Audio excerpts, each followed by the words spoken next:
Tantor Audio and RB Media Audio Brand presents Her Virtuous Viscount by Scarlett Scott. Narrated by Gabrielle Baker. Chapter 1. London, 1879. A broken nose, healed, crooked.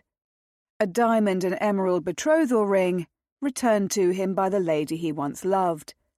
A bruised and battered heart, mercilessly abused. Wasted years in pursuit of a woman who would never care for him the way he cared for her, never to be regained. That was all Tom, Viscount Sidmouth, had left from his disastrous attempt to win Nell, Lady Needham, from the husband she had sworn she no longer loved. The abridged version of their tragedy was that Nell still loved Needham, and the two of them were likely shagging like rabbits in the country. Meanwhile, he was stuck here in London, staring at the shadows on the ceiling and listening to the din of vice coming from his neighbour's home. What a pathetic arse he was. The hour was late, and Tom ought to be sleeping. Indeed, he would have been asleep by now, if it were not for the noise emanating from the townhome next door to his. Raucous laughter was spilling from the windows, music too. His bedchamber faced the damn ballroom of his inconsiderate new neighbour. Never, in all the years he had spent the season in London, had such a seemingly inconsequential fact of architecture mattered. Not until gouty old Lord Alresford had declared the London air a plague to his lungs. He had recently packed up his entire household and moved all to Nottinghamshire, leasing his handsome Grosvenor Square home to a disreputable baggage just arrived from the country. A widow, he had learned from the Dowager Lady Stirling, who insisted upon calling on him every Wednesday for tea. Tom rather thought she fancied him, though she was of an age with Grandmère. A widow who had been throwing parties and causing mayhem ever since she had arrived with her ridiculous barking dog a fortnight ago. Yes, even her mutt caused disturbances, which was fitting. There had not been a single quiet moment since her arrival. Tom despised her. He despised her more than he loathed himself, and that was rather saying a lot. Very well, since he could not sleep, he may as well get soused. Drinking himself to oblivion was one of his few pleasures in life. He had told himself he would not touch a drop, but then Lady Endless Parties next door had done her damnedest to make certain her latest dissolute fete was as loud as possible.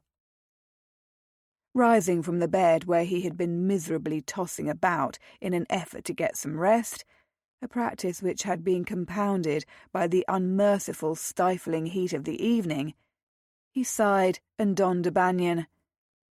It was deuced hot in town, even by late July standards. He was sweltering. A nice drink of claret ought to help. Or port, or whiskey. Really, anything that would soften the sharp edges of his mind and drown the pain, at least for a few hours. Make him forget. Enable him to fall into his bed and sleep, despite the heat and the agonizing realization Nell was lost to him for good, coupled with the laughing and the squeals and the bloody horrible cacophony coming from Lady Wild Widow's latest revelry. Without bothering to take a candle or a lamp, the darkness suited him, he made his way downstairs to his study. He found his whiskey and settled upon that, taking up the whole damned bottle. It was deuced stifling in his study as well. Drawn to the promise of the cool night air, he made his way to the doors on the opposite end of the room, which led to the small Somerton House gardens. Clutching his bottle, he made his way outdoors. His bare feet travelled over the gravel path, taking him to his favourite bench just beneath the fountain of Aphrodite. It had been where he proposed to Nell and slid his ring on her finger. A promise. Promises were meant to be broken. All of them. He settled himself on the bench, cursing Nell, cursing himself. Took a deep pull of whiskey from the bottle. It burned, all the way down. Tom swallowed it wrong and grappled with the real possibility he was going to cast up his accounts. He sputtered, coughing some of it up onto the gravel at his feet. Bloody hell! He was even rubbish at getting inebriated. He swiped his mouth with the back of his hand. No need for manners, was there? No need for anything, really. His nose ached, as if to taunt him. The damned thing, once straight as an arrow, had fused crooked, and it still throbbed on occasion. A parting gift from Nell's husband. As it turned out, it was Tom's only parting gift from his time with the woman he loved. Still loved. That was the way of the heart. It did not cease feeling merely because the love consuming it was unrequited. Of course it didn't. That would be far too easy. Otherwise, the poets would have nothing to write about, would they? Himself included, for he had a journal in his chamber laden with the mawkish frustrations of a man who would never find his own happiness. Tom drank again. This time he coughed up nary a drop. At least something was finally going in his favour. The promise of being sotted was more alluring than slumber. A raucous cackle from next door, presumably through an open window, underscored his grim musings. That was when he heard the panting. Good God! What a time for an overzealous couple from the party next door to spill into the gardens for a frantic fuck. Should he listen? Give them their privacy, and return to the dark confines of the townhome he had imagined Nell presiding over as his wife on so many occasions? The last thought rather made his decision for him. Confronting the ghosts of his recent, hideous routing was far safer from the garden bench. A convenient bottle of spirits in hand. A sudden rustling seemed to be coming from the massive rose bushes in the neighbouring garden. Who the devil wanted to toss up a lady's skirts in the midst of thorns? It seemed improbable, untenable at best. Tom's eyes had adjusted to the moonlight by now, and he could make out the glossy leaves and fat pink blossoms shaking. There was a bit of sniffing, unless he was mistaken, and a pathetic cry that sounded quite inhuman. Indeed, it sounded as if it had been made by a creature of some sort. A canine? That would certainly explain the panting. In truth, Tom was relieved no gentleman had been the source of the noise. How utterly mortifying. He took another lengthy draught of his whiskey and waited for oblivion. All that reached him was more pathetic whining. He was certain the creature in question was a dog now, and he was also equally sure the poor fellow was in distress. The rose bushes, once Lady Alresford's crowning horticultural achievement, shook some more. A slight yip sounded, then a cry. Tom sighed. The poor devil was lightly caught up in the roses. He flicked a glance toward the former Alresford townhome. Music, laughter, chattering and clinking. No aid appeared to be forthcoming for the pup. Another sad little cry broke open the night. "Devil take it," Tom growled. How was he supposed to harden his heart to the plight of a pathetic-sounding dog who was likely ensnared in a thicket of roses? All the more reason to detest the dog's cruel mistress, who was no doubt dallying, dancing, and drinking to her heart's content within, not sparing a thought for her poor mutt. Fortunately for the creature, Tom also knew the location of the hidden gate adjoining his small garden to the former Alresford garden. Just behind a row of hedges, the lock broken on both sides. Lord knew the coquette next door would not have bothered to notice or repair the thing. One more sigh, and Tom abandoned his bottle, leaving his whisky to stand as a silent sentinel on the garden bench while he went off to rescue the poor wretch. He hoped some of the whisky would soon begin doing its job. But perhaps the lancing of hundreds of thorns in his flesh would distract him from the hollowness in his heart. Tom made his way down the gravel walk to the hedges, slipped between the prickly holly and the stone wall, and was promptly poked in the eye by a branch. Yes, that was about the way of it for him. Biting back another curse, he felt his way to the bloody gate. Hyacinth was on her second bottle of champagne. At least, she thought she was, when she realised her beloved puppy was no longer at her side. "Has anyone seen Adelaide?" she asked the ballroom at large. No one seemed to notice she had spoken. Lady Esterley was kissing a footman? Lord Villiers had dipped his head to Lady Covington's throat. Someone, she could not make out the gentleman's face, was playing a violin, and quite beautifully too. Had she hired musicians again this evening? Dear me, I do not recall. Her vision was beginning to get fuzzy about the edges. She probably required spectacles, even when she had not indulged herself to the point of bacchanalian bliss.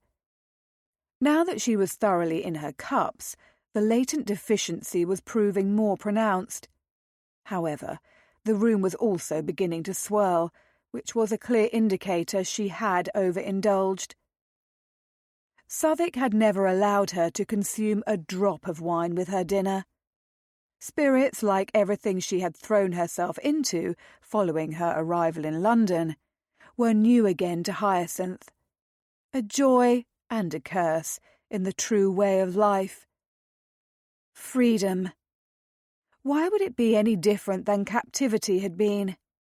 Captivity which had only been ended when Southwick had died unexpectedly in his sleep. But none of her ponderous musings helped her to locate her cherished pug. "Adelaide!"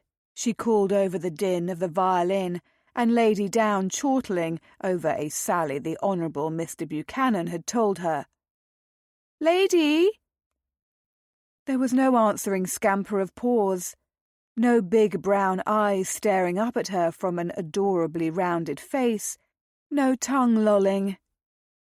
Guilt struck her, for Adelaide was notorious for wandering.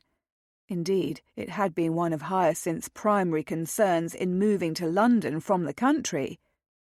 So many servants, so many doors, a busy road filled with carriages, parties laden with revellers, all of them opportunities for Adelaide to fancy herself going on an adventure and winding up for ever lost.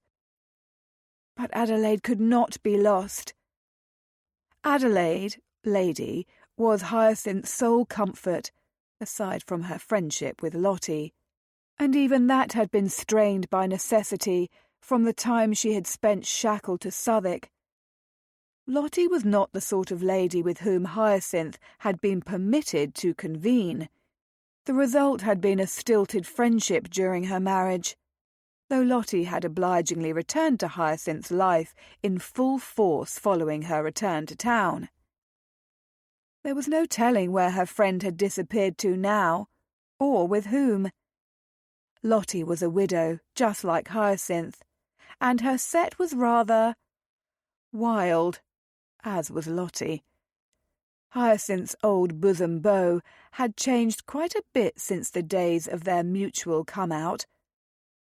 But none of these thoughts solved the mystery of where Lady was. "Adelaide!" she called again, attempting to drown out the dratted violin. "Lady! Has anyone seen my pug?" No one answered her. No one so much as glanced in her direction. At least, she thought none of them did. Spectacles, Hyacinth. Or less champagne. One of the two. Hyacinth left the drawing-room. Down the main hall she went, passing a couple in a desperately passionate embrace that left her feeling flushed and envious all at once. Ah, to experience such tenderness, a man who did not take pleasure in cruelty and control. Not yet, she reminded herself. Her wounds were still too fresh, even with Southwick gone. For now she was living her life as she wished, directly flouting every one of his edicts. Still lonely as ever. She spied the housekeeper as she neared the small salon, which exited to the gardens, adjacent to the servants' stair. "Mrs. Coombes," she said, relieved, for the woman seemed to always have the answer just as surely as she carried the keys rattling about her august personage. "Have you seen Adelaide? I cannot seem to find her." "I am sorry, Lady Southwick," Mrs. Coombes said, "but I have not seen her since I last noted her trotting toward the rear of the house. It is possible one of the chambermaids thought she needed to take a turn in the gardens." Hyacinth tempered the urge to embrace Mrs. Coombes, who knew how to run a household. "I shall have a look about in the gardens." A sudden onset of weariness hit her. Perhaps it was because she had stopped consuming champagne. Perhaps it was because she was aggrieved with herself for becoming so sotted she failed to notice what had happened to her beloved lady. Whatever the reason, Hyacinth found herself dearly longing for quiet, for no more revellers. She paused. "Mrs. Coombes, do you think you could convey to my guests that I have sought my private chambers for the evening, and that they ought to move their gaieties elsewhere?" The housekeeper nodded. "Of course, my lady. I would be pleased to tell your guests as much." Hyacinth had no doubt she would. Mrs. Coombes disapproved of the fast set with whom Hyacinth rubbed elbows since her arrival in London. "Thank you, Mrs. Coombes," she said. "I'm off to find Lady." Still feeling somewhat dizzy, fine, inebriated, Hyacinth made her way to the gardens. Part of her still expected Southwick to appear from some darkened corner, demanding to know where she was going. Icy iron fingers, disapproving frown, inescapable rage. But she shook herself free of those memories. He could not haunt her from the grave. She refused to allow it. She was free. Stepping outdoors, she found herself enrobed in inky summer darkness.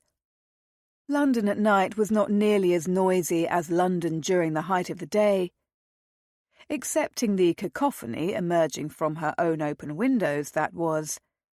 A wonder the neighbours did not loathe her, but perhaps they did. She had spied a glimpse of the lord next door, a golden Goliath who had hastily disappeared behind a shiny black door with its lion's head brass knocker. But that was all she knew of her neighbours thus far. How strange it all seemed. After so many years of rustication, Hyacinth was still growing accustomed to the peculiarities of town life. The quiet of the gardens this evening pleased her. A cool breeze bathed her cheeks as she slipped down the gravel path. Odd that. She had not realised she had been overheated until now. "Lady!" she called, expecting her darling to come rushing to her. "Adelaide! Come to Mama, you naughty little puss! Where are you?" What Hyacinth was decidedly not expecting was the disapproving masculine drawl which emerged from the murkiness at her left. If you are searching for the pup that was abandoned to suffer a dreadful fate in the rosebushes, you may cease your caterwauling, madam." She jumped, pressing a hand to her thumping heart, and she swore she would not have been more shocked if the devil himself had appeared in the gardens of her leased London townhome. Hyacinth's eyes frantically searched through the darkness, attempting to discern the speaker. Where was he? Who was he? More importantly, why was he holding Adelaide hostage? "What in heaven's name are you doing in my garden, sirrah?" she demanded. Though her eyes had grown accustomed to the moonlight, she could still only find the vaguest shape of a man near the colossal rosebushes which were attempting to overtake the gardens. The silver light of the moon glinted off what appeared to be golden hair. The neighbour next door? The disappearing Goliath? "Believe me, madam," he said crisply, in a voice that was low and rich and deep, "your gardens are the last place in which I would hope to find myself at such a time. Indeed, I had hoped to be long asleep by this hour. However, the unrelenting din of your party and the pitiful sounds of your creature in terrible pain lured me from the comfort of my bed." Adelaide in pain? Her heart leapt anew at the suggestion. "Where is she?" "Is the mongrel a female? That makes perfect sense." There was a grimness in his voice now, a harder edge to his words. "Nothing but trouble, the fairer sex, including in canine form." She moved nearer, captivated by the smooth baritone, by the man.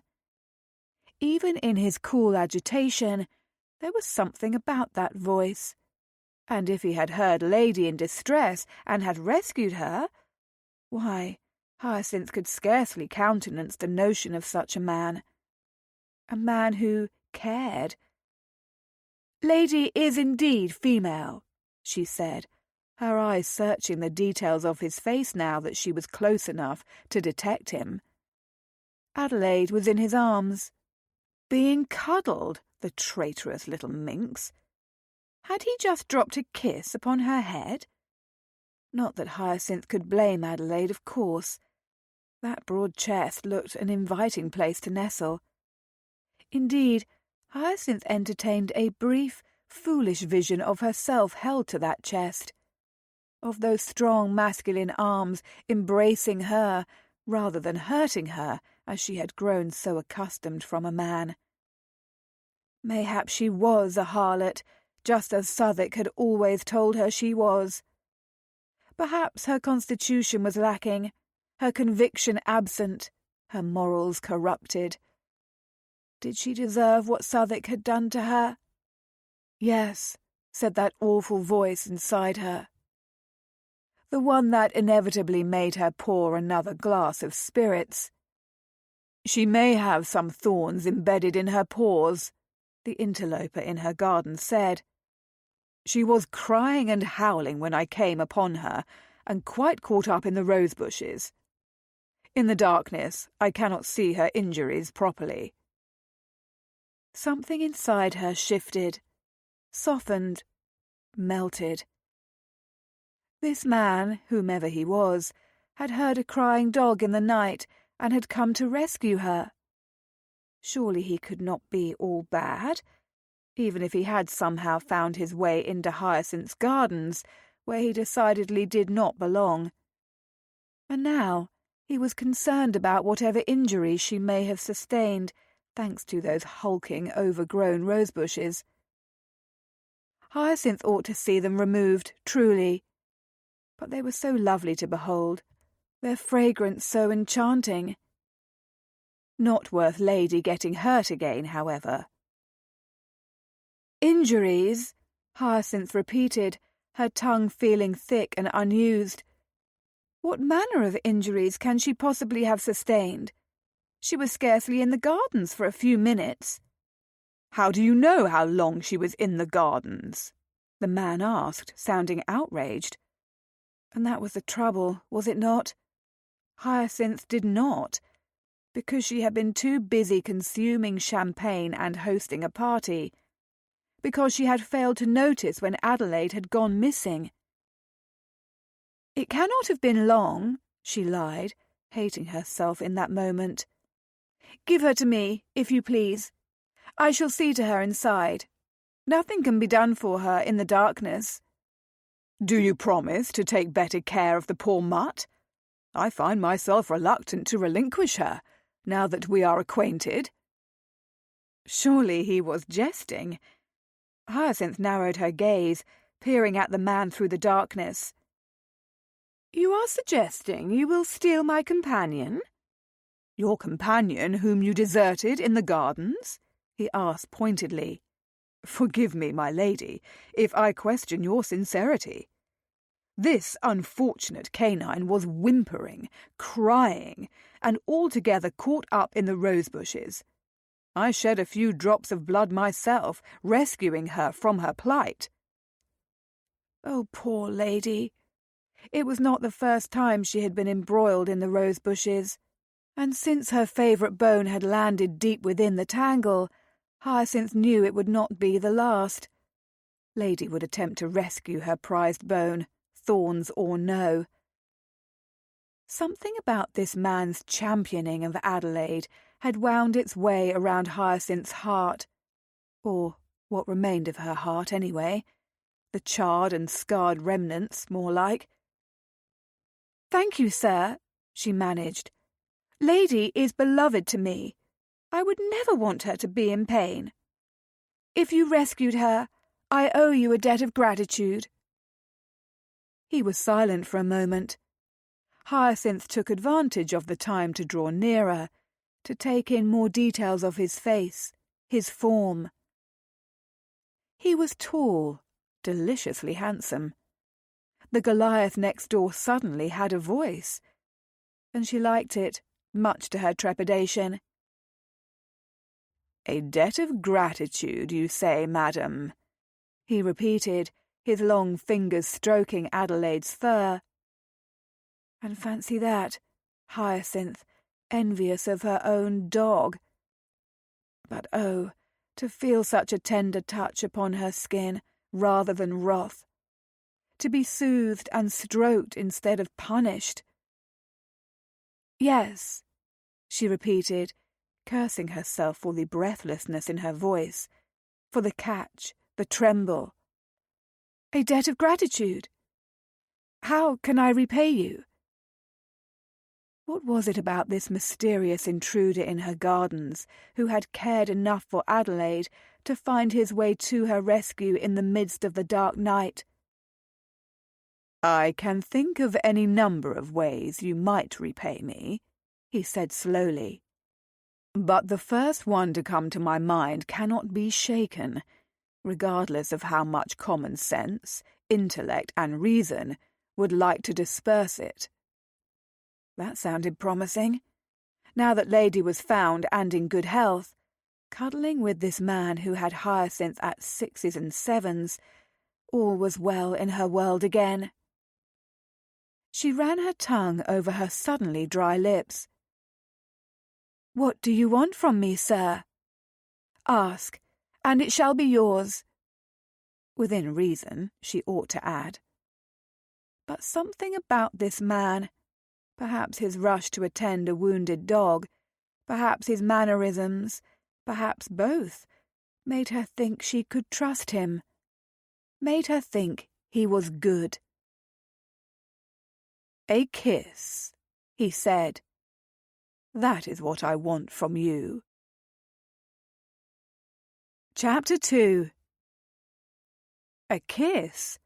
That was what he asked the woman before him in exchange for his sore eye and cut-up arms and the half-hour of his life he had spent sneaking into the gardens and rescuing a dog from thorns, only to be caught within the same snarl himself?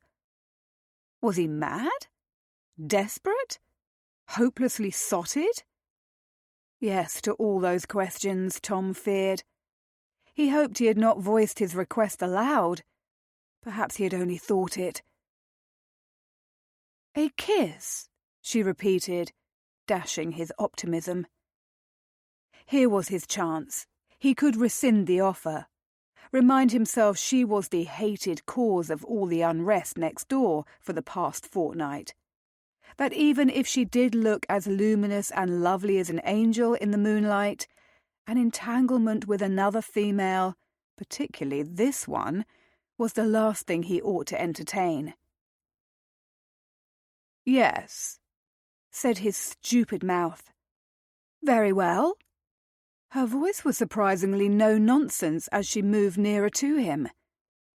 The scent of tuberose came with her, not cloying but decadent. A hint of another note, unless he was mistaken. Jasmine. Yes, that was it. A breeze tossed up the rose bushes, inviting their sweet scent to join in as well. He felt for a moment giddy. Probably the whiskey. Definitely the whiskey. There was a swish of skirts and petticoats as she plucked the canine from his arms. "I will return in a moment to pay the forfeit. Since you rescued Lady, it is only fair." What a cad he was! What a stupid, sotted swine! All Tom could do was stand there and watch her whirl away from him, disappearing into a doorway he knew from experience led to Lord Alresford's study. Of course, it could hardly belong to old Alresford any longer, could it? The curmudgeon had taken every stick of furniture with him when he had gone. Tom had watched it all go, having not a bloody thing better to entertain himself. Likely nothing but the carpets and wall hangings remained. Why the hell was he thinking of Lord Alresford now? More importantly, why was he standing here in the moonlight, scratches on his face stinging from the bloody rosebush thicket he had so recently conquered, awaiting the return of the woman who had been a proverbial thorn in his side since her arrival?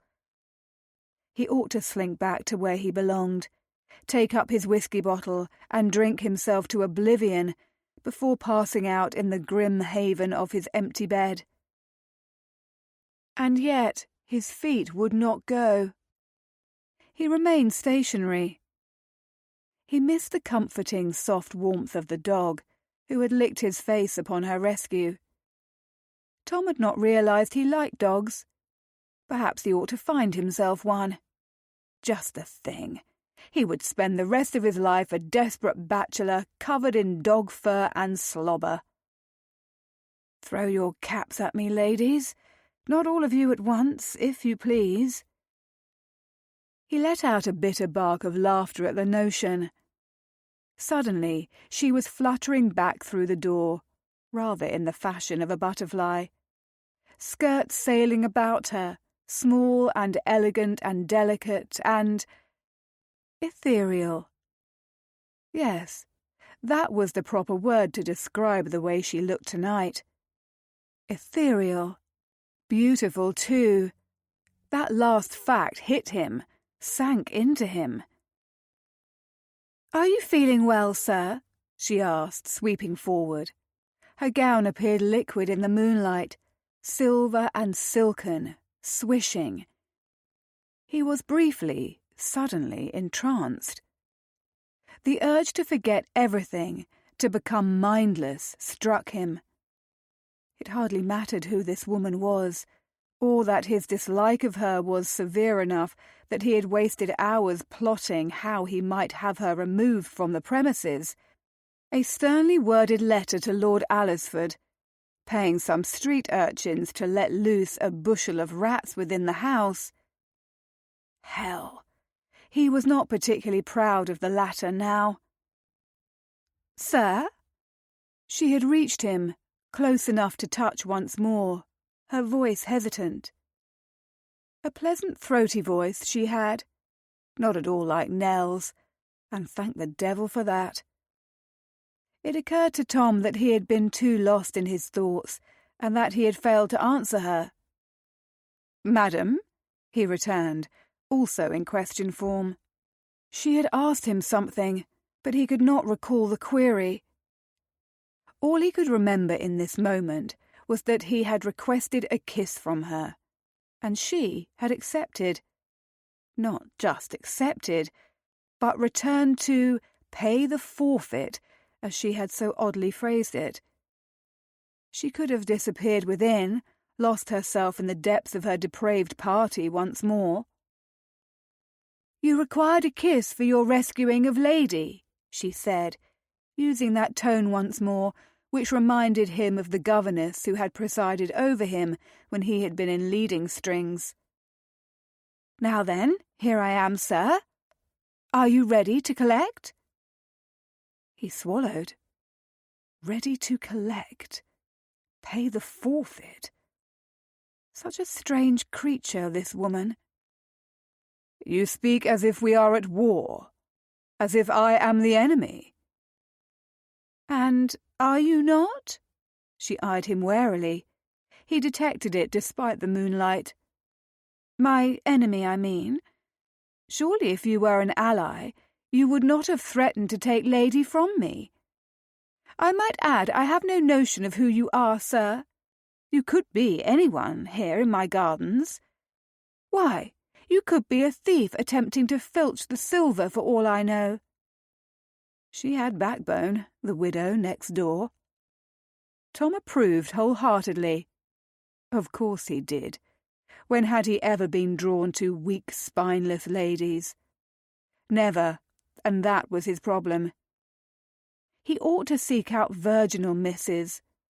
Hell, he ought to remain celibate and a dedicated bachelor to the end of his days.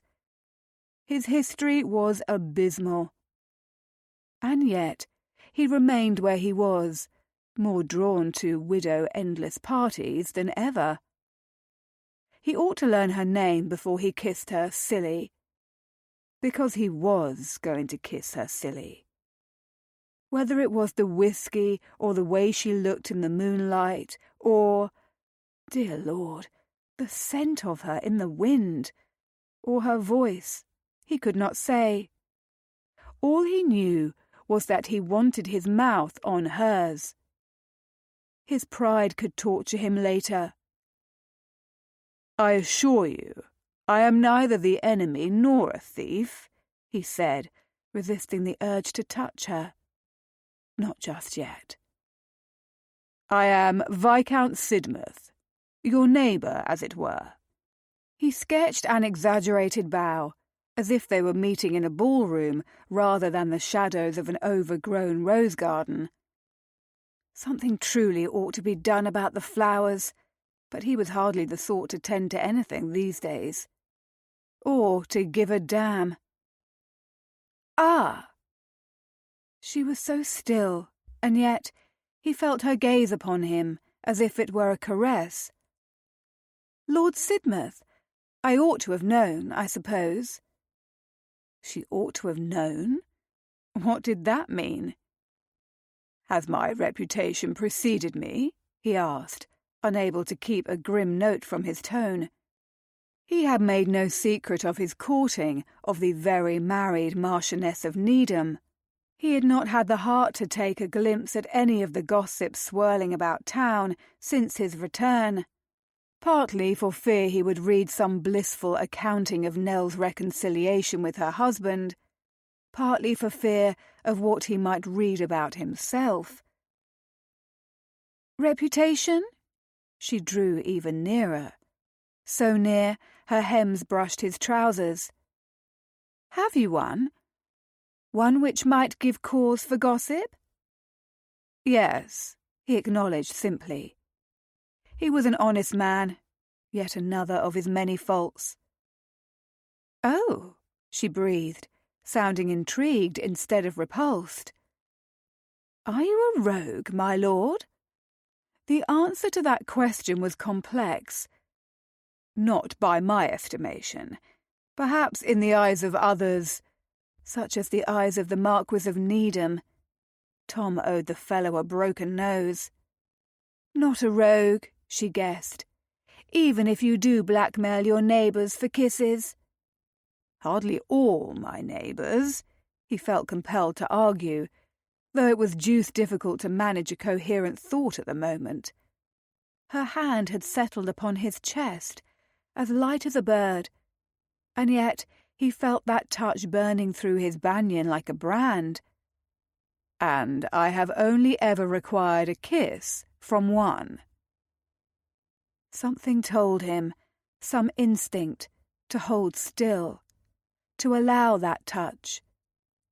He could not help but to feel she was akin to a wild doe, that if he moved too quickly, she would flit away, forever beyond his reach.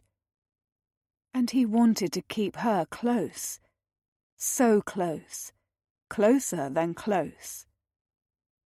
Her teeth caught the ripe succulence of her lower lip for a second before releasing it. "Am I the only neighbour you have blackmailed?" "In recent history." He flashed her his most raffish grin. An impish nature he had forgotten he possessed had come to the fore. He could not resist teasing her, pushing her. Penance, he told himself, for the last fortnight to which she had subjected him. Let her wonder. Her hand crept up his chest, the touch so tentative he may have dreamed it, except for the reaction of his long-ignored cock, which rose to the occasion quite swiftly. When she reached the V of his bare chest visible above the last button he had bothered to secure before fleeing his bed, a gasp left her. Her fingertips grazed his flesh, and if he had thought she branded him before, the contact of their skin proved him wrong. A jolt shot through him, so unexpected. He could do nothing but reach for her in return. His hand settled upon the curve of her waist, quite naturally. She had curves, widow endless parties, and he approved wholeheartedly. Even if he still did not know her bloody name, he ought to have asked Lady Stirling. Had the august dowager mentioned it? Tom felt certain he would have recalled if she had. "I shall forgive you the blackmail," she murmured, her fingers trailing over his starving skin in the manner of a lover. "Anyone who rescues Lady is a friend of mine." "For tonight alone," he warned her, his voice emerging as a thick rasp, his mind fogged by whiskey and lust in equal measures. "Tomorrow I shall no longer be your friend, madam." "Why ever not?" Her touch glided up his throat, and he could not recall when he had ever known a more moving caress. "And do call me Hyacinth, if you please. You can hardly refer to a lady who is about to kiss you as madam, can you?" Though her tone was flippant and flirtatious, there was also a breathless quality underlying, a slight hitch, which suggested she was not as accustomed to being the aggressor. "Hyacinth," he said, trying her name on his lips, on his tongue. How right it felt. Lovely as the flower itself. "There. Are you pleased?" "I could be more pleased, I think." Her hand curved around his nape, fingers cupping the base of his skull in an almost territorial gesture. The saucy admission broke the thin thread of his restraint. The manner in which she touched him set the remainder of that thread aflame. He dipped his head and claimed her lips.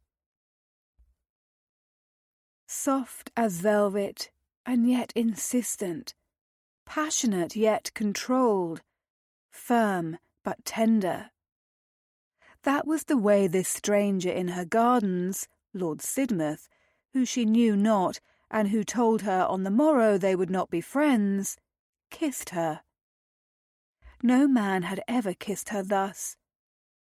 Hyacinth had known other mouths upon hers, early kisses when she had been young and when she had believed in romance and love and fairy tales, when she had been wooed and courted, vicious kisses which had been used to control and subdue her rather than to please her.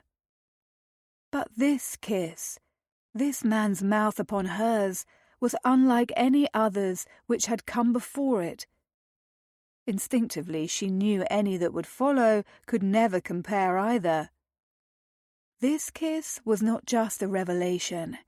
It was an explanation of what she had been missing all this time, a study in what she needed. Him. This. She was certain her toes were curling inside her shoes, that her knees would go weak at any second. And it was not merely from the champagne she had consumed, or the glimpses she had caught of the golden Goliath in the daylight. The way he fitted his mouth to hers was perfection. Hyacinth sighed into his kiss, surrendering utterly. Her other hand wound around his neck. His arms hauled her into him, not with brute force, but with carnal intent, plastering her to his big, lean body. There were precious few barriers between them, since he was clad in nothing more than a silken banyan. She felt the hammering of his heart against her breast, as if he were as moved by this moment as she was, as if he were every bit as vulnerable. The steady thumps eased the spike of fear that wanted to claim her. Those old vestiges of panic had never abandoned her entirely. Perhaps they would, in time. With a man like this, whispered a new voice inside her. A daring voice. She kissed him back. Her lips were moving, chasing his, seeking more. And her mouth opened easily for his questing tongue. He tasted of spirits and something rich, mysterious, deep. With Southwick, deepening kisses had always made her attempt escape, as the outcome had never been pleasant. Not this time. This time she was wild and unfettered, demanding, needing, longing. The part of her mind which had been ruled by the years she had spent under Southwick's tyrannical thumb ebbed, disappeared. In its place were hunger and desire. Yes, this is what she had yearned for, what she had hoped for since coming to town. A fortnight into her stay, and all she had managed to do was suffer unwanted attentions and excuse herself from her own parties, either by drowning herself in drink or disappearing in truth. Better not to be seen, and yet she could not seem to shake the fanciful notion that the man working his mouth so skillfully over hers had seen her. Even in the moonlight, that he had seen her better than anyone had since her arrival in London. Mayhap better than anyone ever, full stop. But that was foolish, was it not? She ought to have learned her lesson. And still, Sidmouth's lips were drugging upon hers, seeming to thieve all her secrets. He kissed so sweetly, tenderly. His hands, warm and large, left her waist to gently cup her face, angling her, taking command of this meeting of their mouths. His thumb swept over her cheekbones, tracing the ridges Southwick had always derided as far too defined. Best to sweep thoughts of Southwick to where they belonged. Perdition. The Viscount's lips left hers, trailing a path of ardent kisses along her jaw to her ear. He inhaled deeply, burying his face in the curls gathered at her temple, as if he were desperate for her scent. He kissed his way to her throat, his mouth opening hot and insistent upon her bare skin. "You smell of summer," he murmured against her wildly thumping pulse. Their hearts matched now. The only response she could manage was to run her fingers through his hair, tip her head back, grant him more access to feast upon her starved flesh. Who had ever known such attention could be paid to something as simple and serviceable as one's neck? Or that it would incite a frenzy within her? The rasp of his whiskers, likely not shaved since that morning, was enough to make her knees weaken. Her every sense was alive, heightened to exquisite, almost painful awareness. She wondered, quite deliriously, what it would be like to know the sweet abrasion of his jaw lower still, upon her breasts, her belly, between her thighs. He licked the hollow at the base of her throat. The wet glide of his tongue was as unexpected as it was decadent. He sucked her skin, then grazed her with his teeth. She exhaled, a humid breath she had not realized she had been holding. Her lips, still burning with the memory of his kisses, parted. How could she have known what was awaiting her in these midnight gardens? Heavens, he was wearing a banyan, in the gardens in the midst of the night, having rescued Lady from the roses. And yet he kissed and touched and wooed her as if it had been his intention all along to undo her.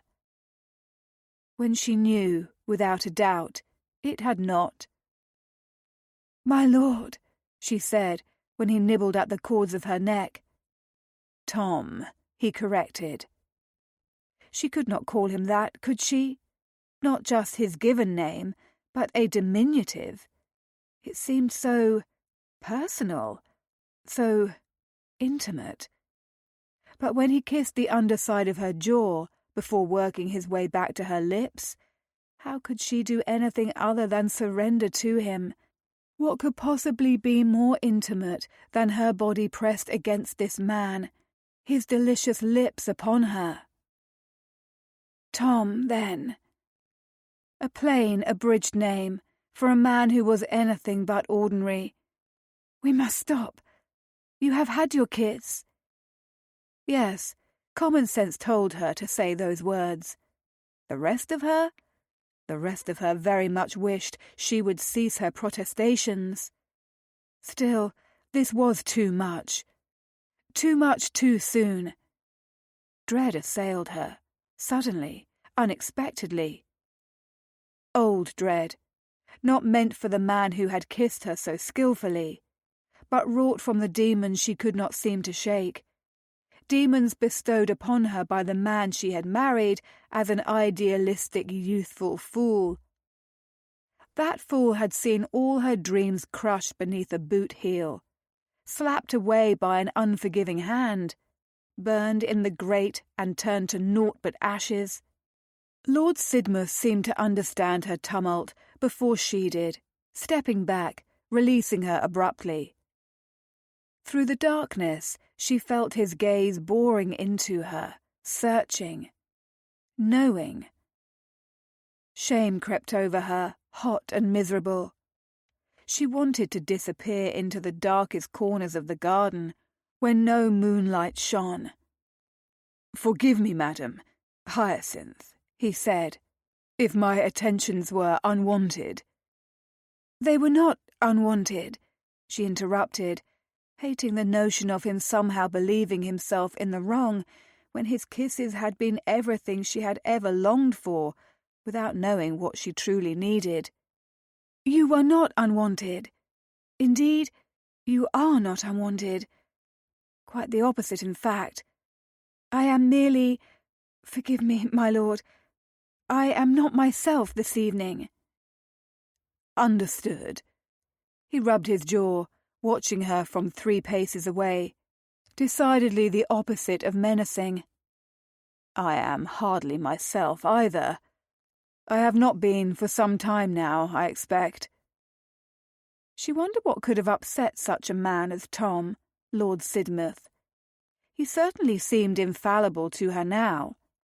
A god descended by night, inhabiting her garden, stirring her thoughts and desires, bringing her back to the girl she had been once upon a time, before everything had changed. A precipitous longing hit her.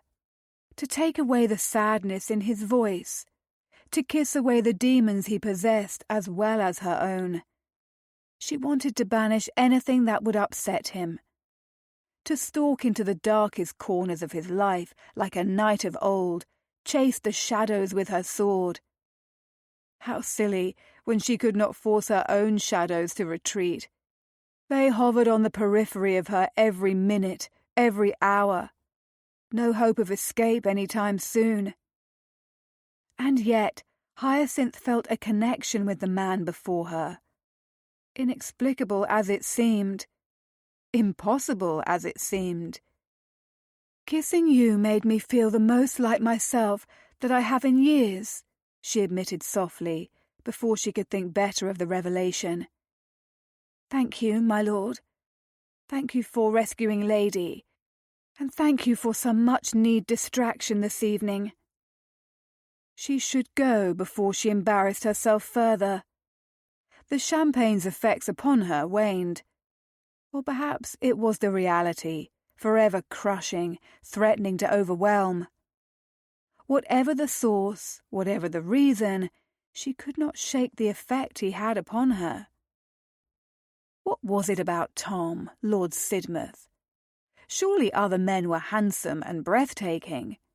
There were far more gentlemen in London awaiting her, men who would seduce her with sweetness and who would be nothing like Southwark.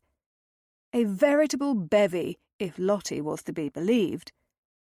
Why did she not give a damn about meeting any of them after tonight? "Your gratitude is unnecessary," Sidmouth said, still rubbing that well-defined jaw. "And from next door, it seems to me as if you have an ample supply of distraction." Sadness washed over her. The same sorrow she could never seem to banish, no matter how hard she tried. "Not all distraction is enough, my lord. Sometimes distraction is not improving, shall we say?" He inclined his head. "I can agree with that wholeheartedly. But still, some distraction is more than expected. Rather, a lot more." His voice was deep, low, intimate. A frisson skittered through her. Not fear, not trepidation. This was different. He was different. But she did not know yet how, or why, or if her instincts ought to be trusted. After all, she had found herself married to Southwark, had she not? She had no wish to repeat that outrage. Once was enough, thank you. Never again. There was the new voice once more, the one she ought to listen to, the one which could drown out the old voice. "Some distraction is more welcome than others," she agreed, swallowing against a rush of sudden, painfully intense longing. She scarcely knew anything of the man she had just kissed in the moonlight. He could be cruel, possessive, jealous. He could be little different than Southwark had been. "He rescued Lady," whispered that same voice inside her. He had saved her from the rose bushes, and likely earned himself a few thorns in the process, it was true. Blast! She had not thought about any injuries he might have sustained in freeing Adelaide from the Flora. "This distraction was most welcome to me, Hyacinth," he told her softly. "I bid you good evening."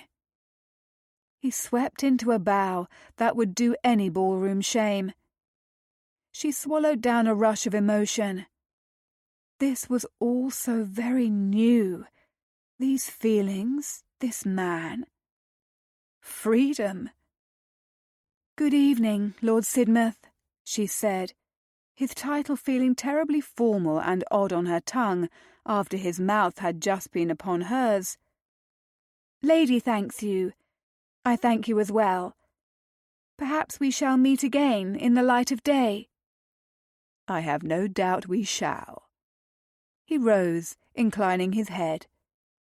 Heavens, he was so tempting. Hyacinth turned and fled back into the house before she did something truly foolish. "You already have," said the old voice in scathing fashion. She told the old voice to go to Hades, for she was a new woman now. Or, at the very least, she was trying to be. Chapter 3. Someone was tapping his shoulder. "Go to the devil," Tom growled, nettled. His gut lurched. Oh, God. Was he going to be sick? He groaned. "My lord." More prodding ensued. "Mildred, do you think he has cracked his skull?" He recognized the voice above the pounding in his head. It belonged to his redoubtable butler, Trenton. But why was the butler shaking him? And who the devil was Mildred? Tom's mouth was dry and tasted like a sour oak barrel. His brain hurt. His back hurt worse. Even his nose, the break not entirely healed, was thumping as if to spite him. "And how would his lordship have cracked his skull, Arthur?" asked the sturdy female voice. No nonsense. Mrs. Brown's, he thought. His housekeeper. Was her Christian name Mildred? Hell, Tom had not known. Revelations, all before he had opened his eyes.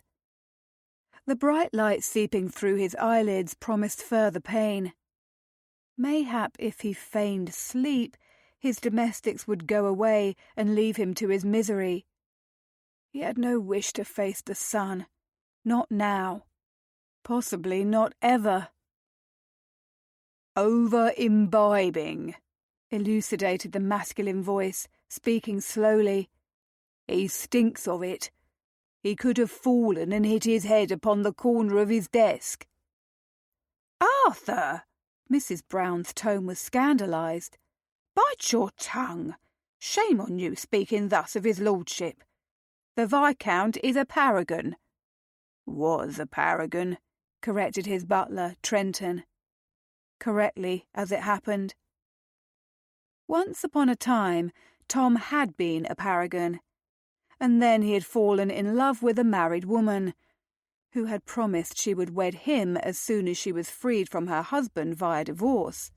Only it had not happened quite as she had told him it would, and he had spent most of the days since Nell had returned his betrothal ring to him, alternately cursing her and giving the bottle a black eye, which he had done last night, after he could not sleep thanks to the cacophony next door. Memory hit him like a blow. A golden beauty in the moonlit gardens, the sweet scent of summer, warm, silken, feminine skin. Hyacinth. A name like a flower. How fitting.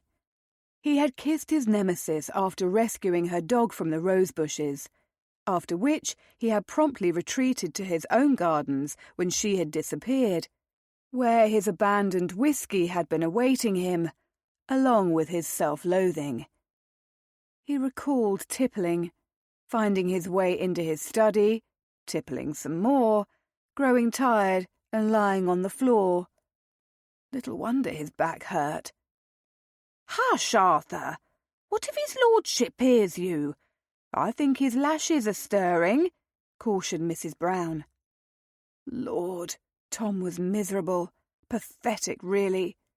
He was hiding from his own servants, who had discovered him lying on his back in his study as if he were no better than a drunkard. Because he was no better than a drunkard. His stomach lurched again, reminding him of all the reasons why he ought never to touch another drop of the poison. "Looks as if he is dead," Trenton announced. "I am distressed, Mrs. Brown. Perhaps we ought to call for his lordship's personal physician." At last, recalling the proprieties, referring to her as Mrs. Brown rather than Mildred. Briefly, Tom wondered if there was a Mr. Brown. His would certainly not be the first housekeeper to don the title of Mrs. for the sake of her position. She and Trenton seemed on decidedly familiar terms. How had he failed to notice? But he did not take note of much these days. Morning, noon, and night was a sea of drudgery and emptiness. He was adrift, in need of distraction, and not the sort to be found at the bottom of a bottle.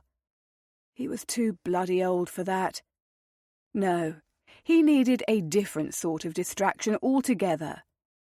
"Do you think he will be upset if we summon Dr. Blackford and his lordship is merely disguised?" asked Mrs. Brown, reminding Tom that his time for hiding was at an end. He needed to face the daylight and his servants, also himself, as much as the prospect aggrieved him.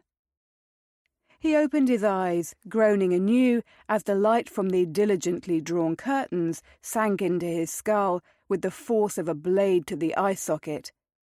He clamped his eyes closed once more. "No calling the doctor," he growled. "Leave me in peace, the both of you." "Yes, sir, my lord, sir," said Trenton, sounding quite unlike himself. "We feared you had struck your head, my lord. Nothing more." "Indeed," he managed, biting his lip to stay a fresh wave of biliousness that threatened to undo him. "My head is perfectly fine. I merely wish to rest." "Of course, my lord, rest is just the thing," said Mrs. Brown in a rush. "Shall I have a tray sent to you?" The thought of food made him newly ill. Actually, had he stopped feeling ill? The answer was a decided, resounding no. His head felt as if it had been inhabited by clouds, and cobwebs, and pickaxes. He cleared his rusty throat. "I will ring for a tray later." Later, when he could once more contemplate the notion of consuming food, which seemed as if it may not be for an eternity. Either way, he supposed it was time for him to remove his miserable carcass from the study Axminster. He rose to a sitting position. "Thank you, Trenton. Mrs. Brown. That will be all." His servants took their leave, whilst Tom collected the remnants of his pride. He needed to find his valet Abingdon, post-haste. That tonic he swore by for mornings after over-imbibing never failed to do its magic, even if the panacea tasted like warm sour milk and pepper. Highland Fling, or some such rot it was called. Yes, the disgusting concoction was just what Tom needed. Hyacinth awoke around noon to a headache from all the champagne she had consumed, and a needling twinge of regret at having kissed her neighbour in the gardens, and at having fled as well, like a frightened girl. Of course, part of her was a frightened girl, the same one who had married Southwark and borne his tyrannical wrath. But that girl was gone, she reminded herself firmly. Lady was snuggled against her, sleeping peacefully. Poor little puss had fallen asleep immediately last night. Hyacinth had not been so fortunate. She gave the pup a scratch atop her silken head before pressing a kiss to the wrinkles between her ears. "Mamma's darling, are you not?" she asked, grateful for the presence of her beloved pug. "Will you forgive me for becoming so distracted last night?" Lady woke and blinked lazily, watching her with adoring brown eyes that seemed to say more than Hyacinth could possibly comprehend. "You were fortunate indeed to be rescued," she said, stroking Lady's soft fur. "And by the Viscount." Ah, Lord Sidmouth. And his kisses. Kisses Hyacinth swore she could feel imprinted upon her lips this morning. She trailed a forefinger over her mouth, thinking of how he had so thoroughly, tenderly, and wonderfully kissed her. "Am I a fool, Lady, my girl?" she asked, very much fearing she was. The Viscount's words of the evening before had hinted he was displeased with all females in general, which meant he had a past, and a past meant disappointment, anger, betrayal, hurt, pain. No one knew that better than Hyacinth. Lady blinked at her again and yawned. "Alas, we cannot spend all day abed, darling. We have things to do." At least, that was what Hyacinth told herself. In truth, she had nothing pressing, nothing save more distraction. A visit from Lottie, perhaps. She did need to organise her library. A trip to a bookstore. Mayhap some shopping. Life in London was not proving the freedom from her cage she had hoped it would be. However, it was better than living beneath Southwark's rule. On a wistful sigh, she rose from bed and rang for her lady's maid, Edgar's, as Lady leapt from the bed and trotted faithfully by her heels. Edgar's arrived promptly, a breakfast tray laden with all Hyacinth's favourite fruits. Not an earth in sight. She could not abide by eggs as they had been Southwark's favourite breakfast dish. Edgar's always knew what to do. Thank heaven she had been able to find her and hire her again after Southwark's death. She deposited the tray on Hyacinth's writing desk before laying out a fresh bowl of meat for Lady, along with some water. Lady scampered to her breakfast, all adorable canine enthusiasm for her meal. Edgar's approached with her customary cheerful smile, a robe de chambre extended. "It is a fine morning, my lady." Hyacinth wished she possessed her servant's ceaseless optimism. "Is it fine, Edgar's? I cannot help but to find myself in doubt." "The sun is shining for the second day in a row," her lady's maid offered as evidence. Hyacinth sighed as she made her way to her writing desk and sat. Insufficient.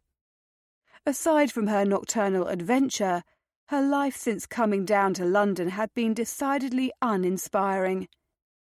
A string of entertainments, attempts to be daring and bold, meaningless and insipid. Once more, her mind travelled back to the previous evening, and the unexpected encounter with Lord Sidmouth. Something warm unfurled in her belly. Excitement, anticipation, desire. Those kisses had been, well, extraordinary seemed like such a bland word. How to describe what those shared moments in the moonlight had made her feel? Transcendent was a possibility. She had been as lofty as the moon in his arms, glowing from the inside out, brighter than the twinkling stars combined. Still, what could she do with these feelings? She had vowed to hold tight to her newfound freedom and never wed again. Although Lottie continuously urged her to take a lover, Hyacinth was not certain she was ready to trust a man so intimately. Not now, and mayhap not ever. Still, something told her Lord Sidmouth could be different. She needed to know more about him first, however. Why had she no notion of whether or not Lord Sidmouth was unattached? The thought there could be a Lady Sidmouth somewhere made bile rise, swift and sharp. "Edgar's," she said in what she hoped was a nonchalant tone. "What do you know of Viscount Sidmouth?" After all, he had intimated he had a reputation, had he not? Edgar's finished brushing Hyacinth's hair and began fashioning it into a coil of Grecian braids pinned at her crown. "His lordship next door?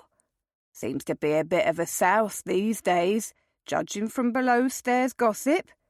Not that I give much care for such things, of course, my lady." A souse? That was perfectly dreadful. He had hardly seemed any more inebriated than herself last night.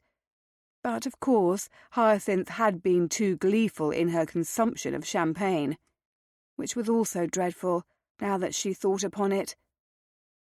She frowned as Edgar's added a final hairpin. "Of course you do not gossip, Edgars. You may rest assured that I am more than aware you only trade in rumours at my urging." She paused, wondering how much she dared reveal. Edgar's was more than trusted. However, Hyacinth herself did not understand the complexities of emotions sifting through her in relation to Lord Sidmouth. She required time to further study them. "I do believe there were also some whispers about his former betrothed," her lady's maid added gamely. "He was to marry a lady who was already wedded to another. There was to have been a divorce, but the lady changed her mind. Quite the scandal, I gather. All London knew about it." How awful that must have been for him, she mused before she could think better of the words. The bitterness in his voice last night certainly made sense, and a contributing factor to his lordship's distress, no doubt. Her own disastrous marriage had been hell upon earth. Hyacinth wondered what could have possibly changed the mind of Lord Sidmouth's former betrothed. Why remain married to a man she had been intent upon divorcing? Many times Hyacinth had dreamed of obtaining a divorce from Southwark. She hadn't sufficient grounds, and Southwark had been determined never to let her go. "Quite awful," Edgars agreed. "I am afraid that is all I know, my lady. Do you wish me to find out more information for you? I would be more than happy to employ Alice to speak with one of the chambermaids there." "No," Hyacinth denied quickly. Far too quickly. "That will hardly be necessary, Edgars, though I do thank you. It is not done to spy upon one's new neighbour, is it?" Even if the new neighbour in question had been beautifully handsome by the moonlight, and had kissed her as she had never imagined a man could kiss a woman. Even if he had given her the best kisses she had ever known. Especially then. Was that not true? "If my lady wishes it, I shall inquire myself," Edgars said. "I shall not stoop to espionage, you have my word." No espionage or inquiries, Edgars, she decided, thinking again of the manner in which Lord Sidmouth had plucked Lady from the roses. He sounded like a gentleman in need of kindness. As someone who had been denied it, Hyacinth knew how much that meant. "Not yet. However, I would like you to send something next door for me, if you please, with discretion. Perhaps her old herb garden at Wilden Hall would prove fortuitous." Although she had left it and all the painful memories contained within her former home behind, she had brought with her what remained of her endeavours. Raising herbs and using them to concoct various healing creams had been one of her sole means of escape from the misery of her everyday. Until Southwark had caught her. "What shall I send, my lady?" Edgars asked. "Fetch a pot of agrimony, raspberry leaves and rosemary unguent from my collection, if you please," she instructed. "I will write a note to accompany the gift." "Of course, Lady Southwark," her lady's maid said. "I will return with it in a trice." Hyacinth did her best not to flinch at the use of her hated title. Loathsome reminder of what she had endured in her marriage or not, the title was still hers, and she was bound to answer to it. When Edgars had gone, Hyacinth took up pen and paper, ignoring her breakfast in favour of penning some words. "To Lord Sidmouth, please accept this remedy as a token of my gratitude for the injuries you suffered whilst rescuing my beloved pup Adelaide." She paused, holding the end of her pen to her lips as she contemplated her next words. Her head was still throbbing with the after-effects of all that dratted champagne. But somehow this letter, this action, seemed important, necessary. She nibbled on her pen as she pondered what she would say next before continuing. "I was hoping you might join me for dinner this evening." Hyacinth stopped and stared at her neat words upon the page. So small, without any flourishes. She reread what she had written. No, that was far too forward, was it not? Besides, she did not have company joining her for dinner this evening. She was promised to attend something. How could she hope to host him alone? A wicked widow would. The merry sort, as Lottie had advised her she ought to be. She crumpled the paper and began with a fresh sheet. Dear Lord Sidmouth, please accept this remedy as a token of my gratitude for the injuries you suffered whilst rescuing my beloved pup, Adelaide. I was exceedingly glad to make your acquaintance, and I hope we may continue our friendship. No, that was all wrong. They were hardly friends, were they? And the phrasing, exceedingly glad, made it sound as if she had liked him far too much, when in truth she scarcely knew him at all. She was not even sure she liked him. Why, he could be dreadful. Had not Edgar said he was a purported souse? To say nothing of the forward nature of suggesting they continue their friendship. She was all but asking for more kisses, and whilst she desired them most desperately, she did not want to appear desperate or grasping. Once more the note was cast aside. Once more Hyacinth brought the end of her pen to her lips, clenched it in her teeth, considered what she ought to say with far more anxiety than a simple gardening counter and corresponding note of thanks required. Oh, what was it about Lord Sidmouth that had her at 6s and 7s? His kisses, whispered the most sinful part of her nature. Strike that, the new woman she now was. Hyacinth, rather than the subdued and controlled Lady Southwark. She began anew. Lord Sidmouth, please accept this remedy as a token of my gratitude for the injuries you suffered whilst rescuing my beloved pup, Adelaide. Sincerely, your appreciative neighbour. Hyacinth stared at her efforts, nibbling her lip this time in lieu of her pen. Ought she to say, your most appreciative neighbour? Should she add her name lest he was confused? Surely that was silly, for how many other neighbours' dogs could he have saved the previous evening? And none of them would have been named Adelaide. Heavens, when had she ever stewed so over a mere note to a man she scarcely knew? Never, she was quite certain. Edgar's reappeared at a massively opportune time. Hyacinth handed off the note to her. She sighed when her lady's maid disappeared with both the note and the unguent. Now it was a matter of waiting. And waiting had never been a game Hyacinth enjoyed playing. Lady finished her breakfast and ambled over, propping her front paws upon Hyacinth's knees in quite rude fashion. But oh, that sweet face! How could anyone resist it, or offer remonstration? She could not. Hyacinth dropped a kiss on Lady's wrinkled head. "What do you think of organising the library today, dearest?" she asked. Lady settled down on her bottom and barked, her wide brown eyes sparkling, tongue lolling. "Then organise we shall, my little love," she crooned. Edgar's returned and finished her toilette. A footman had taken the note and pot next door.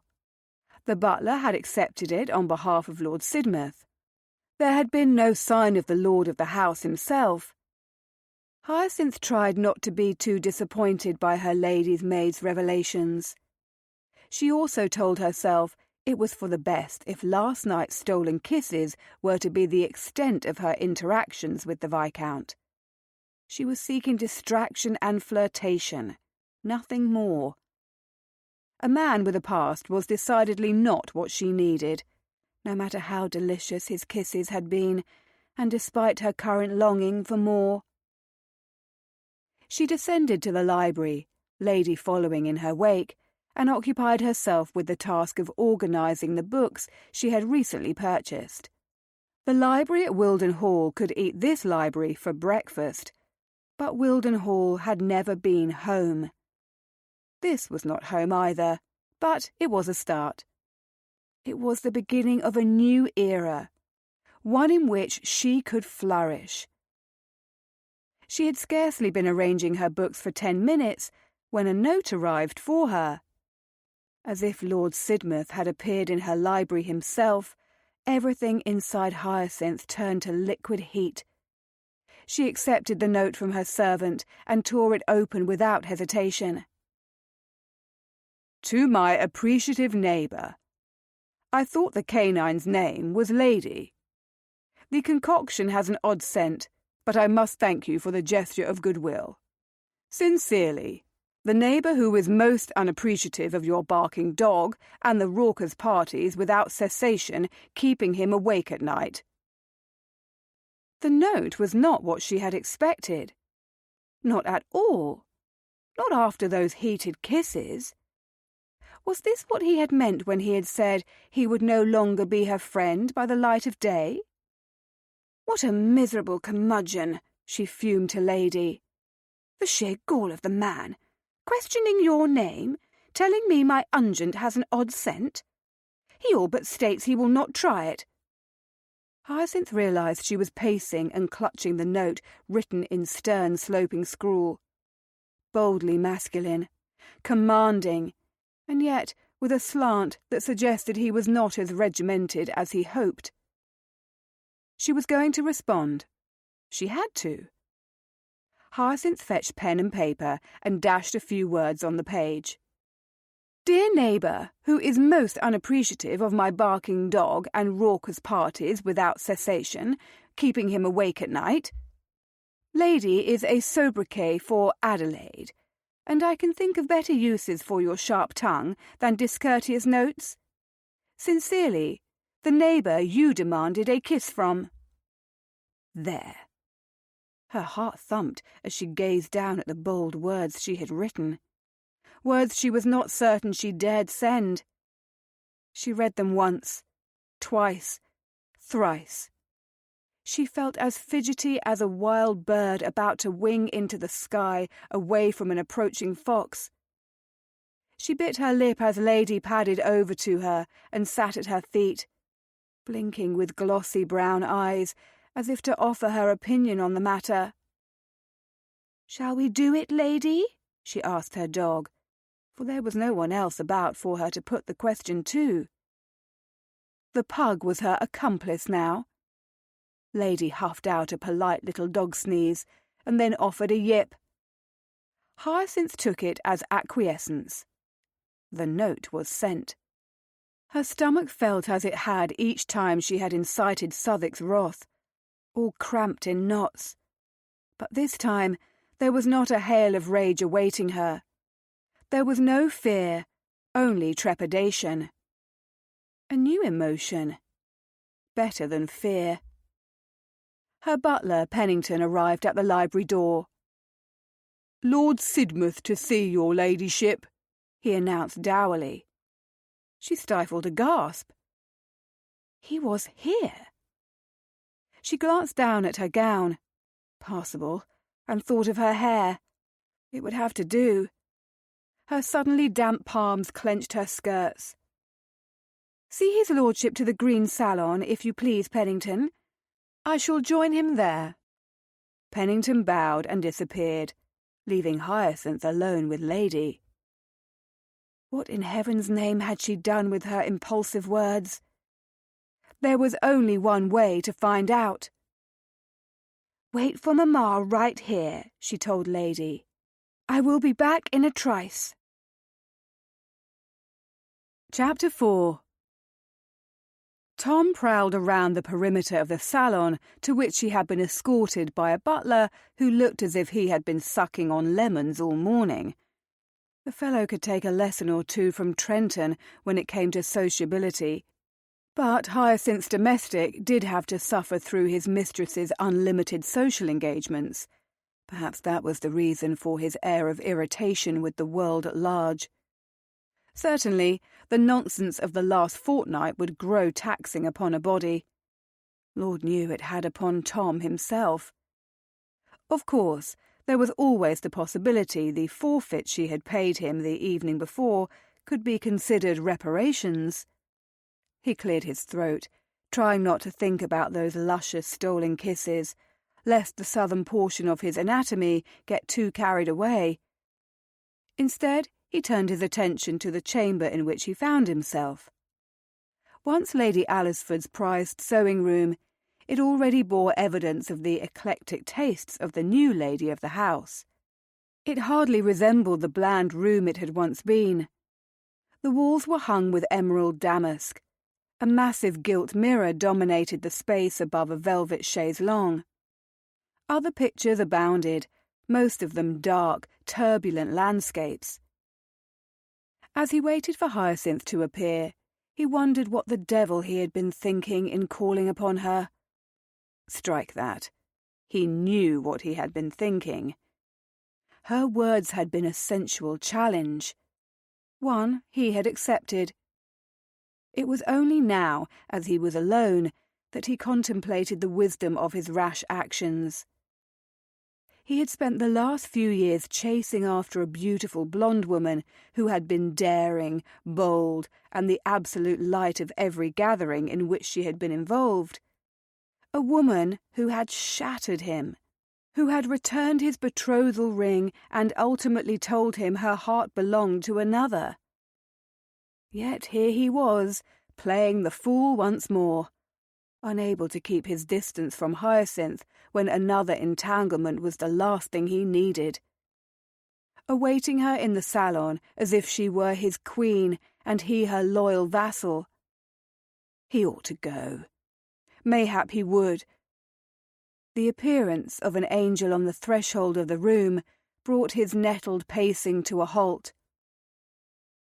"My Lord Sidmouth," greeted the angel, dipping into a graceful curtsy that belied his warring opinions of her. Her voice was every bit as sultry as he recalled, a husky contralto. Her Lord Sidmouth, she had said, and for a brief ludicrous moment he thought he would have given his soul to be hers. The smile curving her lips touched a place inside him he had previously thought withered and dead, like winter's desiccated gardens. It had not been the magic of the moonlit night at play, and nor had it been the whiskey he had quaffed. Without the shadows and the silvery darkness, she was lovelier than he had imagined. Full, pouty lips, blue eyes, a stubborn chin, high cheekbones, golden hair pulled into a coil, putting all her unique features on display. He had never seen a woman like her. There was only one word which could do her justice, and even that was pale and inadequate. Exquisite. She was poetry. To the devil with every mournful elegy he had written of late. For her he could write sonnets, odes. Her golden brows arched, her expression laden with expectation. And there he stood, gaping at her like an utter dolt. Tom remembered himself and bowed. "Lady Southwick?" "Hyacinth will do," she said, crossing the chamber with a sensual grace he could not help but to admire. "Lady Southwick is nothing more than a harbinger of bad memories." Noted. Her marriage must have been a bad one. Nothing out of the ordinary in the upper 10,000. Still, Tom wondered what could have caused such bitterness. "Hyacinth," he allowed, telling himself he would prod further later. "And please, do call me Tom, as you did last evening." She stopped just short of him, bringing with her that same luscious scent. Tuberose and seduction. He fought the urge to inhale deeply. Truly, he ought to have learned his lesson, and yet, try as he may, he could not steel himself against her allure. The exotic flower in the garden, the one which must not be picked, the one whose sap was poison, would never be the most treasured prize. All those years chasing after a woman who would never return his love, and he was falling in lust with another, a woman who had been the bane of his pitiful existence ever since her arrival in town. Her gaze assessed him now. I am not certain I should be so familiar with a man who warned me we could not be friends by the light of day. So he had. Because she got beneath his skin, this woman. Because he wanted to take her back into his arms, wanted her lips beneath his once more. And all those desires were unwise for a man who was newly jilted, his heart bruised and battered.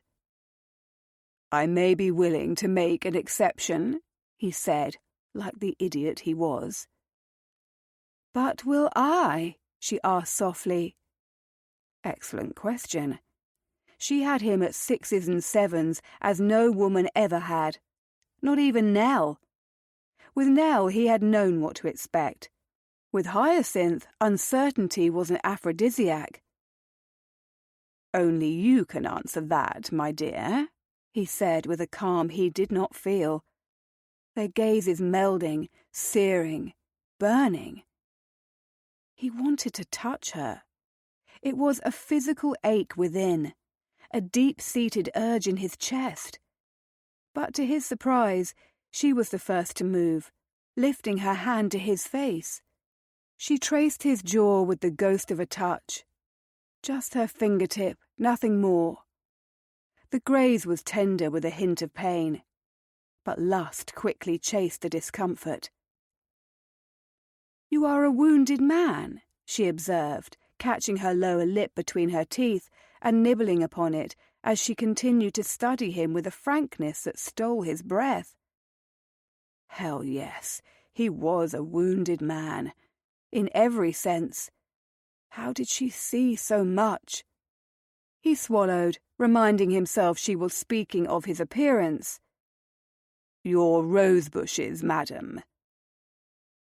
Her fingertips moved, glided over the place beneath his eye where an unforgiving thorn had done a bit of damage whilst he freed her pup. There was a flash of something on her expressive countenance. Regret? Pity? Concern? He could not say for certain. Did you try the unguent I sent you this morning? Her fingers continued their exploration of his face. I made it myself, with herbs I harvested from my gardens. No virtual stranger had ever made herself so free with his person, and yet he held still, allowing her touch, her invasion of his space, because he liked the whisper of her flesh upon his, however hesitant, because he wanted her to touch him, to keep touching him, to never stop. What the devil ailed him? He did not think he could blame this on the malaise he had suffered in recent weeks, nor on spirits, or on being cup-shot. I did not try the unguent, he admitted, not without shame now that he knew the concoction had been personally made by her. It smelled like a perfume my grand-mère would wear. A furrow of disapproval appeared in her otherwise smooth forehead. A woman of sense and reason, your grand-mère. He thought of the Duchess, a woman who had vehemently disapproved of his courting of a married woman. Correctly, as it happened. She had warned him. Too much sense and reason, mayhap. She is quite stridently vocal in spreading her opinions. A small smile turned up the corners of her lips. She sounds like a woman whose company I would enjoy. The Duchess of Arrington was stern and formidable. She steadfastly adhered to propriety. Tom had disappointed her in his determination to win Nell. Their relationship had suffered. He realised quite suddenly that he missed grand-mère. She had oft been wrong, stubborn in her refusal to accept his mother, strict in her views of the world. But she was his family, and she did, he thought, love him, in spite of her archaic ways. She is something of a dragon, he said, instead of admitting any of that aloud. Hyacinth was preoccupied with investigating the landscape of his visage, such as it was. When she found a particularly deep cut beneath his chin, he winced. "Take care, woman. I'm hardly a delicate flower, but that bloody well hurts." Indeed, since he had foregone his morning shave from his valet, he had not realized he possessed a wound there. But now it was smarting like the devil. "Dear me!" Her fingertips pressed and prodded in direct opposition of her words. "Tilt your head back, Tom. I do believe you may have a thorn embedded." An embedded thorn? How could he have missed such a thing? "I did not call upon you so that you could paw at my face," he drawled at the urging of his pride. He would prefer if she pawed at other regions of his anatomy entirely, but he was not going to say that now, or possibly ever. Never, if he were wise. He had already established that he was not, however. Tom tipped his head back, giving in to her demands.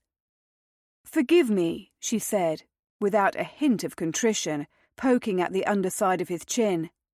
"Youch!" he exclaimed at a sudden sharp pain. She held up a small, wicked-looking thing for his perusal. "You see, a thorn. You ought not to have been so stubborn. You are fortunate it is not festering." Tom rubbed his smarting chin and jaw, pinning the vexing woman with a narrowed stare. "Do you make a habit of playing physician for all your gentlemen callers?" The moment the question fled him, he regretted it, for there was something deuced disheartening about the notion of Hyacinth entertaining any gentleman callers aside from himself. What was this misguided, thoroughly wrong-headed desire for her, which continued to plague him? He had been celibate for years now. If the time he had spent in faithfulness to Nell had somehow rotted his brain or taxed his control, he could find anyone to sate his concerns. Could he not? There was no reason for him to settle upon the woman before him. No reason save the restless urge to feel her beneath him, to peel her from her layers, learn for himself if her waist was truly that small, her breasts that generous, her hips— Damnation. She tilted her head, the thorn still raised between them. A weapon or a peace offering? He could not be certain. "I prefer to think of it as showing my gratitude for your rescue of Lady. What manner of woman would I be if I were to allow the man who plucked her from the unforgiving bosom of those monster rosebushes to perish from an infected wound? I hardly think it would have come to that." Tom rubbed his jaw some more, trying not to wince. "My valet would have taken note, had I requested a shave." "Only imagine the headlines in the Times," she continued, those blue-violet eyes glinting, her lips twitching with a hint of bewitching merriment. "Death from Rosebush. It would be a most ignominious way to meet your reward, would it not?"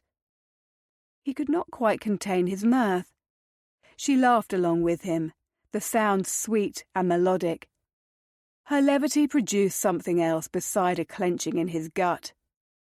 Dimples.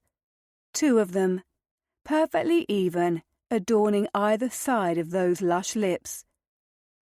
"Consider your debt repaid," he said. "You have saved me from my fate, just as I saved your furred imp from hers." Her smile lingered, tempting him. "Ah, but have you forgotten so quickly that I repaid my debt last night? Now you are indebted to me, since I have just rescued you. How do you propose to repay me, Tom?" The suggestion in her voice slid through him with a bolt of lust. "What do you suggest?" Was it sheer lunacy that made him believe her stare dipped longingly to his own mouth for just a second? Was he wrong to ache for more than the kisses that had passed between them the night before? And where was the restraint which had always stood him in such grand stead? rebuffed by the woman he had intended to marry at every turn, content with kisses and the promise of more. Yet he stood before Hyacinth a ravenous beast, a man who wanted everything and who desired her to want everything too. She pursed her lips. "I do believe I shall have to think on it. I shall let you know what I decide upon." A coquette's response. He should not be surprised. With the endless barrage of parties she had been hosting, the carriages coming and going, what else did he expect her to be? And why should it displease him? At least the woman before him offered no pretense. Suddenly, realization burst open inside him, like the bud of a flower going into full bloom. He needed to end his cursed celibacy. Bedding someone, anyone, was just the cure. Not a panacea, it was sure, but better than nothing. And why not her? Why not Hyacinth, with her golden beauty and her dimples and her supple lips? He closed the last bit of distance between them, casting any fragments of his honour aside. His hand settled on her nipped waist, not as satisfying as the voluptuous curves of a woman unbound by a corset, but for now it would do. "Mayhap I ought to offer you my assistance in deciding," he told her. Oh heavens! Tom's hands, large and masculine and strong, the fingers long, the nails impeccably trim and clean, settled upon Hyacinth's waist. Hers went to his broad shoulders, not pushing him away, rather holding on to him, as if he might change his mind and escape. She did not wish for him to change his mind, nor did she wish for him to go. What she wanted in this moment was perhaps foolish and unwise. Certainly it was reckless. But that had been part of her reason for coming to London, had it not? To escape the chains of her past, to experience everything she had ever had the opportunity to know. Flirtations, kisses, assignations, all of it. To embrace her new identity. No longer Lady Southwark, object of ridicule and scorn and pity. No longer the target of her husband's merciless wrath. Here she was free. She could touch whomever she wished, kiss whomever she wanted. Like Tom, for instance. She very much wanted his mouth back upon hers. Her stomach performed a queer little flip inside, and then a strange reaction accompanied it. Lower, hotter, more potent than any sensation which had preceded. She licked her suddenly dry lips, drinking in the acute intensity in Tom's stare, in his handsome face. "What do you propose, sir?" "Another kiss?" suggested his sinful lips. Lips she had not been able to wrest her gaze from ever since he had appeared in her salon, more handsome than she had believed him. She swallowed, taking him in.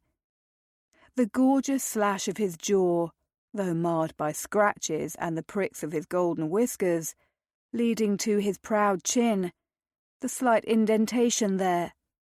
His dark brown eyes filled her with yearning wherever they traced over her. Even his nose was handsome, despite the bump on the bridge that suggested it had been broken at some point. She thought him the most beautiful man she had ever beheld.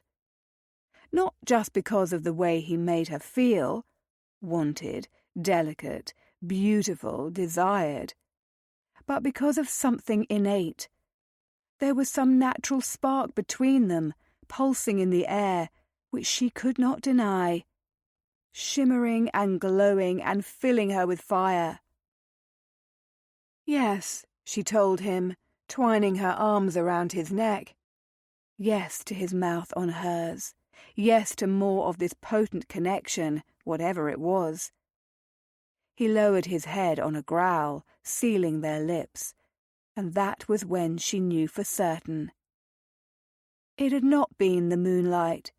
It had not been the champagne. It was simply the man. It was Tom. Try not to lose your head, Hyacinth.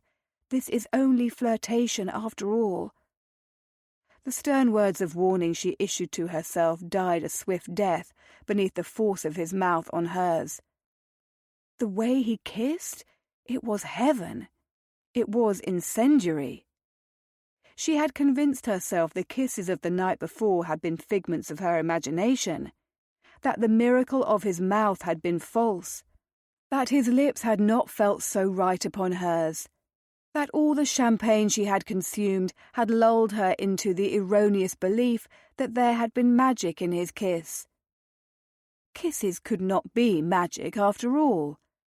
Every press of male lips to hers she had experienced before this paled, fell away. He erased the memory of anyone before him. And oh, how grateful she was for that eradication. As his mouth coaxed hers to respond with such tenderness, she could not quell the soft, kittenish sound of approval and need emerging from her. She could not remember anything that had ever mattered more, nor any man she had ever wanted more. She tensed beneath his seductive onslaught, expecting the old feelings to assail her. The memories of Southwick's serrated words, his accusations, all the ugliness he would unleash. That old voice was not so easy to silence. Tom seemed to sense her sudden disquiet, the intrusion of the hated past upon this munificent present, for he gentled his kiss. He pressed his lips to the bow of hers. "How is this?" he whispered against her mouth. "Excellent," she whispered back. "Be brave, Hyacinth. To the devil with the past, to the devil with Southwick. He has no hold upon you now." Yes, that was the voice she needed to hear. Her own, the one that had been drowned out by years of suppression and degradation, years of being told she was not good enough, that she was too bold, too shameful, too plain, too daring, too reckless, that no man would ever want a whore.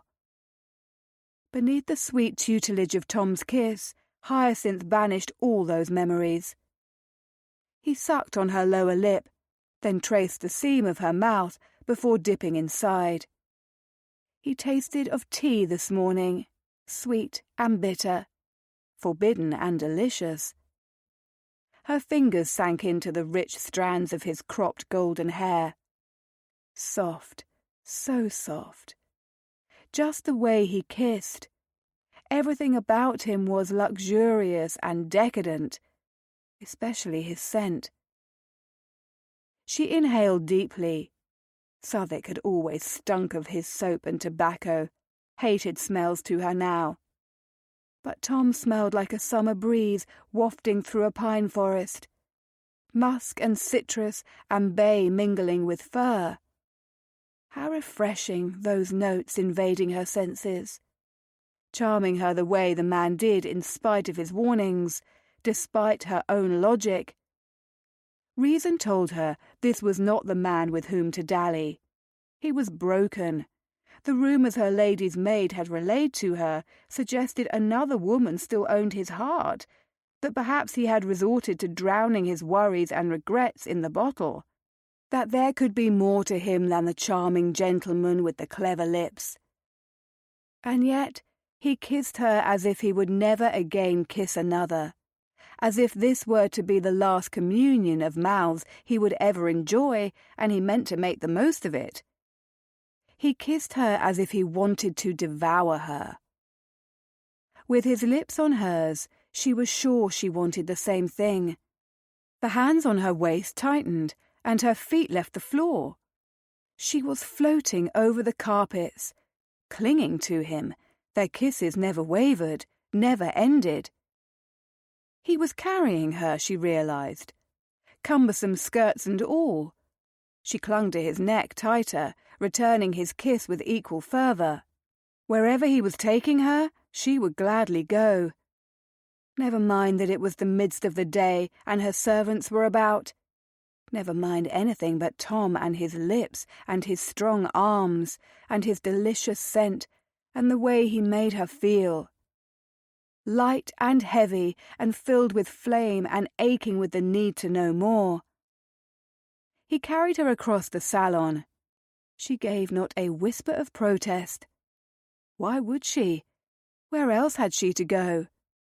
No place better than in this man's arms.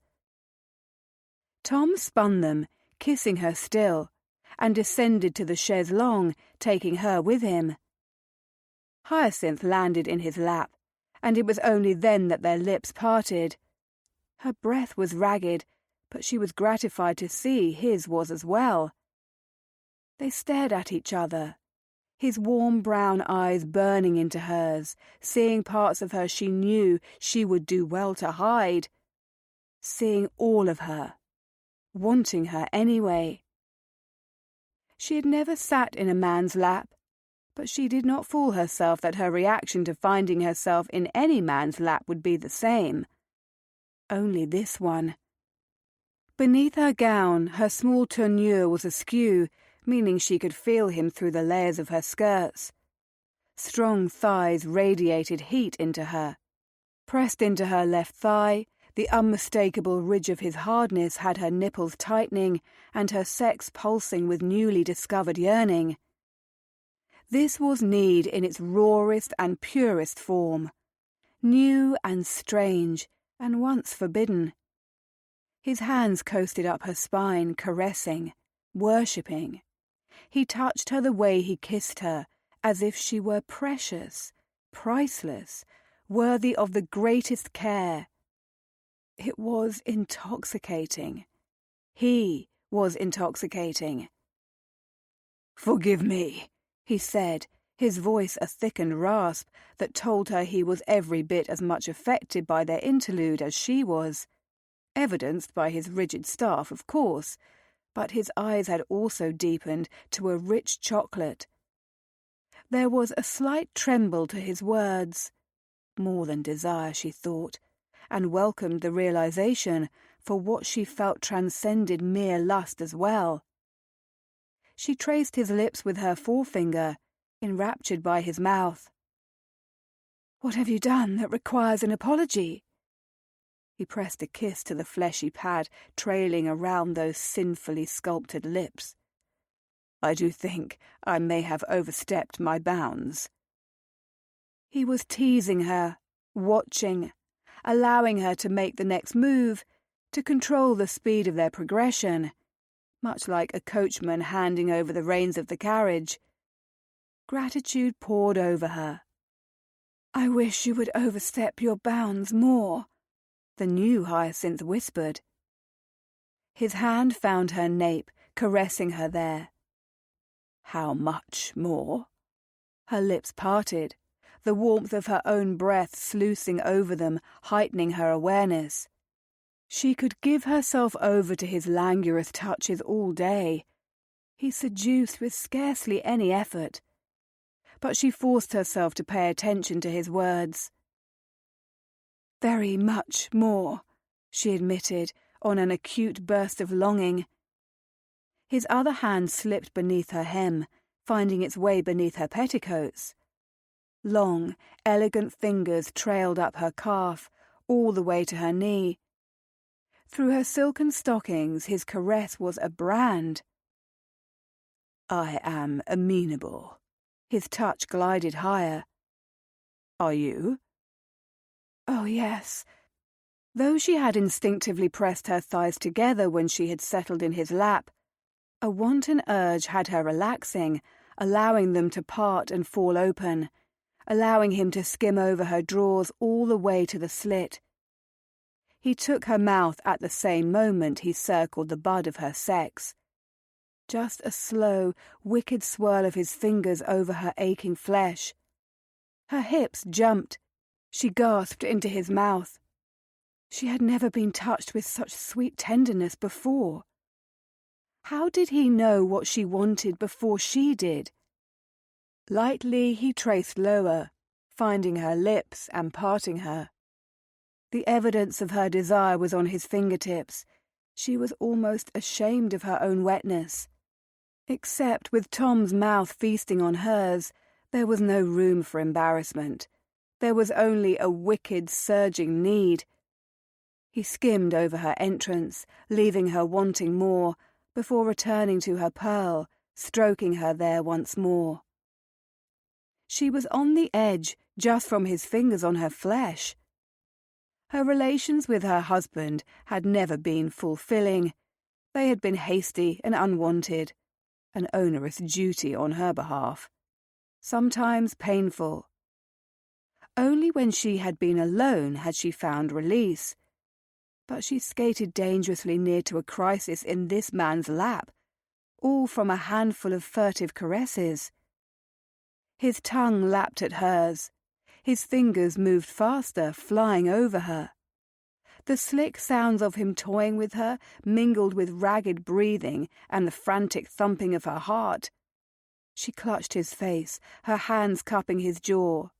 His skin was warm, the pinpricks of his short whiskers a delicacy she could not have anticipated. The spicy scent of pine and man enveloped her. He dragged his mouth down her throat, all the way to her ear. "My God," he murmured, "what are you doing to me?" She could have asked the same thing of him. Indeed, she ought to have, but all she was capable of was sliding her legs farther apart at his gentle coaxing.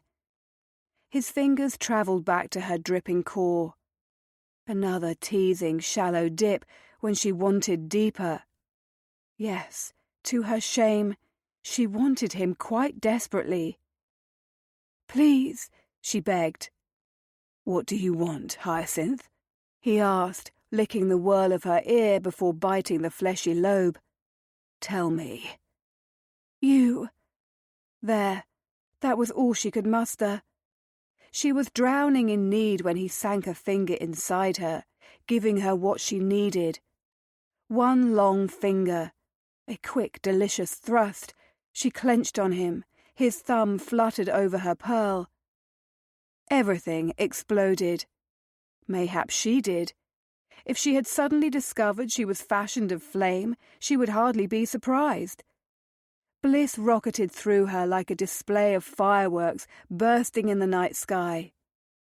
She buried her face in his throat to stifle the moan that longed to be unleashed. He continued toying with her, a second digit joining the first.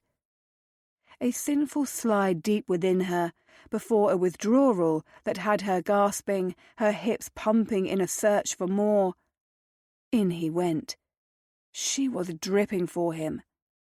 The taunt of his thumb over her bud was enough to send her to the edge again. Hyacinth kissed his neck, filling her senses with him the way he filled her.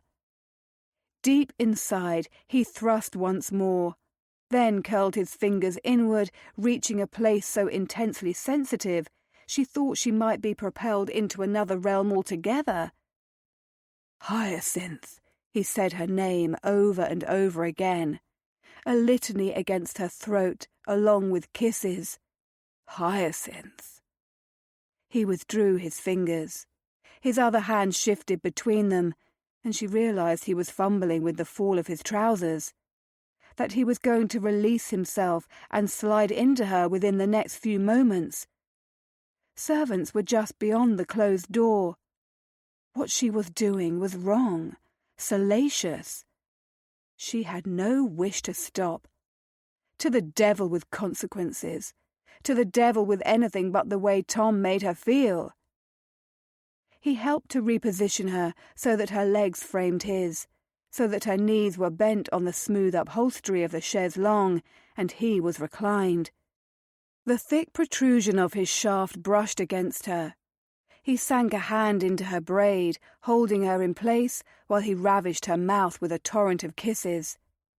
His other hand grasped his cock, brushing the thick tip over her soaked slit, over her throbbing pearl. She gasped into his kiss, poised to sink down on him, to accept him into her body. But before she could, a rap at the closed door made her freeze and tear her kiss-swollen lips from Tom's. "My lady," called the long-suffering butler from the other side of the portal. "Please forgive the interruption, but Miss Adelaide is running about the household with a volume of Dickens in her mouth. I thought you would wish to know." Her heart was pounding, her body aching with unfulfilled need. Gradually, reality returned to her. She became aware of what she had been about to do. Make love with a man she had only met the night before on the chaise longue in her salon in the middle of the afternoon, while her servants went about their day. Only a thin barrier of wood and plaster between them. Dear heavens! What had come over her? "Thank you, Pennington," she called in a desperately trembling voice she scarcely recognised as her own. "I shall be there momentarily." Hyacinth scrambled from Tom's lap, shaking out her skirts and doing her best to avert her gaze from the sight of his member, jutting thick and proud from the opened fall of his trousers. It was so lovely, so large and beautiful and masculine. Very large. Difficult to believe it would have fit inside her. There she went, staring at his anatomy again. Her cheeks heated, and she turned her back upon the sight of him, more than she could bear to face at the moment. "Hyacinth," Tom rasped quietly. "This was not my intention." Nor had it been hers. What must he think of her? What did she think of herself, for that matter? Despite Lottie's urgings, she did not want to take a lover. Her desire for freedom seemed dreadfully at odds with it. Hyacinth frowned, smoothing the wrinkles from her gown with shaking hands. Still, she could not turn back to him, afraid of what she would see, afraid she would not want to leave. She sucked a deep breath into her lungs. "Will you excuse me, Tom? I fear my beloved third one is running rampant over the household yet again. You may see yourself out." Without waiting to hear if he would protest, without facing him, and without making certain he was fully clothed once more, Hyacinth fled from him for the second time in as many days. Chapter 5. "What you need is Quim." Tom had been in the midst of taking a sip of his cognac when the pronouncement was so blithely issued by the Duke of Brandon. The result was his swift inhalation, accompanied by violent choking. His lungs burned as he attempted to catch his breath. "Jesus, Brandon," he said when he could speak at last. "You might warn a man before you go spouting nonsense." Brandon raised his glass in mock salute. "Quim is not nonsense, old chap. Neither the procuring or the enjoyment of it." "I did not say either was." One moment they had been speaking of the new volume of poetry by M.E. Desmond in Tom's library, and the next his friend was spouting off unwanted advice. Unwanted and unnecessary. Tom had nearly procured said Quim the day before. Good God, what a failure he was. Just thinking about those incendiary moments in Lady Alresford's sewing-room, strike that, Hyacinth's salon, was enough to make him randy again. It also brought a rush of heat to his cheekbones, filling them, he had no doubt, with ruddy, humiliated colour. He had almost fucked a woman he scarcely knew on a chaise longue. That was what he had done. What manner of man had he become? "Are you flushing, Sid?" Brandon cackled. "Oh, Christ, I had forgotten how easily you are put to the blush. What must it be like, such innocence, such virtue?" "It is hardly virtuous to covet a married woman, is it?" he snapped. "Nor am I an innocent. Far from it." Yesterday had proven as much, as had the day before. On both occasions he would have happily sunk his cock deep inside the drenched grip of Hyacinth's cunny. Ah, if only he had not touched her so thoroughly. For now he knew the silken heat of her skin, the wetness of her dew, the clench of her on his fingers when she found her pinnacle. He knew the sweet musk of her scent. It had lingered on his own skin after she had fled him, as if he had deliberately set fire to the chamber with the intention they should both burn. He had not washed his hands for 2 solid hours afterward. Stuff! Brandon took a sip of his own cognac. Your affair with Lady Needham was a disastrously tepid thing. You did not manage to slip into her bed, did you? The last I heard, she was waging a campaign of blue bollocks. No, he had not managed such a feat. Nor had he exerted much effort in trying, for he had been content to wait, to give Nell all the space and time she required. He had been certain, so certain, that he would have what he wanted in the end, the woman he loved, a wife, their future together. Instead, he had nothing. "A gentleman does not carry tales about his lovers, Brandon," he said, frowning. He had forgotten his old Eton chum's penchant for gossip. "You are worse than a dowager with your thirst for scandal and your endless questions." "More cognac, if you please," Brandon said instead of responding to Tom's jibes. That was the way of their friendship. Tom obliged him, the proverbial host. "Why have you come to call this afternoon, Brandon? Surely it cannot be to tell me I am in desperate need of bed sport." "Of course it can." The Duke offered him another salute with his refilled glass. "What is the old phrase? Bed sport is the nectar of the gods, or some such. It is deuced unhealthy for a man to remain chaste. I must look after you if you refuse the task. Your prick is likely to shrivel and fall off if you do not use it, or at the very least, your bollocks." Tom was relieved they had yet to take another sip of his own spirits. He would have seen a renewed fit of choking. He cleared his throat. "Awfully worried about my prick and bollocks, Brandon." "Concern for my oldest friend is all," Brandon said, draining half his glass in one go. "It is unnatural to forego Quim for as long as you have. Never say you have taken up buggery." This time Tom did choke once more, having just taken a hesitant sip. He sputtered. "Brandon, that is decidedly enough." His friend tossed back the remainder of his own cognac without bothering to savour. "Devil take it, man. You are more Friday-faced than a lad who has just seen his favourite ball floating away in the ocean. I merely seek to enliven and distract you. Your nose is looking better, by the way, I must say. Old Needham has the devil of a punch. Who would have known?" "Me," Tom said grimly. "Heeled a bit crooked," his friend noted, his dark green gaze studying Tom's nose more thoroughly than he would have preferred.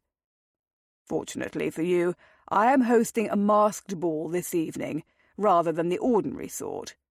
You can cover it up, and the ladies will never be the wiser that your pretty face is ruined." Tom groaned. Brandon's balls were legendary for their licentiousness and depravities. Orgies could be had in any of the anterooms. Courtesans and aristocrats rubbed elbows. They were the sorts of entertainments Tom had once upon a time found diverting.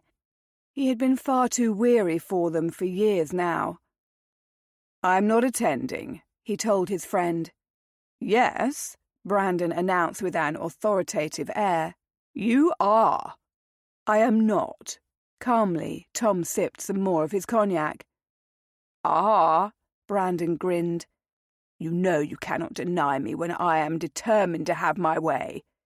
Have you learned nothing in all our years of friendship?" He had learned never to trust the Duke of Brandon. That much was certain. Also to avoid his fete at all costs. Tom sighed. I am eschewing society for the moment, Brandon. I need time to get my house in order. Time to recover from the beating his heart had taken, or mayhap merely time to seduce the lovely widow next door. Now, where had that rogue thought emerged from? Your house looks well enough from where I sit, Brandon sniffed. This cognac, on the other hand, is not quite up to snuff, however. Wherever did you procure it? I must send over some of my stores. Terrible thing, what is happening with the phylloxera in France, ruining all the bloody vines, and in the finest regions at that. Have you read about it, Sidmouth? No, Tom had not. His life had been marked by disinterest for some time now. I have not perused the Times in... He paused, attempting to recall when he had last bothered himself to procure a paper. Months, at least. Brandon shuddered. What have you been about all this time, aside from the glowing light of my infrequent calls to make certain you have yet to die of a broken heart? Never tell me you have been wallowing in the depths of mawkish despair. Tom stiffened. Why must my despair be mawkish? More cognac? Brandon held out his glass. Because you are yourself, old chap. What with your belief in love and all that claptrap. I do hope you did not write any elegiacs after Lady Needham cut out your heart with a dull spoon and ate it for dinner. He thought of the stack of elegies he had been so recently working upon, abandoned following those garden kisses with Hyacinth, and frowned. Of course not. Do not be an arse. I am an arse, Brandon grinned, wiggling his still empty glass in rude fashion. It is in my nature. My sire was an arse before me, and his darling pater before him was an arse. I am descended from a bloody line of arses. Not much hope for me to improve upon the familial legacy, I'm afraid. Tom splashed another measure of cognac into the empty crystal. I cannot argue with that. The Duke took an exaggerated drink.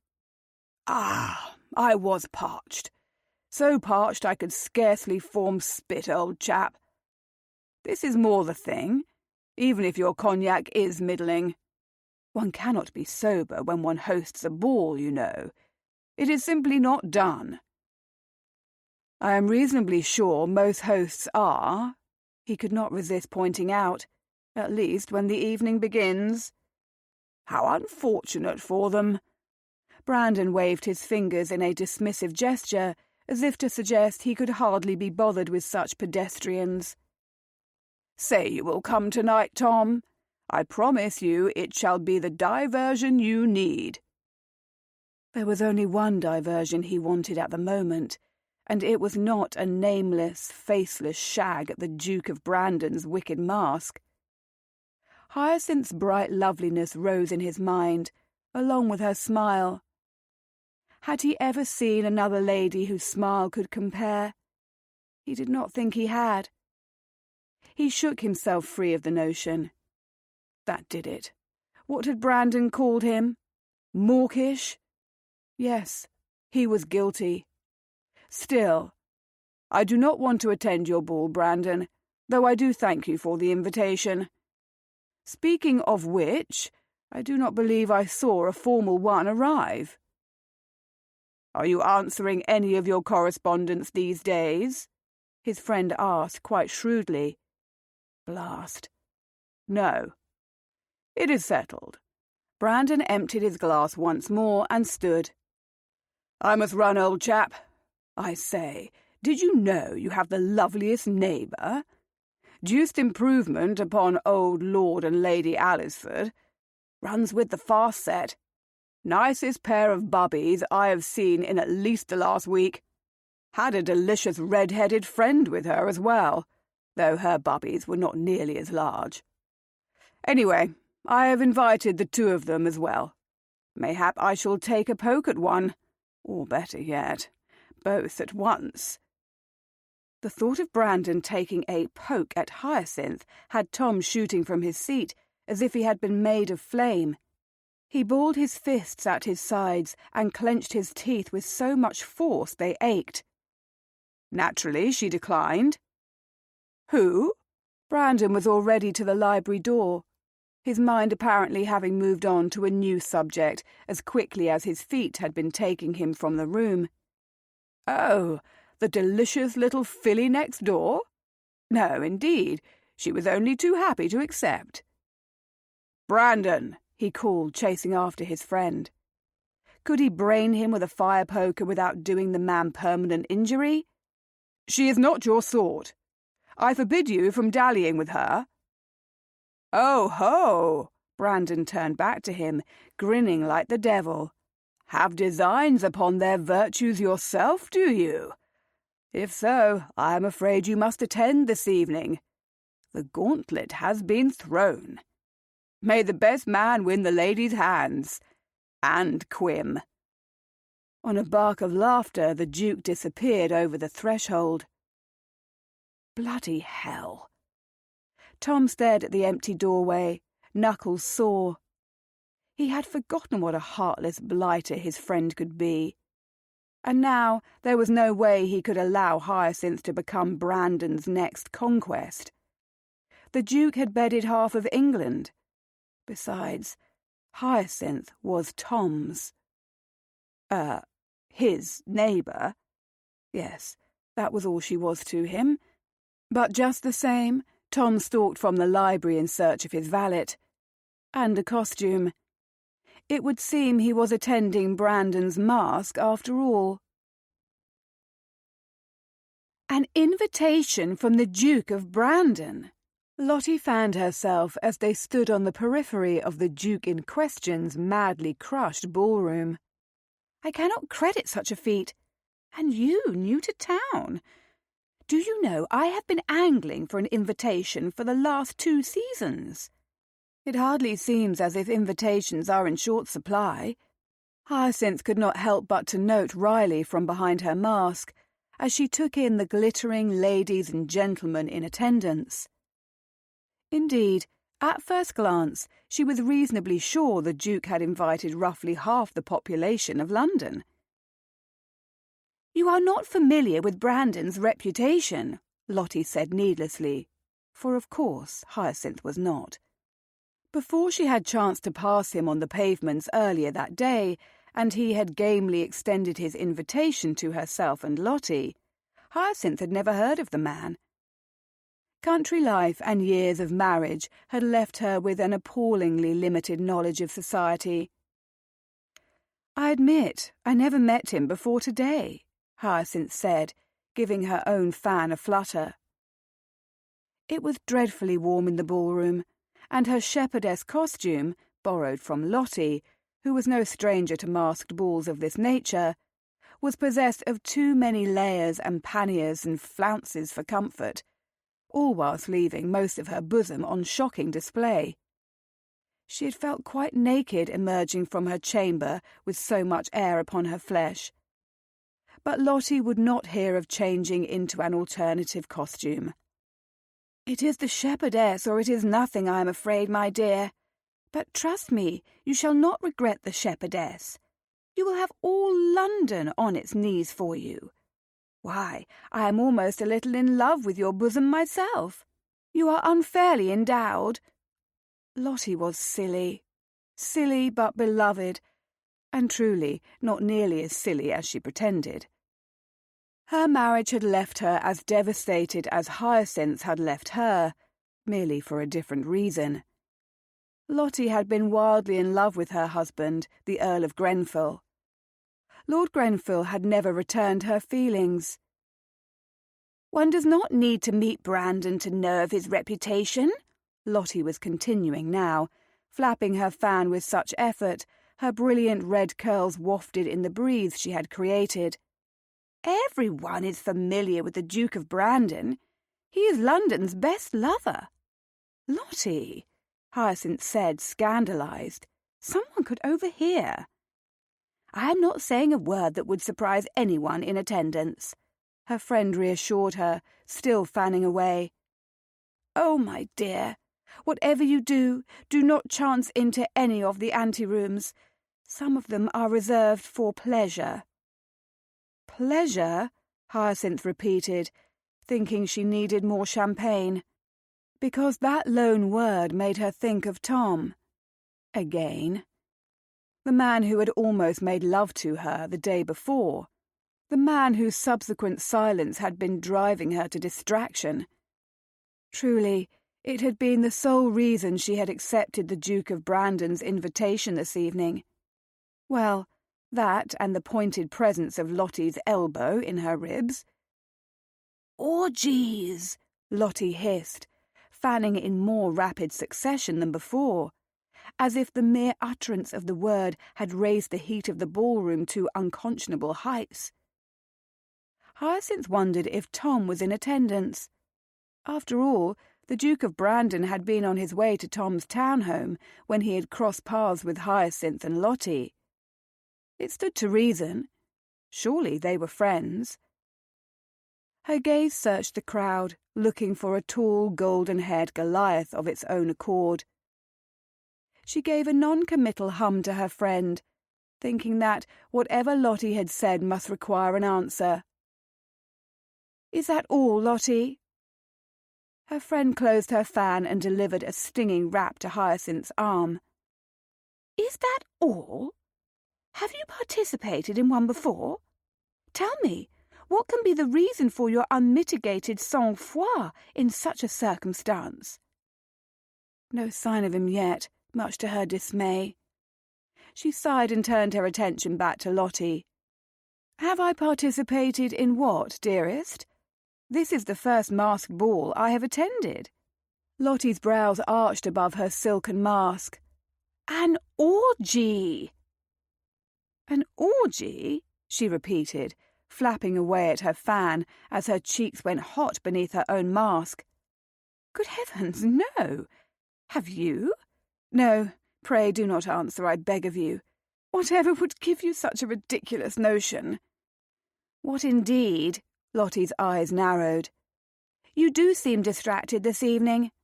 Tell me, what has you at 6s and 7s? We are at one of the most thrilling balls of the season, and you act as if you can hardly be bothered to enjoy yourself." Her friend's insatiable appetite for distraction was yet new to Hyacinth. The last fortnight had been so busy, she felt as if she would need an entire month of sleep just to make up for the late evenings and abundance of champagne she had consumed. "Forgive me, dear friend," Hyacinth sighed, telling herself she ought not to be looking for Tom, ought not to be thinking of him either. "I do not find myself as enthused as I should be. The Duke of Brandon hardly thrills me." "I shall have to rectify that travesty with all haste." The low drawl at her back had Hyacinth turning in shock to find two gentlemen approaching. The first, tall and dressed from head to foot in black, his green eyes twinkling behind a mask, could only be their host. The other, taller by a bit and leaner, with a shock of silken golden hair and brown eyes that seemed to bore into her soul, was, undeniably, the man she had been looking for. Tom was here. "Your Grace," she forced herself to say, dipping into a curtsy. "My lord, forgive me, but you caught me unaware." Brandon smiled, his lips full and sensual beneath his mask. There was no denying the man had an air about him. He was handsome, charming, roguish. Her eyes drifted back to Tom and held. He was the only man who captivated her attention. She was scarcely aware of Lottie at her side, flirting madly. "Come with me," Tom said, his gaze locked upon hers. He was not asking, he was not demanding, not precisely. Rather, he was entreating her. Hyacinth tilted her head. "I cannot believe it wise to allow an unknown gentleman to take me away from my friend." "Fly, little bird," said the Duke with a waggle of his elegant fingers. "I shall keep your friend company whilst you are gone. Do be kind to my old Eton chum here. He has had the devil of a time with the fairer sex in recent years." The reminder of Tom's past and the woman who had broken his heart was unwanted. Hyacinth could not help but to wonder if the Duke had intentionally made reference to it. Was he that obtuse, or was he needling his old Eton chum? She hardly knew enough of Brandon to be certain. His eyes, however, were assessing. They seemed to see everything. What a strange man he was. She hardly felt comfortable leaving Lottie at his mercy. "I believe I must remain here with Lady Grenfell," she said, casting a glance in her friend's direction. "We were just having the most amusing discussion." "Yes, I do believe we overheard." Brandon's tone was grim, his lips taking on a wry twist. "She meant no insult, Your Grace," Lottie said quickly. "Lady Southwark and I are honoured for the invitation, of course." He said noncommittally. "You ought not to be, my dear. But now you are here, you may as well partake of the amusements." Lottie blinked at him from behind her mask, apparently not knowing what to do with such a response. A rarity for her friend, speechlessness. He offered Lottie his arm, saving her from the necessity of response. "A dance?" "I would be delighted," her friend breathed, placing her hand in the crook of the Duke's elbow without hesitation. Brandon whisked her away at once, leaving Hyacinth staring after them, alone with the man who had not been far from her thoughts ever since the heated kisses they had shared. Ever since he had owned her lips in the moonlit garden and hauled her into his lap the next day. "I cannot help but to fear I have just allowed my canary to go off with a merciless tomcat," she said, watching her friend go. "He is not as merciless as he seems." Tom was nearer to her than she had realized, his delicious scent taunting her senses. "Your friend will be safe with him." As the Duke and Lottie disappeared into the crush, Hyacinth could not quite quell her misgiving. "Safe? As safe as she wishes to be." Tom offered her his arm next. "Come with me?" This time he asked. She should tell him no, she thought. Deny him, keep her distance, flee. No good could come of this ball for either herself or Lottie, she was sure of it. And yet temptation lingered. Temptation she had been so long denied. Mayhap she was the canary as well, and Tom a lion about to have his dinner. Her hand settled on his arm. "Where do you intend to take me?" "You shall see." Chapter 6. Tom took Hyacinth to the quietest room in Brandon's ridiculously thronged townhome. The study had been out of the question, lest Brandon attempt his own brand of entertaining within. The anterooms surrounding the ballroom were dens of vice, and after Nell, Tom had rather had enough of sharing his woman for a lifetime, thank you.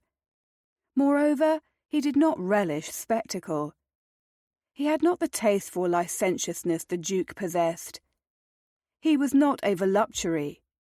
The worst sin he had committed had been to fall in love with a woman who was not free to love him in return. Doing so had only cost him nearly everything. "Did you develop a feverish need to read in the midst of his Grace's ball?" Hyacinth teased, breaking into Tom's thoughts with her husky drawl that effectively banished anything but her.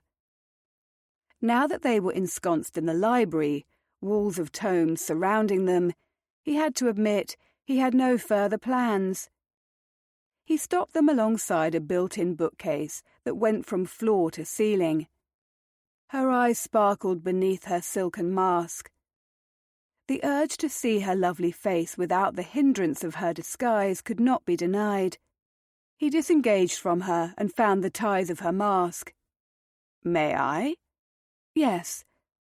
At her ready acquiescence, he plucked open the knot and whisked away the scrap of silk, tucking it into a pocket within his elaborate coat.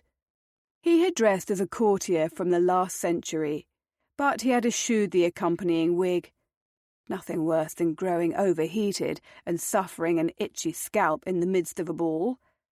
He was ever practical, ever the fool. "There," he said, drinking in the sight of her. "You make a lovely amaryllis, my lady." What he truly meant was that his cockstand had been instant and unwavering from the moment he had first seen her garbed as a shepherdess. Her disguise had not mattered one whit. When his gaze had fallen upon her, he had known instinctively that the blonde siren with her magnificent bosom on display was Hyacinth. "Thank you," she said, giving him a small smile that produced the faintest hint of her dimples. "Although I must admit, I have neither the patience nor the endurance to stand outside any man's door for 30 nights, piercing my heart with a golden arrow." "If you stood outside my door, I would happily open it on the very first night," he said. "No need for arrows or 29 more nights of waiting." Her lips twitched. "You do not require me to bleed for you or bring you a new flower?" "You are flower enough." The words were on his tongue, heavy and weighted. Silly, too, frivolous. He had not brought her here to play Alteo to her shepherdess, or to woo her. He was not the sort who seduced with effusive flattery. Romanticism was lost upon him now. Why had he brought her to the library? Tom could not, for the life of him, think of a single reason aside from the all-consuming need to have her alone, to have her all to himself, so that he could bask unencumbered in the violet lights glittering within the depths of her blue gaze. "Come to my door and find out," he said lightly instead, removing his own mask as well. The cursed thing was tickling him. "Tonight, if you wish." She tilted her head, studying him. "And if I were to do so, what would happen?" "More of what happened in your salon," he said. Because it was the truth, and he could no longer deny it. He wanted this woman, wanted her in his bed. "Much more. No poorly timed interruptions. I haven't a mongrel haunting my town home." "Lady is not a mongrel," she denied without heat. Tom had actually developed a curious fondness for the little furred maker of mischief. "How many of your books did she eat?" "The frontispiece of Great Expectations." He could not contain a chuckle. "A mongrel of discerning tastes, it would seem." "Would you expect any less?" Her smile returned as her stare slipped over his features. "You have used my unguent? Your scrapes look vastly improved this evening." He had, despite the scent of the stuff. "I must thank you for it." He rubbed his jaw, freshly shaven. "It does seem to work magic." Much the same way she did. What was it about this woman that affected him so? He wished he knew. Mayhap, if he did, he could inure himself to her lure.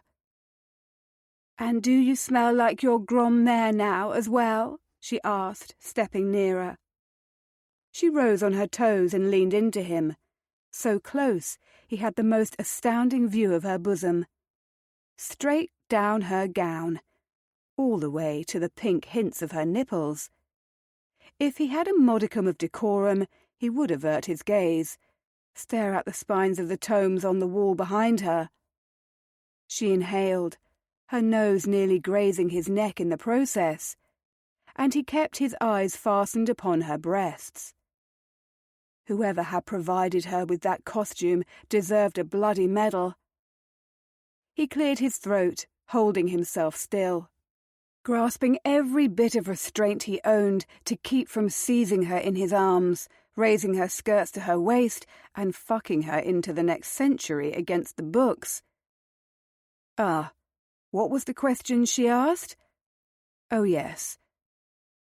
I shall leave the opinion to you, Hyacinth. What do you think? He asked, hating himself for the thickness in his voice. Her hands had come to settle upon his chest. Now they slid to his shoulders. Instead of stepping away, she remained where she was. She inhaled again, and this time her nose pressed against the skin just above his collar and necktie. I cannot fathom anyone's grommare smelling the way you do, she murmured. Tom gave in to temptation. He clasped her waist, hauling her against him. Why the devil had he chosen to wear old-fashioned breeches with his costume?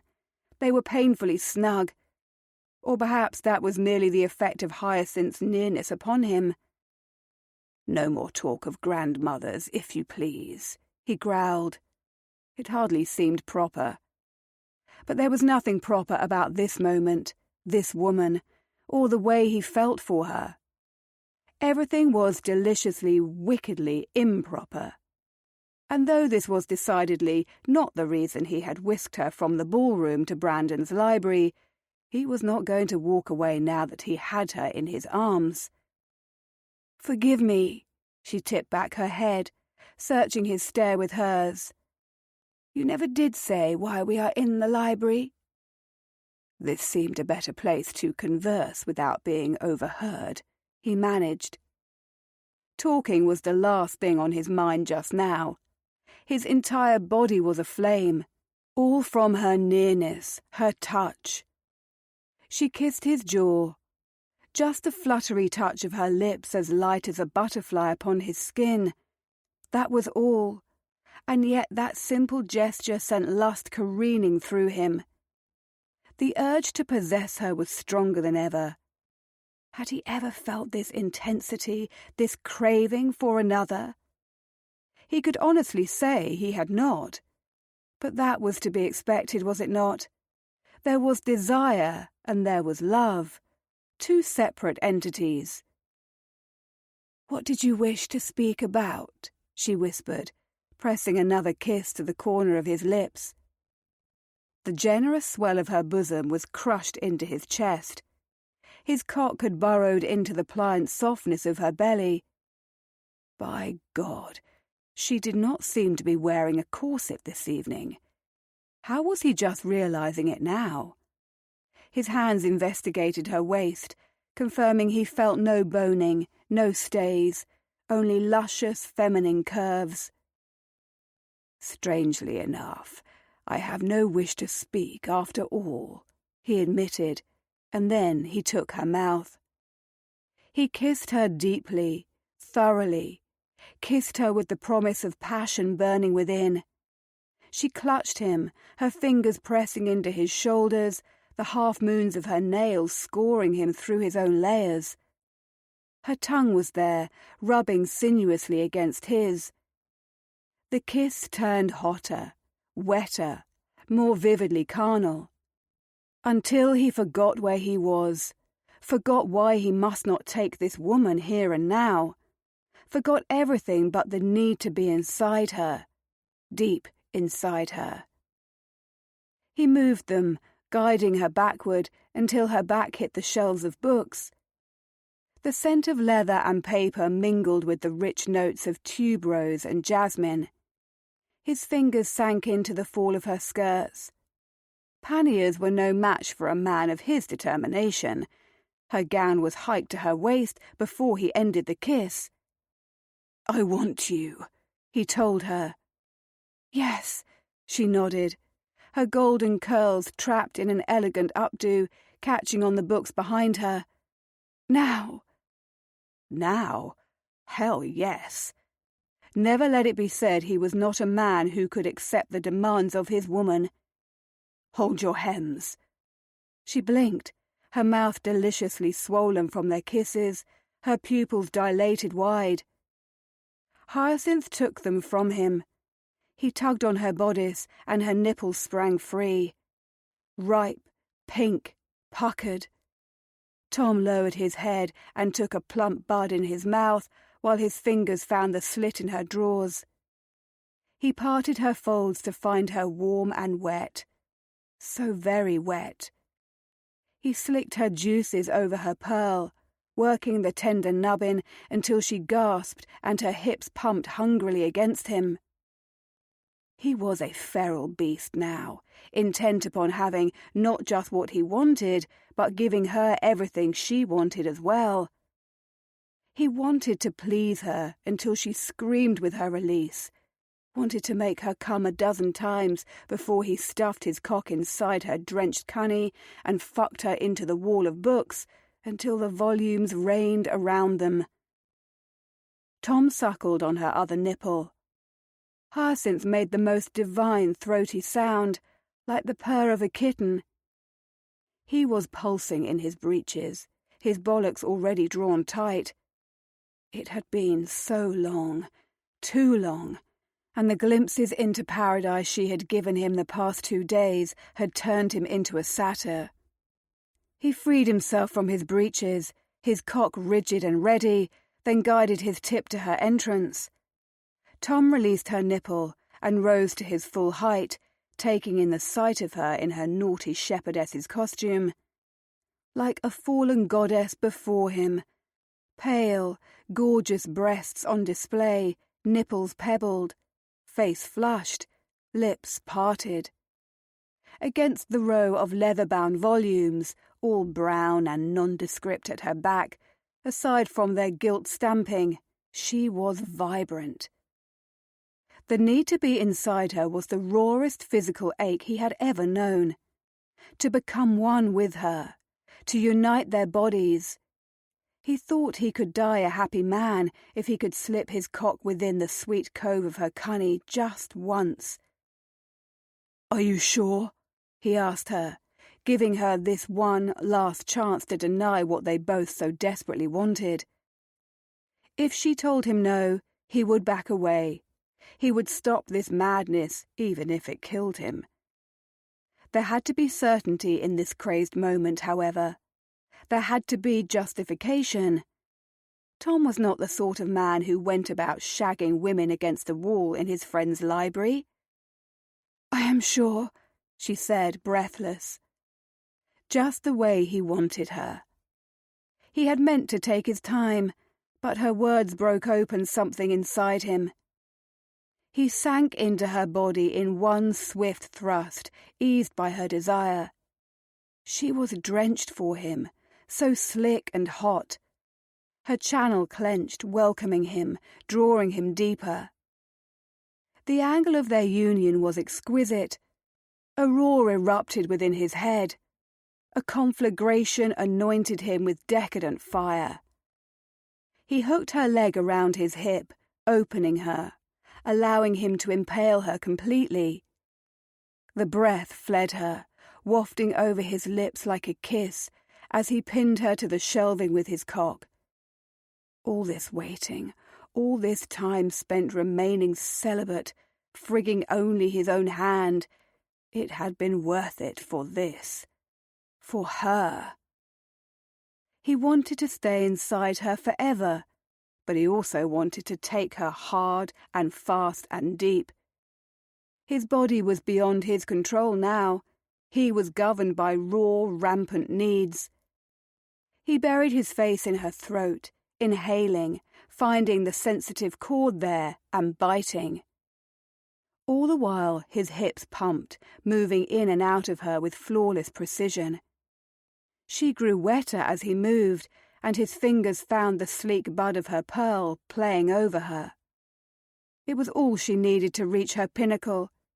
She came on a wild moan, tightening her leg around his hip to draw him to her. As she tightened on him, tremors rocking through her, he lost control himself. It had been too long, and she felt too good. On a groan, he buried himself deep and spent, pulsing inside her before he could withdraw, spilling his seed in her. Later, he would worry about the ramifications of his recklessness. for now he collapsed against Hyacinth, a fine sheen of sweat on his skin, her scent in his nose, her sweet cunny clutching him within as if she would cleave to him forever. But nothing lasted forever. Tom knew that better than anyone. Hyacinth searched for Lottie, attempting not to give in to the growing sense of hysteria within her. She wandered through the glittering throng of masked revellers, scarcely hearing the din. Although she was making a habit of running from Tom, she felt she could be excused on this occasion. After all, it was not every day that one made love in a stranger's library. With a man who had also been a stranger to her just a few days before. She scarcely stifled a wild burst of laughter threatening to break free.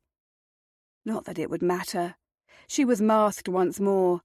No one knew her here. Or did they? Well, it hardly mattered. Hyacinth was in no mood to have a care. Since when had she been so foolish, so reckless? What had she done? Tom had been mournful in the moments after their frenzied passion had subsided and reality had returned with the sting of a slap to the cheek. He had withdrawn from her, tucked himself back into his breeches. He had pressed his handkerchief to the juncture of her thighs, removing the traces of his metal leaking from her core.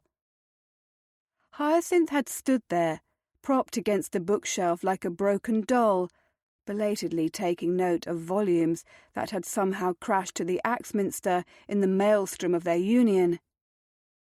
She had still clutched her skirts in her fists. The pinched lines of regret on his handsome face had been too much to bear.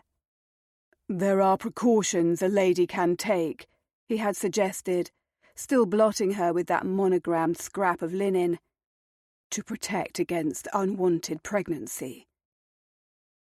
The intimacy of his gesture had been more familiar somehow than their love-making had been.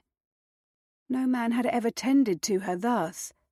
Certainly Southwark had not, nor had he ever fretted over the vagaries of their marriage bed.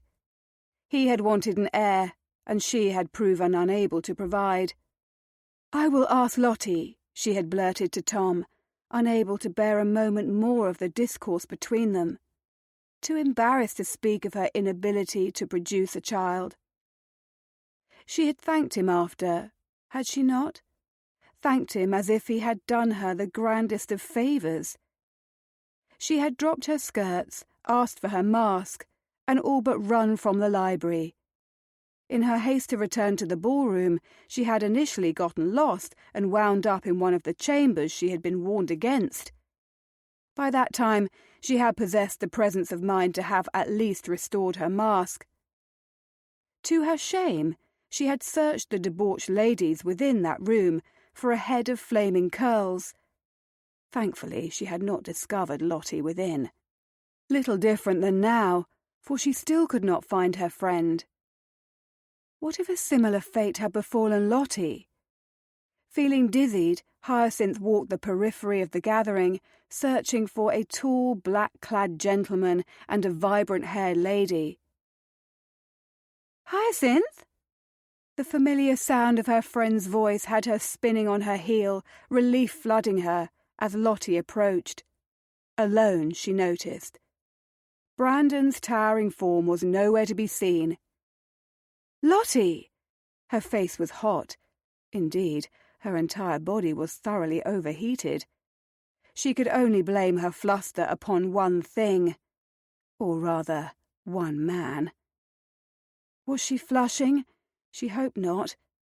It hit her as her friend approached, smiling benignly behind her mask, nary a curl out of place, that she could not bear to ask Lottie for help in the fashion she had assured Tom she would, because she had no wish to reveal what had just happened in the library. She did not fear her friend would judge her. Lottie would applaud her for taking a lover at last. But what had happened between her and Tom had been private. She wanted some time to keep it to herself. What was the risk, anyway? There hardly seemed one. Just as Southwark had always told her, she was barren. She was the problem. He would have been better off without ever having wed her.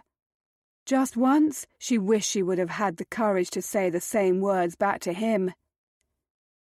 "Where have you been, dearest?" Lottie asked, cutting through Hyacinth's heavy remembrances of the past. "I've been looking everywhere for you."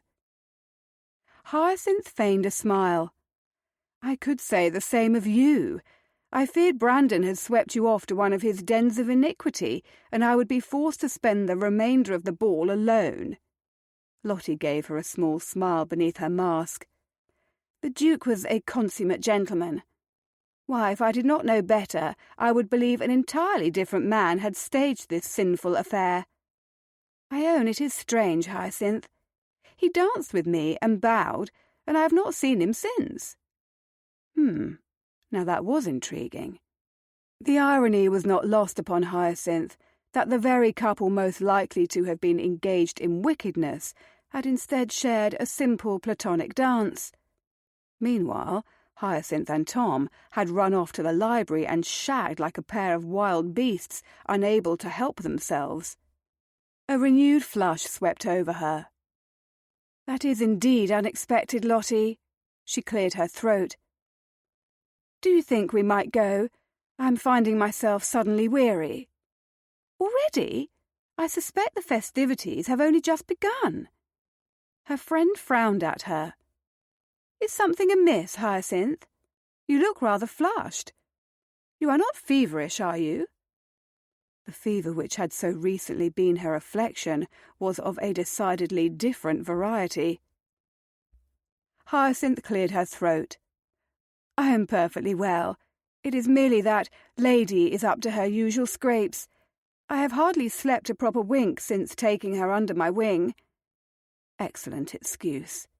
Inwardly, she offered poor Adelaide a fleeting apology for placing all the blame upon her furred little back. "I told you to get a cat," Lottie said, nodding sagely. "Cats are not nearly as cumbersome as dogs. They groom themselves, and they sleep through the night, to say nothing of their inability to become tangled up in rose bushes. Felines are far too intelligent to fall for such a snare." Lady was not the only one falling for snares. What had she been thinking, making love with Tom, in the midst of a ball, in the Duke of Brandon's library of all places, when they could have been interrupted at any moment? She had ventured to London to seize the reins of her life, to experience everything she had missed, but all it required was the attentions of one man, beautiful enough to rival Apollo himself, and she had cast aside all her morals. Drowning herself in champagne and throwing parties was one thing. Allowing a man to take her against a wall of books, that was decidedly another. Even if his love-making had been nothing short of miraculous, a revelation of what she had been missing, her body still hummed with the lingering after-effects of his potent touch, the feeling of him deep inside her, those strokes that had seemed to reach a place she had never known existed. Good heavens! Where was her fan when she needed it? Gone, it would seem, along with her modesty. Mayhap she had left both in the library. "Dearest, you look overheated," Lottie observed. "Say something, will you? I begin to fear Sidmouth took advantage of you in your absence. The Viscount did nothing of the sort, did he? I should hate to have to beat him with the nearest fire-poker." Hyacinth coughed, startled by her friend's bloodthirsty threat. "There is no need to commit murder on my behalf today, Lottie dear. Do not suppose I am above bludgeoning him with the epergne over dinner," Lottie cautioned, an edge in her voice that told Hyacinth to believe her friend. "Lord Sidmouth was the perfect gentleman as well," she lied. "Think nothing more of it." She hastily distracted Lottie by pointing out the utterly disastrous attempt at representing Marie Antoinette made by a lady on the dance floor. Her towering wig was askew, and her shockingly low décolletage meant that when her partner twirled her about, Her left breast leapt from her bodice, leaving her rouged nipple on display as they went down the line. Tom had been perfect, she thought to herself, watching in fascinated horror as Marie Antoinette continued on with the Viennese waltz, half her bosom hanging out. He had been the perfect lover. But that did not mean she could repeat the folly. Once was more than enough. All the misgiving rushing through her was ample proof she had not been ready to become intimate with a man. The past still had its relentless hold on her in far too many ways. She dared not trust anyone but herself. Chapter 7. After years of self-imposed celibacy, while he chased after the woman he had so blindly believed himself in love with, now that Tom had made love once, he had to face the sobering realization that his hand would no longer do, and along with that awareness came another, decidedly unwanted understanding as well. No other woman would do either. His damned inconvenient cock only wanted Hyacinth, which would not have been a problem at all if his maddening, beautiful, tempting neighbour had not decided to ignore him following their rushed coupling at Brandon's ball. 2 days had passed since he had made love to her, and now he was once more awaiting the grim pronouncement of the lady in question's sour-faced butler. When he had called the day before, he had been given the dreaded, "Milady is not at home." Suspecting she was avoiding him, he had sent over a note that he spent the better portion of 2 hours labouring over, in an attempt to convey his feelings in the proper fashion. Namely, he had asked her to become his mistress. Hyacinth's answer had returned less than 1/4 hour later. He could applaud her for her promptness in the matter, if little else. 1 word had been scrawled upon the page, without ornamentation. No. He ought to have left it at that. A wiser man than himself would have, no doubt. Instead, he had sent a 2nd letter, and then a 3rd, followed by a 4th. All had gone unanswered. In a fit of pique, he had gone to his club, hoping to find some diversion. There had been none. He had found Brandon, who had convinced him to attend yet another ball. But though he had been surrounded with ladies aplenty, none of them had interested him in the least. All he had been able to think about was a golden-haired siren who had given him the most intense experience of his life, only to reject him afterward. The sound of footfalls alerted him to the butler's return. Tom hoped she would see reason today. She had enjoyed herself every bit as much as he had. 2 spends did not lie, and nor had the slickness of her cunning. The way she had gripped him. Lemon Face appeared. "Regretfully, my lady is not at home, Lord Sidmouth." She was rebuffing him. Again. He tamped down his irritation. "Very well, sir. Thank you for taking the trouble to make extra certain her ladyship was not hiding in, say, a salon, or mayhap a library, or the drawing-room. Quite good of you." The butler's aggrieved expression, coupled with every rule his grandmère had ever instilled in him, told Tom he was being rude. But he was in the devil's own mood, and he rather found he did not care.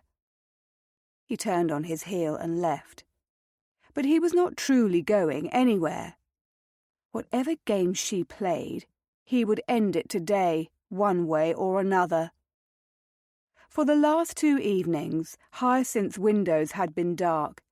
There had been no laughter, no music, no cluster of carriage traffic snarling the road, no parties.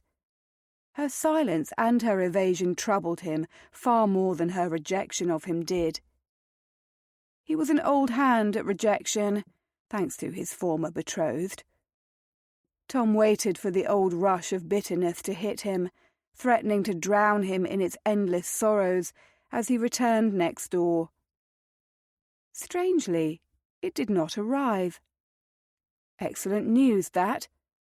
Either he had hardened himself beyond the point of reason, he no longer despised Nell for tearing his heart from his sleeve and grounding it into the dust, or he was too preoccupied with Hyacinth to feel anything other than thwarted desire.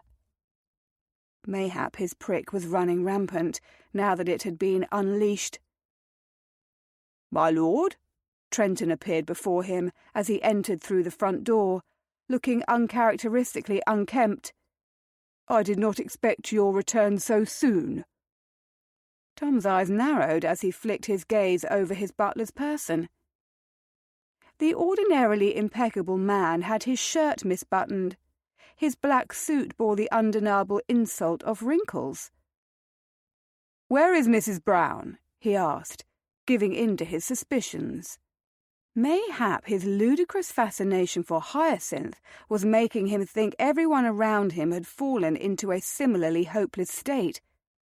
He could not be certain. However, he was reasonably sure there was something afoot between his butler and his housekeeper. "Mrs. Brown, sir?" Trenton asked, his voice an octave higher than normal, as if he were struggling to maintain a nonchalant air. "The housekeeper," Tom gritted. "Do not act as if you have never heard the woman's name. I do believe you are on familiar terms. Just the other day I heard you calling her by her Christian name, Margaret." "It is Mildred, sir," his butler corrected, a flush staining his cheekbones. Further proof of his guilt. "Precisely what I said." Tom glared at his butler. Truly, why was everyone else, his own bloody butler and housekeeper, luckier in romantic entanglements than he was? Trenton cleared his throat. "Shall I fetch Mrs. Brown for you, my lord?" "No." Tom stalked past his butler, intent upon his quarry now. "Perhaps later. Trenton?" "Yes, sir?" "You've a button missing its mooring," he called over his shoulder. He continued on to the gardens. Hyacinth could only avoid him for so long. Hyacinth was in the gardens chasing after Lady when a silken drawl took her breath. "So, the lady is at home after all." Whirling about, hand to her madly thudding heart, she found Tom stalking toward her. Golden, tall, handsome, sullen. Where had he emerged from, like a beautiful masculine spectre? And how? More to the point, why? She had told her butler to relay to Lord Sidmouth that she was not at home. "You gave me a fright!" she exclaimed. Lady yipped excitedly and dashed straight to Tom's feet, where she gazed adoringly up at him, receiving the caress of his long fingers on her head. Traitorous little wretch. Hyacinth experienced a twinge of envy at the attention he was bestowing upon her pup. How silly. She had been dodging him, avoiding him, doing her utmost to pretend the library had never happened. And now, here he was. Had he gotten more handsome since she had seen him last?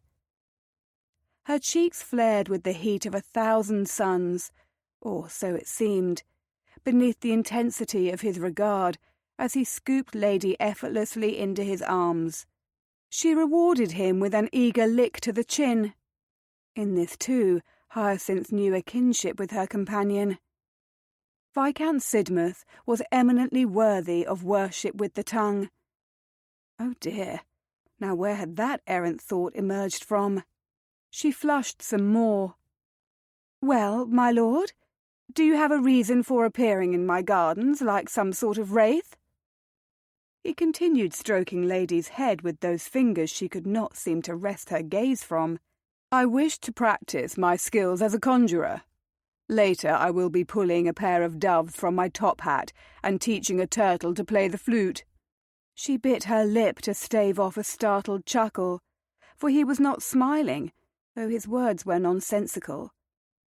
Indeed, there was a nettled edge to his voice. He was irritated with her. Hyacinth decided to play along. "Indeed, sir, I have always longed to hear a turtle play the flute. Thus far I have only been fortunate enough to hear them play the pianoforte. Quite remarkable, aside from the clanking of the shells." "The flute is ever so much better." He gave Lady's neck a tender scratch, and she nuzzled into his hand. It was not the first time Hyacinth had been jealous of her own dog. She was beginning to suspect it would not be the last. "You seem to have Lady charmed," she observed, not without a hint of bitterness. His dark gaze seared hers. "If only I could similarly charm her mistress."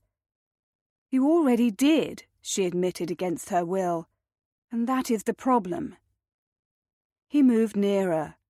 Long, deliberate strides, neither hurried nor hesitating, but measured, as if he had all the time to pursue her in the world.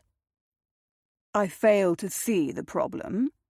She told herself she would not retreat, not even when he had reached her and he was but an outstretched arm away, not even when his decadent scent teased her senses, threatening to overwhelm. Why did he have to be so tempting? "I do not want to be charmed," she told him, forcing some firmness into her voice. "I want liberty. I am newly free after 5 years of misery, and another 6 months spent paying homage to the memory of a man I despised." That much was true. She did not need to mention her inconvenient reaction to Tom, or how he made her throw every shred of caution and lingering morality to the proverbial winds. In truth, the deep connection she felt with him frightened her. The risks she had taken with him disturbed her, not because she had taken them, but because she had liked them. "I do not recall seeking to chain you." He studied her, still showering Lady with attention. "I am beginning to believe you stole into my gardens expressly so you could abduct my dog, Lord Sidmouth." She pursed her lips, examining him in return. Oh, he was far too handsome. Every part of her yearned to throw herself into his arms. But she could not, would not, must not. Her inability to resist him had been the reason she had refused his calls in the wake of their folly at the Duke of Brandon's ball. She did not dare trust herself in his presence, and she could not bear for a man to hold such power over her. "I hardly stole into your gardens." He was calm now, that warm brown stare, seeing more than she wanted him to, she had no doubt. "There is a connecting gate hidden behind Lady Alresford's prized rose-bushes." "They are my rose-bushes now." She could not help reminding him, before recalling the rest of what he had said. "Is that how you managed to rescue Lady?" Somehow, with all the champagne she had consumed that night, she had failed to wonder how Tom had been within her walled garden. He had simply been there, rescuing Lady, unfairly gorgeous in the moonlight, asking for a kiss. A slight smile quirked his sensual lips. "Are you doubting my skill as a conjurer?" "I am doubting my sanity for remaining here, chattering with you in the gardens, when I vowed I would keep my distance." She bit her lip once more, stifling further decidedly unwanted revelations. "Why keep your distance, Hyacinth?" His stare bored into hers. "Do you not trust yourself?" "After what happened at the ball?" Her cheeks went hotter still, cursed them. "Of course not. Why would I? It is plain to see my common sense and reason both flee me when I am in your presence long enough. Therefore, the only answer is to cease finding myself in your presence." "And now I have ruined your determination by appearing in your gardens once more," he finished for her.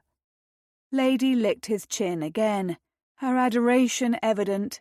Rotten little minx. "I will see to Lady now, if you please," she said, holding out her arms to take the pup from him.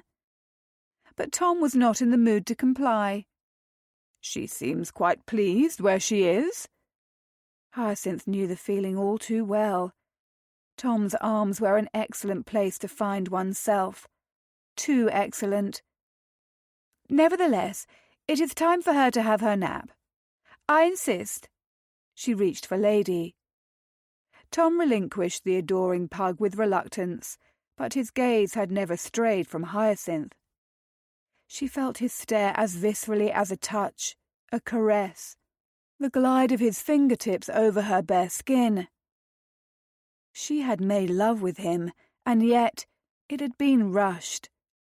If she had to relive that moment, she would take more time, linger over him, focus upon every detail so she could recall the memories later.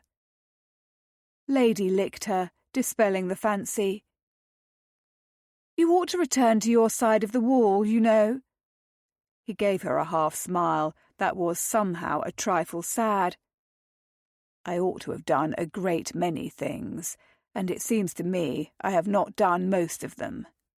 Why begin now?" She wondered with a pang if he was speaking of the woman who had stolen his heart, only to give hers to another. And the fresh accompanying wave of possession took her by surprise. How she hated to think of any woman taking Tom's heart for herself. Which was not just silly, but wrong. It was not as if Hyacinth herself had designs upon his organ. Well, mayhap another organ belonging to him. Oh, now her cheeks were hotter than molten lava. She ought to insist he go. But now that he was here, within reach, bringing with him his delectable brand of enticement, she could not summon the will to want him to return to where he belonged, because she very much wanted him to stay. She eyed him, telling herself to insist he return home, telling herself she had no reason to tarry with him, telling herself that spending any more time in this man's presence was sheer ruinous madness. But another voice joined the fray of her inner turmoil, and that voice told her to be brave, to spread her wings and fly. "Would you care to join me for tea, Tom?" she asked him. The smile he gave her stole her breath. "I would love to." Tom did not give a damn about the tea, or the accompanying biscuits and scones with fresh cream. All he cared about was Hyacinth. She made a brilliant hostess. The more time he spent in her presence, the more he realized there was much more to her than a frivolous woman who hosted endless parties. She was intelligent, lively, and, like him, jaded, wounded by the scars of her past. "How do you take your tea?" she asked him, flushing prettily, he supposed, beneath the force of his frank stare. He had not missed the slight tremble in her hands. Was she nervous now? How could that be? Unless she was as affected as he was by the confounded connection between them which refused to wane. "Cream and sugar, please," he said, admiring her as she poured and prepared. "Here you are." She offered him the cup and saucer. When he accepted it, their fingers brushed. The inevitable spark he felt whenever their flesh met jolted through him. Had it ever been thus for him with another woman? He did not think so. Not even with Nell. He had known many attractive women in his life, one of whom had stolen his heart. None of them took him by storm the way Hyacinth did. "Thank you for the tea and your reluctant hospitality both," he teased, ever the ingrate. He knew he ought not to push his luck with her, He was damned fortunate she had invited him to stay, rather than forcing him to return to his territory with his tail between his legs. "The reluctance is for my own good," she said, fixing her tea in the same manner she had his. He was intrigued by the enigma she presented. Never had he wanted to delve into a woman's past before, find out the hows and whys. With Nell, he had been terrified of what he would find. Wisely so. What he would have found, had he possessed the wit to dig deep enough, was a woman who had never stopped loving her husband, in spite of her protestations to the contrary. "Why?" he asked now, watching Hyacinth, admiring her. She was more beautiful than a painting by a Dutch master. Serene, pale, feminine. Almost untouchable it seemed, but he knew that for a lie. He still burned with the memory of touching her, of being inside her. His trousers were suddenly disastrously snug. Hyacinth licked her lush lips, plagued, he hoped, by a similar problem. "Because all I have done is throw myself into your arms from the moment we first met. I ought to be ashamed of myself." "Or you ought to be commended for your excellent taste," he ventured a teasing wink, keeping the moment light, for he knew that if he pressed too hard, she would flit away like a butterfly, beautiful and ethereal and out of reach. He wanted to keep her within his reach, at all times. The smile she sent him was wary, guarded. She did not know if she could trust him. Fair enough. He was not certain if she ought. Hell, at this point, he was not certain he should trust himself. All evidence pointed to the contrary. "My excellent taste aside, I hardly intended to conduct myself so recklessly." Her prim tone should have cooled his ardour. Instead, it had the opposite effect. "You regret what happened between us?" he pressed, hoping it was not the case. She hesitated, and he did not think he mistook the shadows entering her eyes. Sadness. "I fear it has given you the wrong opinion of me." He took a sip of his tea, studying her, wondering where this shyness was emerging from. "I could say the same. I assure you, it is not a regular occurrence for me to make love to my neighbours in my friend's library in the midst of a ball." Her lips twitched. "I am relieved to hear you only infrequently make love with neighbours in your friend's library, my lord. And always during balls." Heat rose to his own cheeks in response.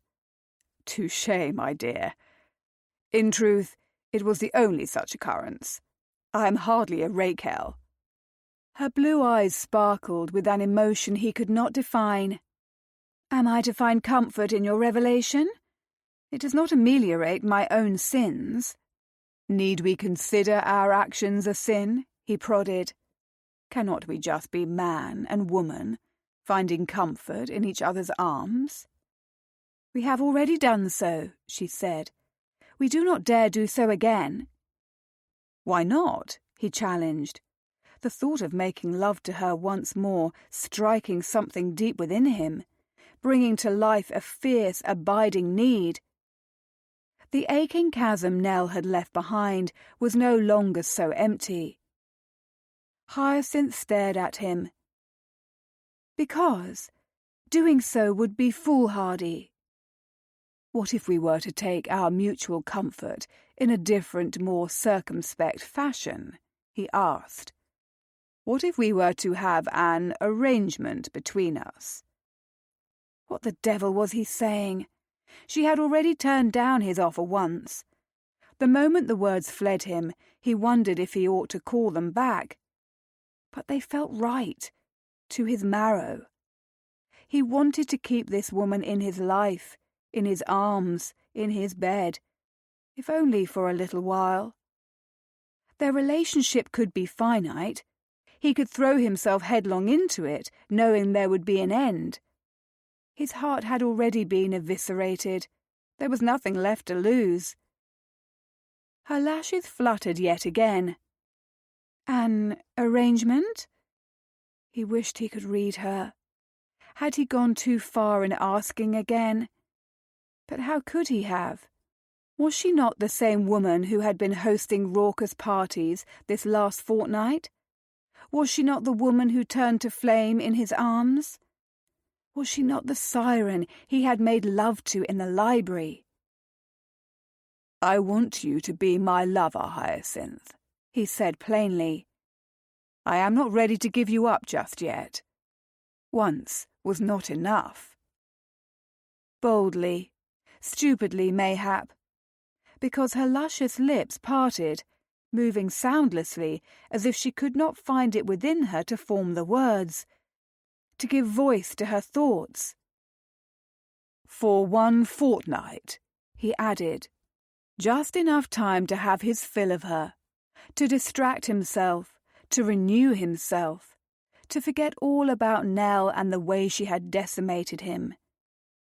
His nose chose that moment to throb, whether in remembrance or warning he could not say. 1 fortnight, Hyacinth repeated, her tone guarded. "It would be a mutual arrangement," he reassured. "Naturally, you will be free to sever our understanding whenever you wish. I will see to all the necessary arrangements." His mind was whirring with the particulars. A hotel room, he thought.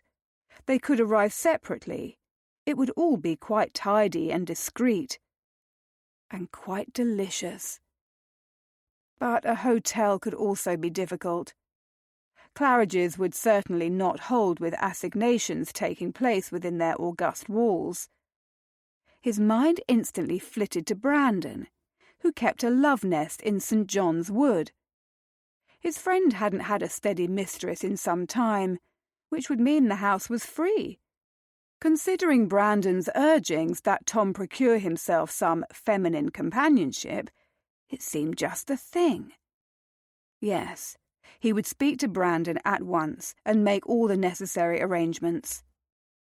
The thought of being free to touch her, of having her in his bed, of having her all night long. Tom had to take a sip of his tea to quell the rampant burst of need unfurling within him at the notion. Hyacinth, meanwhile, maintained her quiet for so long, he feared she would deny him once more, although their mutual attraction was as desperate as it was obvious. "I have already told you I will not be your mistress," she said at last, her blue gaze boring into him. "Be my lover, then. I have no wish for you to live upon my whims, or be at my beck and call, if that is your concern." "I have no desire to be beneath anyone's thumb again," Hyacinth said. "I value my independence and my freedom far too much. A mistress, like a wife, must answer to a man as I once answered to my husband." What must he have done to her? "If I could, I would thrash him on your behalf," he gritted. How a man could ill-treat his wife was beyond Tom. He could not fathom anything other than worshipping a woman, be she lover or wife or mistress. Hyacinth gave him a small smile. In the end, he found his fate, and I was given my freedom. Which is why, you can understand, I have no wish to jeopardize it. Believe me, the last thing I wish to do is constrain you." He settled his tea and saucer upon the table, no longer needing the distraction of it in his hands. This, Hyacinth, was serious business. "All I want is you in my bed, uninterrupted." And so much more, so very much more, all of it pertaining to pleasures of the flesh. Yes, a lover was just what he needed. She was what he needed. All he required was one word from her pretty pink lips, "Yes," she said, her acquiescence hushed, almost impossible to hear. But Tom heard it. Relief seized him, along with desire, brutally strong. For a heartbeat, he struggled to find his composure past the rushing in his ears. "Yes?" he asked at length, just to make certain he had not imagined that lone, wondrous word. "Yes," she told him, her voice louder now, stronger. There was only one question which mattered after that. When? Chapter 8. Hyacinth's heart thrummed with anticipation as her carriage came to a halt outside the address Tom had sent to her. She took a moment to compose herself before the door opened and she was handed down. She had arrived for an assignation. Lottie had been thrilled when she had told her she would be meeting Tom for a private dinner. She had not dared to tell her friend the truth of the bargain she had struck with Tom. Part of her was not certain she would still carry it out to the end. Hyacinth was still uncertain what mad impulse had caused her to agree to this, a fortnight of being Tom's lover. Her stomach knotted, and heat blossomed between her thighs, reminding her of her motivation. Need, want, desire. And she was free now to pursue whatever and whomever she wished. Sometimes it remained difficult for Hyacinth to believe the shackles of her marriage had been removed. Part of her expected Southwark to reappear, drunken and bitter, blaming her for his every failure, demanding his conjugal rights. No. Biting her lip, she ruthlessly banished that thought. She would not think of Southwark. Not tonight. She was a new woman, she reminded herself. She was Hyacinth, who threw wild parties and drank too much champagne. She was the Hyacinth who made love in a library and kissed her neighbour in a moonlit garden, and who could take a lover because doing so pleased her. Do something for yourself, Lottie had urged her, when Hyacinth had shared her misgivings and her second thoughts earlier that day. And her friend was right. She owed it to herself, to the girl she had once been, and to the woman she had become, to pursue something purely for herself, purely because it was what she wanted. Tom. The carriage door opened, and the time had come. Hyacinth exited the conveyance, taking care to make certain her veil was in place and her skirts were smoothed before making her way to the front door. A smartly dressed butler guided her to a music room, where Lord Sidmouth awaited her. Hyacinth shook off a bout of nerves as she approached to a beautiful melody on the piano. Tom's broad back was to her as she neared the threshold, and Hyacinth took a moment to bask in the sight of him, his golden hair, long fingers moving effortlessly over the keys. She was at once relieved and mesmerized. Somehow she had expected him to await her in the bedchamber. But now she realized how foolish she had been to imagine Tom would act in a manner so crass. Their every interaction thus far had shown him to be a man of seduction. He was a man who wooed, who lured, not a man who took or demanded. Gratitude washed over her, along with a renewed throb of desire. Belatedly, she realized the butler had discreetly left, giving her and Tom privacy. She wondered if this home belonged to Tom, and whether or not he kept it expressly for such a purpose. The thought chased the heat sliding through her veins until she dismissed it. She reminded herself that this was a fortnight of pleasure between them, nothing more, nothing permanent. At the end of their time together, he would not have any claims upon her, and nor would she on him. They would simply part ways. She could do this. Tom had already proven to her that love-making could be pleasurable. His caresses and kisses, his tender touches, had introduced her to a delirium of bliss she had never believed possible. The memory of Southwick's merciless grip and sometimes painful intrusions had been replaced by tenderness. Why not allow herself more? "You deserve passion and desire," Lottie had told her. Watching Tom play, imagining those elegant hands of his upon her instead of the musical instrument, Hyacinth was inclined to agree. Before her was proof of the manner of the man Tom was. Debonair, romantic, sensitive, seductive, charming. Wonderful. The song reached a poignant crescendo, and it was as if Tom poured himself into the music. She had never heard another play with such heart-rending talent for bringing a song to life. Somehow she was not at all surprised to find him just as talented on the piano and as capable of piercing her shell as he was in all other ways. When the last note lingered in the air, she moved forward into the room, drawn to him in the manner of a bee to a flower. She could not stay away. That was lovely, she told him. Southwick had never cared for music. He had considered enjoyment of the arts a frivolous, unworthy pursuit. It was one of the reasons Hyacinth had hired musicians to perform most evenings since her arrival in town. Music spoke to her soul, the one Southwick had done his utmost to crush. Tom rose from the piano bench, a slow smile of welcome curving his lips. "Hyacinth, you have come." "You imagined I would not?" It was difficult to believe a man of his magnetism would have doubted his own allure. How could she resist him? Mayhap, more to the point, why would she want to? His smile deepened, his eyes glittering in the low light as a new sense of intimacy filled the air.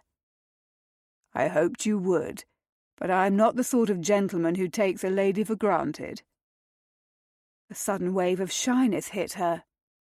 No amount of parties, flirting, or other entertainments could have prepared her for this. She was alone, with Lord Sidmouth. Tom. Not that she had not been before, but the intent tonight was different. She had promised to spend the night with him. "You are a rare sort of gentleman," she said, opting for a light tone, yet unable to keep an edge from her voice. He stopped before her and sketched a perfect bow that had her heart hammering anew. His dark eyes seemed to burn into her as he rose to his full height and took her hand, raising it to his lips for a lingering kiss. "I cannot promise to be a gentleman at all this evening." His words, the stark carnal promise radiating in his rich voice, nearly made her knees go weak. Hyacinth wished she was not wearing gloves. Such foolish formality it seemed, when they were going to be as close as a man and woman could be. But she had never done something like this before, and she little knew how to proceed. What was the proper protocol? Now that she was about to embark upon this latest journey in her new life, she knew a piercing pang of trepidation, accompanying the excitement and desire. "I do not think I wish for you to be a gentleman," she admitted. Indeed, she wanted more of the wildness he had shown her in the Duke of Brandon's library.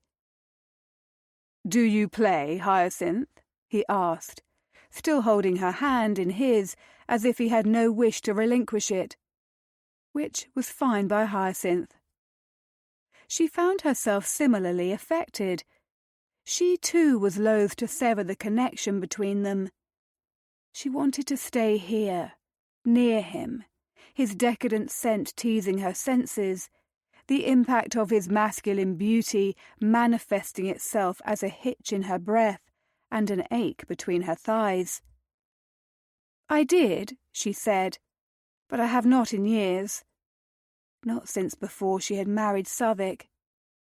Tom's gaze searched hers, and she could not shake the feeling he understood, that he could read beneath her words. "Mayhap the time has come for you to play again. Will you? For me?" Hyacinth hesitated. She had never been a particularly skilled musician before she had allowed the talent to lay dormant. "My ability pales in comparison to yours." "I refuse to believe it." He tugged on her hand. "Come, Hyacinth, do not make me beg." The thought of this gallant, handsome man begging her for anything was difficult to fathom. However, she had to admit it was also intriguing. "I do think I might like to hear you beg," she told him, as she wondered where this new side of her was emerging from. Lady Southwick had been proper and subdued. She had lived beneath her husband's rule, ever fearing his displeasure and anger. But Hyacinth was not the same weak woman she had once been. Tom's fingers tightened on hers, and the look he cast in her direction was positively wicked as he led her to the piano bench. "Please?" Why could she not shake the feeling he was asking her for more than a song at the piano? And from where did the restless urge deep within her to give him everything he asked for and more spring? Maybe Southwick had been right about her all along. Maybe she was a slattern, as her mother had been. But what mattered now? Southwick and Mamma were both gone. Only Hyacinth and the ghosts of her past remained. And before her, holding her hand, was the reassuring, delicious male strength of a man who would make love to her tonight. She ought to be ashamed of herself, but all she felt was the swift rush of power, of freedom, and desire. Hyacinth cast a small smile in his direction, wishing for a moment that his looks were not so sinfully handsome. Resisting him was futile. Charm and tenderness mingled with his beauty to render her helpless. "Very well," she agreed, "but I shall have to remove my gloves first." "Allow me." Tom tugged at each fingertip without waiting for her response, whisking away first one glove and then the next. All the while his eyes remained hot upon her, the scent of a pine forest and clean soap whisking away all her defences. Never had she imagined the act of removing one's gloves could be so potently erotic. Not until this moment. Not until this man. He laid her gloves carefully upon a nearby table, breaking the spell, and Hyacinth turned to the piano. She settled herself at the bench, all too aware of his presence at her back. Strange tingles shot up and down her spine as her fingertips hovered over the keys. It had been so long since she had last given herself over to the beauty of music. Her finger pressed a lone key, sending the note vibrating through the silence. Just as effortlessly and quickly, she knew what she would play. Her fingers began flying over the keys, and Mozart's Ronda alla Turca filled the chamber. Although she was hesitant at first, the memory returned to her with ease. She closed her eyes as the music overtook her. How had she forgotten how wonderful it felt to play, to feel the weight of the ivory beneath her fingertips? When she reached the last note, Tom's applause took her by surprise. She rose from the bench and turned to face him, her cheeks going hot. "You see, I am quite rusty, I fear. I allowed far too much time to lapse since I played last." Tom cocked his head, studying her some more. "Why?" She did not often speak of Southwick, not even with Lottie, and she hardly wanted to speak about him now. But there was something about Tom that felt so reassuring, so safe. She felt at ease with him in a way she had not felt before with a man. "My husband," she said. "He believed music frivolous and sinful. I was not permitted to play during our marriage, and I suppose that I spent so much time without it, I had forgotten how much I loved to play myself. Thank you for reminding me." His jaw tightened. "I am sorry you found yourself in such a stifling marriage. You deserved far more." It was the first time anyone other than Lottie had spoken of what she deserved. Her family had wanted to hear nothing of the plight she had found as Southwick's wife. He was a wealthy man.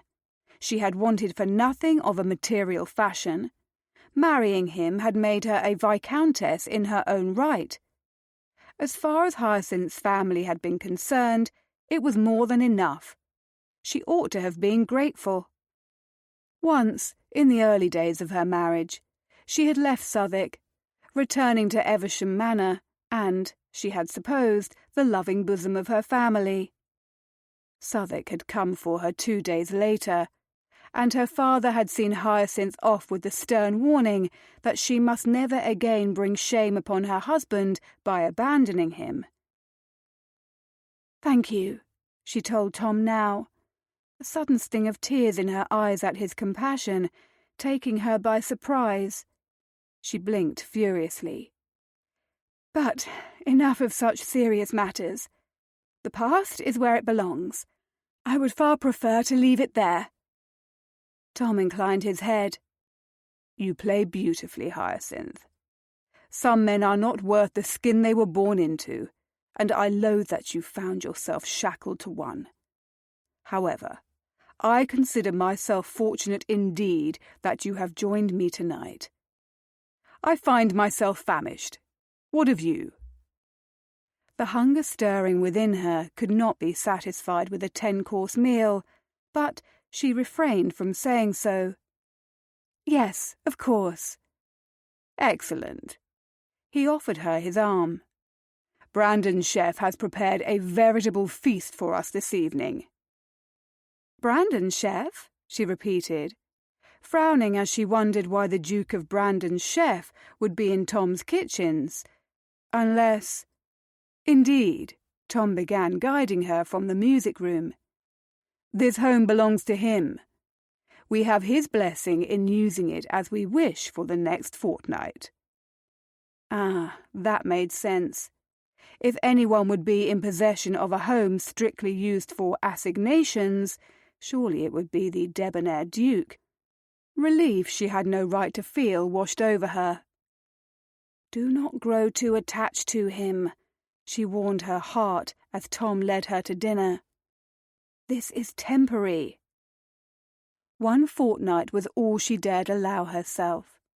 Anything more was dangerous to her newfound liberty, and she must protect that at all costs. She was skittish, his Hyacinth.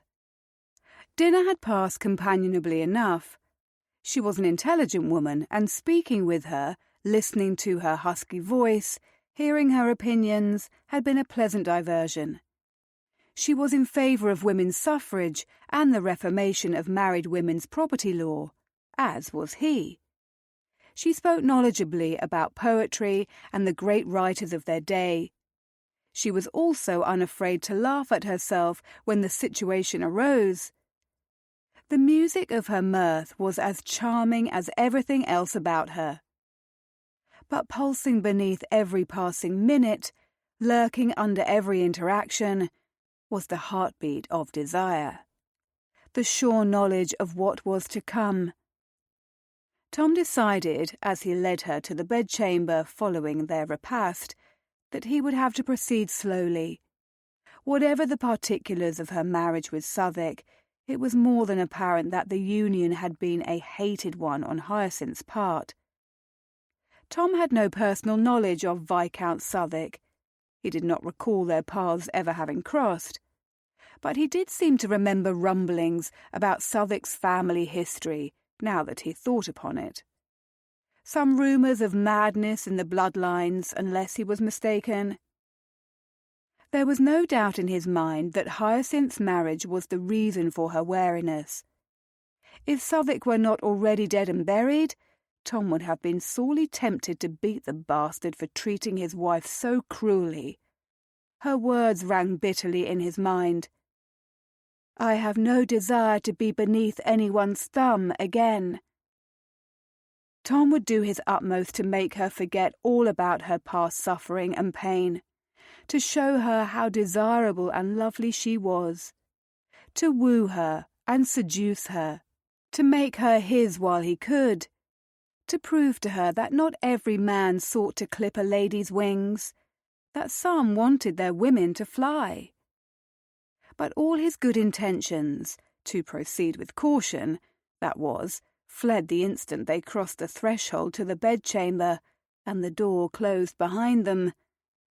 Because one moment she was quiet at his side, their fingers intertwined, and the next her arms were around his neck, her mouth was on his, supple, pliant, demanding, hungry. She tasted of the delicate sweetness of the iced orange cake they had enjoyed for dessert. He was instantly hard, his cock straining against the fall of his trousers.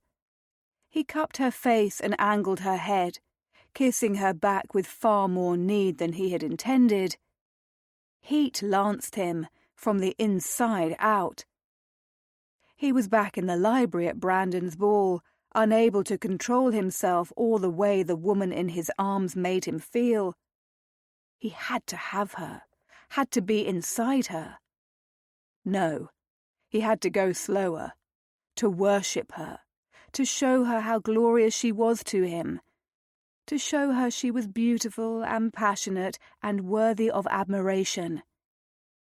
He was at war with himself, part of him needing her with a desperation that was sharp as the edge of a blade, slicing through him. Part of him remembering she had been shackled to a cruel man for Lord knew how many years. Still, the play of her tongue against his was enough to drive any sane man to the edge of reason. He nipped the lush fullness of her lower lip, pressed kisses to the corners, to the sweet bow of the upper lip. He dragged his mouth along her delicate jaw, inhaling deeply the sweet scent of her, exotic and floral. His hands had a will of their own, travelling over the curves of her waist, moulding her body to his. "Slower," he warned himself. "Take your time. This is a woman to be savoured, a woman deserving of wooing." Her hands were on him as well, flitting over his shoulders, down his chest, sliding inside his coat. She nuzzled his cheek with hers like a cat searching for a tender touch. She filled him with such competing urges, the need to protect and the need to possess, simultaneously battling for supremacy. But she made the decision for him, divesting him of his coat, finding the buttons on his waistcoat, tugging at his necktie. When her mouth settled on his throat, burning him like a brand, he nearly jumped out of his skin. "Hyacinth," he growled, catching the fleshy lobe of her ear between his teeth and tugging. "I intended to savour you." She made him feel like a beast, like a rutting animal, like he would die if he was not inside her in the next 5 minutes. How did she do it? What power did she wield over him? "What if I want you to make haste?" she whispered. Bloody hell! How was he to resist that invitation? He could not. His hands were once more taking command of his mind. Fingers found pearl buttons, plucked them from moorings. Silk slid to the floor in a heap. She helped him yank his shirt off. All the rest of their layers fell away. Brandon, bless him, had outfitted the chamber with a massive bed that was covered in scarlet bed linens. Naked Tom and Hyacinth fell into the bed as one. She grasped his cock as their mouths fused in a series of deep, delicious kisses. Fire tore through him, but he mustered his restraint, quelling the urge to slam inside her. This time, he was going to cherish her, even if it killed him. He tore his lips from hers, his breathing harsh. "Not yet, darling. I want to make you come first." She moved her hips restlessly beneath him, brushing her slick mound over the head of his cock and nearly stealing his ability to think. "I want to come with you inside me." He nearly embarrassed himself, but he was determined. Now that he had her, naked and at his mercy, nothing was going to stop him from lavishing attentions upon every bit of her luscious body, not even his own inhuman lust. "Have some patience," he urged, working his way down. He rained kisses on the soft skin of her throat, over the curves of her breasts. When he sucked a nipple into his mouth, her throaty moan spurred him on. He licked and laved, gratified when she writhed and made breathy sounds of desire. Her fingers feathered through his hair, tightening on the strands with a mixture of pleasure and pain. Her nipples were delicious. He could suck them all night long. Tom moved to her other breast, lapping at the peak as well, until she made more of the same approving noises low in her throat. But there were other parts of her beautiful body he wished to explore. He kissed down her belly, over the smooth, pale softness, lingered on a butterfly-shaped birthmark at her waist that entranced him, went lower still, hands finely caressing her thighs, parting her legs so she was revealed to him. Wet, pink, and pretty. She opened for him like a flower. But when he dipped his head, she tensed beneath him suddenly. He forced himself to stop, to glance back up at her. "What is the matter, sweeting?"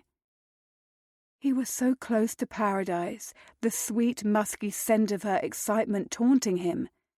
He wanted to taste her, to lick her until she screamed and quaked. But he would not pressure her. Tonight was about her pleasure far more than it was about his own. "You cannot mean to—" Her words trailed off, an adorable flush staining her cheekbones. What a complex, delicious mix she was, part innocent and part seductress. She kissed him as if she intended to devour him, and then she balked at the notion of his tongue on her cunny. "You will enjoy it," he promised, stroking her inner thighs. "Relax, Hyacinth. Let me bring you pleasure." "Tom," she began. It occurred to him that her marriage bed had been one of shame and discomfort rather than desire. "Close your eyes if you like. You need do nothing more than allow yourself to feel. Can you do that for me, darling?" She nodded, her lashes fluttering closed. "Yes."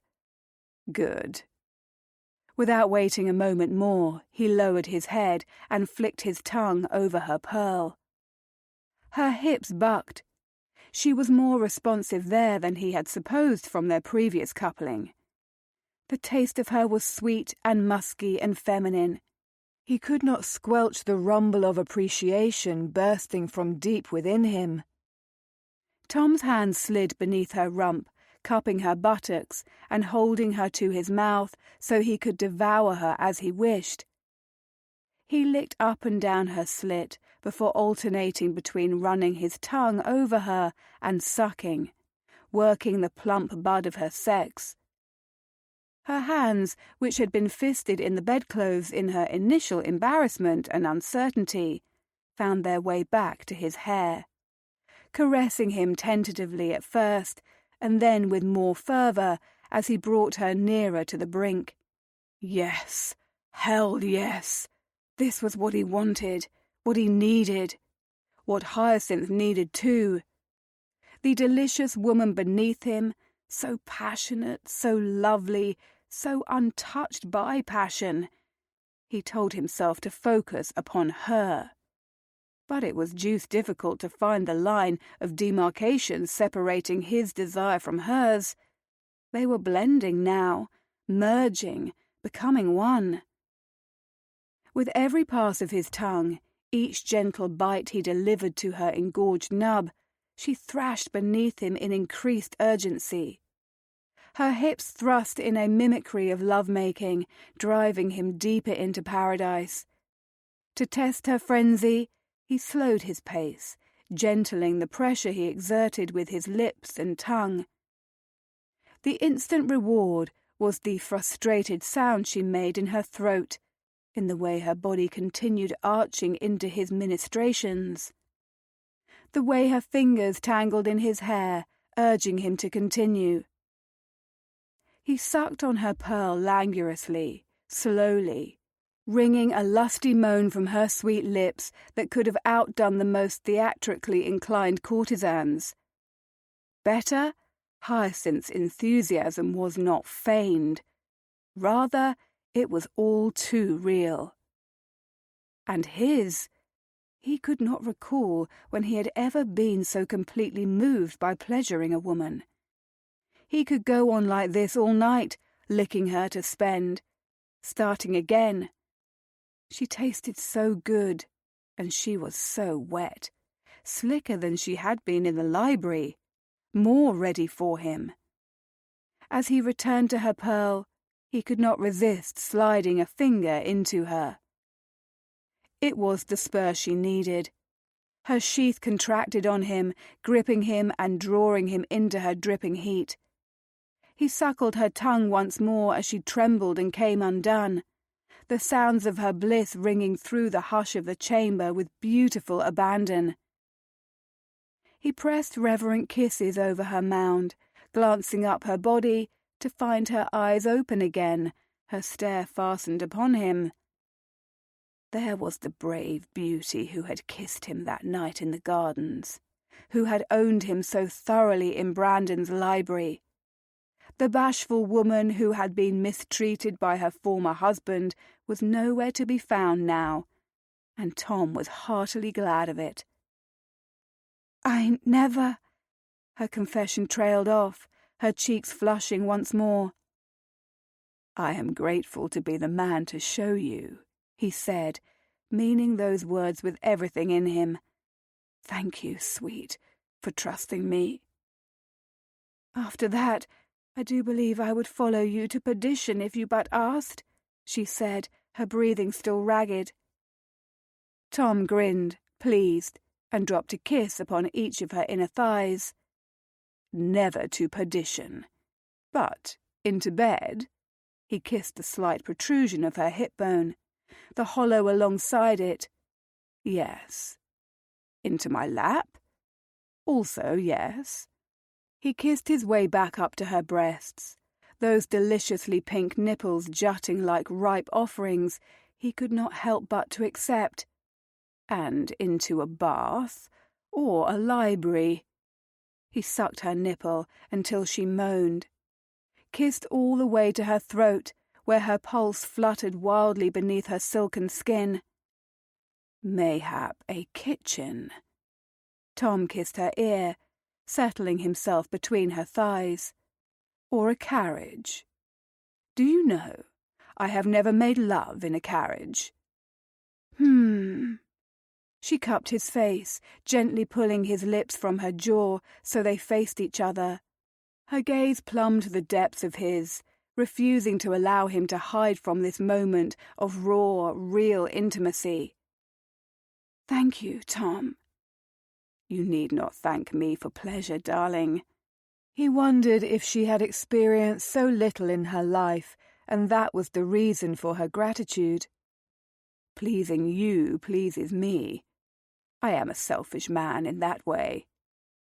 "Then I am selfish as well," she told him solemnly. For I want nothing more than to feel you inside me again, to be as close to you as I can be." Her words rushed over him, filled him with a renewed sense of blistering need. He lowered his head, bringing their mouths together, kissing her slowly, deeply, allowing her to taste herself on his tongue. The seductive musk of her mingled with the citrus of dessert, with something indefinable that was simply hyacinth. It was potent and carnal and real. Licking her cunny had left him in a raging state, his cockstand and bollocks drawn tight with the need for release. Prolonging this torture for either of them was no longer possible. Tom guided himself to her entrance, where she was hot and dripping, and thrust inside. As before, the feeling of Tom inside her was nothing short of miraculous. He was thick and long, filling her, the rapture of it almost too much for her to bear. After he had brought her to spend with his clever mouth and fingers, every part of her felt as if it had been bathed in fire. She thought she might burst, or combust, or melt, or cry. There was something monumentally heartbreaking about his big body atop hers, his cock lodged deep within her. Heartbreaking and wonderful all at once.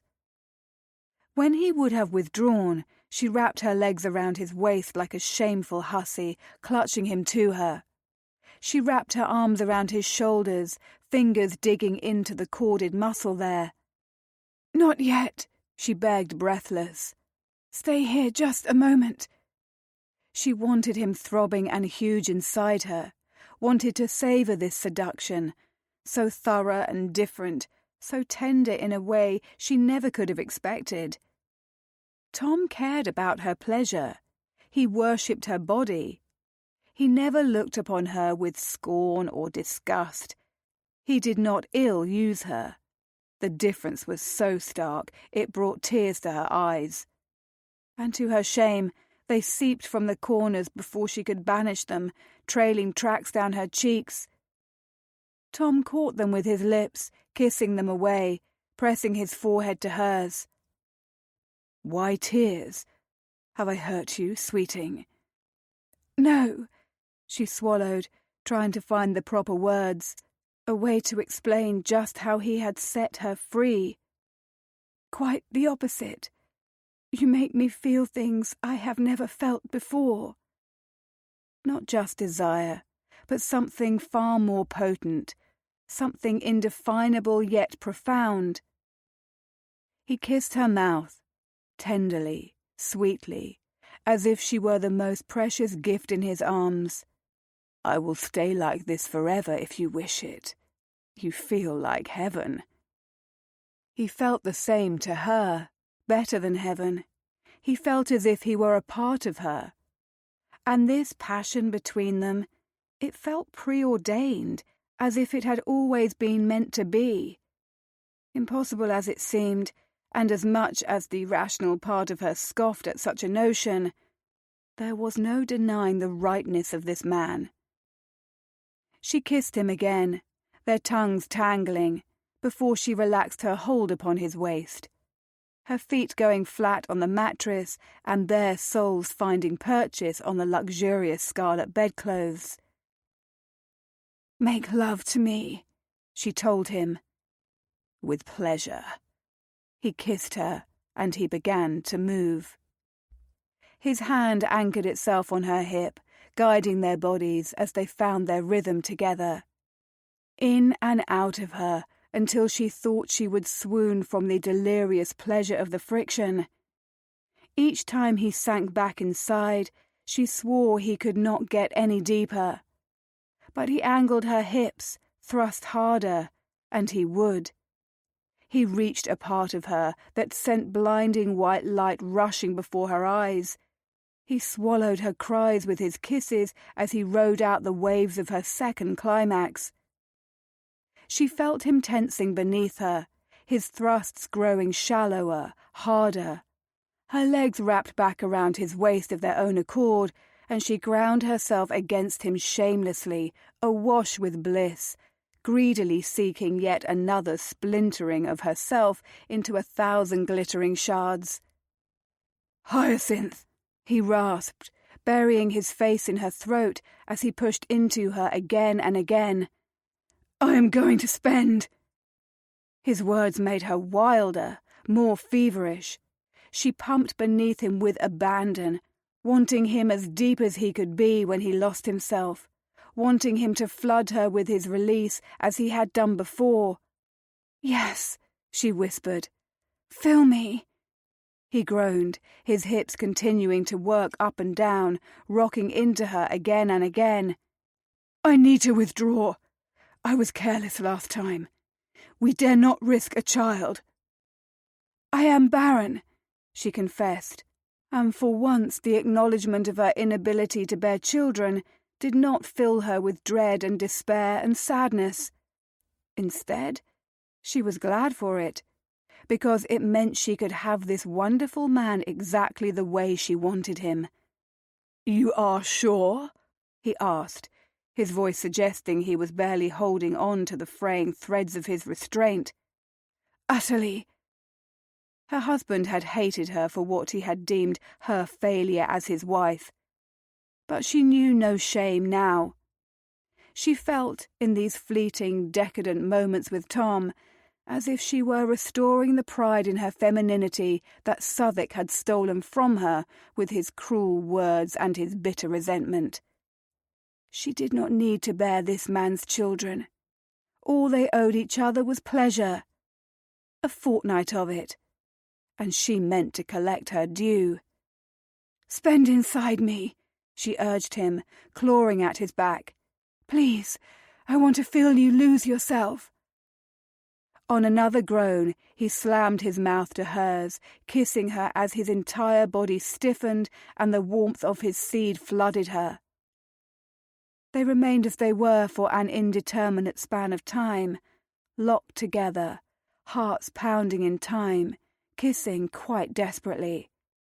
As if they had but this one night, as if they had just found each other after a lifetime spent apart.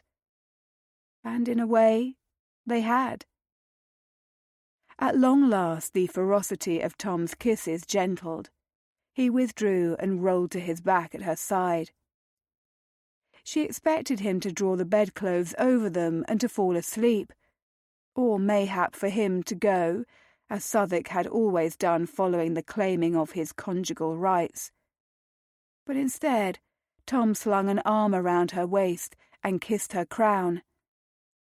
"You are magnificent," he breathed. She bit her lip against the flood of new tears. "So are you."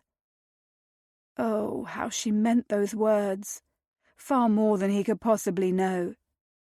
Because the golden Goliath next door had changed her forever. He had done more than that, in fact. He had given her wings. And now she knew how to fly. Chapter 9. "I declare another victory," Brandon said lazily, eyeing Tom over the billiards table as he fiddled with his cue. "You are distracted today, old chap. I have never bested you 3 games in a row." His friend was right. Tom had been inattentive. Ordinarily, an afternoon game, or 3 of billiards with his friend, was just the thing. But he hardly had a care for aiming his cue or scoring points. All he could think about was how many hours in the day remained until he could see Hyacinth again. He returned his cue. "I thought I should allow you to win for a change. When I do nothing but trounce you, you pout like a girl who's had her prized doll taken from her." Brandon grinned. "And now which one of us is pouting like a girl after receiving a sound drubbing at billiards? Admit it, you were no match for my superior skill." While Tom usually took great joy in some friendly rivalry, He could not deny that he had no wish to do anything other than return to Brandon's love nest and shag Hyacinth silly. Had it been mere hours since he had woken at dawn with her curled trustingly against him? Their kisses had been lingering and sweet. In truth, he had not wanted to part from her, but he had reluctantly dressed to return home and carry on with his day. "As always, Brandon, I am no match for you," Tom said dryly. His friend winked, then returned his cue to the rack as well. "I am glad you finally admit it. No more time for another round?" "I am afraid not." He and Hyacinth were meeting for an earlier dinner this evening. Tom could scarcely wait. "I have an important engagement awaiting me shortly." Brandon raised a brow. "Would this important engagement have anything to do with the reason you requested the use of my bachelor's residence for the next fortnight?" A guilty flush crept over his cheekbones. Deuce take it. "You promised you would not ask any questions, Brandon." When Tom had secured the use of Brandon's house in St. John's Wood, he had been deliberately vague about his reasons. He had hoped Brandon would suppose he was taking his advice and burying himself in Quim. Strangely, Tom wanted to keep Hyacinth all to himself. Even the knowledge she was his lover, it was intimate, private. He was reluctant to make any revelations. "I promised I would not appear uninvited or try to watch through the viewing holes." Brandon grinned. "But I did not say I would not attempt to wrest the truth from you. Admit it, you are at fault for my curiosity. If you were not suddenly sneaking about in St. John's Wood and mooning like a lovesick swain in the midst of a game of billiards, I would hardly be suspicious." Tom distinctly had no recollection of the bit about the viewing holes. He frowned. "Please tell me there are not viewing holes, Brandon." "There are not viewing holes," his friend said easily. "There. Does that assuage your maidenly sense of honour?" He had the distinct impression Brandon was lying, and that there were indeed viewing holes secreted somewhere in the bedchamber for lewd and nefarious purposes.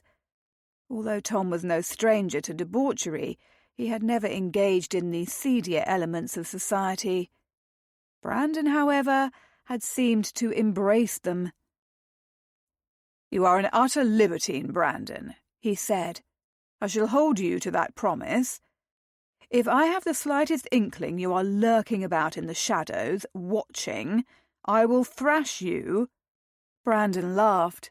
"You need not be so protective of your delectable widow. You have won her fairly. It was plain to see neither of you have eyes for anyone else." Tom gritted his teeth. Was he that obvious? Yes, he had to admit, he was. He had never been the sort of man who enjoyed the games of romance. He wore his heart upon his sleeve. Likely he always would, more fool he. "She is hardly my widow," he grumbled. "She is a friend, and that is all." "A friend you are bedding," Brandon elaborated. "Oh, ho! Do not glare at me like a nettled governess, old chap. I approve wholeheartedly. I am the one, if you recall, who implored you to shake yourself free of your lovesick doldrums and bury yourself in Quim. There is nothing better than a lady friend with certain, shall we say, benefits."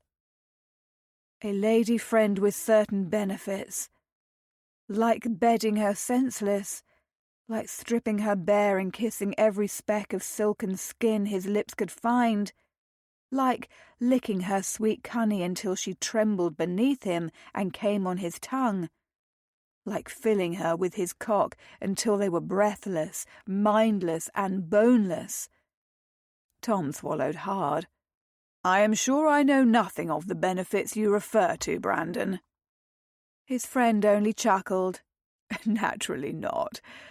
But if you are bedding the hell out of your beautiful neighbour, Promise me one thing." "A gentleman does not bandy about the details of his intimate life, Brandon." Tom frowned at his friend, rather vexed that he was so transparent. "What promise would you have me make?" The Duke's dark brows raised, his expression turning solemn. "No falling in love again, old chap. The last time was an unmitigated disaster." It had been. He stiffened nonetheless. "It was hardly a disaster. It was a carriage wreck," Brandon told him matter-of-factly. He clenched his fists. "It was not." Brandon shook his head, his countenance taking on a mournful air. "Like a ship dashed open on the rocks, all the sailors drowning at sea." "Sod off, Brandon," he growled. "Or the Great Fire of London, destroying everything in its path." "Is that all?" he asked.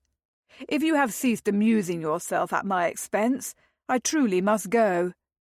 "I suppose it must be." Brandon was laughing again, unrepentant as ever. "But do call again if you find yourself in the mood to have your arse whipped at billiards." Tom strode away, the sound of his friend's mirth following him as he went. "The Duke of Brandon's love nest?" Lottie repeated. "Not so loudly, if you please." Hyacinth hissed at her friend, casting a glance around the interior of the sumptuous shop in which she and Lottie stood. There were other ladies within, after all, and while she had already fashioned herself something of a fast reputation since her arrival in London, she had no wish for everyone in Lily's to overhear their private conversation. "Forgive me." Lottie's eyes were wide, her expression rather akin to the lioness who has scented her dinner. "I did not mean to shout quite so loudly. But you do realise the Duke's home in St. John's Wood is the stuff of legends, do you not?" Hyacinth pondered her friend's query. "No, I do not. It seems quite lovely to me, if a bit overrun with guilt. Nothing unusual, however." "Nothing unusual at all?" Her friend's disappointment was palpable. "Did you tour the entire affair, or did you limit your interactions to just one bedchamber?" "Lottie!" She chastised again, her ears going hot beneath her friend's questions. "We had dinner together." "And that is all?" Lottie's voice was shrewd. "Do you think I am a babe who was just born yesterday, darling? I know why Lord Sidmouth invited you to Brandon's love nest, and it has nothing to do with dinner." Once again, Hyacinth cast a furtive glance around her. Their fellow ladies appeared otherwise occupied, some speaking with the shop girls, others viewing the latest creations of Lily Loveton on display. The corsets and petticoats Mrs. Loveton had designed were nothing short of works of art. Little wonder the undergarments she produced in her West End shop had become so sought after by the crème de la crème of the upper 10,000. Satisfied no one else was within hearing distance, Hyacinth turned back to her friend. "His lordship and I are friends, nothing more." "Friends with decided advantages." Lottie's smile was wicked and knowing. "Fret not, dear heart. I will not force you to reveal all. But do forgive me if I cannot help but to be envious. You are in town scarcely any time at all, and you have already taken a lover. Do you know I have been attempting to find a suitable candidate myself for the last year, and have failed miserably at every turn?" Lottie had been a widow longer than Hyacinth had. In the wake of her mourning period, it had been Lottie who had persuaded her to return to London, to live her life rather than hiding away in the country. Her widow's portion provided a tidy enough sum for city life. Freedom had been a foreign state at first, but she was finding her way. And now she had found her way into Tom's arms. into his bed. She flushed at the memory of his tender love-making and cleared her throat, hoping her friend would fail to notice her sudden discomfort. "I told you, Lottie, he is only my friend. We are neighbours. We are simply getting to know each other." "In bed without your clothing," Lottie chirped. "But you may call it whatever you like, my dear." "Charlotte," she snapped, using her friend's full name in stern warning. "Do bite your tongue." "Do me a favour, will you?" She flashed a wicked grin. "Tell me if you see the chair." "The chair?" Hyacinth frowned, trying to make sense of her friend's latest ramblings. "Yes. Rumour has it that Brandon commissioned a chair specifically for love-making." Lottie's grin deepened. "If you see it, I would dearly love to know what it looks like." "There are any number of chairs in the household," she pointed out, keeping her voice low. "How am I to know which one of them is the chair?" "You will know when you see it." Lottie nodded wisely, as if she were an expert in such matters as coital assisting furniture. "I despair of ever getting a glimpse of it myself. Brandon scarcely seemed the dangerous libertine he is painted in the gossip columns." It was Hyacinth's turn to be arch. "Why did you wish to seek out this shop and commission some new corsets and undergarments?" Lottie went red as a beet. "A lady can hope, and as my mother always said, better to be prepared than to be caught unawares. If I do happen to find myself alone with a certain gentleman, and if the moment seems right, I should hate to be caught in a boring corset and plain petticoats." Hyacinth could not argue the point. After Lottie had told her all about Mrs. Loveton's daring and elegant new creations, she had been tempted to commission some herself. It was why they were both here. Of course, Tom had hardly left her undergarments on long enough to take note of them, but that was not a detail she would reveal to her friend. "There is nothing at all wrong with being prepared," she agreed, casting a lingering look at a corset fashioned of sky-blue silk and trimmed with blonde lace. "Most of my underpinnings are in dreadful need of replacement anyway. I may as well outfit myself in the height of fashion." "Lady Southwick, Lady Grenfell," called out one of the shop girls. "Mrs. Loveton will see you now." "Just remember," Lottie said, as they made their way to Mrs. Loveton's workshop at the rear of the shop, "tell me if you see the chair." The chair was deuced uncomfortable. Hard-armed and short-backed, it had been fashioned for someone of much smaller stature than Tom, but he scarcely sat in the yellow salon, and he almost never entertained a caller who would be ushered into its quaint, almost feminine domain, so it had never mattered. Not until now. He had returned from his afternoon of billiards with Brandon to find he had a guest awaiting him. A most unexpected guest. A guest who had seated herself on the far more comfortable settee. A guest who had requested a tray of tea she had found fault with and a plate of biscuits she had scorned as inferior. A guest who was, at this moment, staring him down with her dark eyes, so like his own, her bearing as impeccable as it was impenetrable.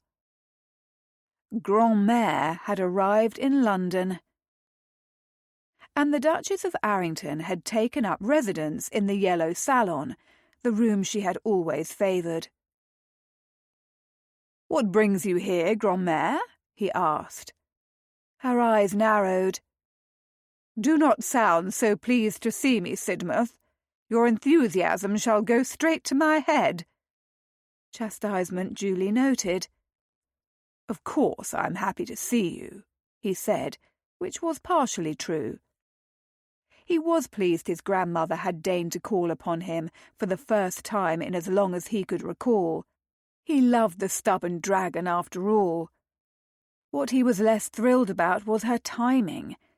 He had intended to have a change of clothes and proceed with meeting Hyacinth. "Do not attempt to fool me, young man," she warned. "I am no one's dupe.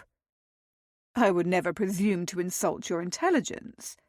He cast a glance toward the tea service, which she had already decried. "Shall I send for more tea? Forgive the staff. They are not as accustomed to your exacting standards, since so much time has lapsed since you have blessed us with a visit." "Blessed you, is it?" Twin white brows arched as Grand-Mère issued a stern harumph. "Spreading it as thick as honey, are you, Sidmouth? Ever the charmer. I blame that part of your nature upon your mother." Of course she would. His mother and his grandmother had never been able to remain in the same chamber for longer than a quarter hour before cutting each other to bits with their verbal swords. But since his mother's illness and death some 5 years before, Grand-Mère had ceased speaking ill of her. Apparently, 5 years was the limit to the extension of the Duchess of Arrington's goodwill. Tom suppressed a weary sigh. "Grand-Mère, pray tell me if you will be staying with me, or if you have arranged for the opening of Arrington House." "Arrington House has been opened by Arrington himself," Grand-Mère said, her voice toneless as ever when she spoke of his grandfather. She may as well have been speaking of the teapot for all the emotion in her voice. The Duke and Duchess of Arrington's marriage had been arranged by their families. It had been a dynastic connection, aligning Arrington's duchy with the Marquis of Lansdowne. Properties and fortunes had exchanged hands. Following the birth of Tom's father as the heir, the Duke and Duchess had been left with a lifetime of each politely pretending the other did not exist. 50 years of marriage had not changed a thing. Tom had been seeking a different sort of union for himself, one founded upon love, but that had not proven the wisest course either. He cleared his throat, aware that Grand-Mère was watching him expectantly, awaiting his response. "I had not realized Arrington was in town." "Indeed." Grand-Mère's lips puckered, as if she had just tasted something tart. "We travelled together for expediency's sake." That revelation took Tom by surprise. "Is father returned to London?" Ordinarily his father, the Earl of Worcester, was the only person who could bring the Duke and Duchess together. But his father had been travelling abroad after Tom's mother's death. The last Tom had heard, the Earl had been travelling in New York City, with plans to go on to Canada from there. "Worcester is not returned." Grand-Mère's countenance was lined with undeniable sadness for just a moment before she appeared to inwardly collect herself and don her Duchess mantle once more. "Some days I am reasonably certain he shall never. Your mother's death will be the death of him, I fear." It had been. Unlike his grandparents, Tom's parents had been the epitome of a love match. His mother had been an actress when she and his father had met. Although they had quickly married rather than carrying on an affair, the difference between their stations had been unforgivable to Grand-Mère. His mother had been garrulous and opinionated and lovely. His father had been raised to become the next Duke of Arrington, stiff and proper and unforgiving. Only his mother had been capable of melting his father's ice, and when she had gone, she had taken with her the light in her father's eyes, the joy from his life. Tom had encouraged him in his travels, knowing his father needed to discover his own means of finding peace with the loss of the woman who had been the heart and soul of him. Of Tom, too. "Father loved mother quite desperately," Tom said, his throat going thick, for he missed his mother as well. For a heartbeat, he found himself wondering what his mother would have thought of Hyacinth before he realized the futility of such a notion. Mother was gone forever, and Hyacinth was only his for the next fortnight. "Love is the currency of fools," Grommare said, with a dismissive sniff. "Surely you must see that as well now, Sidmouth. I understand the Marchioness of Needham has regained her senses." Tom stiffened. "Is that the true reason for your call, madam? Have you come to gloat? This is, after all, what you warned me against." "I take no pleasure in your suffering, Thomas." Grommare's lips thinned to a fine line of disapproval. "I did warn you of the dangers of following your heart, did I not? But I did not call upon you so I could rejoice in the knowledge I was right about that dreadful woman. No, I called upon you to urge you to do your duty to the duchy and marry.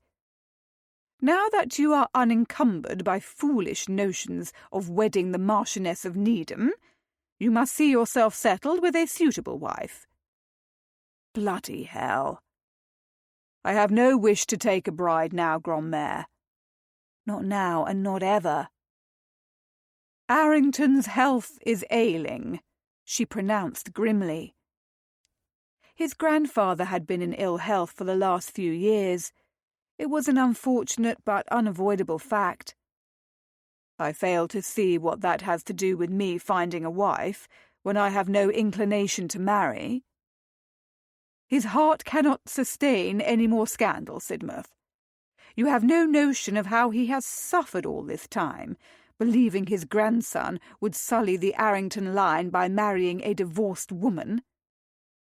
Her words had their intended effect. Guilt blossomed. In his desire to obtain Nell as his wife, Tom had not lingered upon the ramifications for his family. "I am sorry I caused him concern." Grommare frowned. "You are causing him even more concern now.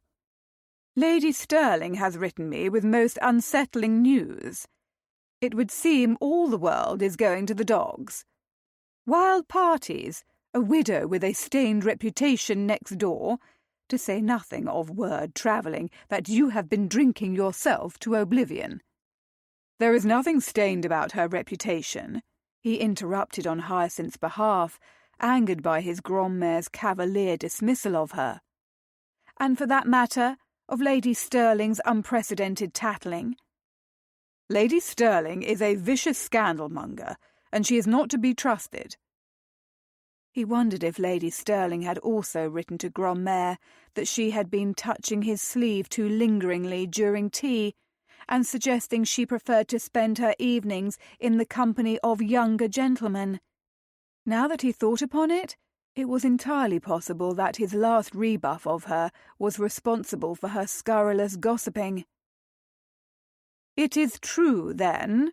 His grandmother's lips disappeared entirely, so extreme was her dudgeon. "I had so hoped this terrible travesty with the Marchioness of Needham would have forced you to learn your lesson. You are every bit as hopeless as Worcester."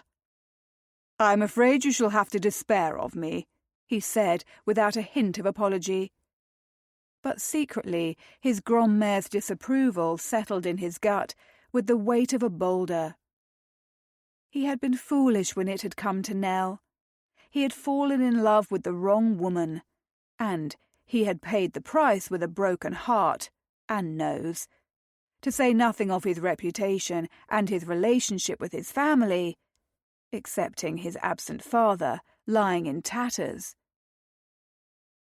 "Do you truly wish to be the death of Arrington?"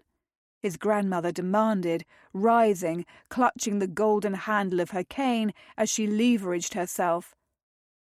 As always, she wore muted colours, and she dressed elegantly in a style from a good 3 decades before, the large bell of crinoline swaying about her small form. He stood in deference, bemused. "I hardly think my lack of interest in marrying would be the end of him." "Think upon what I have said, Sidmouth," she said coolly. "You have avoided doing your duty for long enough." And he would avoid it longer. "Will you remain for dinner?" he was compelled to ask, changing the subject. "I will not be in residence this evening, as I am otherwise engaged, but the staff would be more than happy to see to your needs." "Dine alone?" she harumphed again. "Do not be silly, Sidmouth. I would just as soon dine with Arrington if I wanted no company. Lady Sterling has been kind enough to offer me her hospitality." Relief hit him, followed swiftly by dismay. He had no wish for Lady Sterling to deliver more recent gossip. If anyone had seen him coming and going from Hyacinth's home, it would have been she, forever with an eye pressed to the window for the comings and goings of her neighbours, it seemed. "Very well, Grandmère." He offered her a bow. "How long is your stay?" Her eyes narrowed. "Until I can be assured my wrong-headed grandson will not continue on the path to ruination like his father before him. You should consider yourself fortunate the Marchioness of Needham realized the error of her ways and spared you the humiliation of the scandal of a divorce. Before you is your second chance, Thomas. Do not squander it, as your father did when he wasted his life with a woman who would forever be beneath him." That was where he and his grandmother differed, for Tom had seen and envied the love his father and mother had shared, and he had wanted it for himself, greedy fool that he was. "You have nothing to fear on my account," he reassured the Duchess.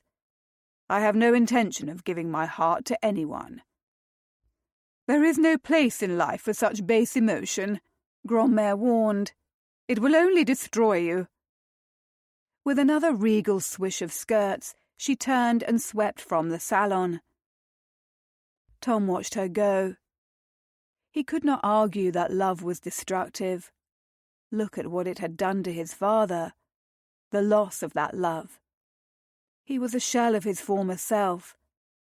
And look at what it had done to Tom. He too had been a shell of himself, drinking himself to oblivion and wallowing in his pain. That was why engaging in an affair with Hyacinth was such an excellent idea.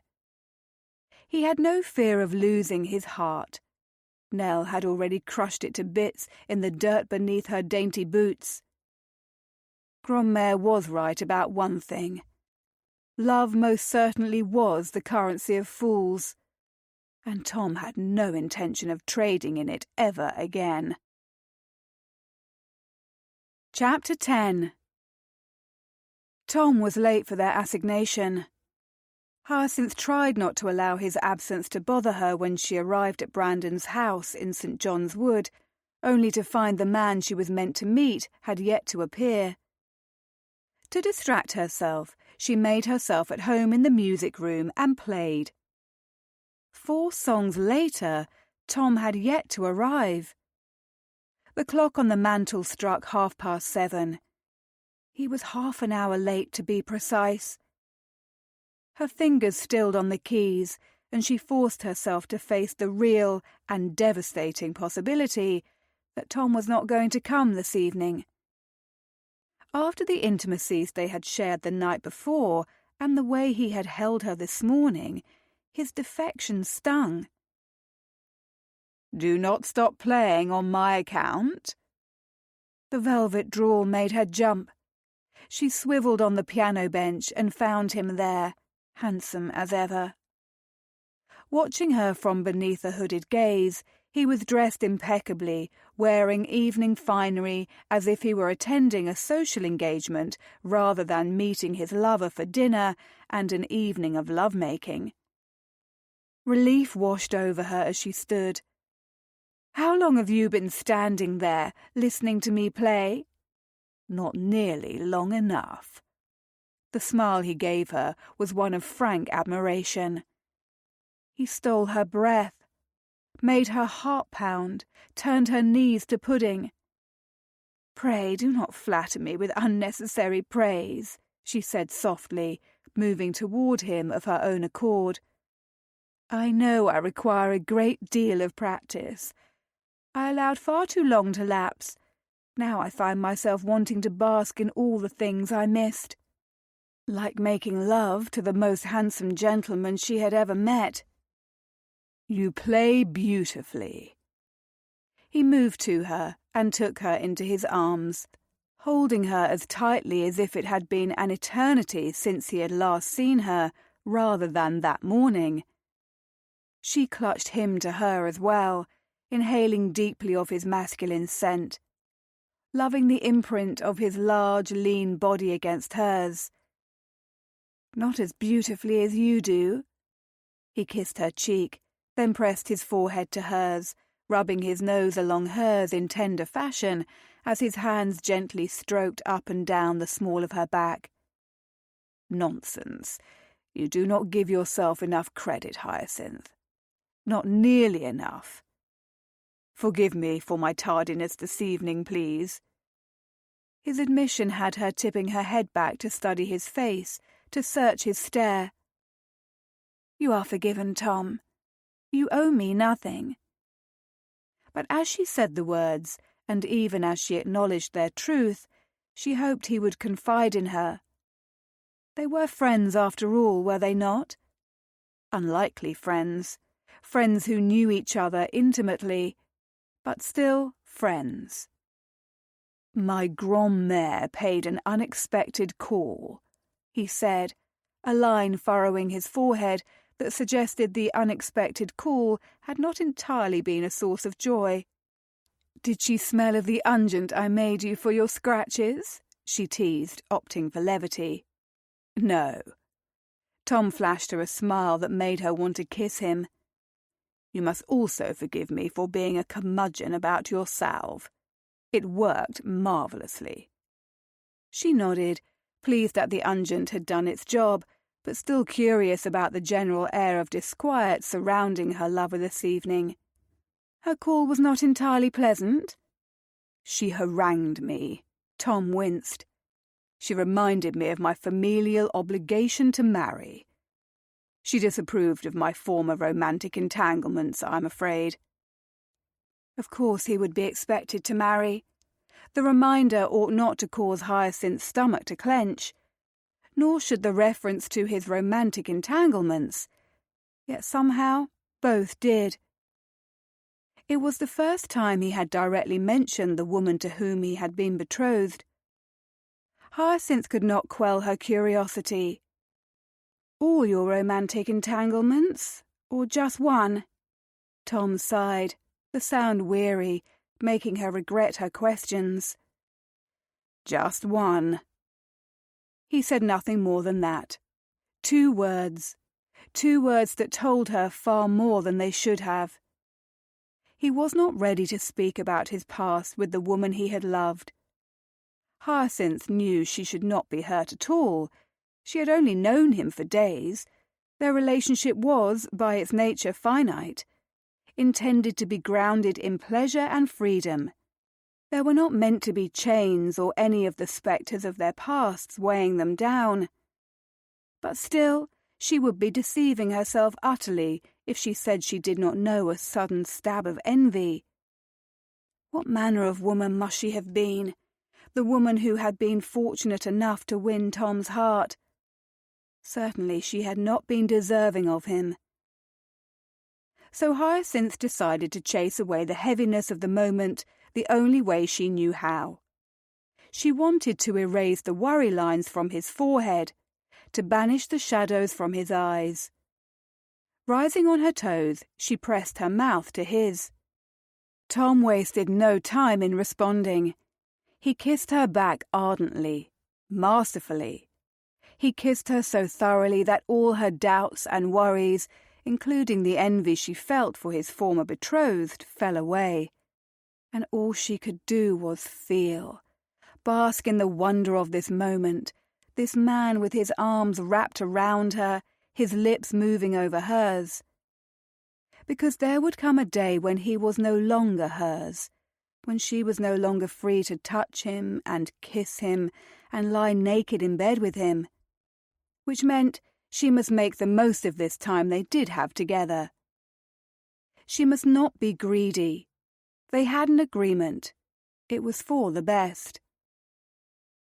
His tongue swept past her lips, delving into her mouth. She moaned as her body came to life. Her breasts felt achy and full, her nipples tightened to hard buds that longed for his mouth. Her core was throbbing and drenched.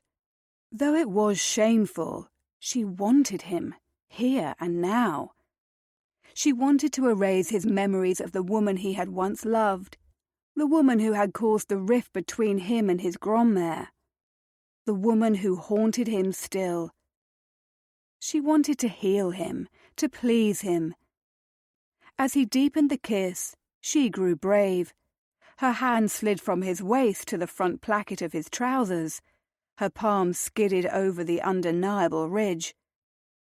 The knowledge that he wanted her every bit as much as she wanted him only heightened her need. Perhaps she ought to have removed her hand, but she could not force herself to.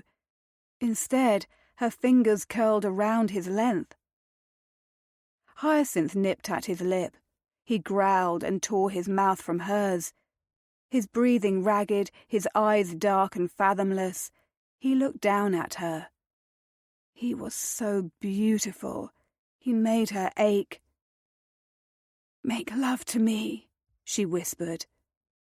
"Good God," he said, his tone guttural.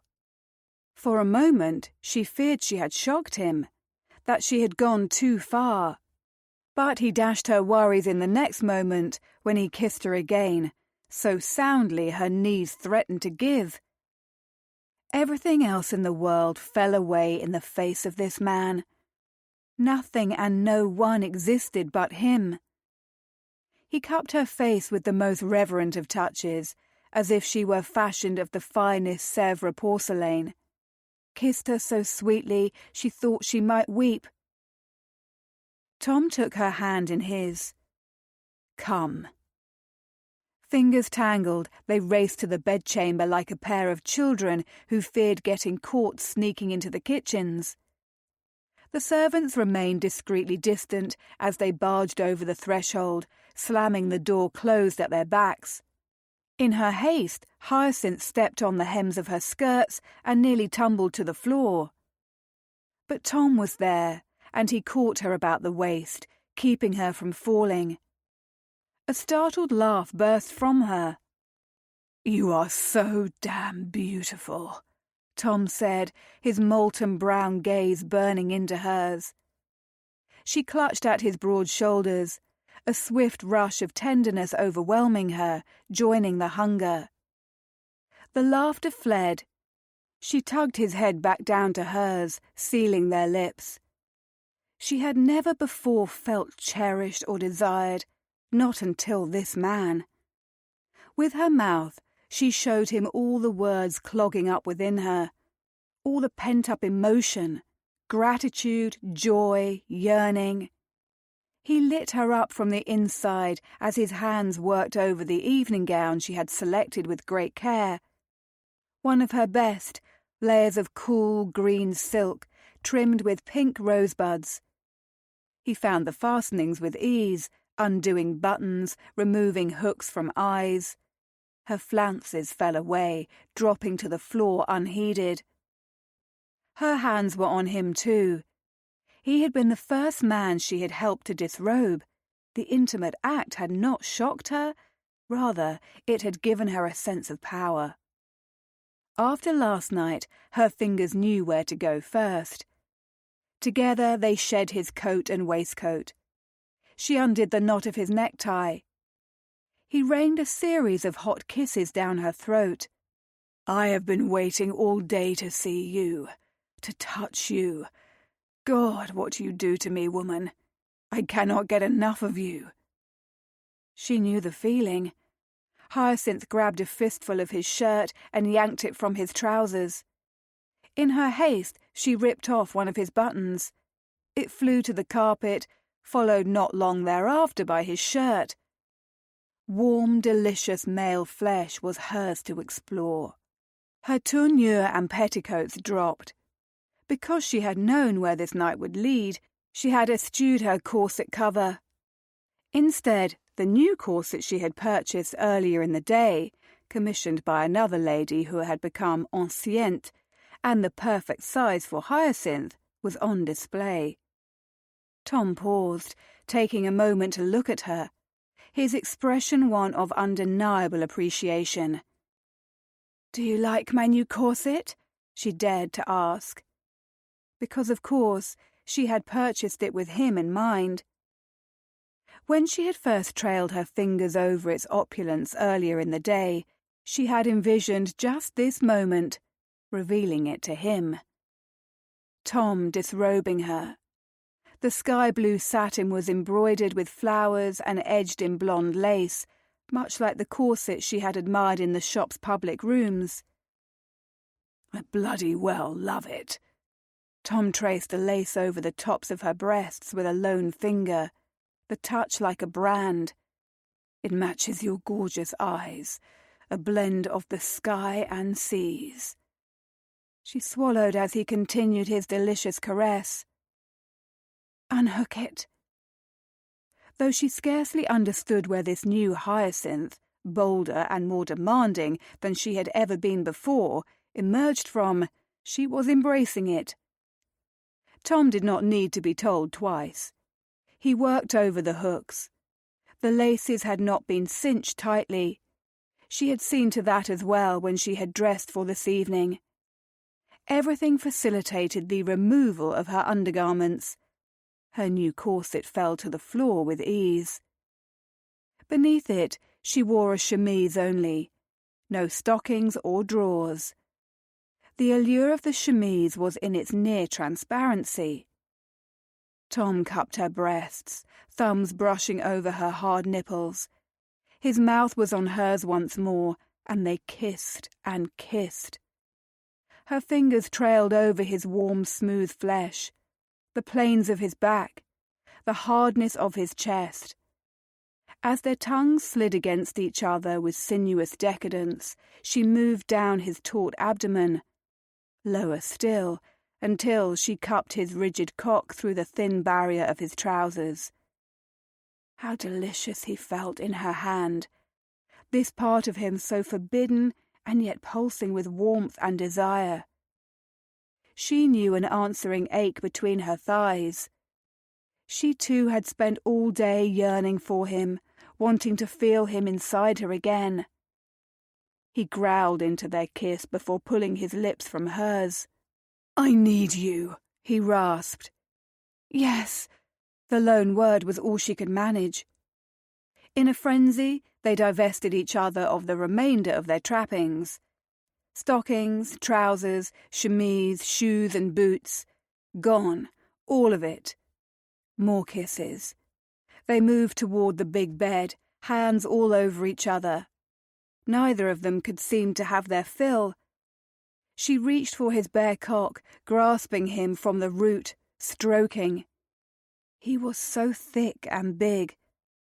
The notion of him fitting inside her would have been impossible had not they already achieved such a feat. She revelled in the velvet softness of his skin, ran her thumb over his tip, where wetness seeped from the slit. "Minx," he nipped her lip. "I'm trying to make this last." She appreciated the sentiment, but she had been waiting for him also. She was greedy now, desperately impatient. She thought she would perish if she went another minute without him joining with her, taking her to the heights of ecstasy. Having never known passion before, now that she understood what it was like, she was insatiable.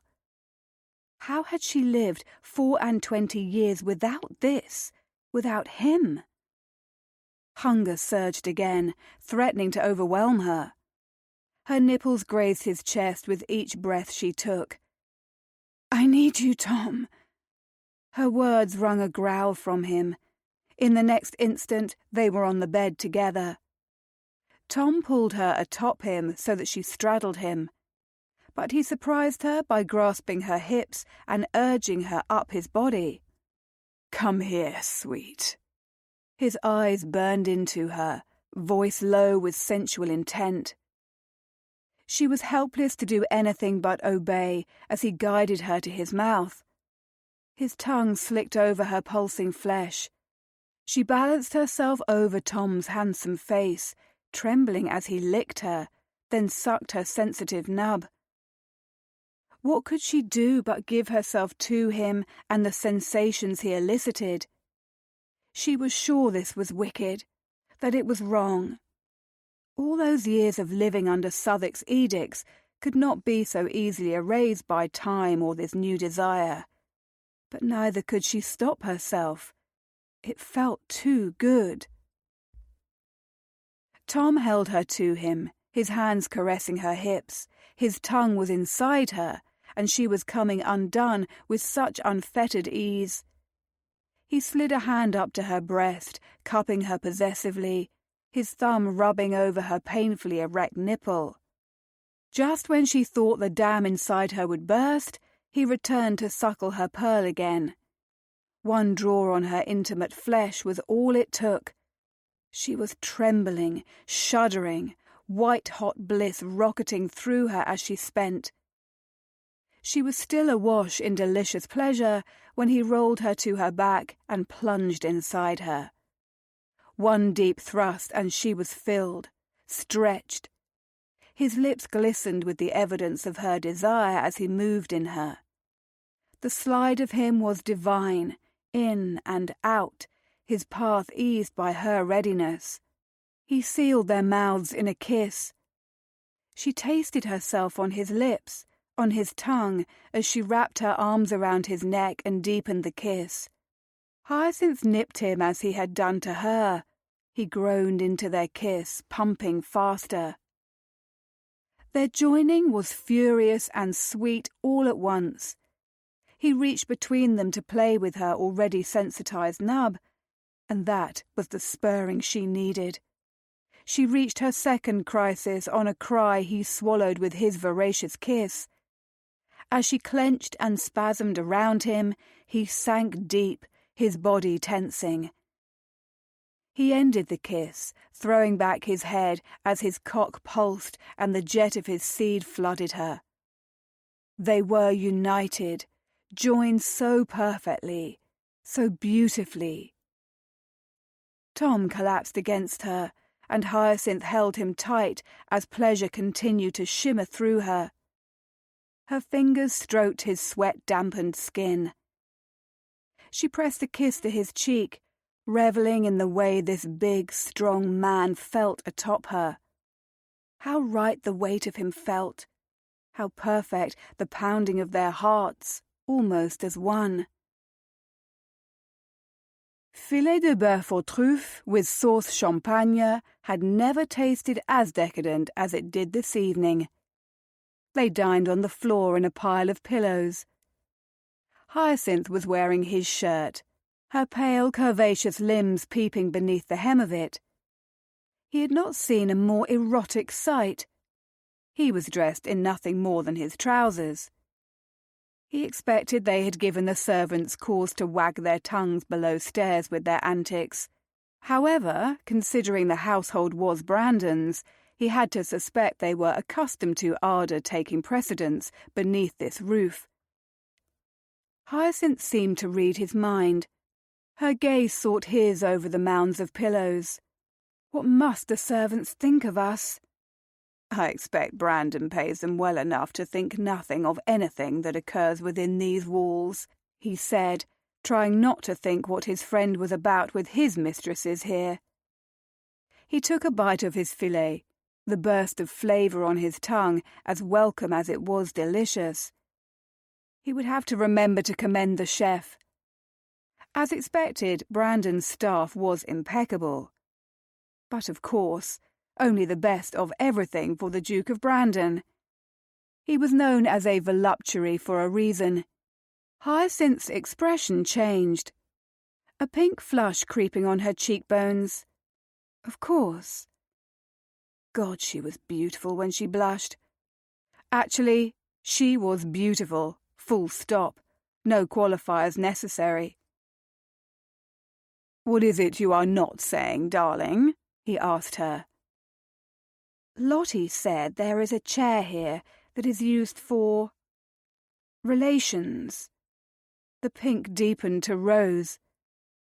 Tom could not stifle his chuckle. This would be your friend of the other evening, the one Brandon whisked away? Yes. Hyacinth pressed her hands to her cheeks as if she could wipe away the signs of her embarrassment. Oh dear, I ought not to have said so. She will have my hide if she knows I asked you about the chair. Did she see the chair herself? Tom asked, intrigued about the supposed chair and her friend's interest in his friend both. Good heavens, no. Hyacinth bit her lip, looking adorably torn between the desire to confide in him and maintaining her friend's confidence. She was quite dismayed that he did not go chasing after her. Indeed, she reported that he was quite the gentleman. Tom pondered that news while he chewed on another bite of filet that seemed to melt in his mouth. Gentleman and Brandon are two words I never thought to hear inhabiting the same sentence. Pray do not tell the Duke Lottie has set her cap at him, Hyacinth said before taking a sip of her wine. He was briefly mesmerized by the rise and fall of her lush breasts beneath his shirt. Surely not marriage-minded? He asked, for Brandon had always scoffed at the institution, unlike Tom. But that had been before. Now things had decidedly changed for him. He was no longer looking for a wife. For now he was living life by the moment. All he wanted was Hyacinth. Naturally not, she said, replacing her goblet on the carpets with ginger care. Lottie holds the same poor opinion of marriage as I do. I fear her marriage was not any better than mine, though her husband was not as loathsome. Tom studied her, doing his best to tamp down a wave of fury at the thought of anyone ill-treating her, especially the man who had been her husband. I am sorry. He was not a kind man, Hyacinth said, the colour seeping from her lovely face. The urge to slam his fist into Southwick's face was strong. Did he harm you, darling? With his words, Hyacinth retrieved her wine, and he noted the tremble in her hands. He only ever struck me once, but he would often hurt me in other ways. Tom went still. He did you violence? Hyacinth's gaze dropped. Let us not speak of it any longer. Truly, you need not concern yourself with the circumstance of my marriage. It is over now, and I am the better for its end. That is all I can say. Very well. She did not wish to unburden herself. She owed him nothing. Southwick was dead and buried, so Tom would forever be denied the opportunity for vengeance. Besides, he was hardly her Sir Galahad. He was the man who wanted her body and no further complications. They had agreed upon a fortnight of mutual pleasure. What more did he expect? Still, a part of him longed for her to confide in him. He found himself wanting to know everything there was to know about her, the mysterious, lovely angel before him. Forgive me for bringing up painful memories, he said at last, watching her some more. He cannot hurt you any longer, and I am heartily grateful for that, even if I wish I could beat him to a bloody pulp on your behalf. A smile tugged at her lips.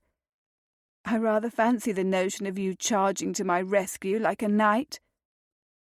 Would that I had been able to do so, he said solemnly, meaning every word. If I had known you, I would have gladly done my best to help you.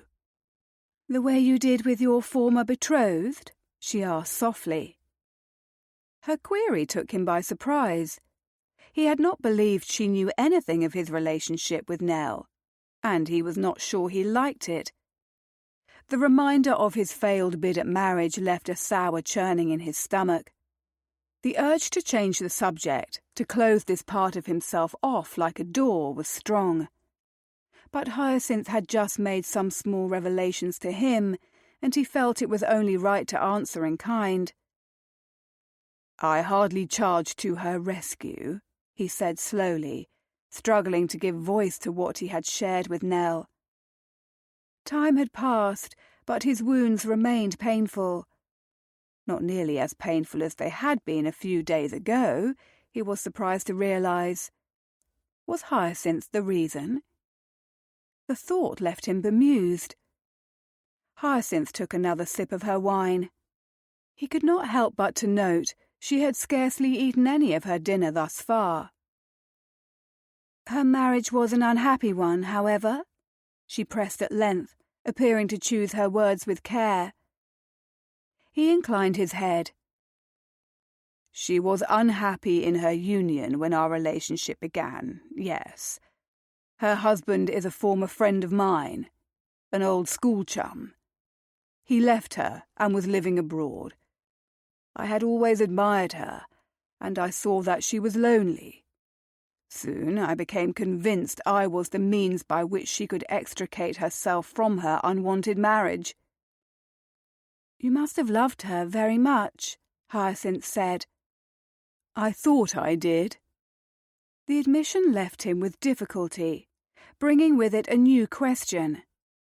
Did he still love her? As he looked inside himself now, he could not say for certain. Hyacinth had so completely eclipsed everything. He could not look upon her now, wearing his shirt, damn it all, the woman he had just made such thorough love to a mere hour before, and summon a single tender feeling toward Nell. She smiled at him, somewhat wistfully. What a fortunate woman she is. I suspect she could not have known what she had, or else she would never have chosen to return to her husband. I would never have done so, had I been in her place. Alas, the lady in question did not share your sentiments, he said, attempting to keep his tone light, to keep the darkness from overtaking the brightness that was Hyacinth. She was not unlike the unguent she had sent him. Healing, soothing. What a caretaker she was. It occurred to him how rare a woman Hyacinth was. She had been mistreated in her marriage. How brutally, he could not be certain yet. But that she had been abused by Southwark was undeniable. And yet, she still had the heart to care for her little scrap of fur. She still cared enough to send him salve for his scratches. That is because she was a fool, Hyacinth decided, nodding her head as if her pronouncement was the final word on the matter. He raised his wineglass to her in a salute. From where I stand, I was the fool. I was chasing after a woman who never returned my feelings. I ought to have known better. Yes, he bloody well should have. As he looked back upon his time with Nell, he could see so easily that she had been conflicted all along. Her ceaseless need for distraction had been the mask of a broken heart, and she had been seeking, all along, the one man who could mend it. That man had never been Tom. Regrets cannot change the past, Hyacinth cut into his troubled musings, pragmatic as ever. Do you know how much time I wasted berating myself for not persuading my father to wait until I had more suitors to choose from, or how badly I wished I had run when I had the chance? In the end, we cannot undo what has already been done. All we can do is learn from our pain, let our wounds heal into scars so we never forget. How was she so wise, beyond her years? He had been drowning himself in his sorrows and self-loathing ever since the day Nell had returned his ring to him. All it had required was one woman to arrive in his life, bringing with her the rays of the sun to shine through the murk. You shame me, Hyacinth. He drained his glass of the rest of its wine. You suffered far more than I ever have, and yet you are resilient. Not so resilient, I think. She finished her wine as well. He refilled both of their glasses. The most resilient woman I have ever known, aside from my own mother. Tom did not customarily speak about his beloved mother with anyone. Her death still stung. That he openly brought up the subject with Hyacinth he put down to the wine he had consumed and the general satiated glow that had infused him since he had made love to Hyacinth, until he was little more than a quivering blob of aspic atop her luscious body. "You do not speak of her often, your mother," Hyacinth observed, not prodding or probing, simply making a statement. "She took ill several years ago," he said through a thick throat, surprising himself with his desire to speak about what had happened. "It was unexpected. A vicious lung infection she could not shake. She was once the queen of London's stage. My father fell in love with her when he saw her portray Catherine in The Taming of the Shrew. They married less than a month later. It was quite the scandal of their day." A hopeless love match. Hyacinth's smile was sad. "I'm sorry you lost her too soon, Tom." "As am I." He took a deep gulp of his wine, attempting to keep his emotions from overrunning him. "My father has never been the same since her death. I doubt he will ever be whole again. As we speak, he is travelling the Americas. He could not bear to remain here when she was not. London was her, he said." And Tom could not fault him. He felt it too. His mother was in every fond memory of his town home and Arrington House. He could still hear her laughter, could still recall the last words she had told him before she had become too ill to speak, before the lung infection had claimed her. "Always follow your happiness, my Tom. Never settle for anything less than what will make your heart full." "Oh, Tom, you must miss them both dreadfully." Hyacinth reached out, tangling her fingers with his. "My parents are both gone as well, but they left me long before they left this earth. My pain is only a fraction of yours. I mourned them before their deaths, as they had turned their backs upon me." He gripped her hand, grateful for her reassurance and comfort. "Because of your marriage?" he guessed. Yes. Her sensual lips compressed as the demons of her past returned to haunt her for a fleeting moment. They both approved of the match with Southwark. Later, when we were married and I came to understand the full extent of his cruelty, I went to them and begged them for a haven. They would not harbour me. I was forced to return to my husband. That was the day he slapped me for leaving him. I never attempted to do so from that day forward. I had learned my lesson, and I knew whom I could trust. No one but myself. He brought her hand to his lips for a kiss, feeling as if a knife twisted in his gut at her recollections. "My God, Hyacinth. How old were you? You must have been little more than a girl." "I was 19, she said softly. "But you see, our past only makes us stronger. I am a different woman now than I was. I am free." "Thank the Lord for that," he said grimly, holding tight to her hand. And he was free too, he realized, completely and utterly free. And there was nowhere else he would rather be than here with Hyacinth. She fascinated him, awed him. She made him want her more than he could ever recall wanting another before her. This time, Hyacinth brought Tom's palm to her lips for a kiss.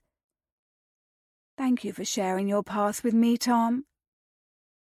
Her gratitude and her caring both humbled him. "Thank you for sharing yours with me as well."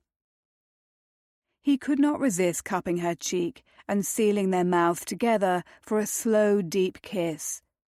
A kiss that left them both breathless when they parted, Hyacinth's eyes glittering and her mouth charmingly swollen. "Now I suppose we ought to eat our dinners," he told her with the greatest of reluctance. "Otherwise, how shall we keep up our strength?" She gave him a wicked smile. How indeed? They turned their attention back to their meal. But Tom could not shake the feeling that they had crossed boundaries this evening together. Boundaries that, once crossed, could never again be redrawn. Chapter 11. Hyacinth was on her knees in her herb garden at Wilden Hall. The plants were her sole comfort, her only escape. Her gown was drab grey and serviceable. No crinolet was worn beneath it, enabling her to kneel in the dirt and tend to the plants. The act itself, like the garden, was forbidden. Her secret with Will, the head gardener. He had saved this space for her, against her husband's edict, and she would be forever grateful. This time of quiet, this communing with nature, lent her peace, until she had to return to the main house again, until she saw Southwark again. She knew each flourishing plant by name, knew the healing properties of every one.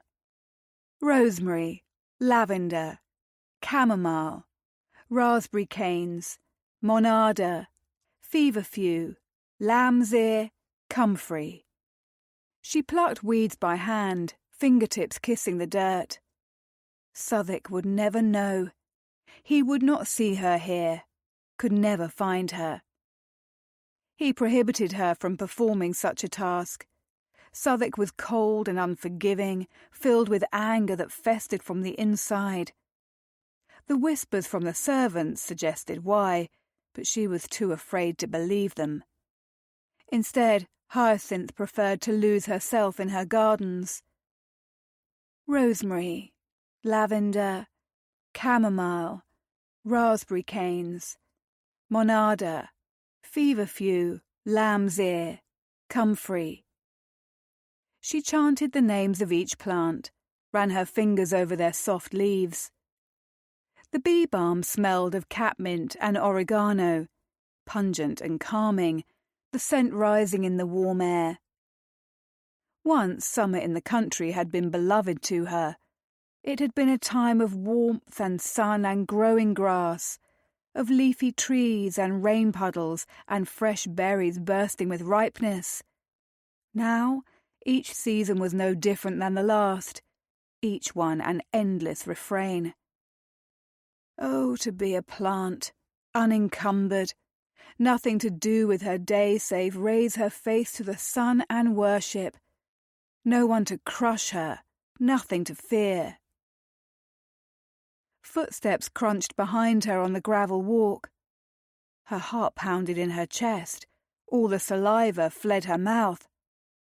No, it could not be. She would not look. Surely it was not her husband chasing her here, to the far edges of the garden. Why, he was supposed to have gone. He would not return for another 3 days. And she was free to tend her garden all day long as it pleased her. Rosemary, lavender, chamomile, raspberry. "What are you doing, my lady?" The voice was stern, disapproving. It raised the hackles on her neck, intruding upon her idyll here in her garden, the only source of peace she had. How had he found her?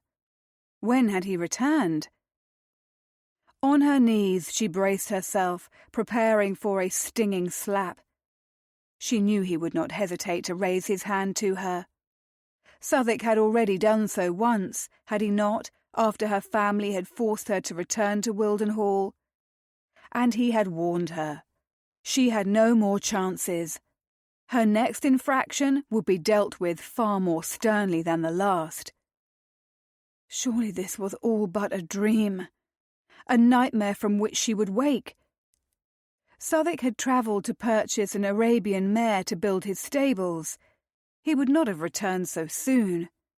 She closed her eyes, her hand tightening on the supple leaves of the monarda as if it could save her. A bee buzzed about her head, seeking flowers. "Speak, damn you!" The guttural command proved to her this was no dream.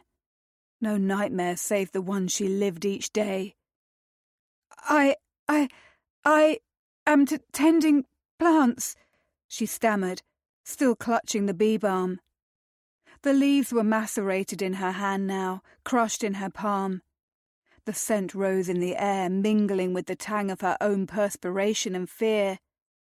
"Look at me, you little whore!"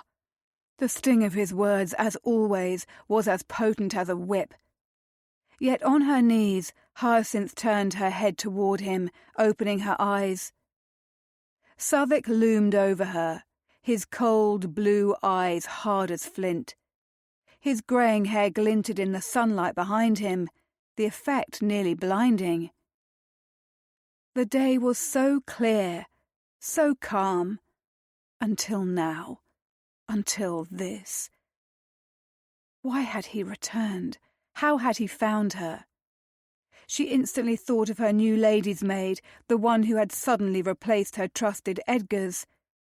Hyacinth had been suspicious at the time, disbelieving of Southwick's claim that her loyal lady's maid had found a better position and left in the night. "Speak, slattern!" He knocked the bonnet from her head and grabbed a handful of her chignon, forcing her head back until she was certain her spine would snap in two. And still he hovered over her in the brightness of the summer day, a villain marring the otherwise flawless perfection and peace. How she hated him. But Will would suffer for this, if Southwick discovered the gardener was complicit. She could not bear that. "I snuck into the gardens," she lied. I missed you, my lord. I needed something to occupy me." "I have told you," he spat, "that you are never to lower yourself to the dirt. Lady Southwick does not toil in the mud like some common doxy, even if that is what you are. You will be punished for disobeying me now, my lady." "No!" she cried out, begging, pleading. "But please, no!" Hyacinth's plaintive cries split the darkness of the night in two. Tom bolted upright in bed, terrified something ill had befallen her. He reached for her, his hands meeting with warm feminine curves, and relief replaced the fear. Clarity intruded upon slumber.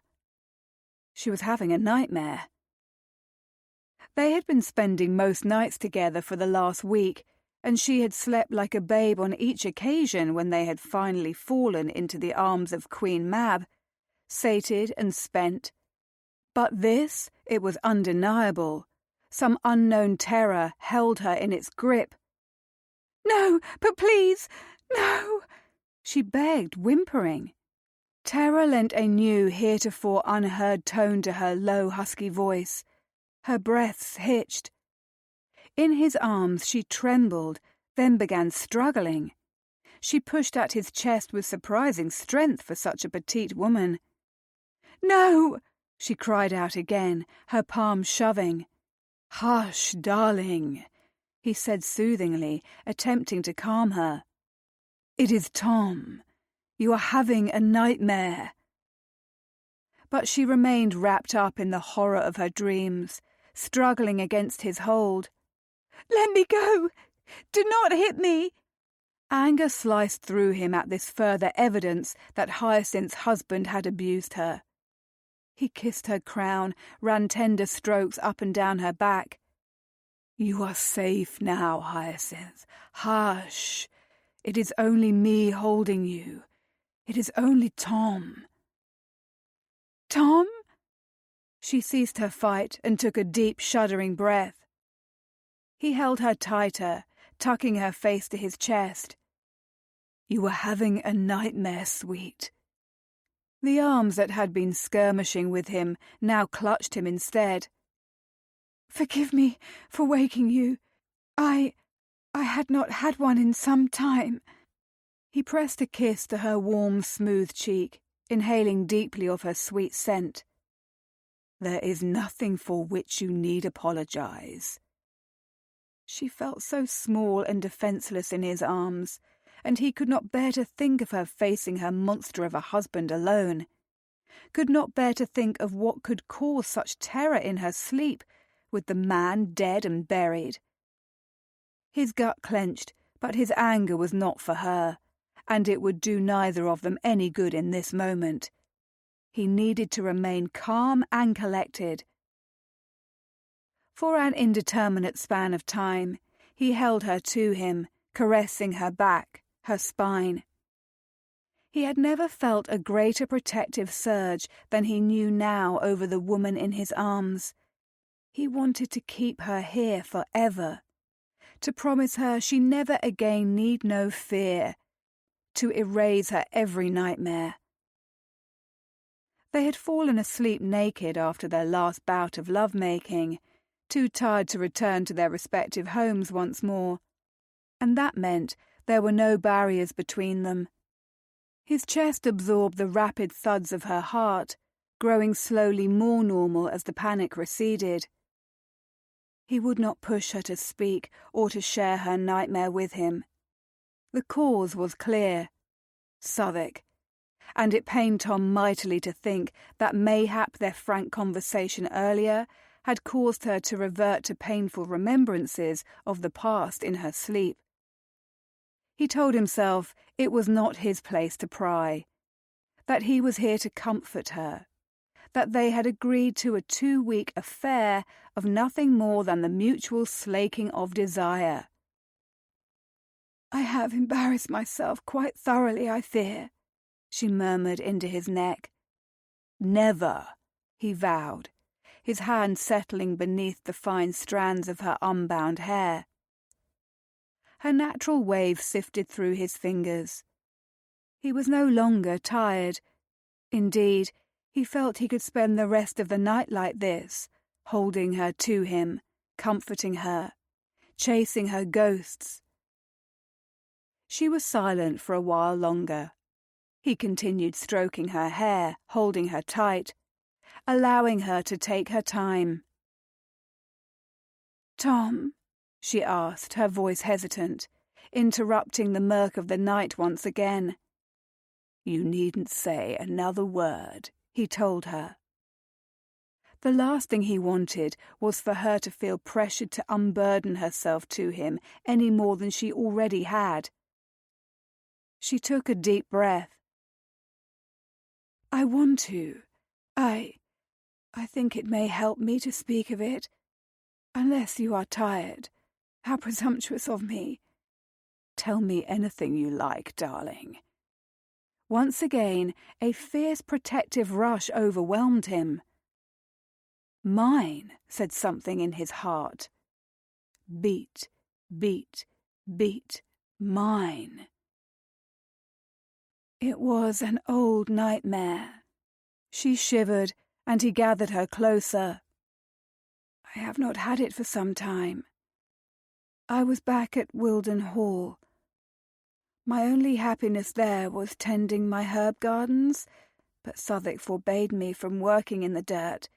He said it was beneath me. He caught me one day, secretly tending to my herbs." By God! Tom was not a man prone to violence, but the sudden urge to beat Lord Southwark roared to life within him yet again. He tamped it down with great effort before he could find his voice. "Was your nightmare about that day?" he asked softly. "Yes." Her breath hitched again, as if she battled against a sob. "He came upon me. He was meant to have been gone, seeing to the purchase of a horse. But one moment I was happily tending my herbs, and the next he was there. He destroyed my garden. He was so angry, so vicious and cruel. Southwark could not bear to be undermined. The rules were his, and everyone had to obey. Anything less deserved punishment. Tom had no words.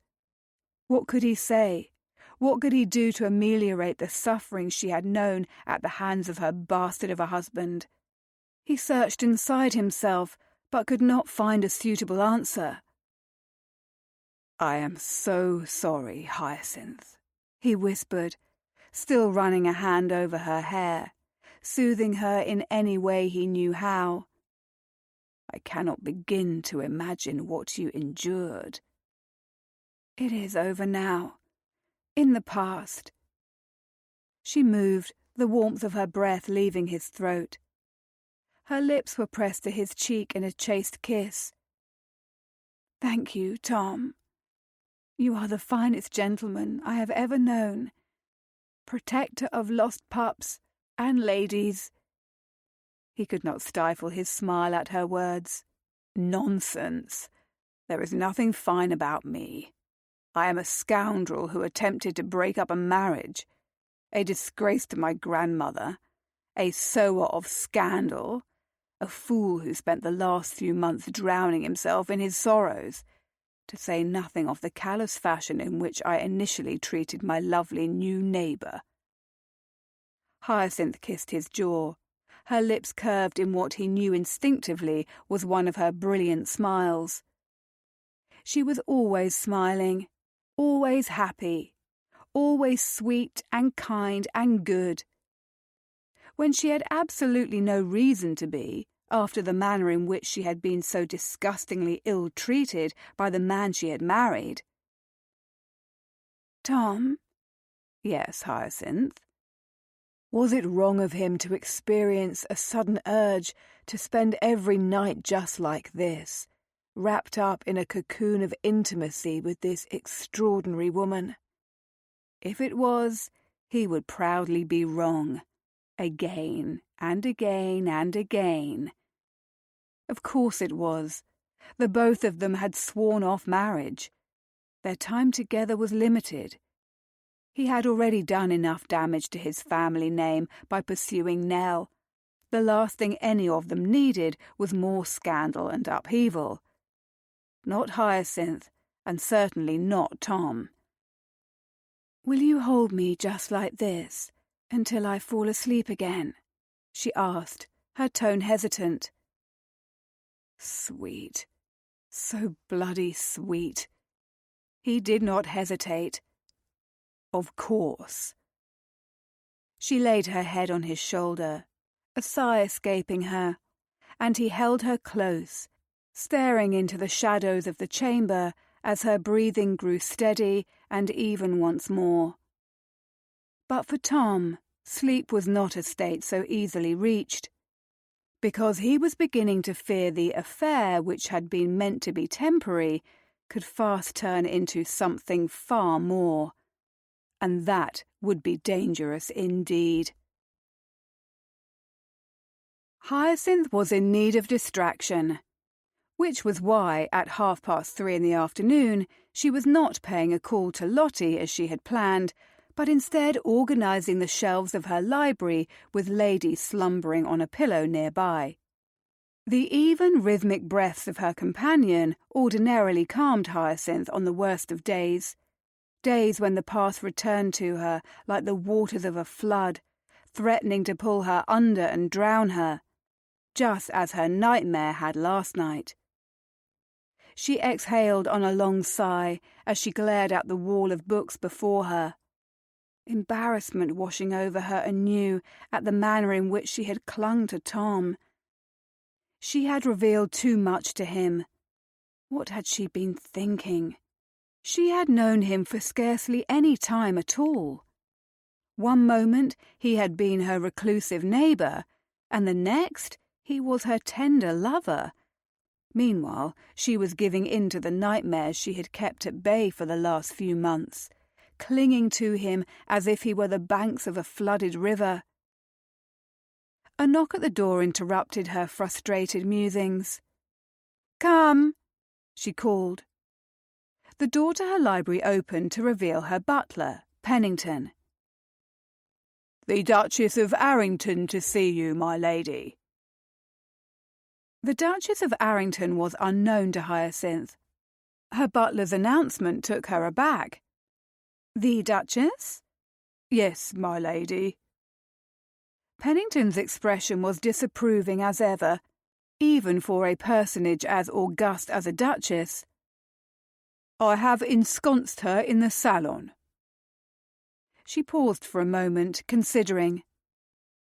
"Thank you, Pennington. I will join her directly." Lady rose from her pillow with an excited yip, and Hyacinth scooped the pup into her arms. The books would have to wait, which was just as well. She made her way to the salon, where her guest awaited her. The Duchess of Arrington was performing a slow ambulatory inspection of the salon, aided by a golden-handled cane. She wore a navy gown that was in the style of a previous era, large belled crinoline skirts rather than a crinolette or tournure. Her silver hair was pulled back in a tight chignon.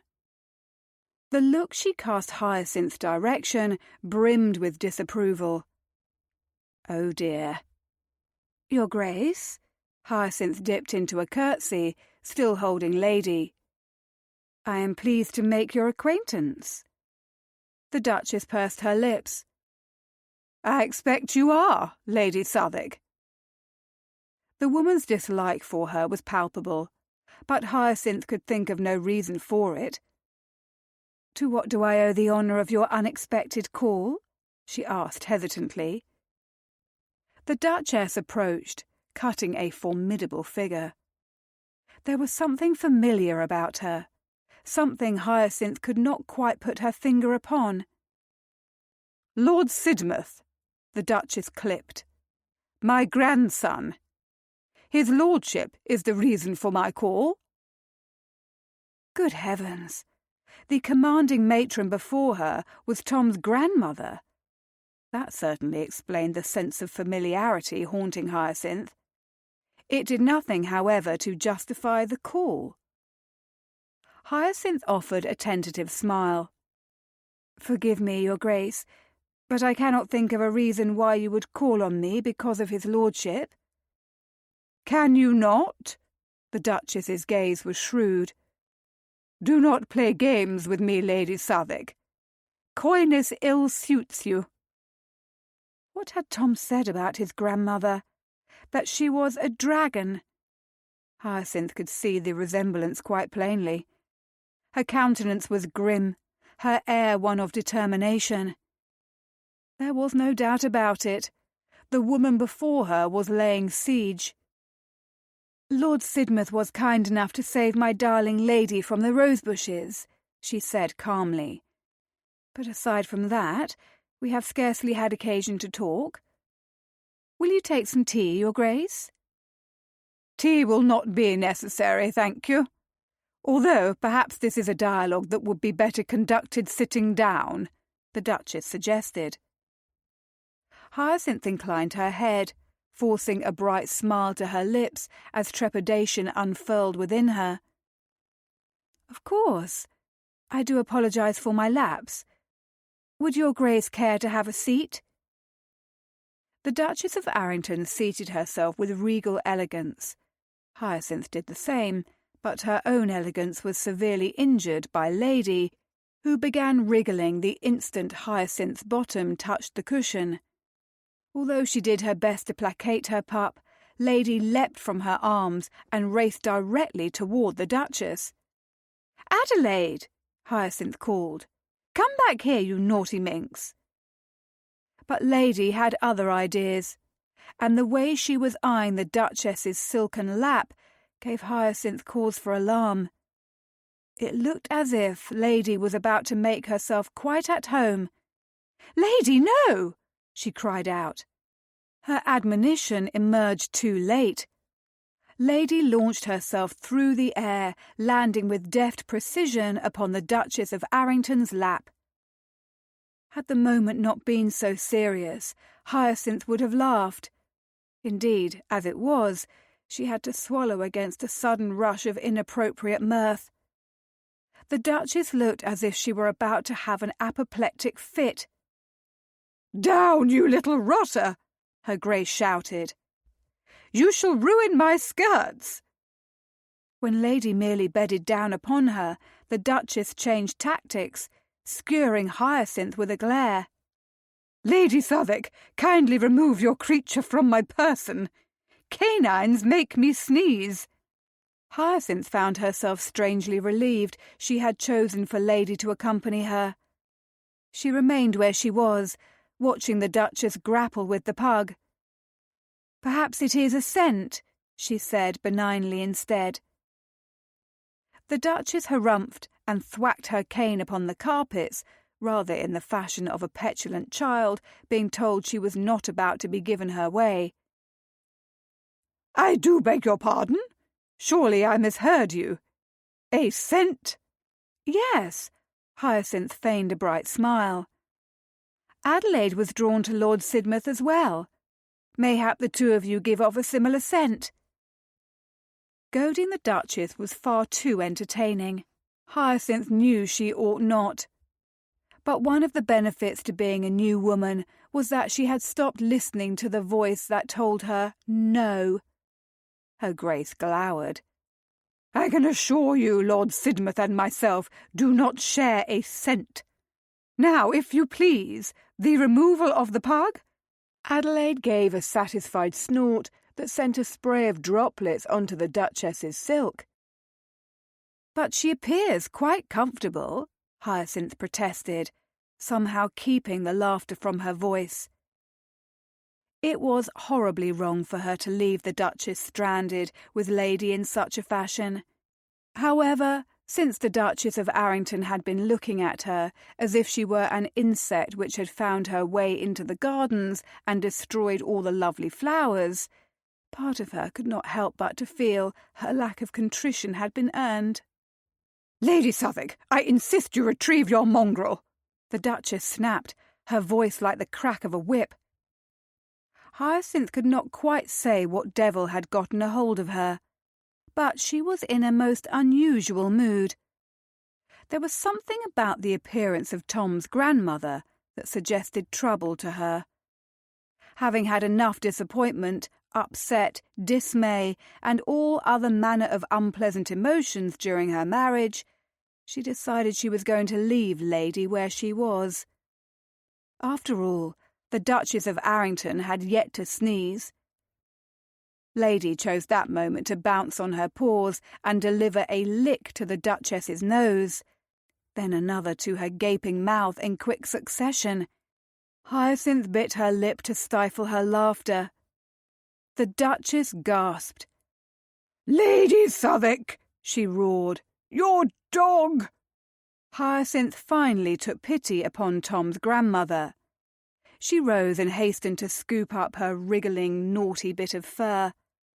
Lady licked her chin in gratitude, before panting happily with her tongue lolling, looking as if she were smiling. Good girl. Not that she could say that aloud. She would have to save her praise for later. "Dear me, Your Grace," she said without a hint of contrition, giving Lady's silken head a little scratch. "I cannot fathom what came over her. Forgive her, if you please. She is but a young pup, still learning her manners." The Duchess's mouth thinned into a fine line of displeasure once more. "She is hardly the only young pup in need of learning respect." The sharp words were intended for Hyacinth, she knew. Still smiling with such deliberate sweetness, her jaws ached. Hyacinth stroked Lady's fur. "Older pups are surprisingly kin with young pups in that fashion, I find, Your Grace. What is the saying about old dogs?" "That you cannot teach them new tricks," the Duchess said coolly, her dark eyes narrowing upon Hyacinth. "However, the idiom is quite incorrect. I once had a terrier who had gone completely deaf, and yet I was able to teach her to speak when there was something she wanted. Just a small bark to alert me to her needs." Hyacinth raised a brow. "Did your terrier also cause you to sneeze, Your Grace?" They stared at each other, at a stalemate. "I cannot fathom what Lord Sidmouth finds of such interest," the Duchess said at length, her tone still colder than Wenham Lake ice. "But then, his taste has always been suspect. The dear boy cannot abide by caviar." Nor could Hyacinth. Another point in Tom's favour. But it was the first sentence his grandmother had issued more than the second and third which caught her interest, which spurred her response. Slowly she returned to her seat, cradling Lady in her arms. "Pray explain, Your Grace. What is it that Lord Sidmouth finds of interest? I am sure I must misunderstand your inferences." "And I am equally sure you do not." The Duchess inclined her head in the fashion of a queen presiding over her loyal subjects. "Sidmouth has been chasing after you. I am not a fool, make no mistake. I know the Viscount better than anyone. His lordship cannot resist a broken female in need of a saviour. I blame it upon his mother, of course. First, it was the Marchioness of Needham he lost his head over. The marriage was broken, Lord Needham off to the Continent. Lady Needham went wild, tossing her reputation to the wind and allowing it to scatter. And there was Sidmouth, waiting to pick up the pieces and paste them back together." Hyacinth stiffened. "I do not like the direction of this conversation, Your Grace. I cannot help but to think it would be best if we were to leave it here, with nothing more said."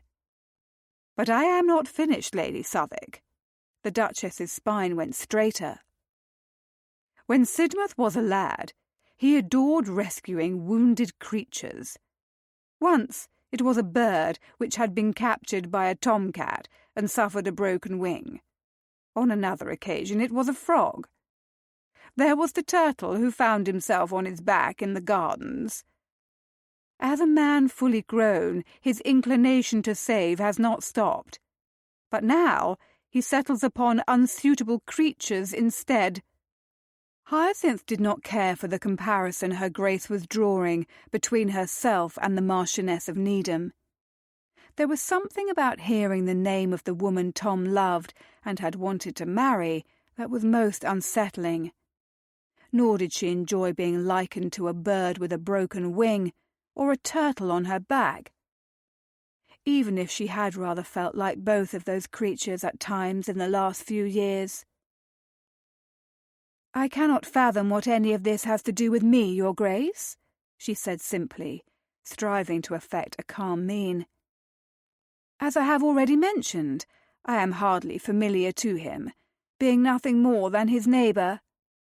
"Of course," the Duchess said in a tone that was laden with insincerity. "If you insist to cling to the pretence you are not Sidmouth's mistress, I cannot be bothered to correct you. However, you may rest assured that I know precisely who and what you are. You are a broken lady and a courter of scandal. You will only bring ruin and shame upon Sidmouth if you continue in this vein." Hyacinth blinked at the vehemence in the older woman's tone, coupled with her shocking knowledge. She and Tom had been so very careful with their clandestine meetings. How could the Duchess of Arrington know? "Regardless of what you may think of me, Your Grace," she managed past her discomfort, "I would never intentionally harm Lord Sidmouth in any way. I respect him far too much." "If you respect him," said the Duchess sternly, "then keep your distance.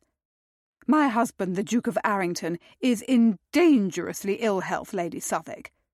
His physician has warned us that any further upset will bring about his end. Sidmouth has promised he will marry soon to please Arrington." Hyacinth absorbed the Duchess's words, doing her utmost to keep her emotions from her countenance. Tom had not told her he would be marrying soon. Quite the opposite. And that meant either Tom or his grandmother were being dishonest. Misgiving cramped her stomach. "I am sorry to hear of his Grace's maladies. However, as I have already told you, Lord Sidmouth is merely my neighbour." Ha! What balderdash that was! But she was not about to show the woman before her a hint of weakness. The Duchess drew herself up, rather reminiscent of a peacock with feathers on full display. "Prevaricate as you wish. But do keep in mind, my call was a courtesy to you, Lady Southwark. It would not behoove you to overreach, and I will do everything in my power to make certain his lordship does not allow you to hurt my family or hinder his search for a bride." Having issued her decree, the Duchess of Arrington swept past Hyacinth, leaving her and Lady alone in the cheerful brightness of her salon. Chapter 12. Grandmère was plotting something. Tom had suspected it from the moment she had arrived, once more unexpectedly, to announce she required his presence at dinner that evening at Arrington House. He was not meant to meet Hyacinth in St. John's Wood until later, but he had been reluctant to accept his grandmother's thinly veiled coercion just the same. After all, he and Hyacinth only had a limited amount of time together, and he intended to use each second to its fullest. Tarrying too long at Arrington House did not fit into his plans. But Grandmère had been insistent, once more claiming Arrington's desperately ill health would be restored by a visit from Tom. And when she wanted something, the Duchess of Arrington was more stubborn than a dog with her bone. Still, whilst she had employed the proper amount of familial guilt, it had only been her allusion to her and Arrington's limited years remaining on terra firma that had finally tipped the scales in her favour. His suspicion blossomed into a full bloom of confirmation when he realised he was not the only dinner guest. Rather, there was a veritable bevy of young, unmarried chits in attendance, and neither was Arrington looking any frailer than he had upon the last occasion when their paths had crossed. Indeed, the Duke appeared quite hale for a gentleman approaching his 80th year. No, indeed. Grandmère was not just plotting. She was matchmaking. Shudder! Perish the thought! Tom had no desire to be matched to anyone, as he had already informed her, nor did he have any wish to marry. Had she not said it best when she had told him love was the currency of fools? Lady Hermione Wallis was speaking to him of the weather as the savoury entremet arrived, giving further proof it was. Surely only a fool could be so entertained by anyone as to suffer through endless nattering. Her liberal discussion of ribbons and flowers had already had him nodding off alternately through the soup course, the fish course, and the relevé. By now his ears were positively bleeding, as was his soul. Lady Ariadne Hill, on the other hand, was quiet as a mouse and meeker than one too. Miss Beatrice Bright interjected periodically with an admirable attempt to turn the discussion to literature. But Lady Hermione possessed a staggering ability to speak atop anyone else, almost as if hers was the sole voice she was capable of hearing. "I do find the fog so repressively cheerful," Lady Hermione was saying now. Tom eyed the distance between himself and the door to the dining-room.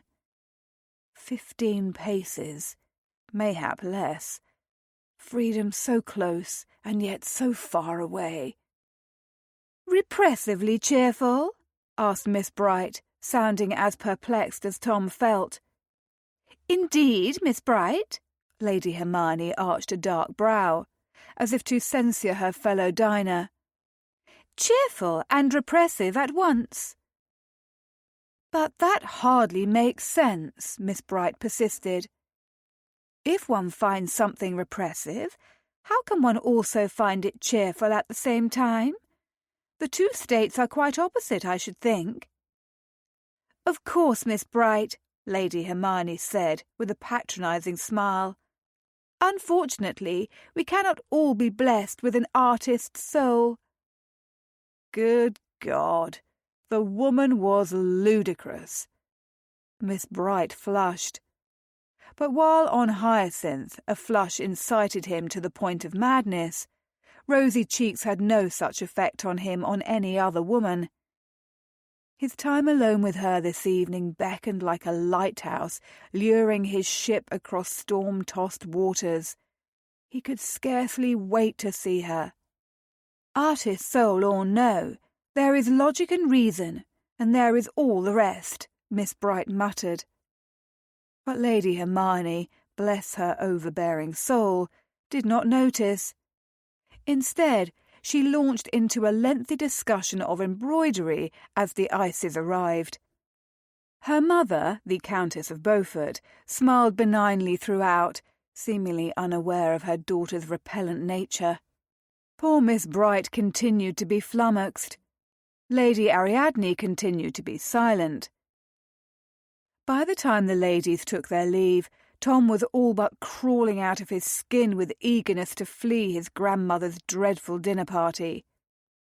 If she had been attempting to convince him he needed to settle upon a bride with this dubious cropping of candidates, as he suspected she had erred.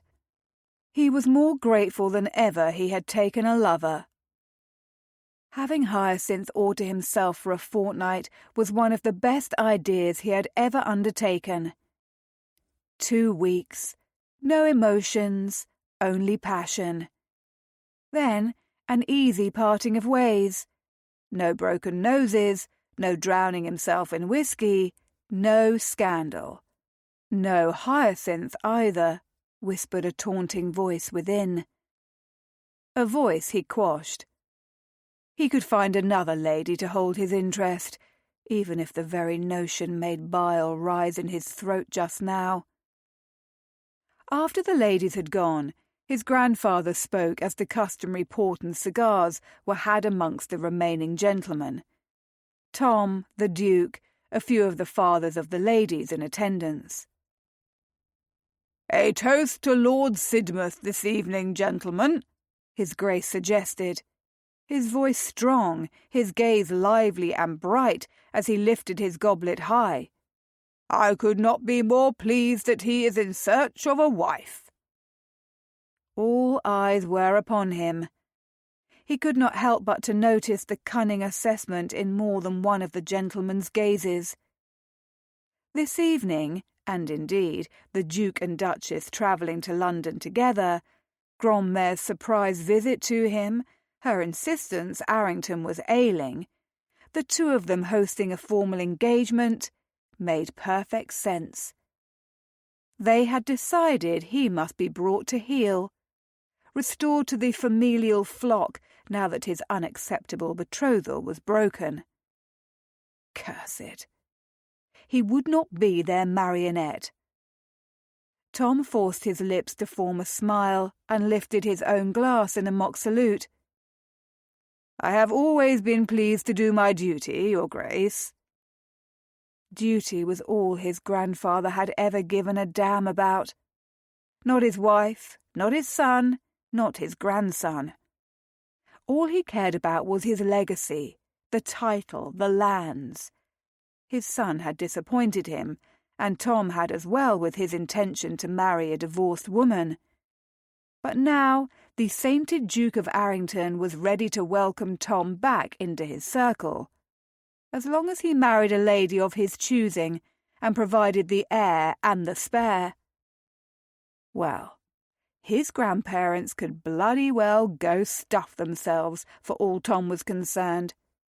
He drained his port, excused himself as if he needed to seek the water closet, and sent for his carriage. There was only one person he wanted to spend the rest of this evening with, and she was likely already awaiting him in St. John's Wood. To the devil with his grandmother and grandfather and their scheming.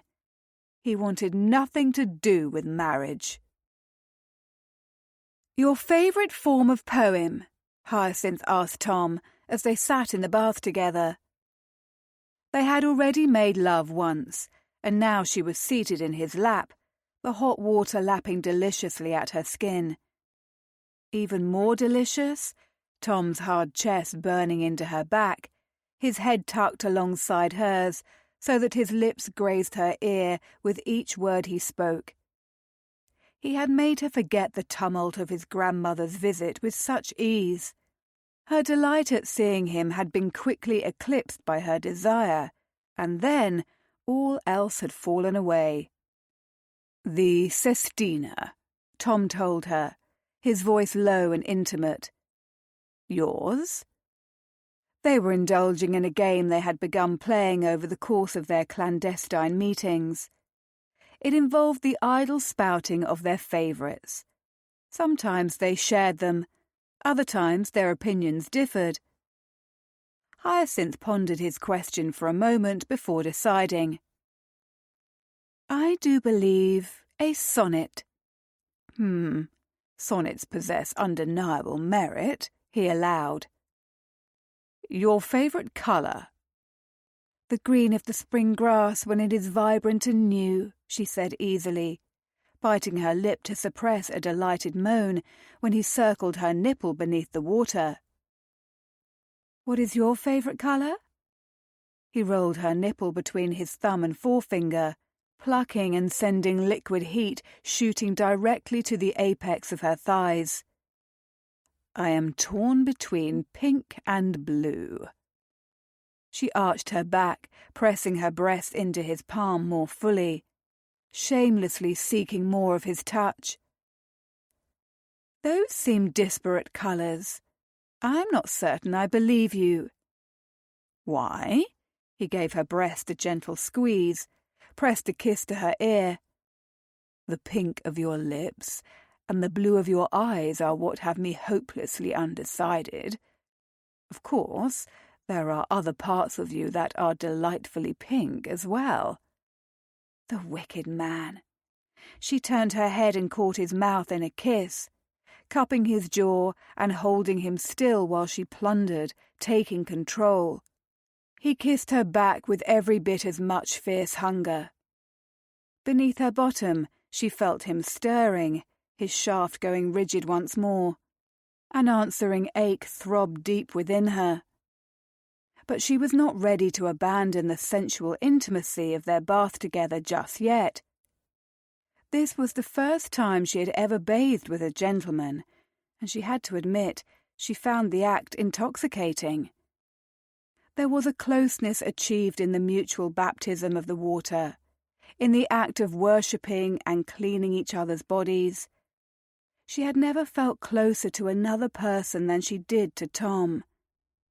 A frightening realization that, for she must not allow herself to forget the fleeting nature of their agreement.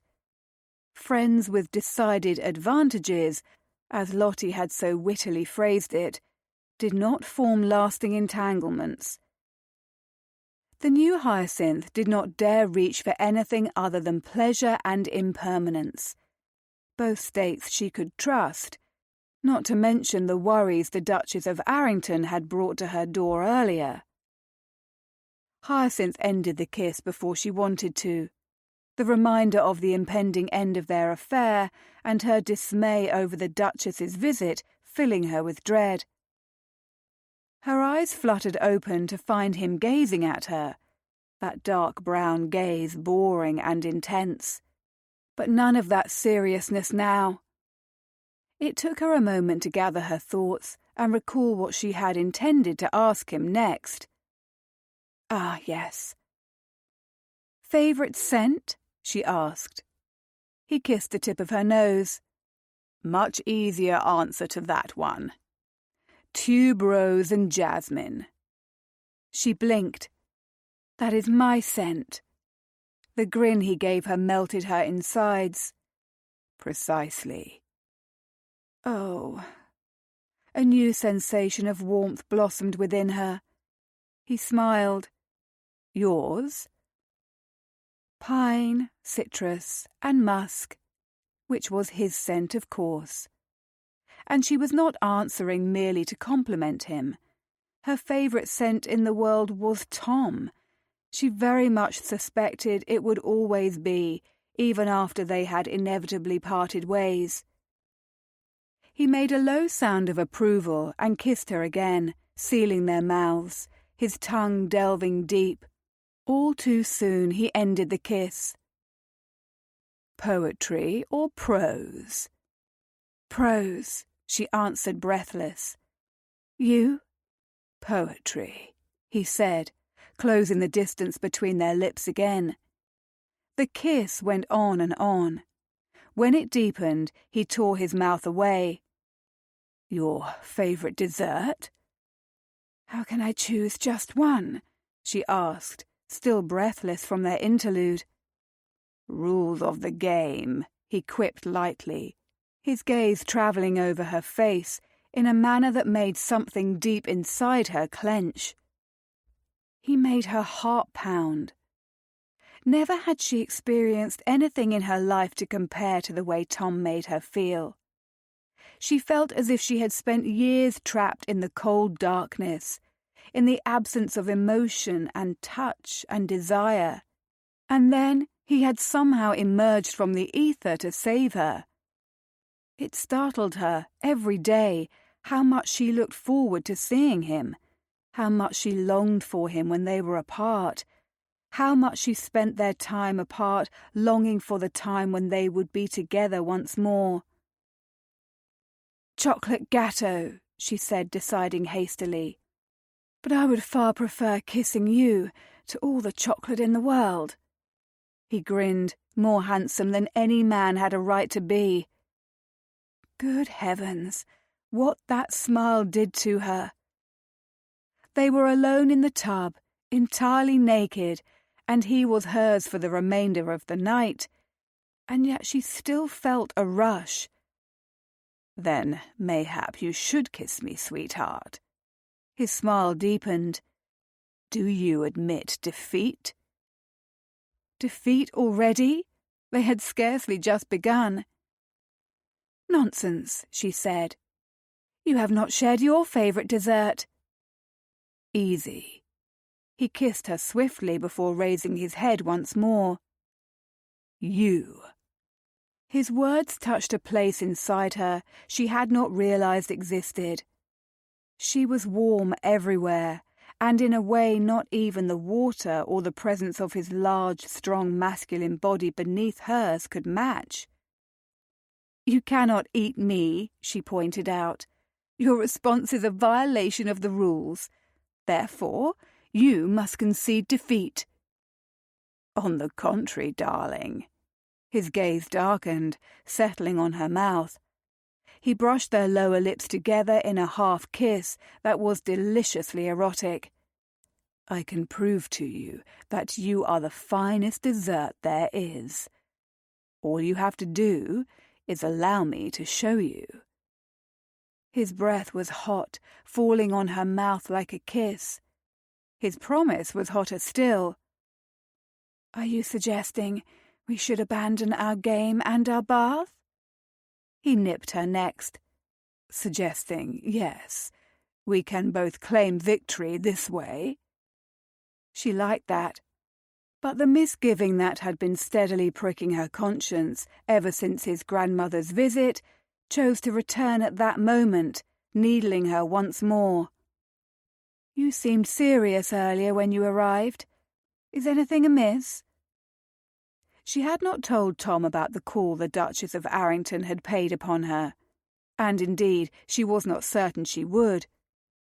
They had less than a fortnight of pleasure remaining. What did anything else matter?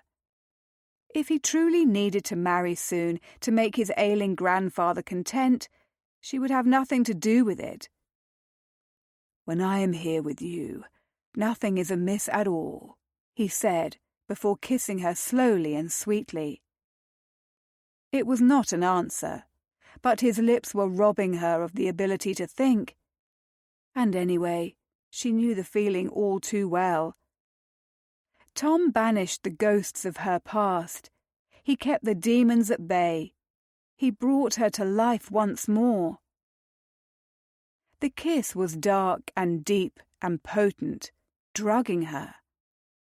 Part of Hyacinth found it impossible to believe such passion was possible, that a man could be as tender and gentle a lover as Tom was, that a gentleman would touch her as if she were precious, that he cared about her pleasure, her thoughts, about her. He was so different from Southwick, different in every way. Fortune's wheel had given her a good turn when she had chosen to lease the home next door to his, and again when he had saved Lady. What would she do without him? In less than a senate, she would have to confront that painful reality. But not now, not yet. And so she kissed him harder, kissed him with all the frantic yearning burning within her. She wanted him so much, too much, but she would worry about that later. For now she had Tom all to herself. His tongue plundered her mouth, duelling with hers. Abruptly he tipped back his head, severing the kiss once again. His eyes were dark upon her lips, the obsidian pupils wide, showing her how much he wanted her. Beneath her bottom, his cock was long and thick and tempting. She wondered what he would do if she aligned herself to him and slid him inside her. He rubbed his thumb over her nipple, kissed her chin, her cheek, her ear. "If we do not stop, I'm going to take you in this tub, and we are going to leave a hell of a mess for Brandon's servants to clean up." An answering pulse of need between her legs had her rising from the tub.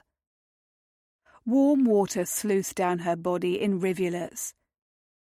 Not long ago, she would have been far too ashamed to stand before a man completely nude. But Tom had seen, touched, and tasted every part of her, it seemed. The old shame Southwick had instilled in her had gradually fallen away. But when she would have stepped from the tub, Tom's hands clasped her hips, holding her still. She glanced back at him. "You said we would make a mess if we remained in the tub," she pointed out, over the thud of her madly racing heart. His touch moved from her hips, his knowing fingers sliding over her rump, kneading gently as he went. "But now that I have you before me, rising from the water like Venus, I find myself reluctant to leave the tub." He punctuated his statement with a kiss on her lower back. Gooseflesh broke on her skin. "Tom." "Was that a protest or a plea?" he asked, continuing to massage her, pressing a kiss to the base of her spine now. Her lips parted, the heat of her own breath travelling over them, somehow heightening her awareness. Her nipples were hard beads, begging for attention. The wetness between her legs had nothing to do with the bath, and everything to do with the man at her back. What manner of spell had he cast over her now? He caressed her hips again, slowly urging her to turn in the tub. His beautiful face was even with the portion of her anatomy the most aflame. He leaned forward, licked a drop of water from her hip. His gaze devoured her. "I am going to assume it was a plea," he rasped. "Place your foot on the lip of the tub, sweet." She had known the distinct pleasure of his mouth upon her often enough to understand what he intended, and she ached for it. But still, what if I slip? The porcelain of the tub basin was slick inside. He gave her hips a gentle squeeze. "I have you." Yes, he did. He had her. She trusted him, she realized in that moment. Trusted him in a way she had never imagined she would be capable of trusting any man, not after Southwark. How was it possible that Tom could dismantle her walls with such skill and ease, and so soon?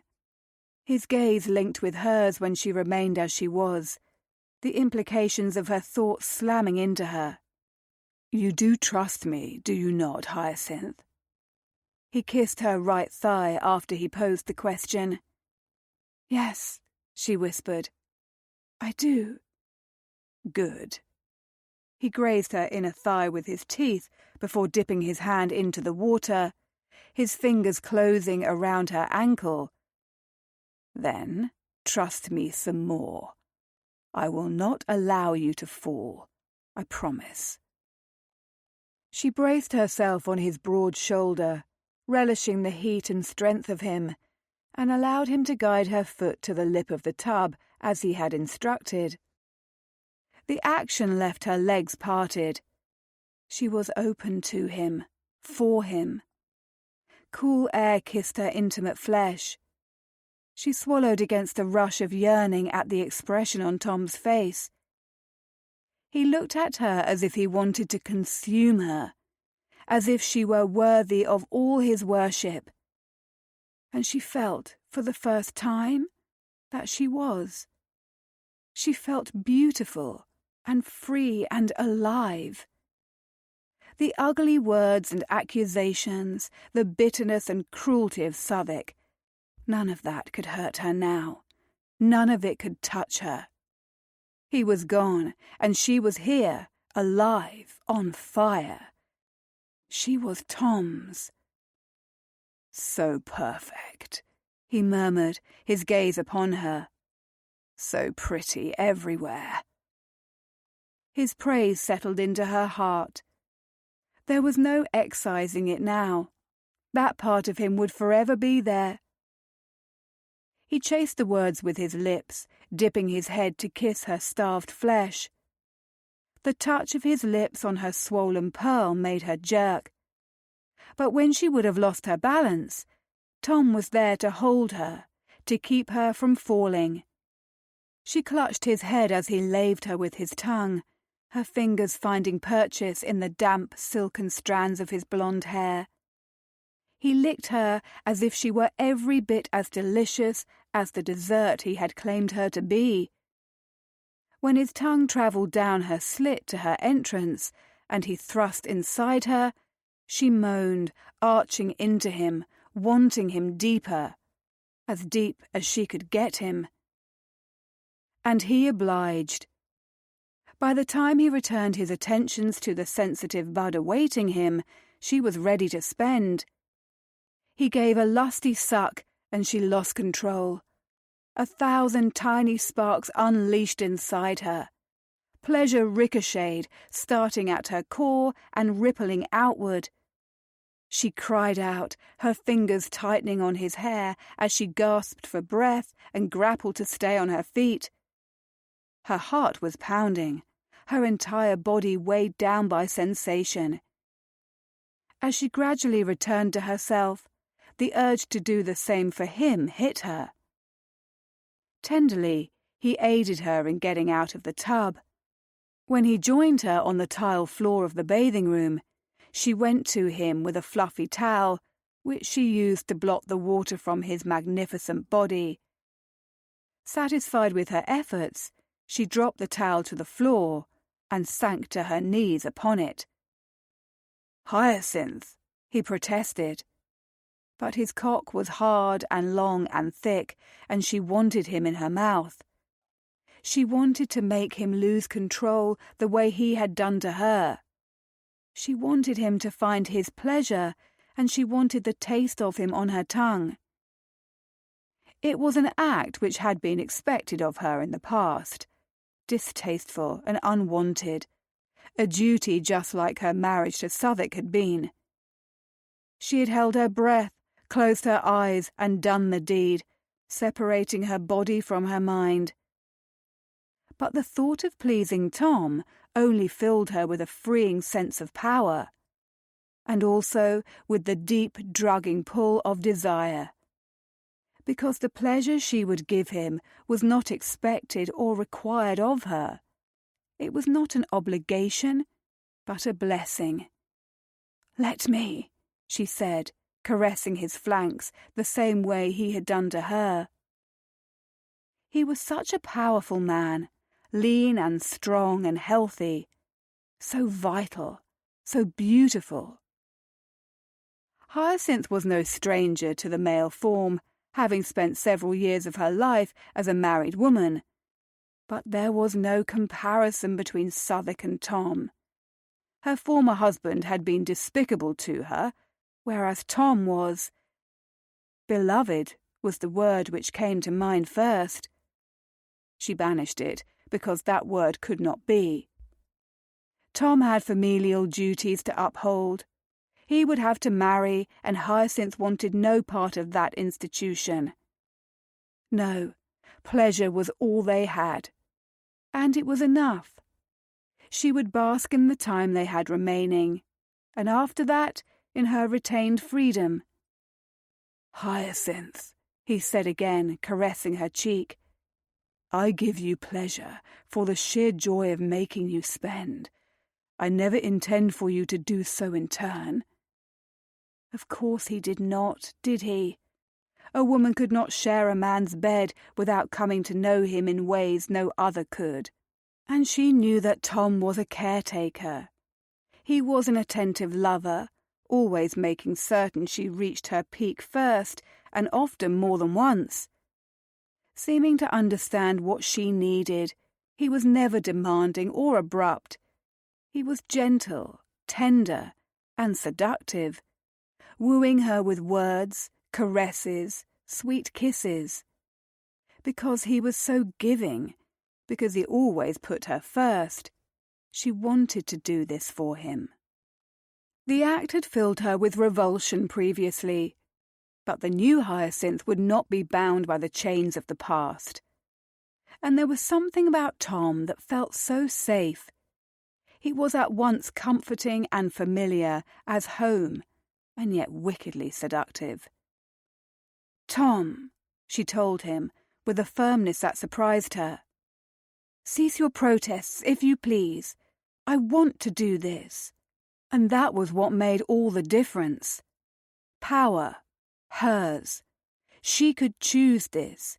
She could choose pleasure. She could choose Tom. If only Tom would allow it.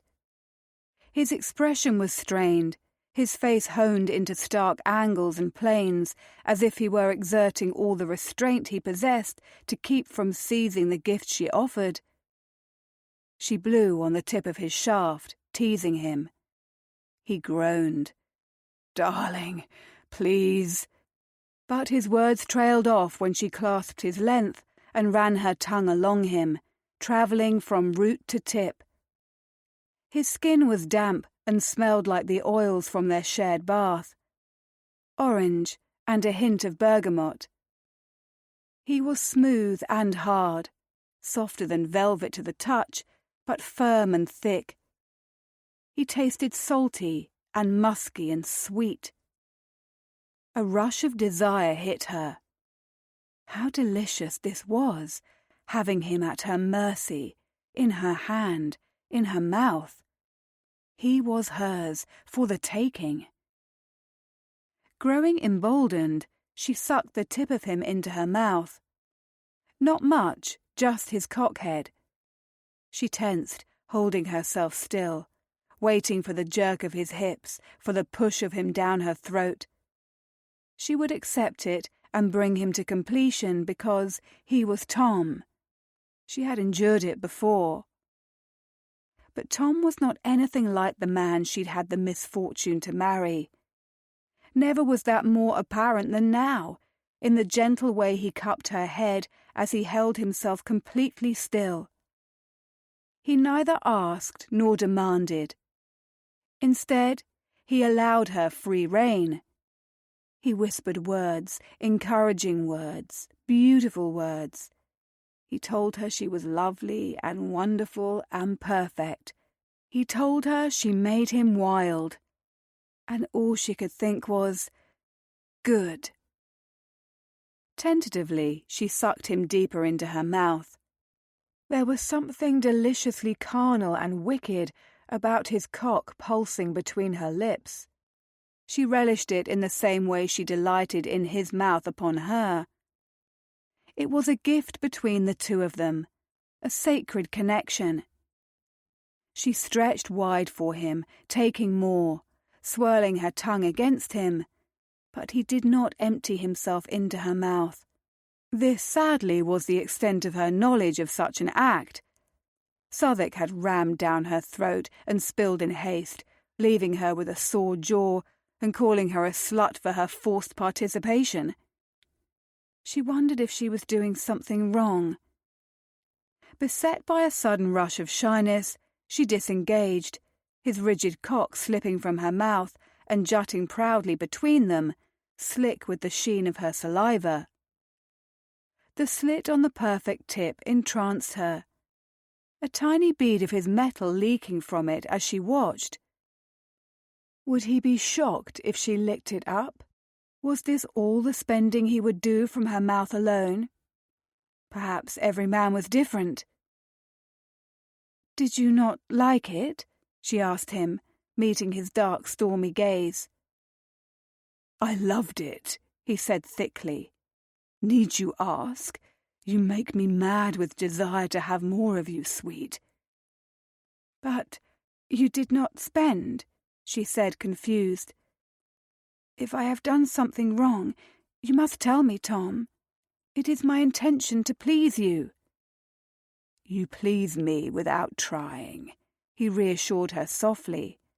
"Now, come to bed with me so I can make love to you." Her stubborn nature refused to concede defeat. "Not yet. I want you to spend in my mouth." His groan reverberated through the tiled bathing chamber, and he tenderly ran his fingers through her damp hair. "Damn it, Hyacinth, what you do to me, you have no inkling.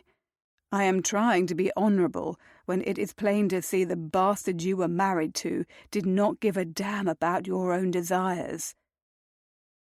Could he be any more pure and good, her Tom, this unlikely lover of hers? Still his words made her flush. "If you do not want me to continue, I shan't." "No, damn it," he growled. "That is not it at all.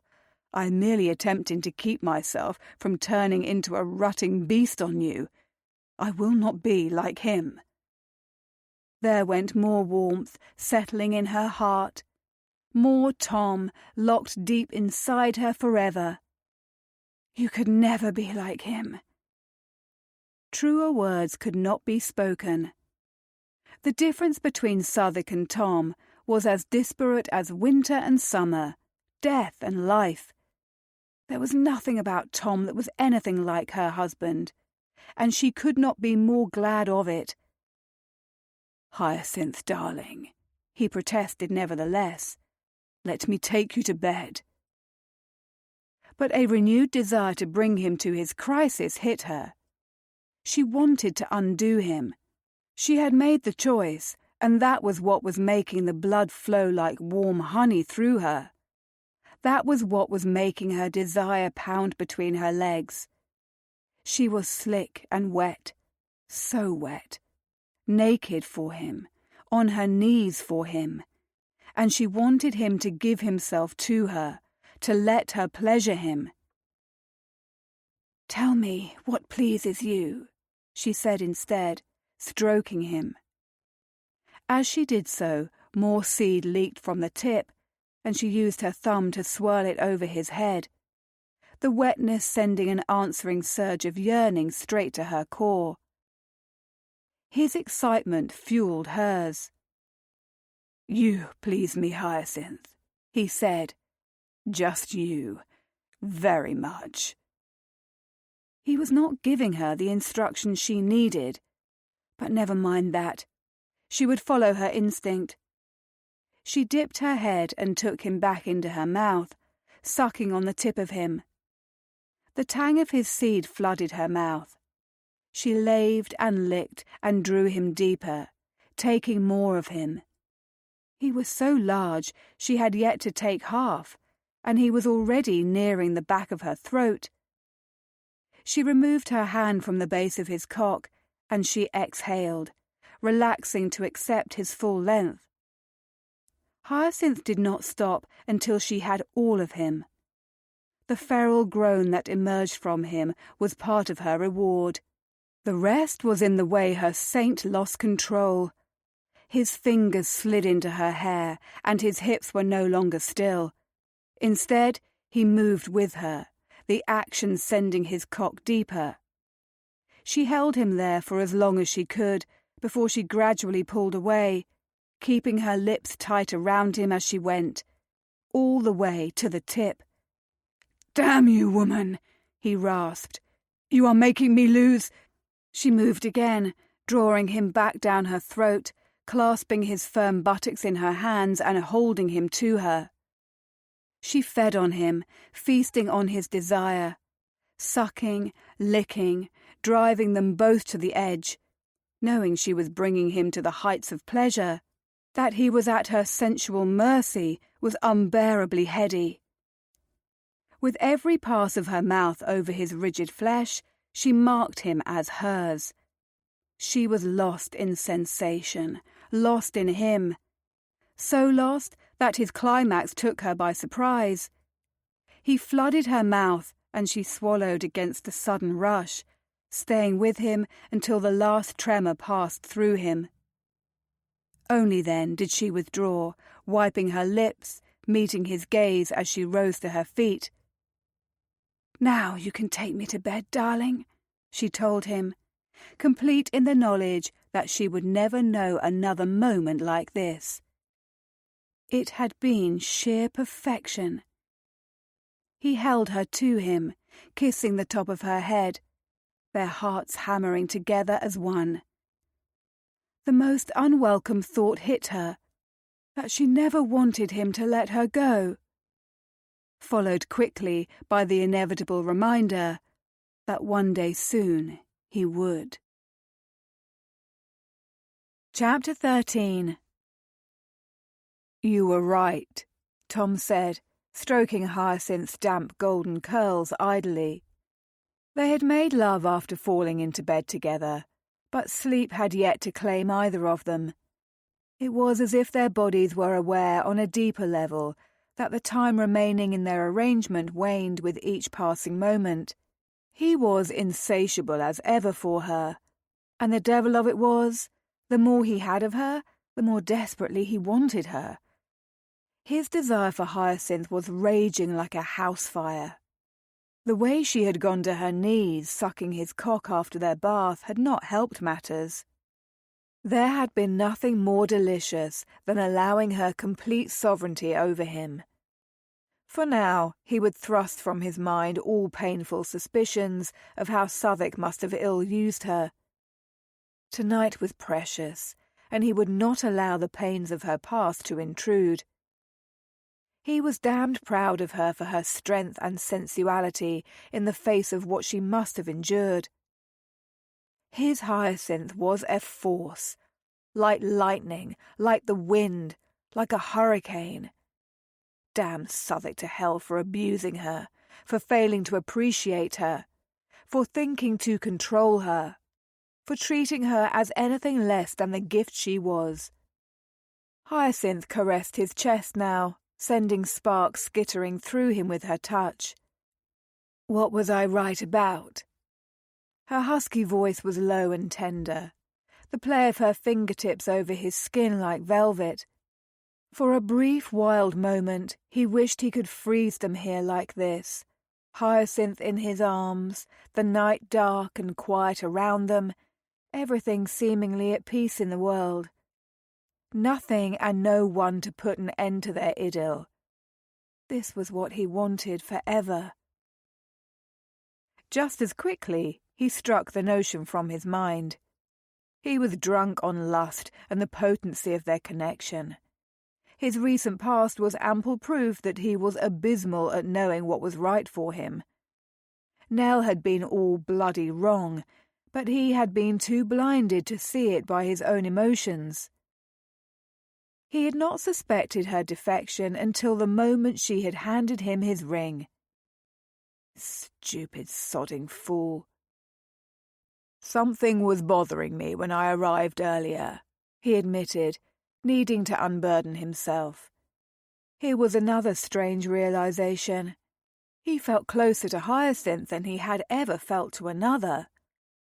He felt as if he could trust her, as if he could tell her anything. He had not felt that way about Nell. The realization struck him with the force of a fist to the nose, Marquis of Needham style.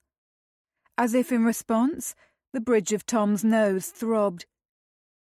Hyacinth tensed against him, but she continued running her hand over him just the same. "Do you wish to speak of it?" Yes, he did, and no, he did not, all at once.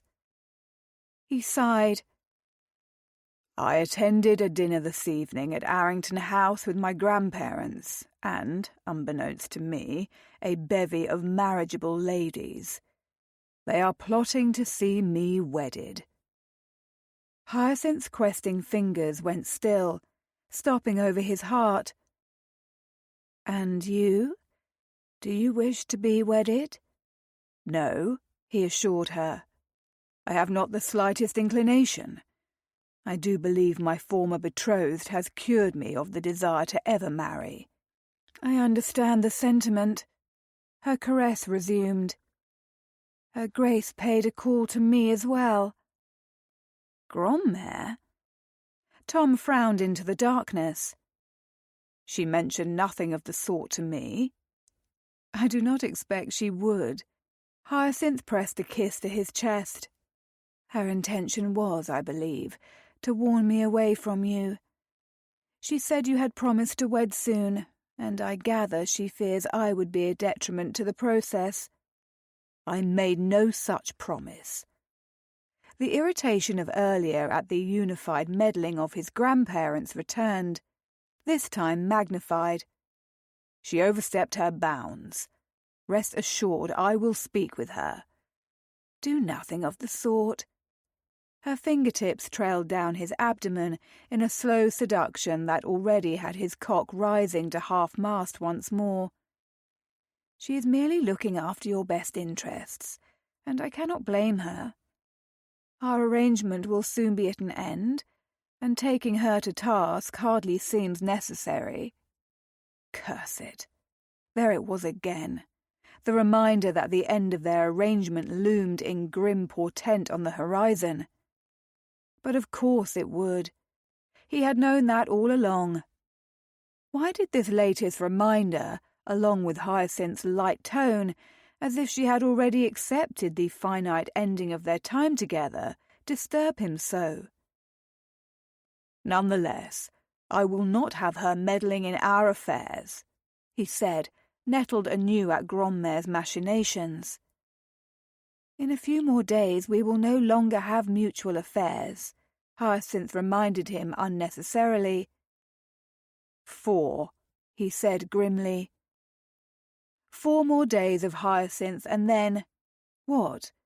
Not even being jilted by Nell had filled him with such hollow dread. Which was foolish, was it not? This fortnight of pleasure had been his scheme. As Brandon had said, he required the distraction of a lover, not love itself.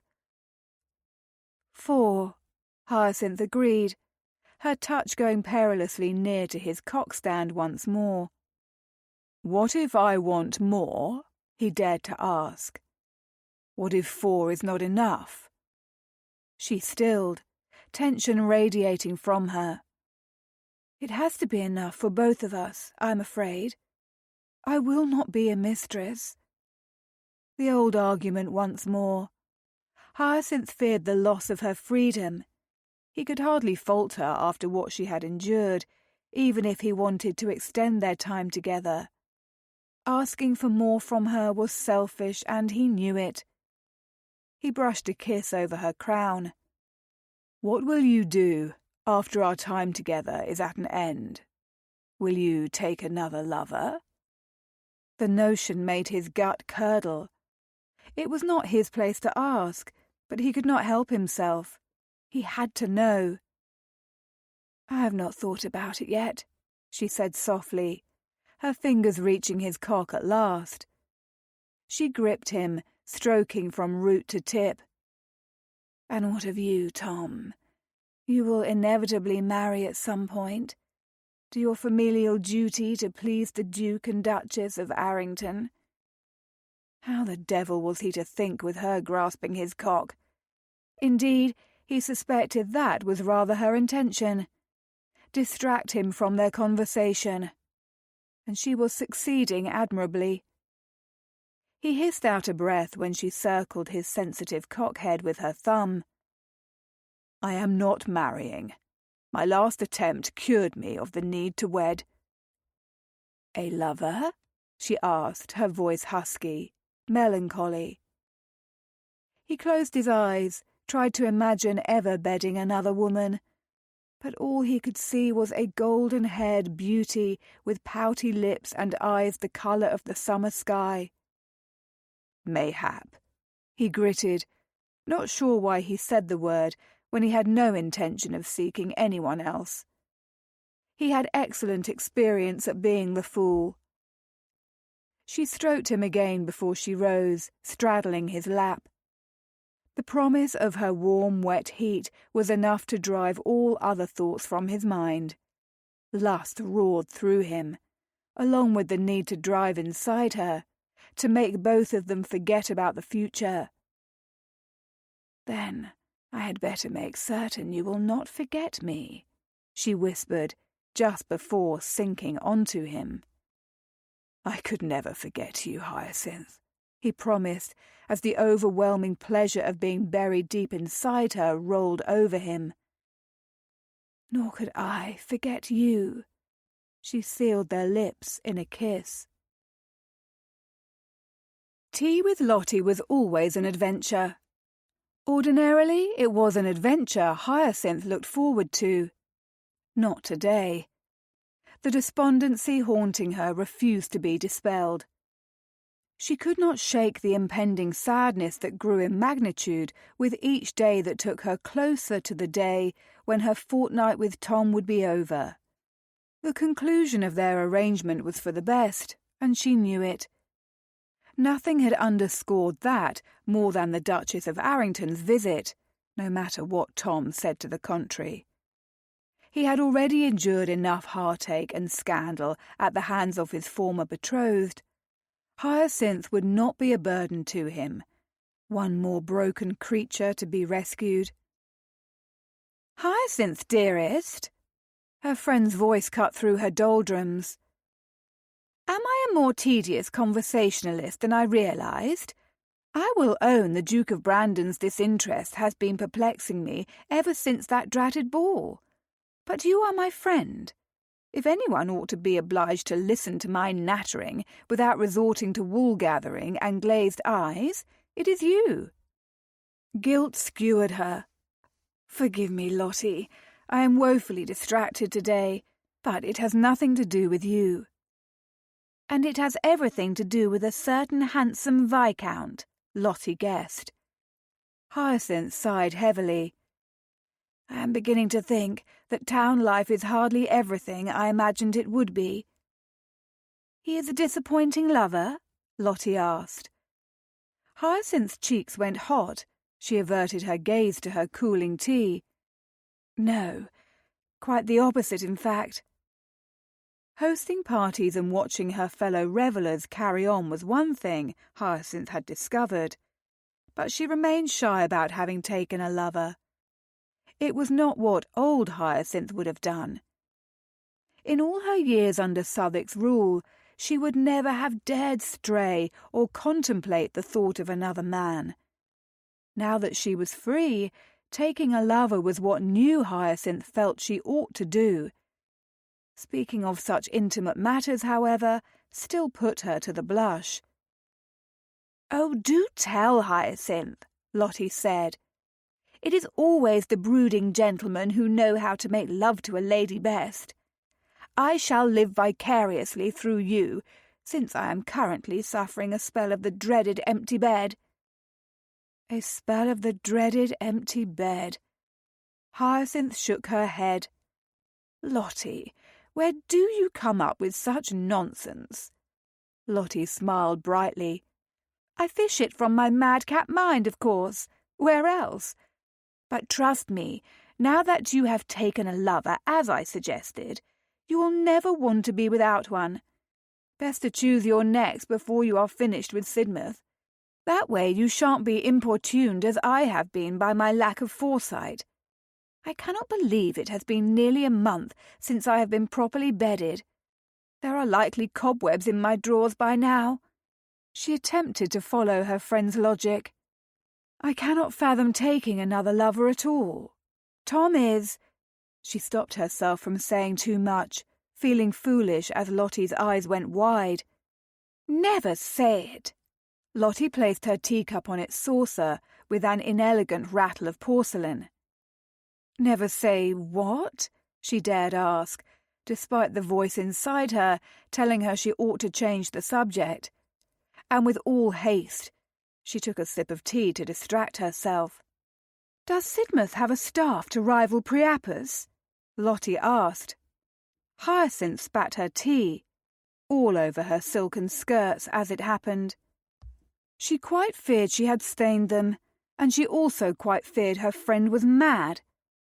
"You cannot ask such questions, Lottie, not even of me." "He does, doesn't he?" Lottie shook her head, undeterred. "I suspected it. He is tall and his hands are quite large. All excellent signs." She stiffened, giving up on her attempts to dab at the tea stains with her napkin.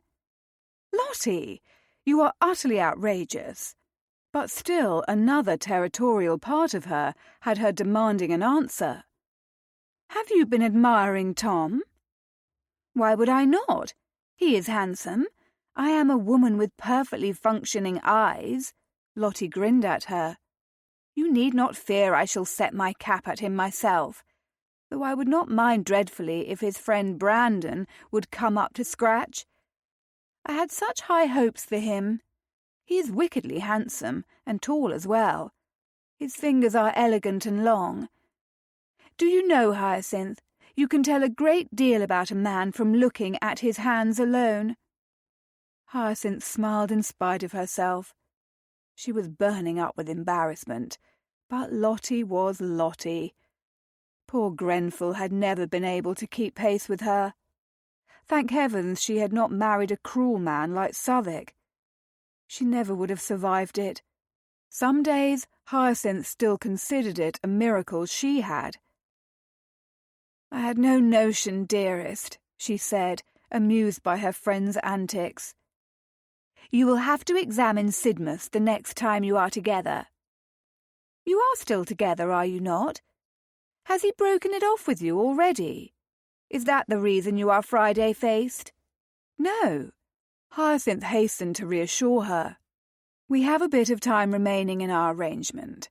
After that we shall go our separate ways as planned." "Oh, my dear." Lottie's smile was replaced by a look of unadulterated sympathy. "Is that the problem? You are in need of a new lover when this one is gone?"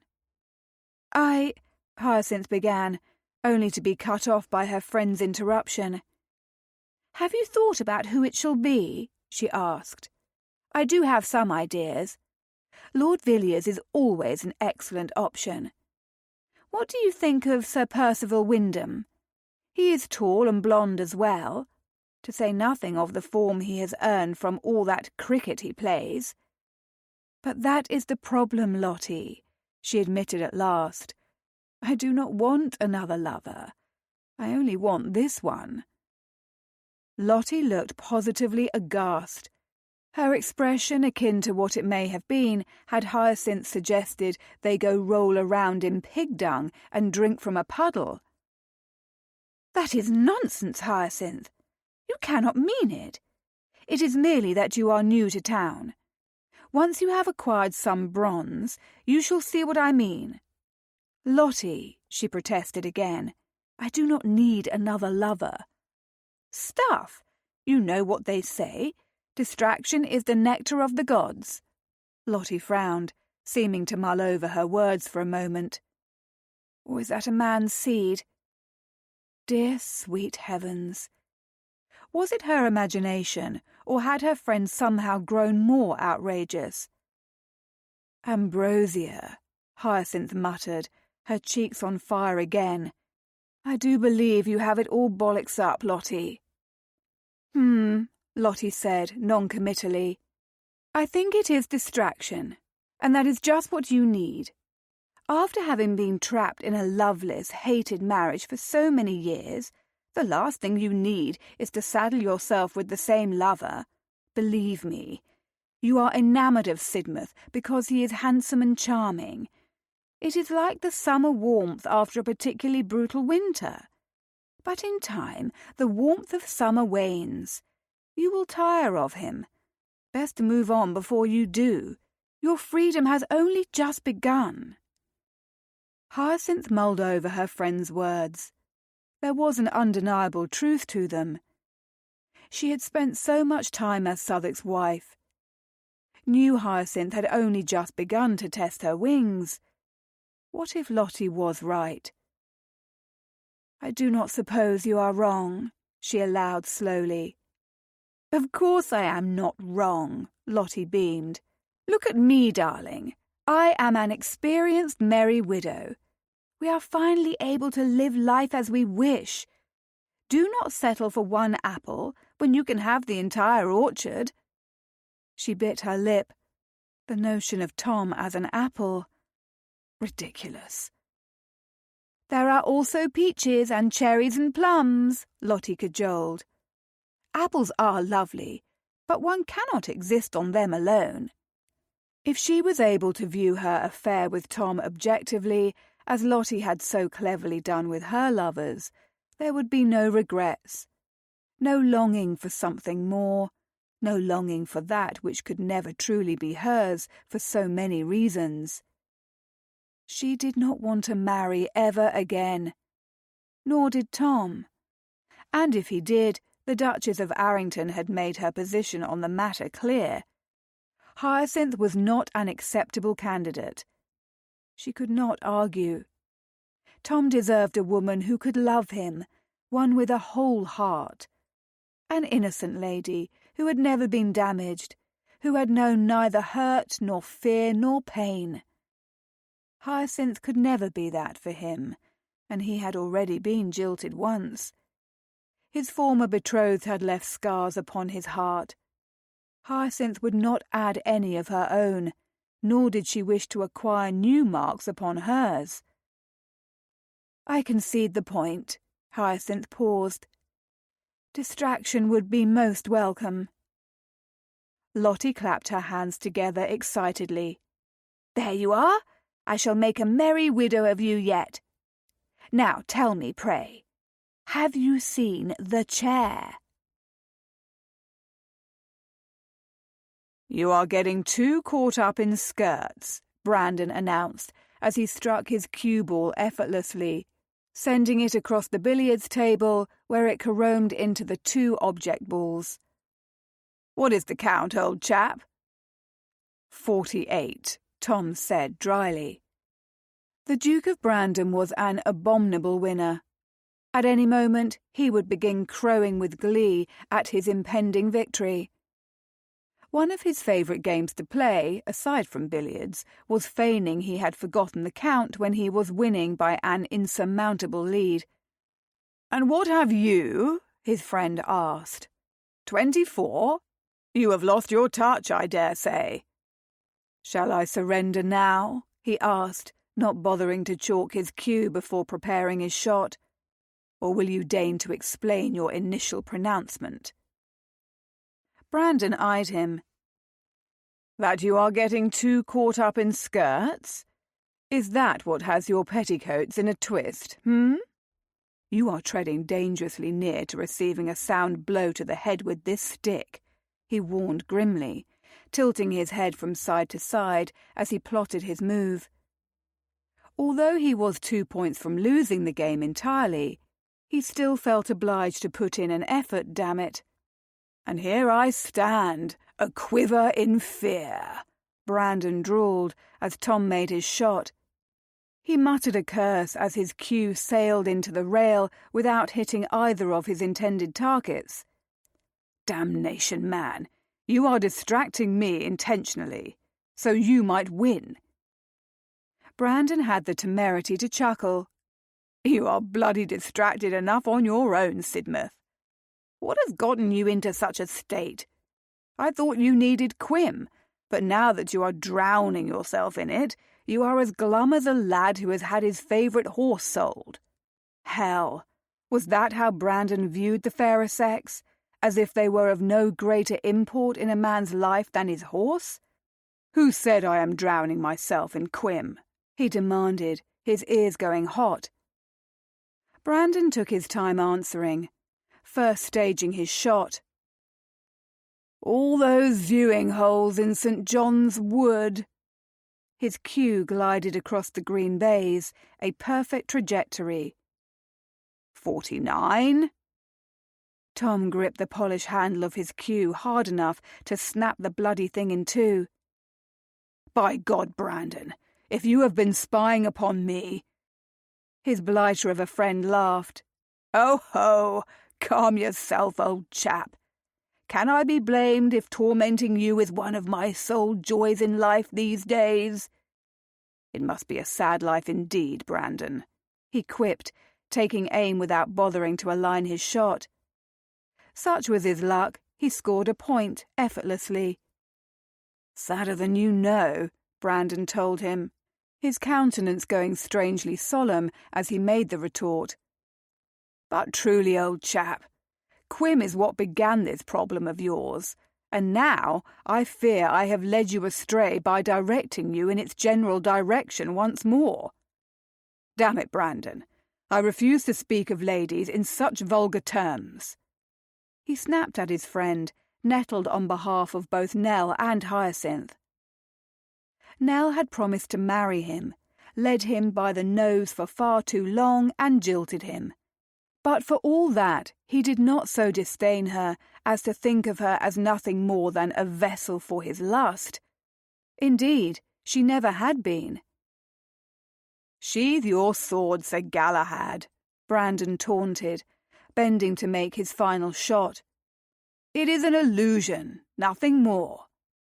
His cue struck the object balls with inestimable elegance, his lazy posture suggesting he had scarcely made an effort and yet had thoroughly trounced Tom just the same. "It is an insulting one," he griped. 50. You have won. Shall you make your speech now?" "Humorous fellow, ain't you?" Brandon said, returning his cue stick to the rack mounted on the far wall. "I will hold my victory speech for later.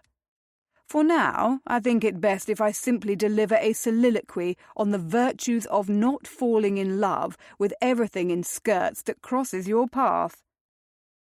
Tom gripped his cue stick harder. "Is that what you think? That I am in love with Hyacinth?" "Who, pray tell, is Hyacinth?" Brandon asked, sounding bored. "Is she a new whore? If so, I applaud you." "She is Lady Southwark, you rotter," Tom snapped, stalking toward his friend with an urge to thrash, or at the very least throttle. "And she is most certainly not a whore, new or otherwise. Damn your black heart." "So protective, old chap." Brandon made a clucking sound, not unlike a governess. "Have you not learned your lesson with one inconstant woman? You need a second go at having your heart slaughtered. Is that it? Mayhap you are one of those odd fellows who thrives upon defeat." His friend's words gave Tom pause. Instead of using his cue stick as a mace, he hung it on the wall alongside Brandon's. He took a moment to calm his ire, take a deep breath, to think. "I do not thrive upon defeat," he said. As you say, Brandon shrugged indolently. Tom wrestled once more with the urge to plant his friend a facer. do you suggest otherwise? Yes. Brandon quirked a dark brow, studying him, all the laziness gone from his posture and expression now, along with the teasing air. You are a good man. Lady Needham never bloody well deserved you. Her jilting you was the best thing she could have ever done. But now you are falling into the same bloody trap with the widow. You told me to bed her, he countered. You offered me the house. I was following your advice. Brandon winced. Admittedly, my advice is not always golden. Look at me, Sidmouth. Do I look like a goddamn font of wisdom to you? Christ. At the moment you look like the friend who cannot ever win a game of billiards like a gentleman, he pointed out wryly. All your crowing and posturing is enough for a court jester. Brandon grinned. There you have it. I will own I am a poor winner. An even poorer loser, as it happens, which is why it is bloody fortunate indeed that I lose so rarely. Although, you must admit, that you were not focusing upon the table. Your thoughts were elsewhere. I have never known you to be such an unfulfilling opponent. As much as I enjoy whipping your arse, I prefer to do it sportingly. I was distracted. The admission was torn from him. Ah, Brandon said. I never would have known. His friend's sarcasm was not lost upon Tom. If you must know, I am reaching the end of my fortnight, and the nearer I draw to the conclusion of my agreement with Lady Southwark, the more desperate I become to prolong it somehow. Oh, hell.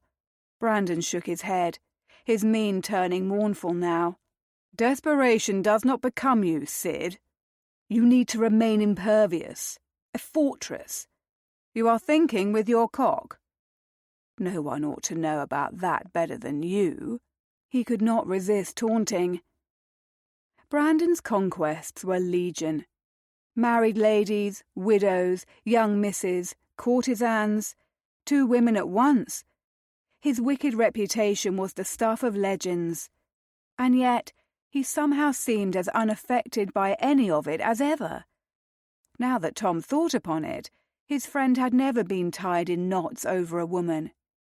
He had never fallen in love, had never lost his heart or sense of reason, had never blindly followed the path he assumed he was meant to take. No, indeed. Brandon simply bedded women without a thought for consequences and without developing any tender emotions at all, which was, as far as Tom was concerned, deuced impossible, because he bloody well had not been able to keep himself from developing an attachment to Hyacinth, no matter how unwanted it was. Brandon cleared his throat. I ought to know about it, yes. But we are not speaking of me now, are we, Sid? No, we are speaking of you. Perhaps we ought to be speaking of you as well, Tom suggested, his suspicions blossoming now that all these thoughts were churning in his mind. You have never once lost your heart, never once desired to continue an arrangement beyond its initial terms? His friend did not hesitate. Never? Who was your last conquest, Brandon? He pressed, unable to stop himself. Her name seems to be absent from my memory. A courtesan visiting from Paris, his friend said smoothly. I have forgotten her name. She was of little import, and for all that she promised herself capable of bringing me to my knees, the baggage scarcely brought me to completion. But that is neither here nor there. Do you know what you need, old chum? Another week with Hyacinth, and thereafter another, and yet one more, all the weeks he could have. He shook his head instead of answering with the truth. No, Brandon, As ought to be more than apparent by now, I do not. A meaningless afternoon romp with a woman who is not the curvaceous little widow next door to you," his friend said in a tone of pure speculative evil. "No romps. And if you ogle Hyacinth again, I will have no choice but to blacken your eye." Brandon shook his head. "I despair of you, Sidmouth." That made two of them. He nodded. "You are utterly hopeless when it comes to the fairer sex," Brandon added. Tom's suspicions roared to life once more, crowding all the other, conflicting emotions warring within him. "Something tells me that you are as well, old chum." Was all Brandon said, before adding, "Would you care for a whiskey?" Relief washed over Tom at the chance for further diversion and a change of subject. "I thought you would never ask." Chapter 14. It was their last night together.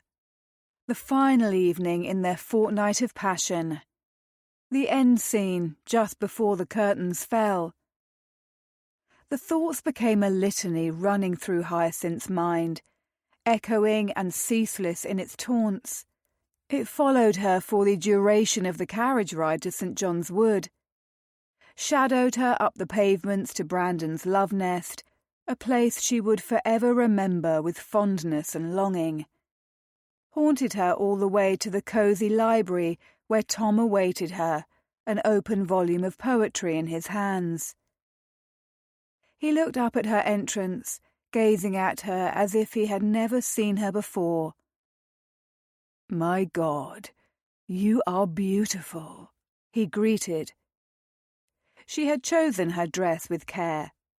As with each evening that brought her closer to the impending close of their fortnight together, Hyacinth had prepared her toilette with an ever-growing ball of dread in her stomach. It was the last dress she would select with him in mind. "Thank you," she said, hating herself for the tremor in her voice, for the sudden rush of pitiful tears that threatened to unleash themselves and ruin the evening before it had begun. "Calm yourself, Hyacinth. This is hardly a love affair. If you wish to be a merry widow, you must harden yourself to parting." He snapped the book he had been reading shut and held it up with a wry grin. "Poetry. My sad attempt to distract myself as I awaited you." "Did you find sufficient distraction?" she asked, moving toward him, drawn the way a plant was to the sun. He was the light. He was necessary. Impossible to believe he would no longer be hers. Silly Hyacinth. He was never yours. Distraction, no. Words which resonate particularly this evening? Yes. He replaced the volume on the shelf. Time stoops to no man's lure, according to Swinburne. She stopped just short of him, near enough to touch, and so she did, cupping his handsome face, cradling his jaw. How true that is. He pressed a kiss to her palm, taking her hand in his. Time is our enemy tonight. Not just tonight. She drank in the sight of him, committing him to memory. It is the enemy of us all, each day chasing us down, thieving one more day, one more hour, one more minute, when our gift of them is finite. He raised her fingers to his lips for a reverent kiss. It has never been a bitterer enemy for me than now. If I had my way, I would prolong this day. Let it never end. Her heart gave a pang at his words. You would grow tired of me eventually, she teased softly, unable to keep the note of sadness from her voice. Never, he vowed, his countenance going solemn, his stare hot and dark, simmering into hers. How she wanted to believe him. But that was not the way of their world. Their arrangement was as limited as time itself. Nothing lasted forever, not even passion, and there could be nothing more for them than what they had already shared. Hyacinth would never marry again, nor would she be a mistress. Tom would one day take a wife to please his family. They were two people who had found each other when they had needed it most, but their happiness was temporary. This man is not for you, Hyacinth, nor are you for him. This is all you can have. She would be thankful for Tom, for what they had shared together forever, even when this night was nothing more than a memory that had faded like the bloom of a rose too long in the sun. "Kiss me," she said. "Make me forget this is goodbye." There were words she left unspoken, hanging in the air between them. Words she did not dare say. This was for the best, their parting. Inevitable.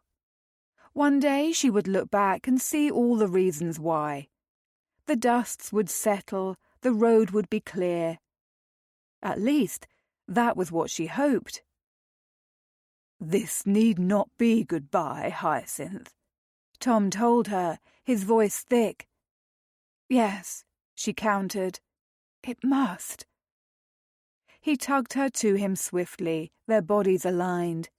Heaven help her, but she wanted to cling to him, to never let him go. "Why?" His rasped query stole over her senses like a caress. "Because we have agreed to a fortnight." Her gaze dipped to his sensual lips. His head dipped. "What if we agree to more?" She did not dare.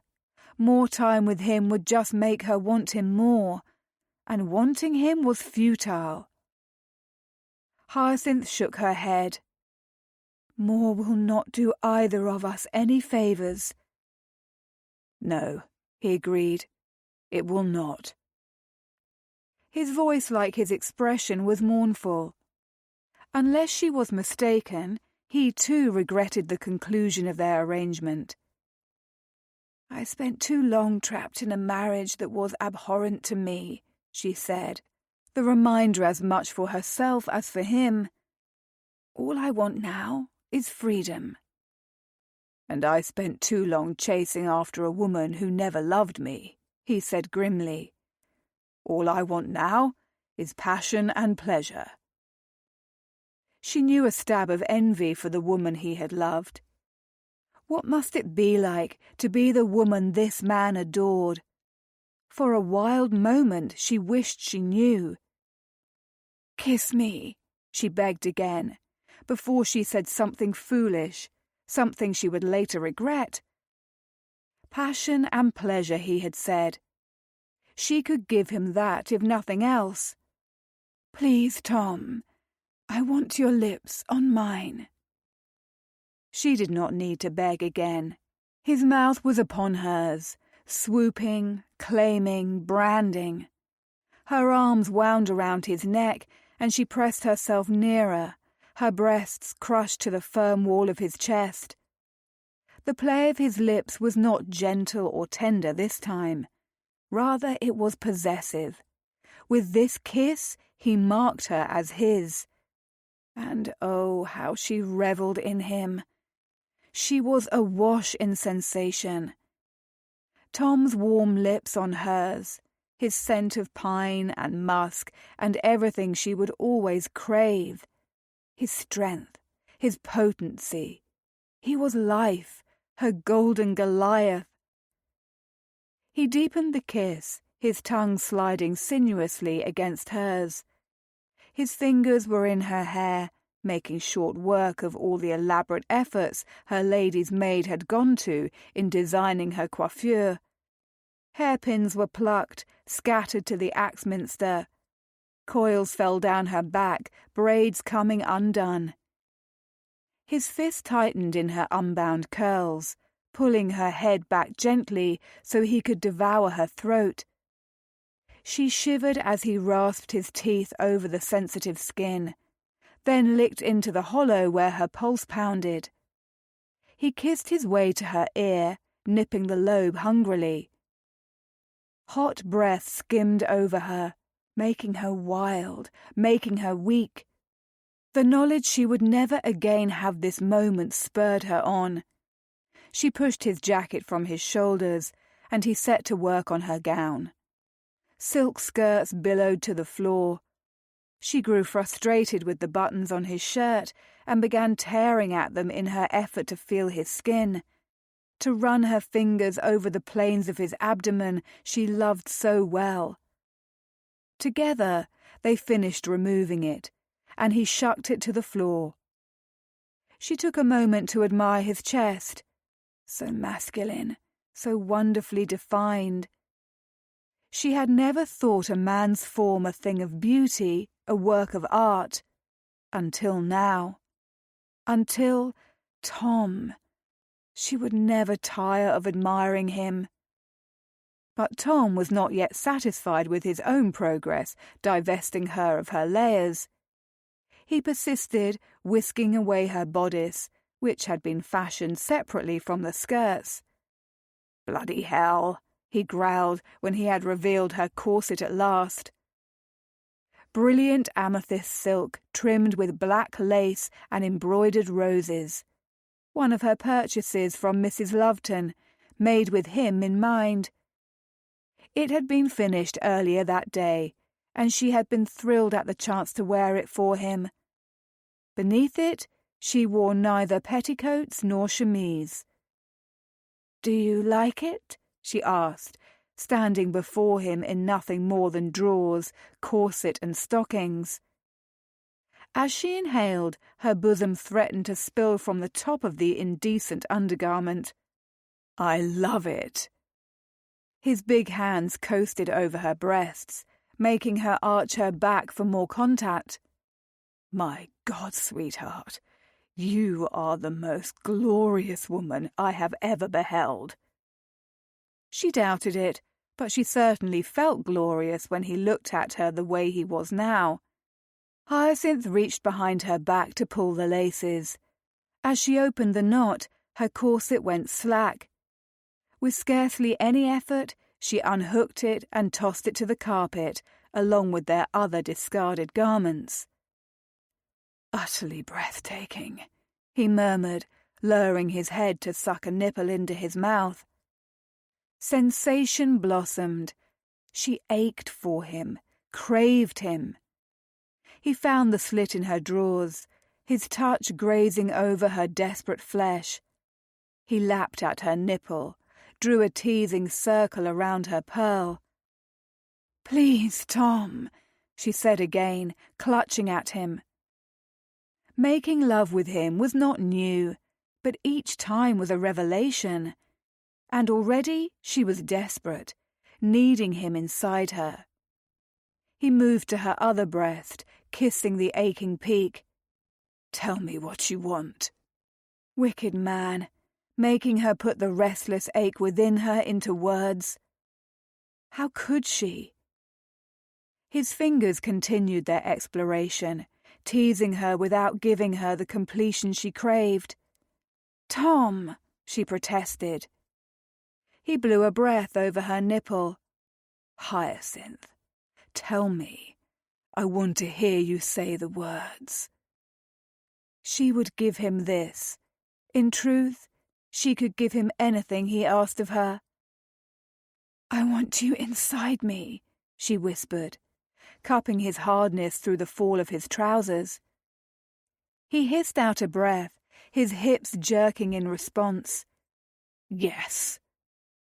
When he sucked the peak of her breast into his mouth, she could not stifle her moan. He drew on her, and it was as if he pulled something taut within her. Control fled. So did any lingering notion of decorum. She was going to make love to this man here and now, on the floor, and she did not give a fig if the servants knew what they were about behind the closed door. did not care about anything save the need roaring through her, setting her aflame. She stroked him through the unwanted barrier once again, urging him on. "Now, Tom, I need you." Her words had the intended effect upon him.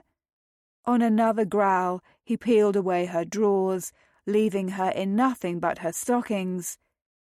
He gently guided her to the plushness of the carpets. Together they lay, Hyacinth on her back, Tom settling between her thighs as if he belonged there. "I wanted to take my time," he gritted, flipping a button from its mooring, then another. "But you undo me. I do suspect you have ruined me for every other woman who shall come after." His words had a sobering effect upon her. Hyacinth did not want to contemplate the women who would be his lovers. Hated, faceless, nameless ladies. She wanted to ruin him for them, to make certain no other lover could compare. Heaven help her, she wanted to cling to him now and never let him go. What was wrong with her? She was not meant to feel this way. Their arrangement had always been destined to end. She was saved from further thought and from having to respond by his mouth crashing down on hers. The kiss was powerful, drugging. She knew she thought, in some small measure, how an opium eater must feel. The need for him seemed to surpass her requirement for her next breath. He was all she yearned for. He reached between their bodies, finally giving her what she wanted. He rubbed over her pearl with slow, steady pulses that had heat shooting from her centre and sparking out all over her like fireworks. A long finger dipped inside, testing her readiness. She cried out and arched into him, bringing him deeper. She was so slick, so eager for him. And Tom was similarly plagued, for he did not remove his trousers. Instead, he withdrew his finger from her sheath to tear at his falls, opening them the rest of the way. In the next breath, he was sinking into her. One powerful thrust. He had not broken their kiss. She wrapped her legs around his waist and tipped her hips, driving him deeper still. She was restless. She did not want a slow and tender seduction. She wanted, instead, a ravenous tupping. She wanted him to fill her, to fuck her, to make her his as no other ever would. Their joining was fierce.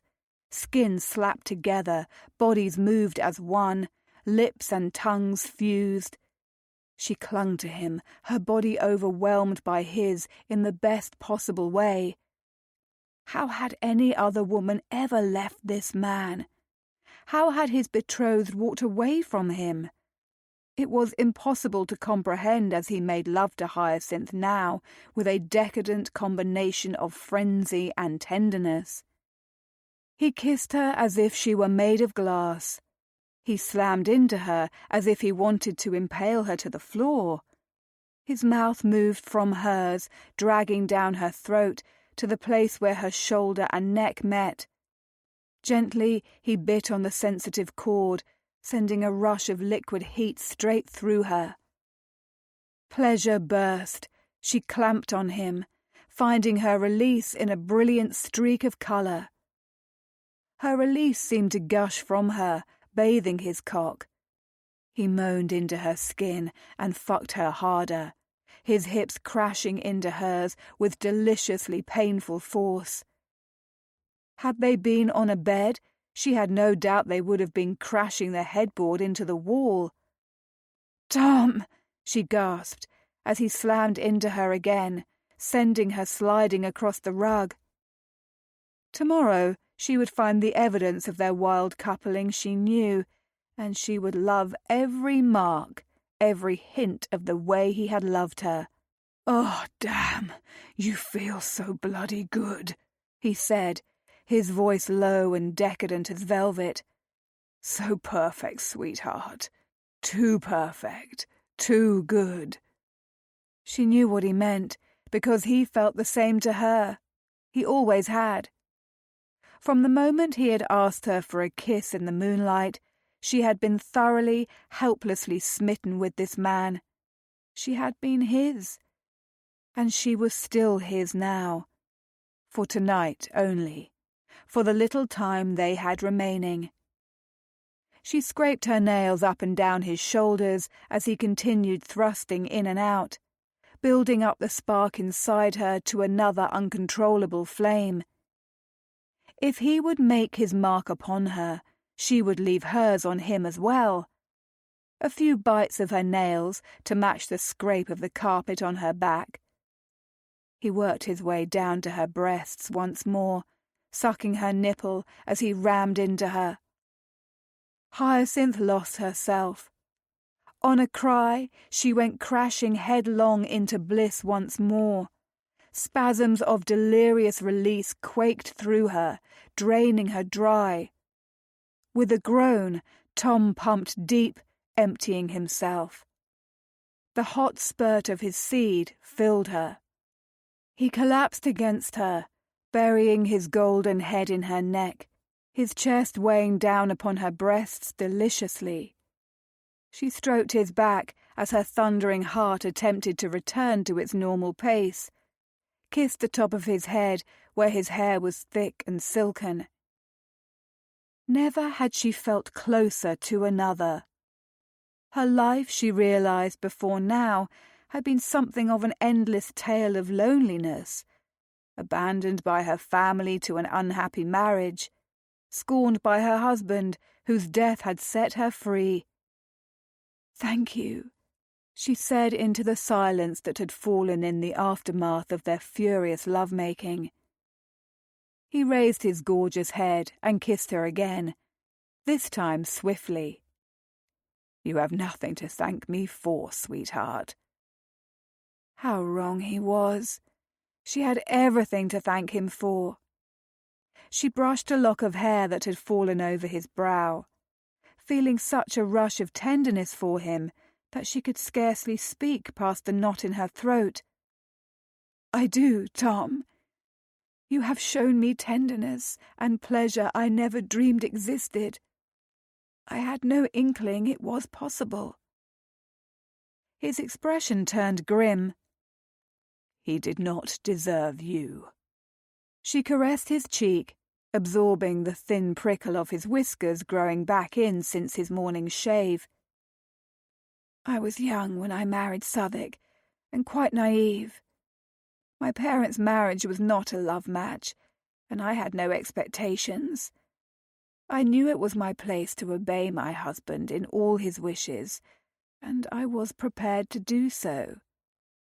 He was more than twice my age, and, my father had informed me, far wiser than I could ever hope to be. But what I did not expect was for him to despise me from almost the moment we spoke our vows." Tom kissed her again. "I am sorry, sweetheart. The man should have been beaten to death for the way he treated you." She smiled up at him, trying to keep her impending sadness at bay. "In time, I understood it was not the way a marriage should be, but it was too late. I knew I must do my duty and not bring shame upon my family, and so I did what was expected of me." "My God, Hyacinth!" Tom's eyes glittered with what she suspected were tears. His head dipped for another kiss. "I am. Kiss. So sorry. Kiss, kiss." "I am not," she said truthfully, lifting her head from the carpet to initiate a kiss herself. "It led me to you, and I will be forever grateful for this time we have had together. You have shown me so much." "I can show you more," he said, giving her the slow, wicked smile of a lover. Breaking up the heaviness of the moment, she was grateful. Tom was such a good man. She knew suddenly that she could not stay the remainder of the night. If she did, her resolve would fade. She did not think she could bear to spend one more night at his side, listening to his steady breathing, absorbing his heat, knowing she would never again share this closeness with him. If she burst into tears, she would never forgive herself. Her pride would not recover. No, she would have to somehow slip away from him, to flee without his knowledge. The thought felt like a betrayal, even if it was not. It is better this way, she told herself. Our time is at an end. What is a few more hours? What indeed, if the cost proved too great? If she was too tempted to remain and prolong their arrangement, she was just delaying their inevitable conclusion. Tom needed to marry one day to satisfy his duty to his family. And besides, had not the Duchess informed her he had forever been taking care of others, starting with creatures small when he had been but a lad? She was not a bird with a broken wing. She was new Hyacinth, and new Hyacinth could fly on her own. New Hyacinth did not need rescuing. "You may show me all you like," she forced herself to say, keeping her tone as light as possible. "But I am afraid my back is aching and in desperate need of a plush mattress for the rest of the evening. If you do not mind." "Hell," he kissed her again. "You are right. What was I thinking, bedding you on the floor of the library, when there is a perfectly excellent bed awaiting us upstairs? I hope I have not left you with the permanent impression that I am an unthinking cad." "Never," she reassured him tenderly, her heart bursting with an emotion she knew she would be best to subdue. For emotion had no place in her relationship with Tom. It never had. Pleasure was what they shared. Friendship. That was it. That was all. "Good." He kissed the tip of her nose. "Why have I never noticed you have freckles before now?" "Freckles?" Frowning, she raised a hand to the bridge of her nose, as if she could feel the offensive spots. "Never say I do." "A smattering of them. Rather in the shape of Cassiopeia," he confirmed. "A constellation of freckles?" Hyacinth giggled. She could not help herself. How silly! Oh, why did every moment with this man have to be so wondrous, as if he had been made purely for her, when she knew he had not? "Beautiful, if you ask me," he told her, kissing the freckles in question. "Fetching. Utterly lovely." "That is enough," she laughed, playfully swatting at him. "Have I mentioned entrancing?" He dropped another kiss on her nose. Their eyes locked, his countenance turning serious. The light-heartedness of the moment fell away, the air between them hanging thick and heavy once more. "You have not," she said softly. "Well, they are." He kissed her lips this time, slowly, lingeringly. "And you are as well, Hyacinth." Oh, Tom, her sweet, wonderful, beautiful man. She had to put an end to this before she turned into a watering pot and thoroughly humiliated herself. Best, she reasoned, to end their affair on this light note. Pleasure, gratitude, mischievousness. Lottie would help her to find distraction as she had promised. Everything was happening as it should. Life would go on. She would maintain her independence. "We had best get dressed and go upstairs," she suggested, "lest we horrify the staff. Poor Brandon will regret giving us the run of his household." Tom kissed her nose and rolled to his side, tucking himself back into his trousers and fastening them once more. He rose and fetched his handkerchief, tending to her before he helped her to stand. As always with him, there was no embarrassment for her at her nudity, no shame in the aftermath of their mutual passion. She took her time intentionally, plotting a means of sending him away from her. If she dawdled long enough, and if she clung to the pretense of not wishing to put on a display before the domestics, she felt she could seize the opportunity to make good her escape, even if it killed her. "You go upstairs first," she said, doing her utmost to keep her voice from faltering. "I will join you directly." He searched her gaze, almost as if he suspected something was amiss. "I will wait for you." "I have to repair my gown and bodice," she argued, stretching a feigned smile on her lips.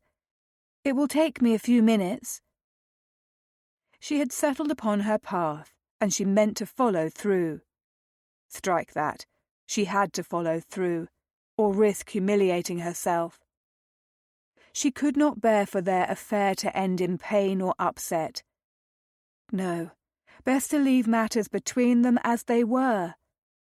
Mayhap she was choosing the way of the coward, but it was the only way she could bear. Saying goodbye to him at dawn and slinking away in her carriage would be far too painful. "Please, Tom," she added, slipping her drawers back on, "I will join you directly." He had already donned his shirt and waistcoat. His jacket hung from his fingers in careless fashion. His eyes raked over her half-nude form, and she could not quite suppress the shiver of renewed desire that look produced in her. A few minutes more, and she would be reduced to a puddle at his feet. She needed to remain firm. He nodded. "Very well, sweetheart. Anything for you." Oh, how she hated the thought that these were the last words he would speak to her as her lover. It seemed a betrayal of sorts, as if she were wounding him, lying to him, misleading him. "Because you are, Hyacinth." But she swallowed down the bile and nodded, smiling. "Thank you, Tom, darling." Hyacinth had never called him Tom, darling. Not once. Tom, yes, Sidmouth, of course, also my lord.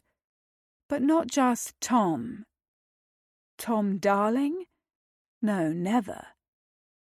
He would have bloody well recalled, and as he waited for her to join him in the bedchamber, suspicion stole over him like a shadow, creeping steadily. He stalked the perimeter and consulted his pocket watch. 5 minutes had passed since he had first arrived in the chamber he had come to think of as theirs over the duration of the last fortnight. And still no Hyacinth. Very well. She did have a great many layers and underpinnings, even if she had skipped some of her garments in the name of facilitating their lovemaking. That corset. Good God. For as long as he lived, he did not think he would ever again be capable of viewing that particular shade of amethyst without envisioning Hyacinth's delectable curves enhanced by that lace-frilled corset. She had been stunning, utterly riveting, breathtaking. Tom paced some more and extracted his pocket watch for another examination of the time. 7 minutes had passed. He told himself to be patient. That writing her gown required time. He told himself there was no reason to worry. That the tremor he had thought he had heard in her voice and the sheen in her eyes before he had left her in the library had been imagined. His pocket watch was in his hand once more. 10 minutes. Surely that had been enough time to assemble some buttons and laces, to rearrange herself into a semblance of order. Her suggestion returned to him, deepening his ever-mounting suspicion. There had been something in her countenance when she had spoken to him. A sadness, unless he was mistaken. At the time, he had disregarded it as the effects of their potent love-making, coupled with the knowledge that this night was their last together. But now he was no longer as certain. Why would she not simply slap on her gown and skirts, thread her fingers through his, and race upstairs with him? He consulted the time once more. 1/4 hour had passed. There had been something different about her in the wake of their heated joining. He did not think he was mistaken there. Misgiving assailed him, sending him from the chamber, down the hall.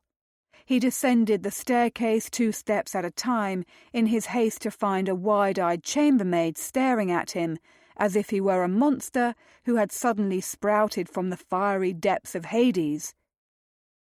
He knew he looked disreputable, but he was hardly a monster.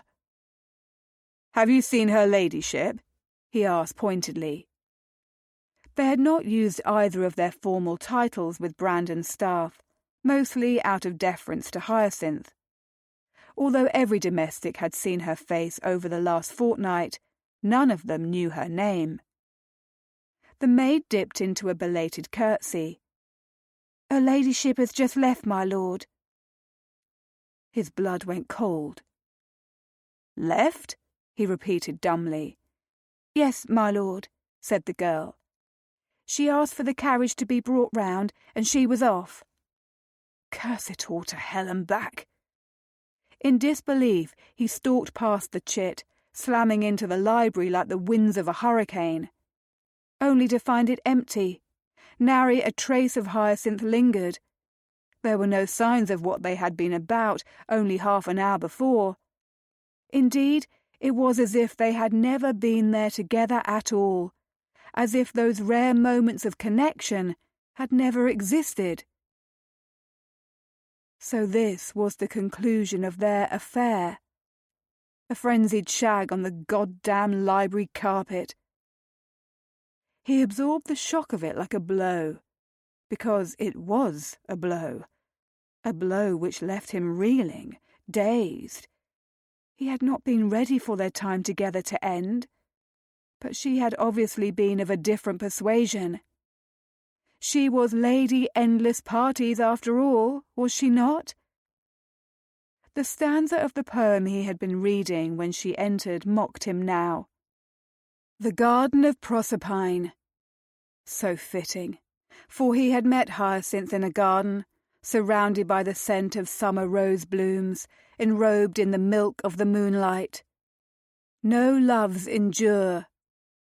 That was what Swinburne had written. And the man was bloody well right. Chapter 15. 7 endless days had passed.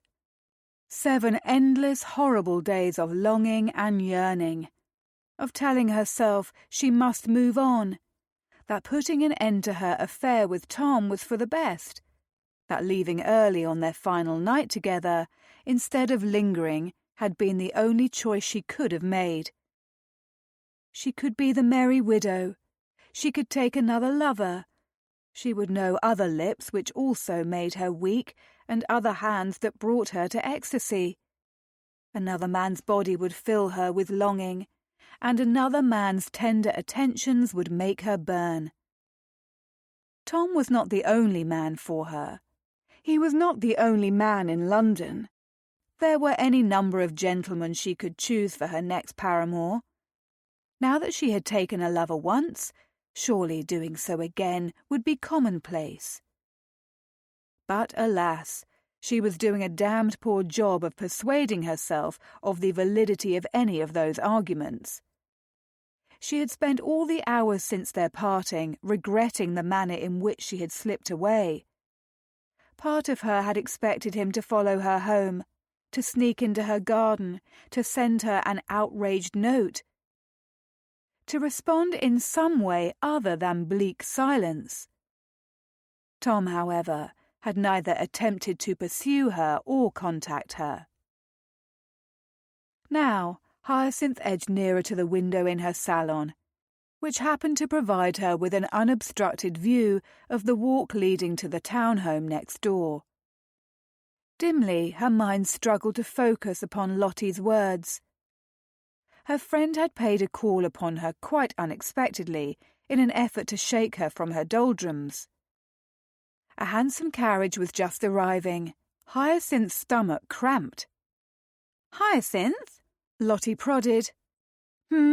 She asked, distracted by the identity of the caller. It was not the Duke of Brandon's carriage, that much was certain. The door opened. A woman emerged, and her heart ceased to beat. At least, that was what it felt like. All the air seemed to rush from her lungs. The woman was young, lovely, dressed elegantly in a fine silk visiting gown, the shade of Hyacinth's roses. Beneath her smart hat, her blonde hair had been gathered into a fetching knot, with curls framing her heart-shaped face. Good God, she was not just lovely. The woman was beautiful. "What is so intriguing on the street?" Lottie demanded. "The only acceptable excuse is that a dragon has landed and begun blowing fire at random. Otherwise, there is no reason for you to be ignoring your friend in such dreadful fashion."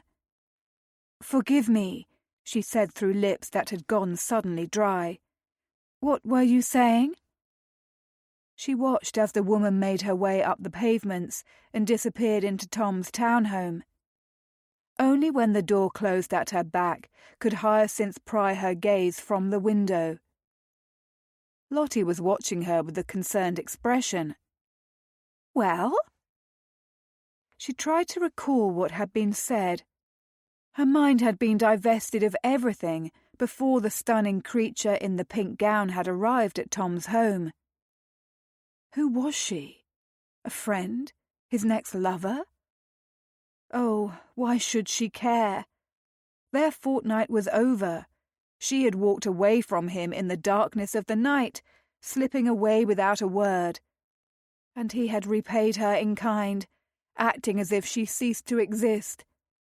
Mayhap for him she already had. Hyacinth's heart gave a pang. "What was the question, Lottie?" she forced herself to ask. "Is there a dragon?" her friend returned. Dragons made her think of Tom's formidable grandmother. She frowned, her tortured mind attempting to understand. "The Duchess of Arrington is not paying him a call.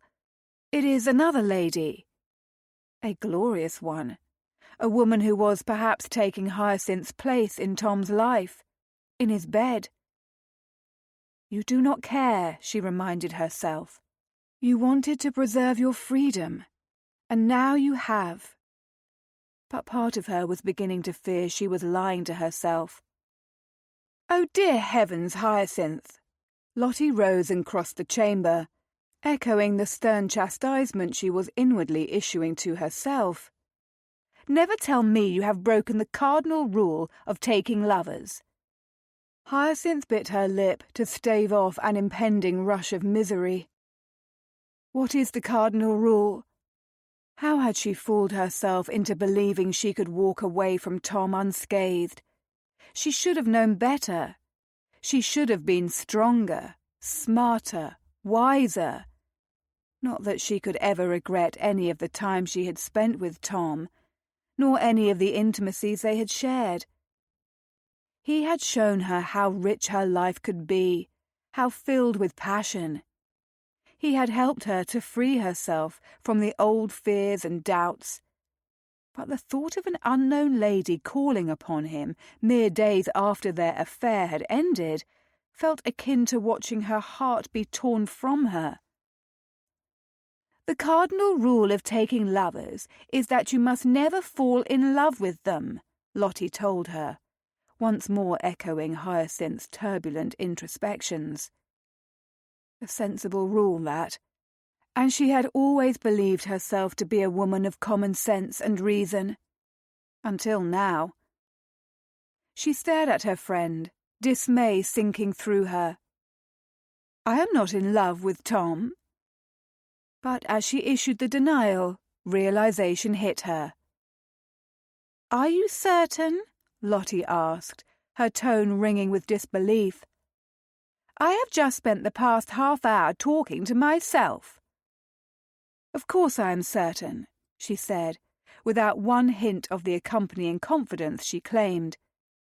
"No one can fall in love in a fortnight." "I fell in love with Grenfell in seconds." Her friend's tone was sad. "I saw him across the ballroom, and that was it. I knew he was the only man I would ever love. Pity he never loved me." Guilt skewered her, for she'd had no intention to bring forth unwanted memories. "Forgive me, Lottie." "You have done nothing which requires forgiveness, my dear." Lottie sighed heavily before forcing a smile to her lips. "I have no wish to dwell upon the past. All I meant to say was that a fortnight is more than long enough for you to fall in love with Lord Sidmouth. The heart is a mystery, and unfortunately for us poor mortals, we have no control over what it wants or feels. If it had been my choice, I would have never loved Grenfell at all." What if Lottie was right? What if Hyacinth had fallen in love with Tom? Impossible, was it not? Impossible in so many ways.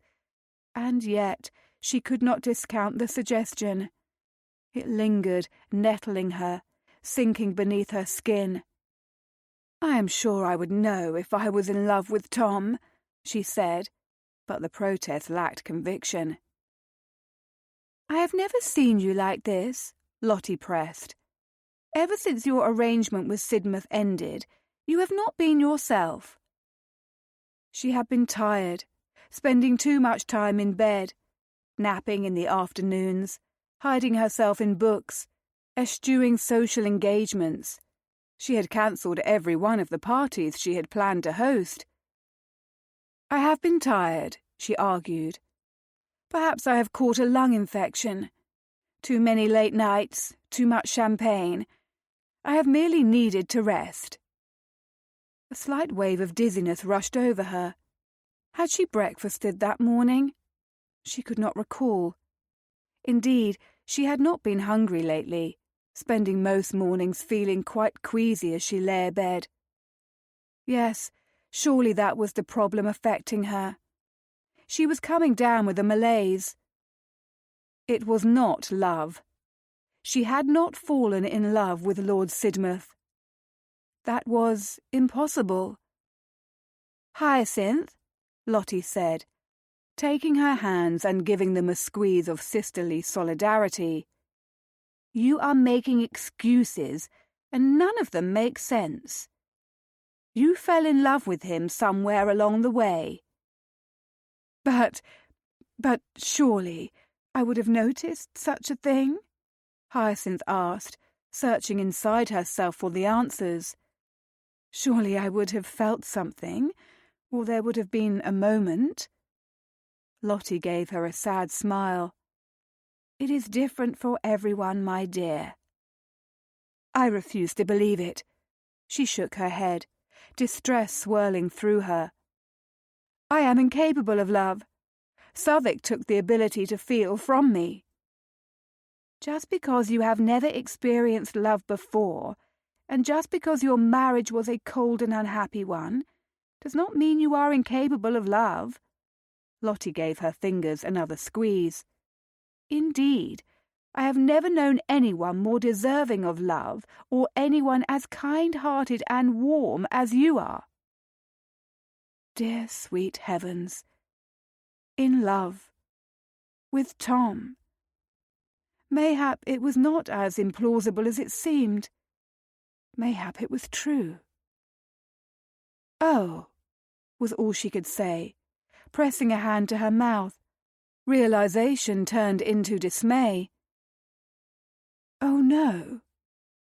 "I am afraid so," Lottie said. "You are in love with Lord Sidmouth." Hyacinth's stomach gave a sudden violent lurch. She was going to be ill. She began racing from the salon, but her insides were suddenly rebelling quite violently. She had two choices: retch on the tea service, or all over herself. She settled upon the tea service, and promptly cast up her accounts. Tom heaved a sigh as he stalked the length of his study, feeling like a lion on a chain. 7 days. A sennight since she had disappeared from his life like a thief running off into the night. 7 days without Hyacinth.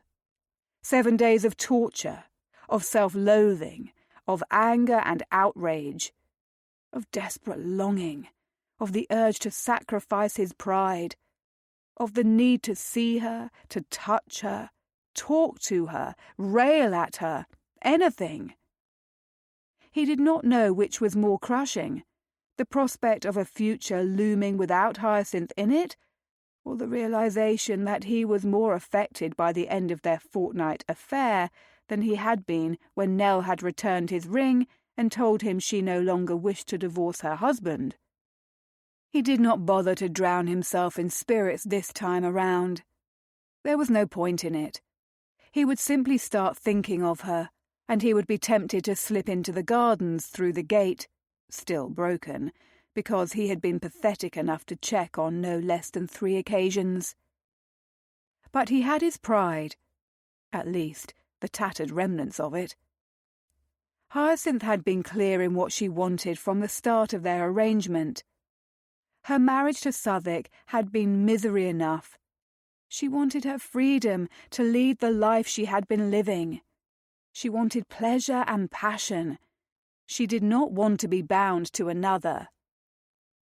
Nor had he had believed. And when the time had come, she had walked away.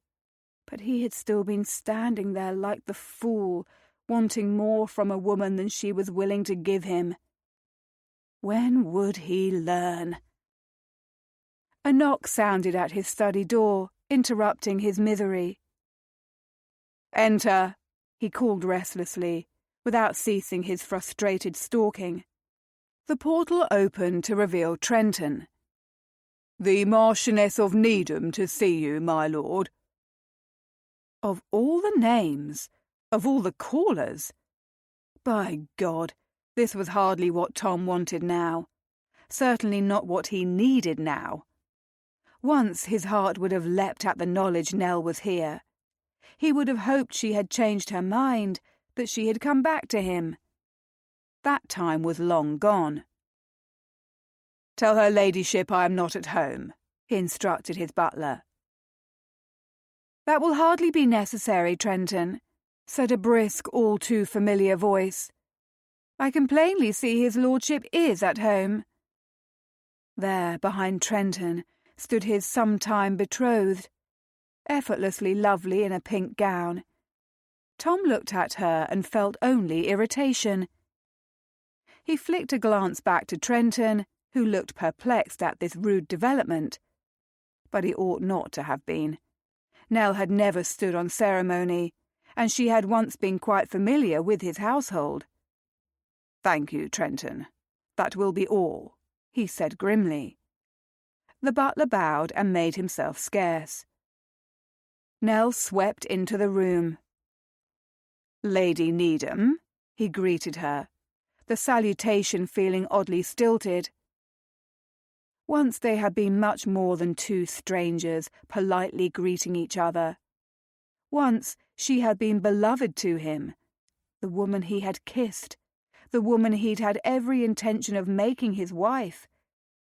But that time was over, and he was no longer the man he had been when she had been his betrothed. He suspected it was no different for her. A hesitant smile lit her lovely face. "I do hope we need not adhere to such strict formality as friends, but if that is what you wish, Lord Sidmouth it is." She dipped into a curtsy that was formal and elegant. And blast her, but she looked happy. She looked well. During the time he had been her betrothed, Nell had ever been swinging from one party to the next, drowning herself in wine and all manner of mayhem. Love became her. He bowed in return. equally solemn and perfunctory. "What the devil brings you here, my lady?" He could think of no reason for her abrupt appearance at his town home once more. The last visit she had paid him had been bitterly unpleasant. She had returned his ring. He had acted the cad, saying things he would forever regret. He had been unkind and callous, it was true, but he had felt as if she had ripped his beating heart from his chest and ground it beneath the soles of her boots. "Needham and I are returned to town," she said softly. "Ah, back from the country." Mayhap their honeymoon and the golden bliss of their reunion was already at an end. But the moment Tom entertained the notion, he struck it from his mind as unworthy. Even if Nell and her husband were once more at odds, he did not give a damn. He no longer felt for her the way he once had.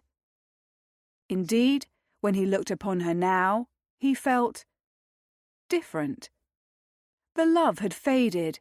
The anger and resentment had too. "How excellent for the two of you," he returned wryly. "Forgive me, however, if I still cannot see the reason for such a visit. Does the Marquis know where his errant wife has flown to? Because if Needham arrived with the intention of breaking his nose once more, Tom would fight back. He would be prepared, and it would not bloody well be pretty." "Are you angry with me still?" Nell observed, her countenance and tone both sad. "I am not angry," he countered curtly. "I feel nothing for you now, my lady. If you have come here with the intention of expiating or somehow absolving yourself, you need not have." "You ought to be furious with me," she surprised him by saying. "Indeed, I remain quite furious with myself over the manner in which I treated you. I have no excuse, save that I was confused and hurt by what had happened in my marriage. I made wrong choices, and I understand that now. I only wish I had not dragged you into it. And yes, Needham knows where I have gone. He is not pleased by my presence here, needless to say. However, he understands. I wronged you grievously, Tom, and I am sorry for that. I wanted to apologize once more and tell you that I hope that if our paths should cross, that we can meet as friends." He felt neither anger toward her nor pain, nor regret. All he felt was calm, and peace too, because he had changed. He had learned from his own mistakes. All he could feel now was the hope that Nell had too. "The past is where it belongs," he told her. "None of us is perfect, and I was not the right man for you. I see that now." Nell looked relieved. "Friends, Tom?" He inclined his head. "Friends, Nell." But crying pacts with the woman he had once wanted to make his wife only left him feeling strangely hollow, because the only woman he wanted now had walked away from him a week ago, and though she was just next door, she was as out of reach as if she had dwelled upon the moon. His heart told him to go to her, to demand more of her time, to seduce her into admitting she could no more resist him than he could her. His pride, however, refused to allow it. He had already played the jilted fool once. He had no wish to do so a second time. Far better, he thought, to be alone, just as he had always been. Chapter 16. "How much longer do you intend to hide from Sidmouth?" Lottie asked Hyacinth. She frowned at her friend. "I am not hiding from Sidmouth, nor am I hiding at all, in fact." Those were both blatant lies. She was hiding from everyone, hiding an immense secret she had only just discovered that morning. Lottie raised a brow. "You have not left your home in a fortnight. You cried off for the opera, Lady Siddon's ball, Lord and Lady Maplethorpe's masque. You told me you were too ill to go shopping, for heaven's sake, which we both know is blasphemy." "I have been ill," she ventured. Dreadfully ill, scarcely able to hold down her food for most of the day, more tired than she had ever been, and now she knew the reason why. It was not the mysterious ailment she had feared was plaguing her. "You do look pale," Lottie frowned at her. Although Hyacinth had been sending her friend notes to keep her appraised of her condition, she had not seen her since the day she had arrived for tea, and Hyacinth had taken note of Tom's lovely lady caller. Also the day she had realized she had fallen in love with Tom. Unlike most of the days since, Hyacinth had felt well enough to venture from her chamber and accept a call today, which was why she was dressed, her hair bound for the first time in days, sitting in her salon as if nothing in the world was amiss, when in fact everything had changed. "Have you been eating properly?" her friend pressed, without waiting for her to respond. That was Lottie, a mother hen with a wild streak. "I have scarcely been able to keep anything down, save tea and toast," she answered honestly. Lottie frowned, her gaze searching. "You mean to say you are truly ill? Hyacinth, why did you not say so?" "I did say so." She could not keep the wry note from her voice. Several times over the last fortnight, and again just now. Lottie waved a dismissive hand. "Yes, but I thought you were lying." If Hyacinth had not been suddenly beset by a fresh wave of biliousness, she would have laughed at her dear friend's antics. "The illness should subside in a few weeks' time, according to Dr. Hayes, but I shall have another problem forthwith. My gowns will all need to be altered." Her friend's frown deepened. "You shall have to have them taken in, do you mean? You do look terribly thin, dearest. I did not want to say so, but there you have it. Honesty is best, or at least that is what my mother always said. Has your physician given you anything to ease this illness of yours?" Hyacinth rolled her lips inward and shook her head. "I am afraid there is no cure save time." "Time?" "Most ladies in a delicate condition are only ill initially," she said, the closest she could bring herself to making a complete confession. Somehow, acknowledging the truth aloud seemed more terrifying than keeping it trapped within her mind. She was going to be a walking scandal soon. A quiet life in the country for her would be in order. As for Tom, he need never know. She would not burden him. After all, if he had missed her at all in the last fortnight, surely he would have sent a note or called upon her. His silence has spoken volumes. "Ladies in a delicate condition," Lottie repeated. "Hyacinth, what are you saying?" "I am with child, Lottie," she admitted at last. There, the words had been spoken. She felt as if a burden had been lifted from her chest. Ever since the doctor's visit to her, she had been stricken. Having spent all the years of her marriage barren, she had never supposed herself capable of carrying a child. There was something bittersweet about the prospect of becoming a mother now. Also something utterly terrifying. Lottie shrieked and rose from her chair, as if it had suddenly turned to flame, and she feared catching her tournure on fire. "Anciente? Hyacinth! You cannot be! I cannot believe it! How? My God! Whose? Is it Sidmouth's?" Hyacinth winced. "Do cease shrieking, Lottie, and have a seat. You are making me seasick with all your carrying on. Of course it is Sidmouth's. He is the only lover I have taken. And he would be the last. She had resolved upon it before she had confirmed the growing fears that she was pregnant. She had her widow's portion. She could sell off her jewels, retire somewhere, find a cottage. Her mind was already spinning with plans. "Have you told him?" Lottie asked, sinking back into her chair, quite as if her legs had given out on her.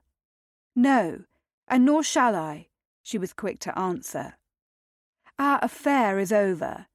He has not attempted to contact me once in the last fortnight, and I expect he has already quite moved on and is charming the next lady." Oh, how it hurt her heart to admit that aloud. "I do not know, Hyacinth." Lottie's expression was torn. "Do you truly believe him that inconstant? He hardly seems the sort." "I scarcely know him." The prick of tears in her eyes could not be ignored. Heavens, she was such a watering pot these days. "But I feel certain he would not have simply ignored me for the last fortnight if he cared." "You have ignored him as well," Lottie pointed out. "And you are the one who disappeared, are you not?" Hyacinth swallowed against a renewed wave of bile rushing up her throat. When would this misery cease? "I hardly disappeared." "That is not what you said." She pinned her friend with a glare. "Whose side are you on? You are my friend, are you not?" "Of course I am on your side, and I am your friend. Your best friend, I hope." Lottie hesitated. "Which is why I feel compelled to counsel you in your best interest. You have broken not one but two cardinal rules of taking a lover. You fell in love with him, and now you are carrying his child." "I hardly set out to do either of those things." Tears welled in her eyes, and this time they would not be quelled. They ran down her cheeks, hot and shameful. "I thought I was barren. I had believed there was no possible means for such an event to occur, and I certainly never meant to fall in love with him." A sob racked her. "Oh, my dearest." Lottie rose once more and crossed the room, this time sinking to the settee at her side and gathering a comforting arm around her shoulders. "Do not cry, if you please. I do not mean to cause you distress, and surely it is not good for your condition." "I do not know why I am weeping," she said. But this too was a lie, for she did know. She was miserable, and it was a misery of her own making. No one had made her kiss Tom in the moonlight. No one had forced her to take him as her lover. She alone was to blame. He had not asked her to love him. She had chosen to leave him. And now she was alone. Alone with his babe in her belly, whilst he was next door, happily cavorting with golden-haired Aphrodites, completely unaware of her plight. "You are weeping because you are pregnant, my dear," Lottie said. "My older sister Caro wept for a full month straight when she was carrying my nephew. And my cousin Elizabeth could not stop eating chocolate cake and pickled herrings." Chocolate and fish made Hyacinth want to vomit, but most things seemed to in the last little while. "I hate him," she said, her words choking on a mortifying sob. "Of course you do, darling." Lottie nodded and rubbed her back as if Hyacinth were making perfect sense, which she knew quite well she was not. "But I also love him," she admitted on another sniff. "You must tell Lord Sidmouth about the baby, dearest," Lottie told her. "He is the child's father. He has a right to know. Even if you have no wish to marry, he deserves to be told." "No." Hyacinth shook her head vehemently. the notion of approaching Tom and telling him he was going to be a father, making something inside her seize. "Hyacinth, I love you like a sister, but you must see reason," Lottie pressed, her tone a rare one for her. Disapproval. "Do not take me to task, I beg of you." She pressed a hand to her roiling stomach, staving off another attack of nausea. "I have seen reason, Lottie. I am not meant to be the merry widow. I tried, but it is not in me. And now that I am carrying a child, I have been thinking about what I must do for the babe, not just for myself. I am going to go away, to the countryside, where no one knows me." "You cannot mean it, Hyacinth." Lottie looked aghast. "What of town? You have scarcely been here but 2 months' time. I refuse to believe you will leave me so suddenly. I need you." She smiled sadly at her friend. "You are being silly, Lottie. You do not need me." No one needed her. No one except for the tiny life growing in her womb. A child. The knowledge still took her breath. She was going to be a mother. It was something she had never believed possible for herself. Something she had longed for once upon a time. Something she had told herself she would be content without. She had accepted that she was barren, accepted that her marriage was a failure, accepted she would never know true happiness. "Of course I do," Lottie bumped elbows in a teasing fashion, attempting to lighten the mood. "Who shall accompany me on all my shopping excursions? And how shall I woo the Duke of Brandon without you? Most importantly, who will have tea with me whenever the notion strikes me? Who shall tell me when I am wearing something garish? You know I favour bold colours, and no one else will tell me the truth, save you." She smiled and nudged her friend in return. "You may visit me in the country if you like." Lottie shuddered. More blaspheme. They were silent, seated together. Nothing but the steady thrumming of a mantel clock to interrupt the quiet. "It is what has to be, Lottie," Hyacinth said at last. "It is for the best. You shall see." In time she hoped she would as well, because there was still a splinter of doubt lodged deep in her heart, refusing to go. A splinter that told her Tom deserved to know she was carrying his child, that she should swallow her pride and go to him. But she would excise that splinter, blast it. She had to. "You look like a drowned puppy," Brandon observed grimly as he took in the sight of Tom, dripping and bedraggled in his front entry. "I went for a walk," Tom said, as if doing so were a perfectly commonplace activity for him. "And it began to rain." Brandon shook his head. "Towels, if you please," he called to his servants, none of whom were in sight. The quiet scurrying of footfalls, however, suggested they were not far. Tom could not blame him. He was making puddles all over the polished marble, probably because it had already been raining when he had left his townhome without an umbrella or top hat to blunt the sting of the rains. But Brandon need not know that.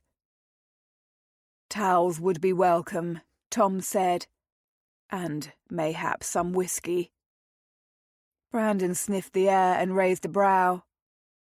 "More whiskey, old chum?" Curse it. When was Brandon the sober one of the two of them? The sensible one? "Since Hyacinth left you," whispered an insidious voice. Yes, he had given in to his own sorrows at last, but attempting to drown them had not worked any better this time than they had the last. "Shut up," he said, swaying on his feet. He attempted to right himself and slipped on the marble. "Bloody hell, man!" Brandon caught him in a staying grasp before he toppled to his arse. Are you well?" "Decidedly not." "Yes," Tom lied brightly. Towels appeared, seemingly out of nowhere. Someone threw them about his shoulders as if they were a mantle. "Thank you," Brandon was saying to his servants. "That will be all." The sound of footsteps fading away was reassuring. Tom used the towel to dry his dripping hair. He probably did look like a drowned puppy in this state. Or worse, a lunatic.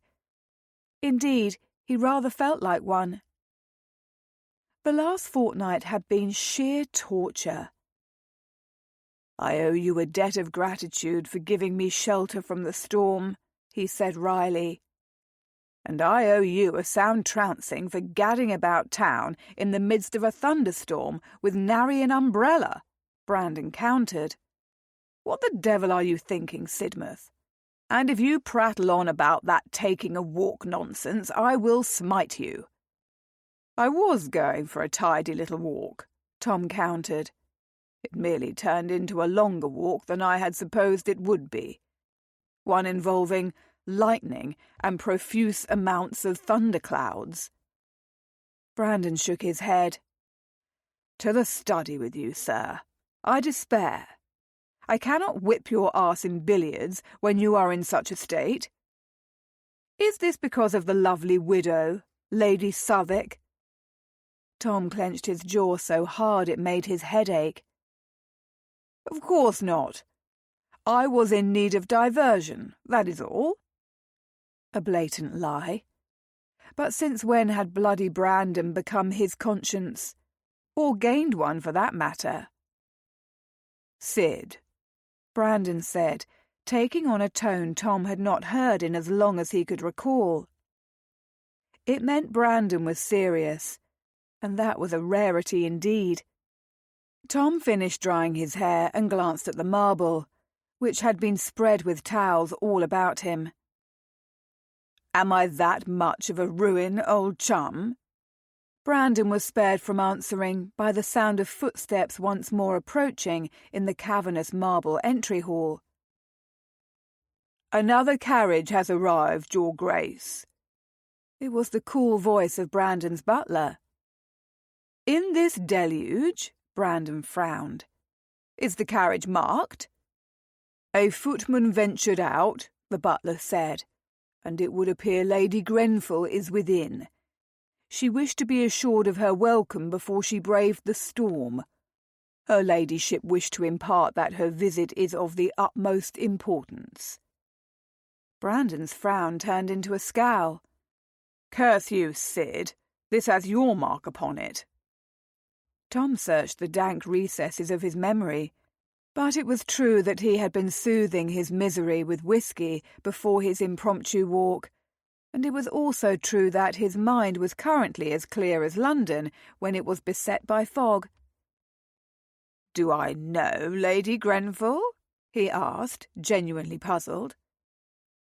There was only one lady who occupied his thoughts, waking and sleeping as it happened. Hyacinth, Lady Southwark. He could think of no one else. "Your Grace?" the butler prompted. "Shall I send the carriage on its way?" "No." Brandon heaved an irritated sigh. "See her inside, Shilling. The Emerald Salon, I suppose. To the devil with my study. And see that tea is brought round, if you please. This afternoon is turning into quite the unexpected social gathering." Tom wondered if he ought to apologize for importuning his friend. He waited for the butler's footfalls to fade. That was the thing about Brandon's townhome. It was so damned immense that the entry hall was large enough that men could disappear within it. Lined with marbles and imposing gilt-framed portraits of all the Dukes of Brandon who had come before. He cleared his throat. "Have you another engagement this afternoon, Brandon? I admit I was not thinking when I arrived at your door, other than that my boots were quite soggy, and there was the slight possibility I would be struck by lightning." "Good God," Brandon muttered. Imagine this. The Duke of Goddamn Brandon, the soul of reason. The entire world is going to the dogs. That is what Grand-mère assures me, Tom offered. Unhelpfully, he supposed. He towelled off his shoulders next, wringing the excess water in the cotton onto the towels at his feet. Christ, Sid, Brandon sighed. You are still soaked to the bone. You will catch your death. Also something Grand-mère would say. Tom grinned. Why, Brandon, your grandmotherly affection for me is quite comforting. I'm nothing like your dragon of a grandmother, you arse. His friend scowled at him. I want what is best for you, and she wants what is best for herself. Also true. Terribly, awfully true. I cannot argue the point, Tom said. Come and get settled in the salon. We cannot very well greet Lady Grenfell in the entry hall. Brandon growled. Of course, I suppose we could, but it would be dreadfully de trop. Since when had Brandon given a damn about what was de trop and what was not? Tom stared at his friend, newly bemused. Why are you looking at me as if I have just announced you must take up embroidery? Brandon glowered at him. To the salon with you, old chap. Dutifully, Tom obeyed. The mixture of the dousing he had received in the rain and his inebriation rendered him quite subdued. They had scarcely ensconced themselves in the salon when more footfalls intruded. The butler had returned, bringing with him a beautiful flame-haired woman. Recognition dawned. Tom knew her now. She was Hyacinth's madcap friend. Lady Grenfell, Your Grace, Lord Sidmouth, announced the butler. Thank you, Shilling, Brandon said. Just the tea, if you please. Tea as if he were a maiden aunt. Tom could not quite contain his amusement. A chortle escaped him, which he blamed upon the whisky, and his general malaise. And Hyacinth, of course. Speaking of whom, the lady who had just arrived stole all his attention. She was Hyacinth's friend, after all. Mayhap she had word of her. Lady Grenfell seated herself, and Tom and Brandon followed suit. Silence descended. To what do we owe the honour of your call, Lady Grenfell? Brandon asked smoothly, ever the consummate host. A slight flush crept over the lady's cheeks. Her gaze settled upon Tom, her countenance stern. I was searching for Lord Sidmouth. He was not at home when I called. You were looking for me? Tom was perplexed. Fear rose swiftly, replacing the confusion, piercing the whisky fog. Is it Lady Southwark? What is the matter? It is indeed about Lady Southwark, her friend admitted, casting a calculating glance in Brandon's direction. It is, however, a matter of a more personal nature. I must speak with you alone, Lord Sidmouth. Alone? Brandon interrupted, his eyes narrowing.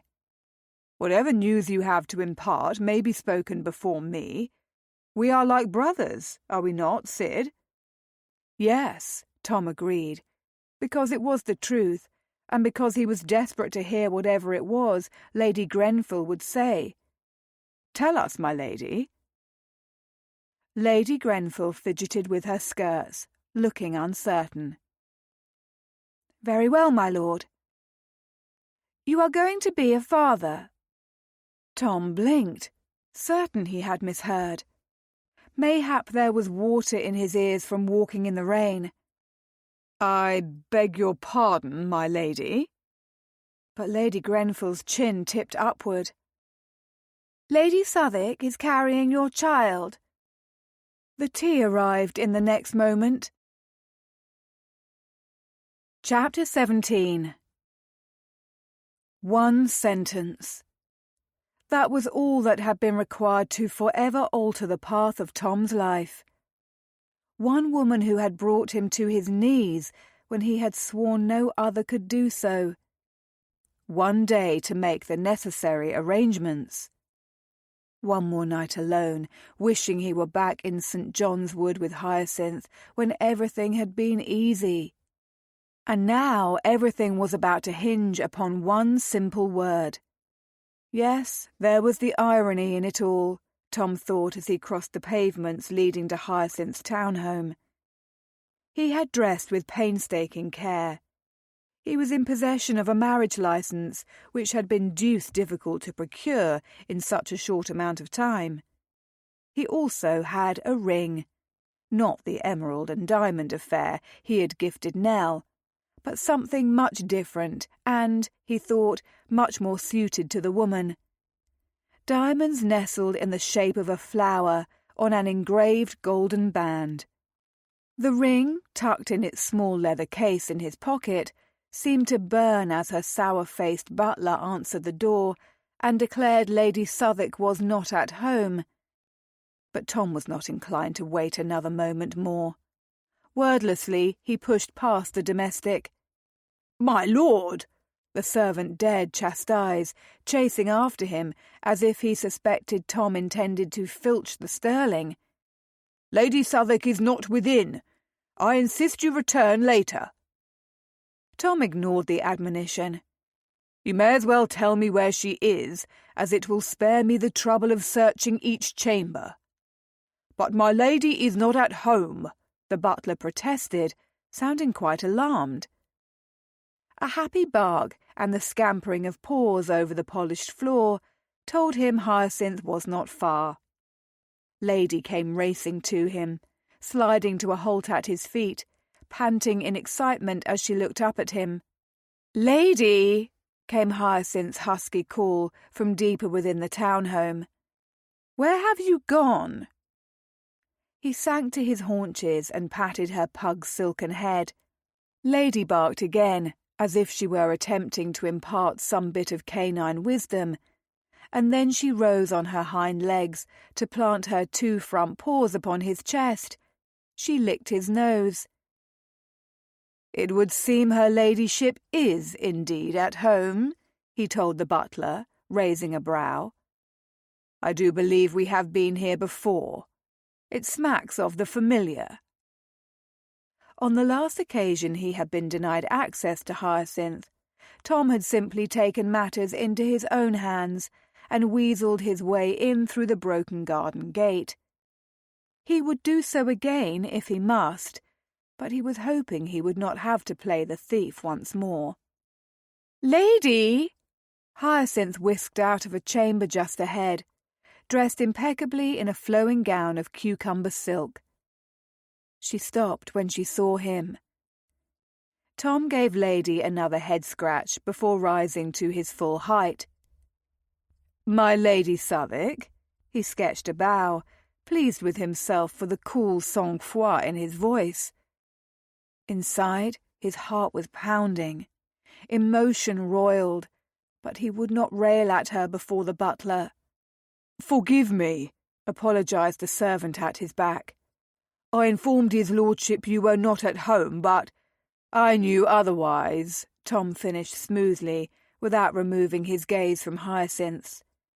Just as vibrant and glorious as he had recalled. The blue of a summer sky. Damn her. How had she intended to bear his child without telling him? To disappear into the countryside with nary a word, just as she had slipped from the house that night in St. John's Wood? He clung to his anger now, praying it would see him through what he must do. Her countenance was unreadable. Her stare flitted over Tom's shoulder, settling upon the butler. "Thank you, Pennington. I am happy to see Lord Sidmouth. If you could see a tray of refreshments sent to the salon." "Of course, my lady," intoned the butler, sounding as grim as Tom felt. Tom was here. Hyacinth's hand shook as she preceded him into the salon, Lady following closely at her skirts. The little traitorous wretch had been too happy to see him. Hyacinth could hardly fault her, however. Her heart had surged when she had crossed the threshold to find him there, effortlessly handsome in that way of his, petting her pug as if here, beneath the same roof as her, was where he belonged. When of course he did not. What was the reason for his call? The day had begun in promising fashion. The illness which ordinarily assailed her each morning had not been as pronounced. The sun was shining, chasing away the rains of the day before. She had made plans to pack up the house. Her heart was no longer as laden with fear over the future. Instead, she had found a calming sense of peace. The prospect of becoming a mother, once so seemingly impossible, had finally settled into her. But Tom's sudden appearance took all the serenity with which she had begun the day and dashed it to 1,000 jagged shards. Lady leapt to her favourite settee, curled up in the fashion of a feline, and blinked, her chocolate eyes big and drooped. Apparently, the day had been too much for her already. Once more, Hyacinth knew the feeling. Unlike her beloved companion, however, she did not sit in the salon. She was far too on edge. Instead, she moved to the window, telling herself she must be calm and collected, that she must not show any signs of the war waging within her. Her view of the overgrown gardens, the roses with fat blossoms, bowed as if hanging their heads in shame after the punishing rains of the day before, mocked her now. She spun to face him, pinning a bright smile to her lips. "Lord Sidmouth, I confess I am surprised by your call." He moved toward her, slow, measured paces, giving her all the time in the world to retreat. But she stood firm, holding her ground. It would not do to show him how much his mere presence affected her. She could be strong. Strike that. She must be strong. She could not bear for him to know how much she loved him, just how desperately her heart ached for him. "Indeed?" he asked, studying her with his dark gaze that seemed to see too much as always. "Can you not fathom why I would wish to see you, Lady Southwick?" Their formality was crushing her. So, too, was the memory of the beautiful woman she had seen calling upon him not long ago. "No, I cannot." She remained where she was, the window at her back, the sun warming her through her layers of silk and linen. Even when he stopped toe to toe with her. Even when his beloved scent washed over her, bringing with it an unadulterated rush of yearning. Of all the men she could have fallen in love with, why did it have to be him? Why did it have to be a man whose heart still belonged to another? He watched her, his countenance impossible to read. "We left matters between us unfinished. Do you not think?" "I think we left them quite finished," she countered coolly. "We agreed to a fortnight, nothing more." "We did agree to that, yes," he said, his gaze dipping to her lips. "But there are other agreements we did not make, my lady. Agreements I cannot help but to feel it necessary to revisit." Gooseflesh prickled on her skin. There was something decidedly ominous about him, something purposeful as well. When they had met as lovers, he had always been tender and sweet. The man before her now was guarded, the slash of his jaw clenched. "I cannot imagine what other agreements you speak of, Lord Sidmouth," she said, hating the tremor in her voice. The arrival of refreshments was just the distraction she needed. Hastily, she sidestepped Tom and thanked the servant who had brought a tray of biscuits.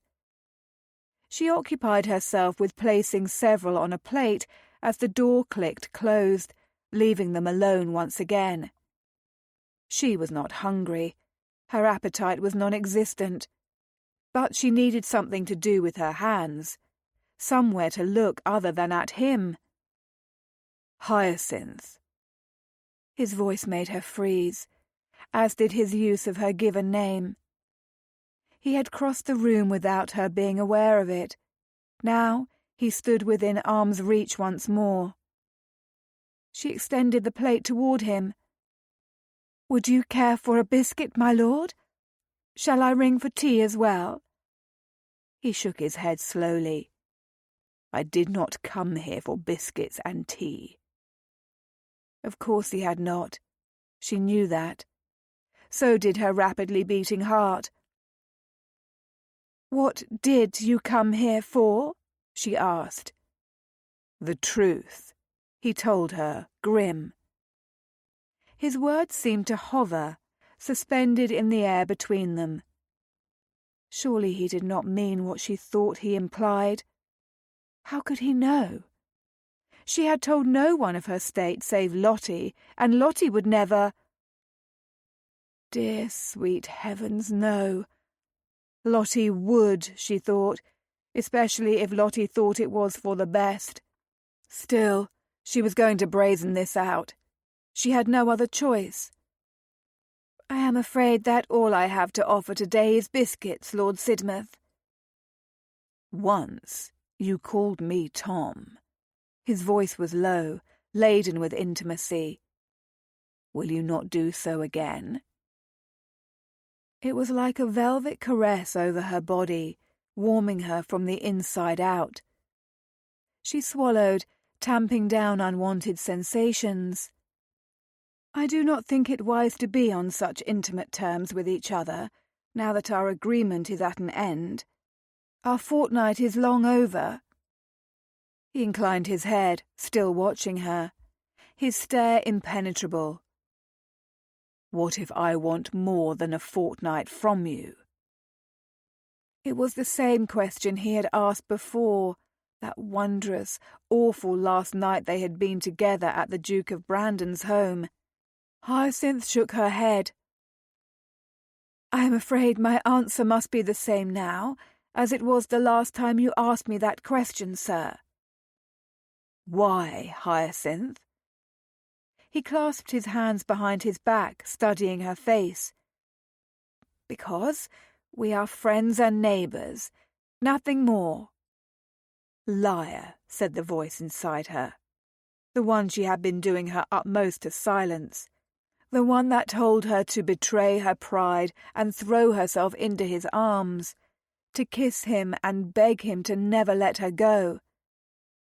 She forced herself to think again of the mystery lady who had paid him a call. "Is that all we are?" he prodded. She could not shake the impression he was toying with her, playing a game to which only he knew the rules. There was something he was not saying. "If we were more than that, you would not have waited all this time to pay a call upon me," she blurted. So much for her pride. This man left her with none. Her love for him was a physical ache, threatening to lay waste to all her carefully wrought plans of the day before. "Just as you would not have told me you would join me upstairs and disappear," he countered, still eerily calm. He did not seem angry with her for what she had done. He seemed instead oddly emotionless, and that was far more frightening than the irate Tom would have been, she suspected. "I did not trust myself to linger," she admitted. "Our time together was at an end." "And so you lied to me and left me," Tom said. She bit her lip. "I misled you, and I am sorry for that." "Are you sorry for leaving me?" he pressed. Yes. She had lain awake so many nights, wishing she could go back and spend the last few hours she'd had with him in his arms, pressed against his body, making love until dawn. But confessing the truth would get her nowhere. "No," Hyacinth murmured instead. "It was necessary. I am not cut from a mistress's cloth, and nor will I ever again be a wife. What is left for us?" "You are lying to me," he said, his jaw tightening as he made the accusation. "Come now. Have you nothing to say to me?" She swallowed. "I have said everything there is." But Tom was not finished. "Confess, Hyacinth." "There is nothing to confess," she protested weakly. "That is hardly what the Countess of Grenfell told me," Tom growled. He knew. Tom knew. Hyacinth reeled. The plate fell from her suddenly numb fingers, sending biscuits to the carpet. Tom watched as all the colour, what little she had possessed to begin with, rushed from Hyacinth's beautiful face. She was so heart-rendingly lovely. Being so near to her again, breathing in her scent, close enough to touch, to take her in his arms if he wished, and of course he very much wished, was akin to torture. It was as if the chasm of the last 3 weeks had ceased to exist. He had told himself he should cling to his outrage, demand she marry him at once so their child, the child she would have kept from him, would not be born to the stigma of illegitimacy. But how could he hate her as he longed to, when he loved her so? The realization hit him with the same force Lady Grenfell's abrupt declaration the day before had. He knelt on the carpet and retrieved the fallen plate and biscuits to disguise his sudden discomfort, the shock of discovering he was in love with Hyacinth. Hopelessly, helplessly, foolishly, in love. Lady, who had been heretofore lolling in canine repose on a nearby settee, leapt from her perch and raced for the biscuits, which had been dropped. "Lady, no!" Hyacinth ordered, her voice ringing out. The pug skidded to a halt. "Sit, lady," Hyacinth commanded. "Be a good girl now, if you please. No eating biscuits. You know they make you ill." The much-pampered canine simply blinked, tilted her head, and offered a bark. "Stay, lady," Tom ordered her for good measure. Lady sank down on the rug and rested her head on her paws. "She is my companion," Hyacinth clipped, giving him a displeased glare. "You cannot give her orders. You shall only confuse her." Her dudgeon successfully spent, she sank to her knees at his side, her skirts pooling around her, her gaze carefully trained upon the mess she had made. "You do not need to clean up my mess, Tom." He wondered if she knew what she was saying. "Yes," he countered wryly. "I do." When she continued collecting the biscuits, her face averted, he caught her hands in his, stilling further motion, forcing her to look at him at last. Her eyes were wide. "What would you have me say?" "Admit that you are having my child," he said, his voice husky at the words, the meaning behind them which he had scarcely yet absorbed himself. "Tell me the truth, Hyacinth." Her expression turned stricken. All those years of my marriage to Southwick and no issue, I believed I was barren." More like Southwick had told her she was responsible for their lack of progeny, Tom thought grimly. "You are not barren, however," he prodded, needing more from her, needing the words, the confirmation. Somehow it did not feel as if he were going to be a father.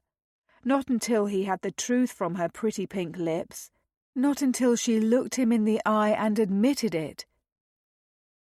"It would seem I am not," she agreed softly. "I am with child, Tom." His lungs burned, and his heart thundered as if he had run a great distance. Please tell me that you are not intending to hide yourself in the country and keep our babe a secret from me. I did not know what else to do. Neither of us bargained for this. It was meant to be an entanglement for a fortnight, no longer. She tugged her hands from his and burrowed them into her skirts, clutching the silk so tightly her knuckles rose in stark relief from her dainty fingers. You need not fret I expect anything of you. I most certainly have no wish to seek a marriage proposal, if that is what you fear. I do not fear it. He gathered up the remainder of the biscuits and set the plate aside. Taking her chin gently between his thumb and forefinger, he forced her gaze to meet his. Nor do I fret, and neither should you. We conceived a child together, and now we must do our duties to the child. Hell, was that the best reassurance he could formulate? It was hardly heartening, was it? Nor was it romantic in the slightest. He recognized his mutton-headed error the moment she stiffened beneath his touch, pulling her chin from his grasp. "And what do you consider your duty?" she asked. "I will not be an albatross to you, and neither will this baby." This baby? Our baby, he wanted to correct her, already filled with an indescribable sense of love and responsibility for the tiny life beating in her womb. Long-awaited anger finally resurrected itself inside him. Is that what you think of me? That I am the sort of man who will consider the ramifications of his own actions a burden? My God, Hyacinth, you gave yourself to me for a fortnight. You ought to have saved yourself for a man you thought better of. His knees were beginning to ache, and he felt at once helpless and woefully ill-prepared for this dialogue, for this moment. He had mucked it up quite badly, but so had she. Look at the two of them, stubborn and foolish, lovers who had gone their separate ways only to reunite on the carpet of the sunny salon, biscuit crumbs scattered about them like their misunderstandings. "I promised you there would be no child." Hyacinth's vivid eyes welled with tears, bringing forth the violet in her irises. "I do not want you to think I entrapped you. Becoming with child was never my intent." Why should I think it was, when you were plotting to leave me again, none the wiser? He ought to punish her for that, he thought, but he could not bear it. She was his, this woman, and he could not bear to see her suffer any more than she already had. When he thought about all she had endured at the hands of Southwick, all that she had revealed and all that he suspected, her reaction made sudden sense. Having spent years trapped in a hateful union, why would she wish to risk another? "I was not plotting to leave you." A tear rolled down her cheek. "I simply cannot bear to remain here, watching your new lovers stroll up the pavements to your door. And neither can I bear for the baby to suffer because of my own reckless actions."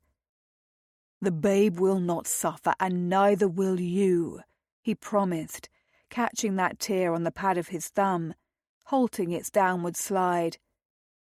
Nor would I have taken other lovers. There is only one woman I want in my life, Hyacinth. And it was her. She rolled her lips inward, shaking her head as if she waged an inner battle over whether or not she should speak. "What is it, sweetheart?" he asked, the tenderness she brought out in him roaring back to life. "What do you want to say to me?" When she cried, it was as if she were tearing his own beating heart from his chest. He wanted to take her in his arms, hold her to him, promise her all would be well for them. But promises were just that. Words. Empty. He would show her with his deeds instead, if she would but let him. "You have already taken another lover." Her statement shook him. He rocked back on his heels, studying her. "I beg your pardon?" "I saw her, Tom." Her lush lower lip trembled. "She was beautiful, of course, walking right up to your door, scarcely any time after we parted. It is your right. I do not mean to suggest otherwise. However, it is disingenuous of you to suggest you would never take other lovers, when I have seen the evidence for myself." But there had been no woman. He had no female friends. Mayhap she was confused. He searched his mind, and only then did he belatedly come upon the answer. Nell. Good God, she must have seen Nell's arrival when she had paid her unexpected call to him. "That was my former betrothed you saw," he began hesitantly, wondering how best to explain Nell's visit. "The woman you love?" Hyacinth's smile was tight and thin. "Wonderful. I am so relieved to hear the distinction." When she grabbed fistfuls of her skirts and attempted to rise, he stayed her with a hand on her arm. "Wait. Listen to me, if you please. I have not taken any lovers after you, and I am no longer in love with Nell. Because my heart is otherwise occupied. Because a golden-haired goddess with a precocious pug appeared next door and tore me from the darkest days." But he did not say that last bit aloud. Not yet. He needed her to believe the rest of what he had said first. "Nell," Hyacinth repeated, her tone bitter. "Oh, how lovely to know her name." "Lady Needham," he corrected himself. "I do not hold her in the esteem I previously did. She came to see me to settle our past once and for all. We are friends, Hyacinth, nothing more. She and Needham have come down to town, and she wished to be reassured that if our paths are to cross, it would not be in enmity." Some of the fight seemed to drain from her. "You no longer love her?" He shook his head. "No." "She is not your lover?" "Also no. Nor was she ever." He paused. "My relationship with Lady Needham was chaste, on account of her remaining married to her husband." "You never—" Hyacinth paused, her bright blue gaze seeking answers. "I did not," he confirmed. Sometimes virtue had its reward. "There is only you, Hyacinth. You are the woman I want." Lady chose that moment to trot forward, offering a vocal bark to the argument. "Oh, whatever is the matter now, lady?" Hyacinth cast a glance in the direction of her companion, seemingly only too pleased for the distraction. He did not miss the flush that had crept over her cheekbones. Her profile was presented to him, elegant and beautiful as the rest of her. He wanted to scoop her from the floor and carry her away, back to Brandon's love nest, back to when they had been lovers, lovers who understood each other's needs and fears and hungers and doubts, when there had been no complication, no uncertainty. Lady yawned and sat up, her tongue lolling from her mouth in lazy repose. "She is telling you that you should believe me," he said to Hyacinth, reaching out to tuck a stray tendril of hair behind her ear. "She has always been partial to me, you know. We are old friends. I saved her from the monster rose bushes." "I wish her loyalty extended to the mistress who had cared for her and loved her all her life thus far," Hyacinth grumbled. "Surely that trumps one rescue from a thicket." "And I wish you would stop being so deuced stubborn and see reason," he said. Marry me, Hyacinth. It is the only solution." Her gaze swung back to him, eyes wide. "Marry you? You cannot possibly mean it." "I have never meant anything more," he told her, his gaze unwavering on hers. "I want to make you my wife." "No."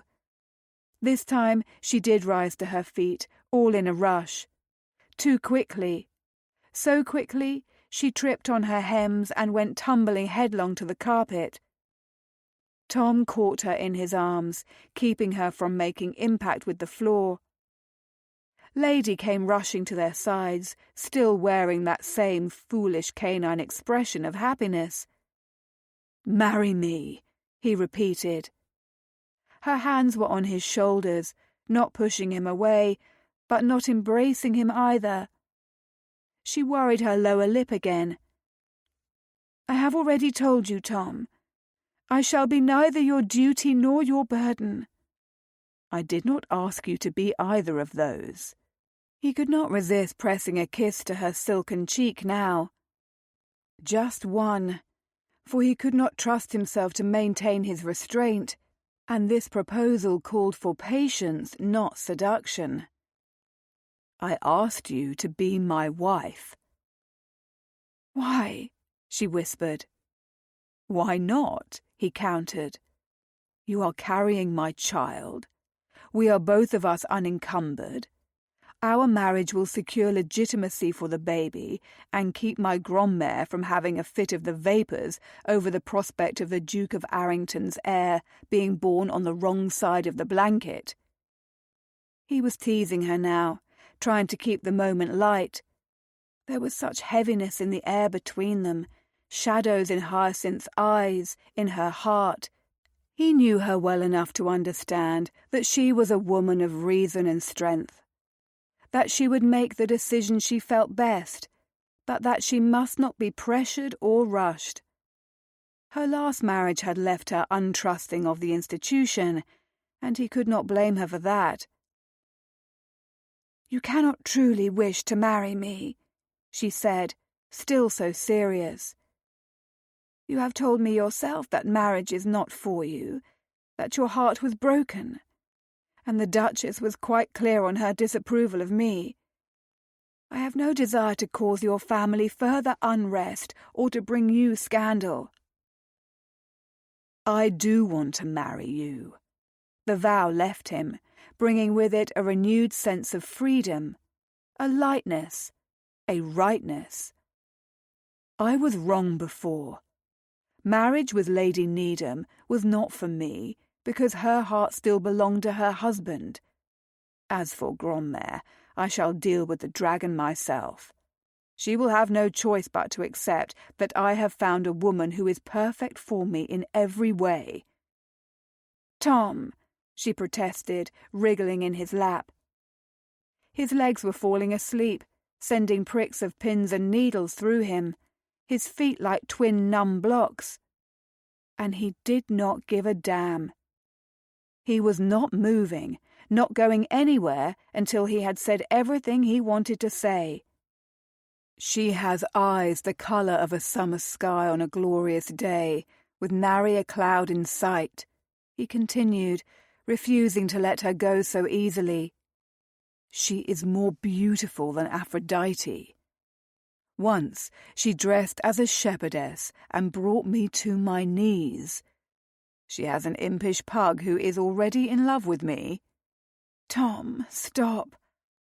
But she had gone still, and the glimmer of tears had once more returned to her vibrant eyes. He hoped they were not tears of sadness. "She is intelligent," he continued, "and witty, funny and kind-hearted and giving and resilient. Stubborn as well, but I shall not fault her for it." "You are being too effusive in your flattery," she objected. "I will not be won by a silver tongue. This is a serious matter. A marriage must not be entered into with haste. Indeed, I do not know if I can bear to ever be a wife again." Again He could not blame her for the way she felt about the institution of marriage.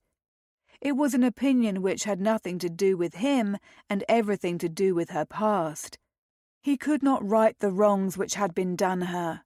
All he could do was promise a future in which he did his damnedest to make her happy. To love her. The words were there, on his tongue, heavy as a stone. Too much. Too soon. He could not find them yet. "She is also the mother of my child," he said softly, tenderly. "Hyacinth, marry me, please." She faltered, her lower lip trembling again. "I need some time to think on it, Tom." Well, that was hardly the yes he had been hoping for. This time, when she squirmed, he allowed her to break free of his hold. She rose, shaking out her skirts, looking everywhere but at him. Tom rose as well, fighting off a rush of pain in his lower limbs after having been on his knees for so long. "I will give you time," he forced himself to say. "Whatever you need, Hyacinth, it is yours. But promise me you will not disappear on me again. That is all I ask." "I will not go without telling you," she said, her words so soft he could scarcely hear them. Also hardly the words he longed to hear. But he would not pressure her. Instead, he would further his cause in other fashions. He was going to woo the hell out of this woman, and he would not stop until she agreed to be his. "Thank you, Hyacinth," he forced himself to say. "I shall take my leave of you now. But think upon what I have said. Think of what is best for you, for the baby." "I will, Tom," she allowed, her expression torn.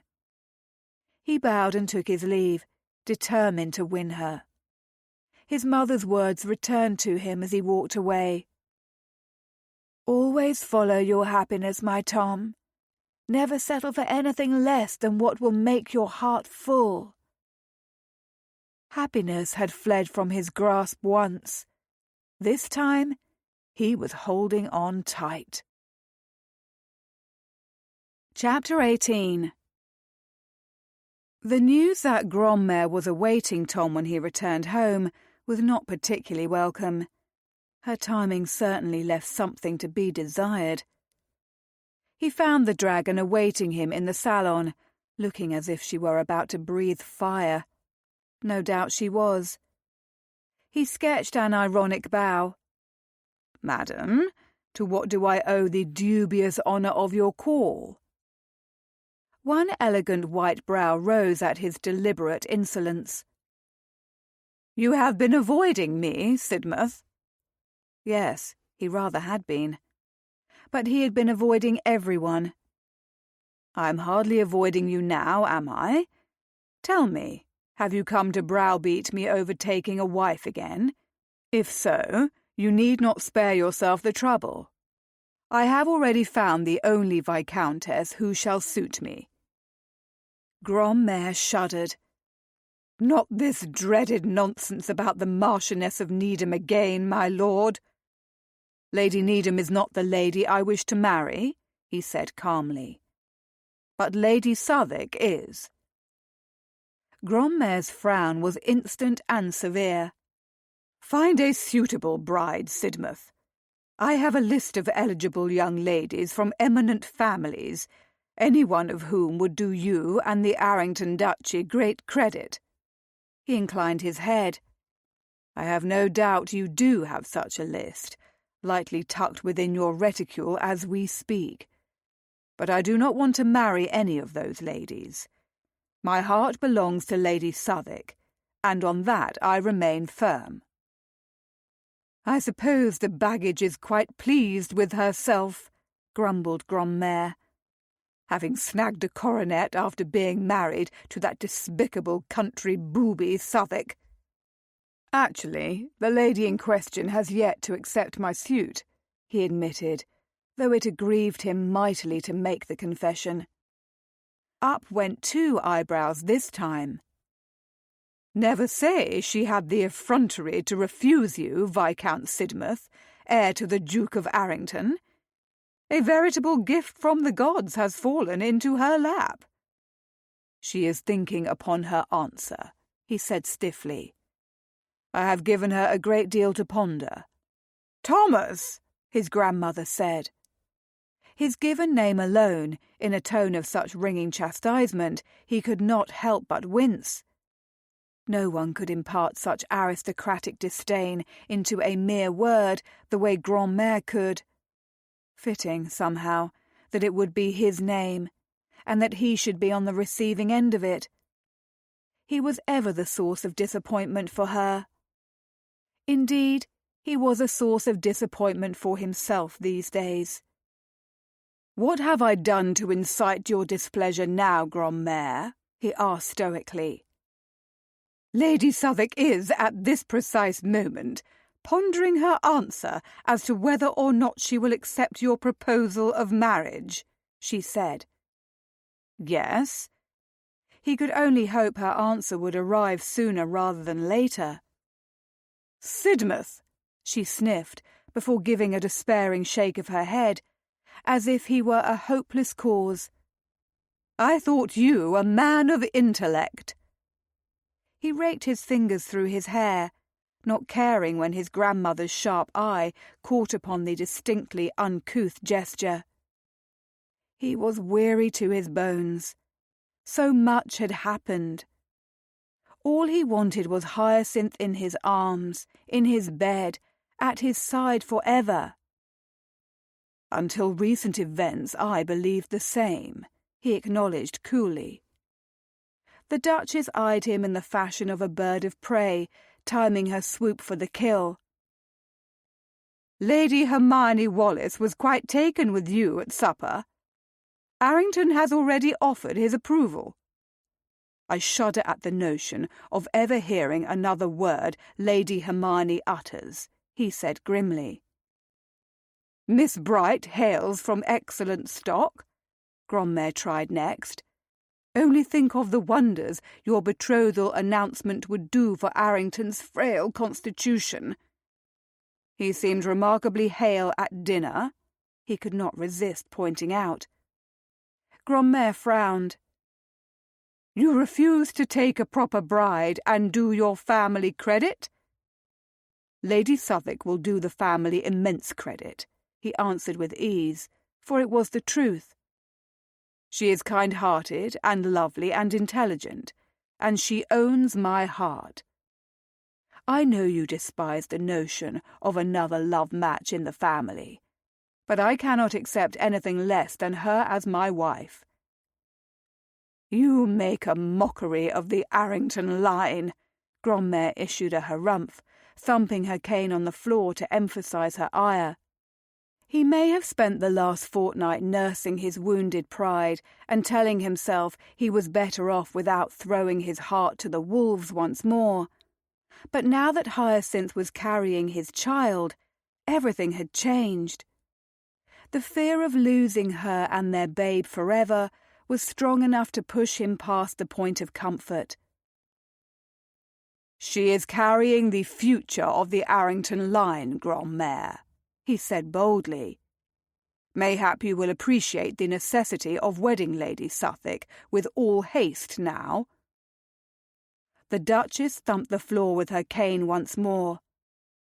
"Are you certain she is not deceiving you, Sidmouth? She would not be the first cunning baggage to ensnare a future duke in such fashion." If his grandmother only knew. "Utterly," he said simply. "There is no question of her honour, and I will thank you to refrain from referring to the future Lady Sidmouth as a cunning baggage."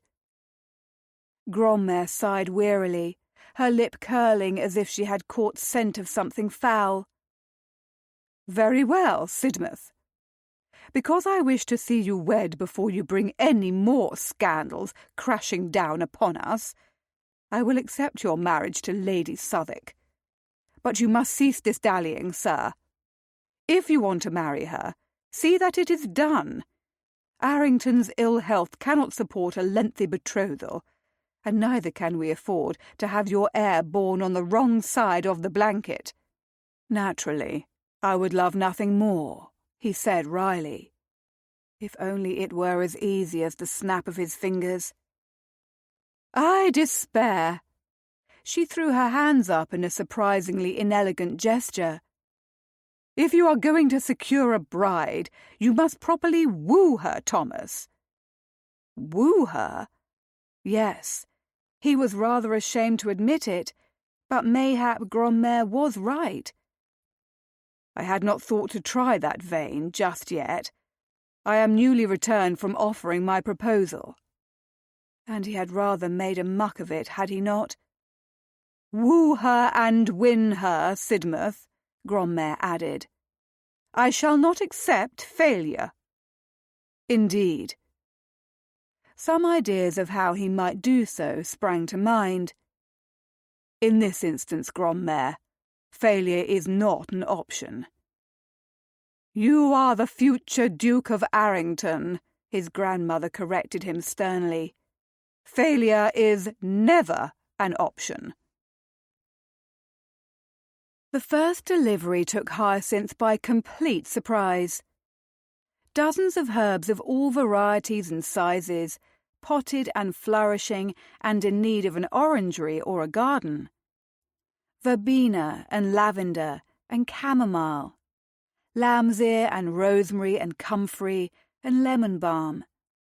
She was especially pleased for the lemon balm, which she belatedly recalled could be steeped into a tea to ease the nausea gripping her in the mornings and early afternoons, and sometimes most of the day too. By the time the second grouping of herbs arrived, she was still struggling to decide where she could place the first. This time, parsley, pennyroyal, hyssop, rue, dill, and mugwort. They had been delivered directly to the front door of the townhome, leaving Hyacinth presiding over an entry hall laden with greenery. "Where will your ladyship prefer the plants to be taken?" Pennington asked formally, as if it were a common occurrence for a conservatory's worth of herbs to be delivered in the midst of the evening. She cast an eye over the sea of plants. A horticultural dream. "I am not certain what would be best, Pennington. The gardens, do you suppose?" The butler inclined his head. "I will have some of the footmen remove them to the gardens directly. There was a note accompanying the second delivery, my lady." Belatedly, she took note of the silver salver in his hand, a long missive lying atop it. Hyacinth reached for the letter, instantly recognizing the familiar, bold penmanship. "Thank you, Pennington," she murmured, the note seeming to burn her hand the instant she had possession of it. Distracted, she wandered toward the library, Lady following at her hems. The instant she was alone, she opened the note and read it. "My darling Hyacinth, you told me once that your only happiness was in tending your herb gardens, and yet I have noted nothing in the gardens of your townhome aside from pug-catching, monstrously overgrown rose bushes." At that she pressed the fingertips to her lips, stifling an awed laugh before continuing reading. "I scoured London looking for some herbs to begin your garden. Do not fret, I did not blackmail any of my neighbours to obtain them. That is a tactic I reserve for only one neighbour in particular. Please accept these small offerings with my utmost and sincere admiration. Although it may be presumptuous of me, I will admit to hoping you may choose to save these herbs for a garden at the town home next door. I am given to understand the gentleman who lives there is quite hopelessly in love with you. With undying affection, Tom. P.S. The lock on the garden gate is still broken. You are more than welcome to trespass." Hyacinth blinked. Tears were in her eyes, again, and she was once more the watering pot. She could scarcely see the words through her desperately blurred vision. Surely she had misread. She had not truly read that one beautiful, elusive four-letter word, had she? With another incredulous laugh at her own foolish antics, she dashed at the tears with the back of her free hand. But when the mistiness had cleared, the words were still there, still written in Tom's bold script, still signed in his hand, still telling her he was in love with her. The note floated from her suddenly numb fingers. Hyacinth could scarcely breathe, could hardly think. But before she could further contemplate the astounding confession he had made, albeit written rather than spoken, Lady rushed forward and took up the note in her little mouth. To Hyacinth's horror, her companion began happily munching. "Lady!" she exclaimed, lunging for her beautiful letter from Tom. But Lady, ever ravenous in her hunger for paper, would not be thwarted from her impromptu meal. She scampered away, chewing as she went, attempting to chew and swallow the note faster because she knew her mistress was hell-bent on retrieving it from her jaws. "Adelaide!" This time she used her naughty pup's full name, her voice rising sharply enough that Lady came to a halt. "Give me my note, you minx!" Lady eyed her, chewing. There was no help for it. Hyacinth sank to her knees and took Lady's muzzle in a firm grip, forcing her jaws open. Lady's tongue worked frantically as she attempted to swallow the remnants of the paper, but Hyacinth managed to pluck half of it from her, uneaten but thoroughly soggy. A cursory inspection revealed Lady had eaten the bottom portion of the note, the portion where Tom had declared his love. Of course the third troublemaker had. Hyacinth sighed. "Bad enough you are nibbling on my books, but now you are eating up my correspondence." Lady blinked at her adoringly and barked. "You are going to have to stay in your basket with Pennington watching over you," she told the pug sternly. Lady blinked, her mouth falling open to reveal her canine smile. Oh, why did she bother to have a dialogue with a pup? Tom had told her he loved her, and he had sent her a veritable field of herbs. She recognized the symbolism of such a gesture. Tom was gifting her the very thing Southwick had destroyed, and in so doing, he was giving her back the last piece of herself she had not realized was missing. All this time she had been telling herself she wanted her freedom, that marriage to any man, ever again, was more than she could bear, that she did not dare entrust her future to anyone else's whims. But what if Tom was her freedom? He had already set her heart free. He was the father of her child, the man she loved. She needed to find him, to speak to him, to make sense of his proposal and grand gesture both. Her mind was whirling with all that had transpired since the day before when he had asked her to marry him. She scooped Lady into her arms and rose. He had said the garden gate lock was still broken, had he not? Mayhap it was time for her to trespass into his territory. It took Hyacinth scarcely any time to locate Pennington and settle Lady in her basket with him. Despite his habit of wearing an expression that suggested the world at large was a disappointment to him, he was inordinately fond of Lady. And the household ran ever so much more smoothly when Pennington was looking after the naughty minx. She made her way through the gardens in a fog, thankful her morning queasiness had vacated her this afternoon. At least she could face Tom without fear of casting up her accounts upon his shoes. She slipped past a cavalcade of footmen carrying her new herbs and found her way behind the towering rose bushes. The gate was there, and it was unlocked as promised. Hyacinth winced as some of the thorns bit into her flesh and caught on her silken gown, but she was determined. Her hem snagged, and she pulled on it with such force that she went tumbling through the gate, bracing herself for the inevitable impact.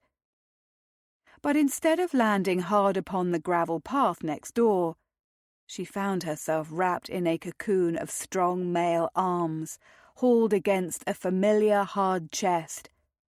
The scent of pine and musk and Tom drifted over her senses. "Tom!" she said, breathless from her fall. "Caught you," he said tenderly, gazing down at her with such naked hunger and love in his expression that her heart felt suddenly as if it had grown 2 times its size. "That was the second time you caught me in as many days," she managed, attempting to right herself. "I do hope I am not making a habit of clumsiness." He caressed her cheek. "I will happily catch you again tomorrow, and the day after that, and the day after that if you but let me."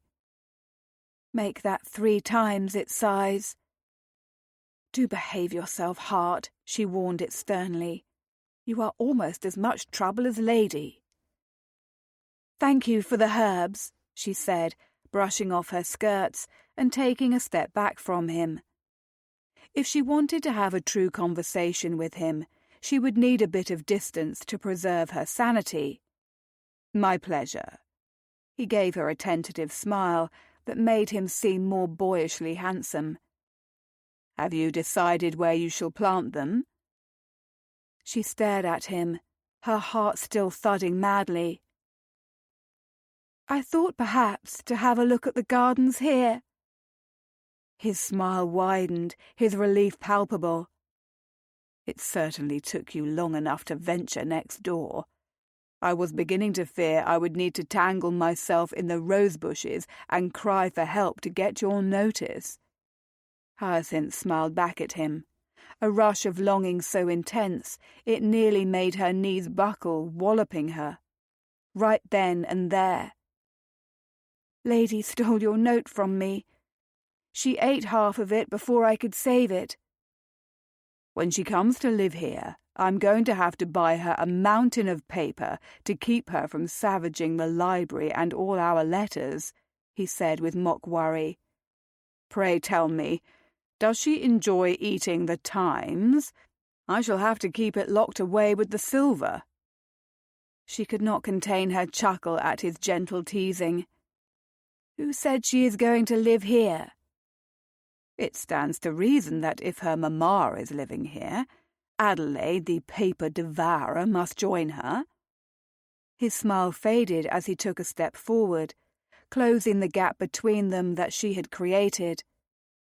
"I meant everything I said in the note, Hyacinth, and so much more. I will build you a herb garden at every home we have. I will feed your mongrel as many volumes of Dickens as she likes.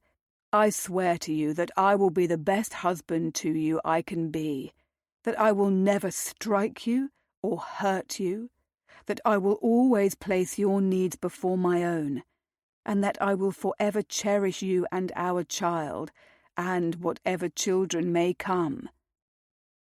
Hyacinth was smiling again, hope rising within her, tears welling too. Still, she knew she needed to be firm. She could not bear for there to be any doubts. He had said he would cherish her, but there had yet to be words of love, aside from those Lady had eaten up. "I meant what I said yesterday, Tom," she forced herself to say. "I will not be your duty or your obligation. I will not marry you because I am carrying your child. I was married once before, and it was a wretched misery.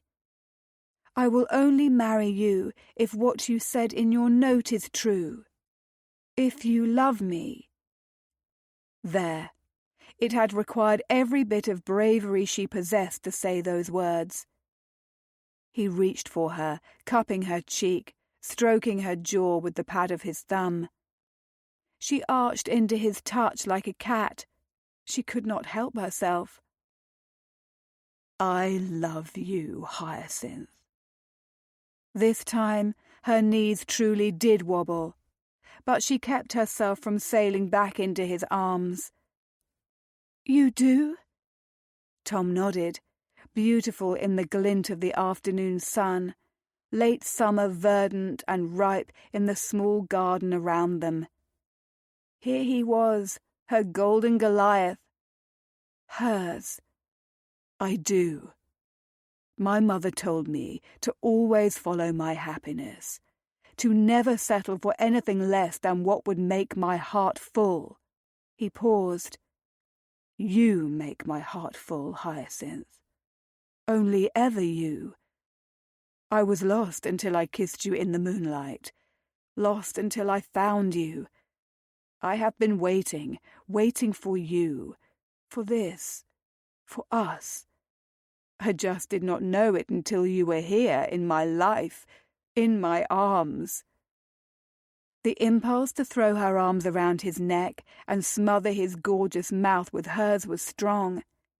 She fought it back with all her restraint, because there were words she needed to say as well, questions she needed answered.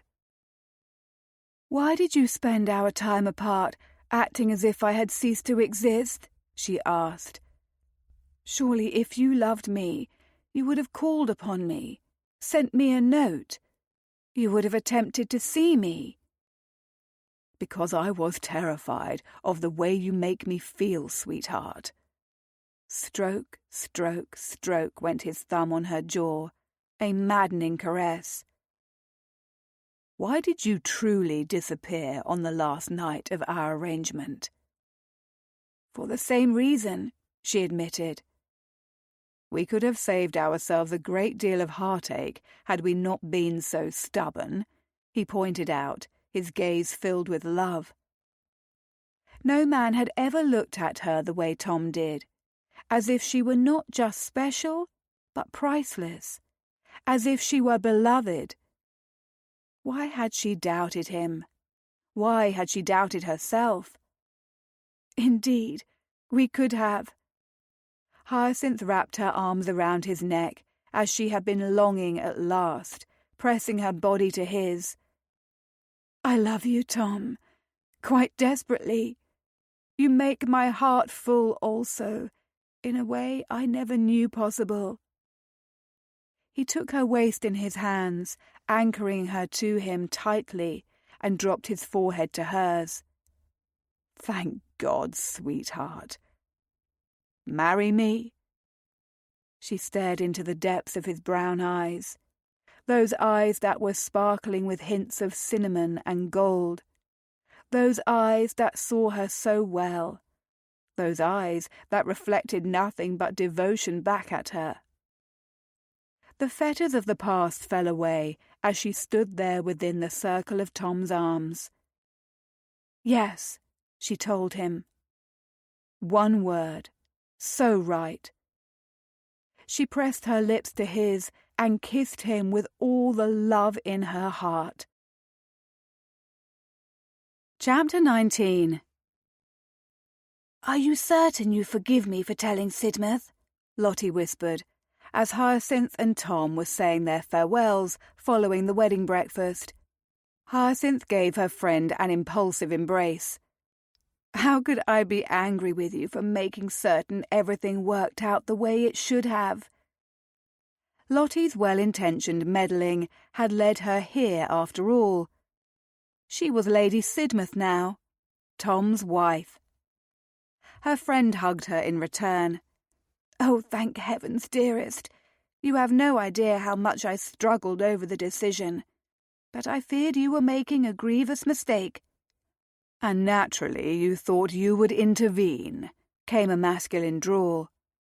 Hyacinth stepped back to see the Duke of Brandon had joined them where they stood on the periphery of the immense gathering. The Duchess of Arrington had insisted upon inviting nearly half of London, it seemed, to celebrate Tom and Hyacinth's nuptials. Fortunately, the dining hall at Arrington House was proportional to the guest list. "My intervention was timely," Lottie said coolly. "Lord and Lady Sidmouth love each other and are destined to be together. Anyone can see that.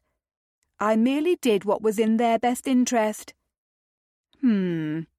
Best interest as you deemed it, Brandon said. Hyacinth frowned, looking from her friend to the Duke and back again. The air between them seemed to have altered, possessing a definitive chill which had been absent before. But surely that was silly, was it not?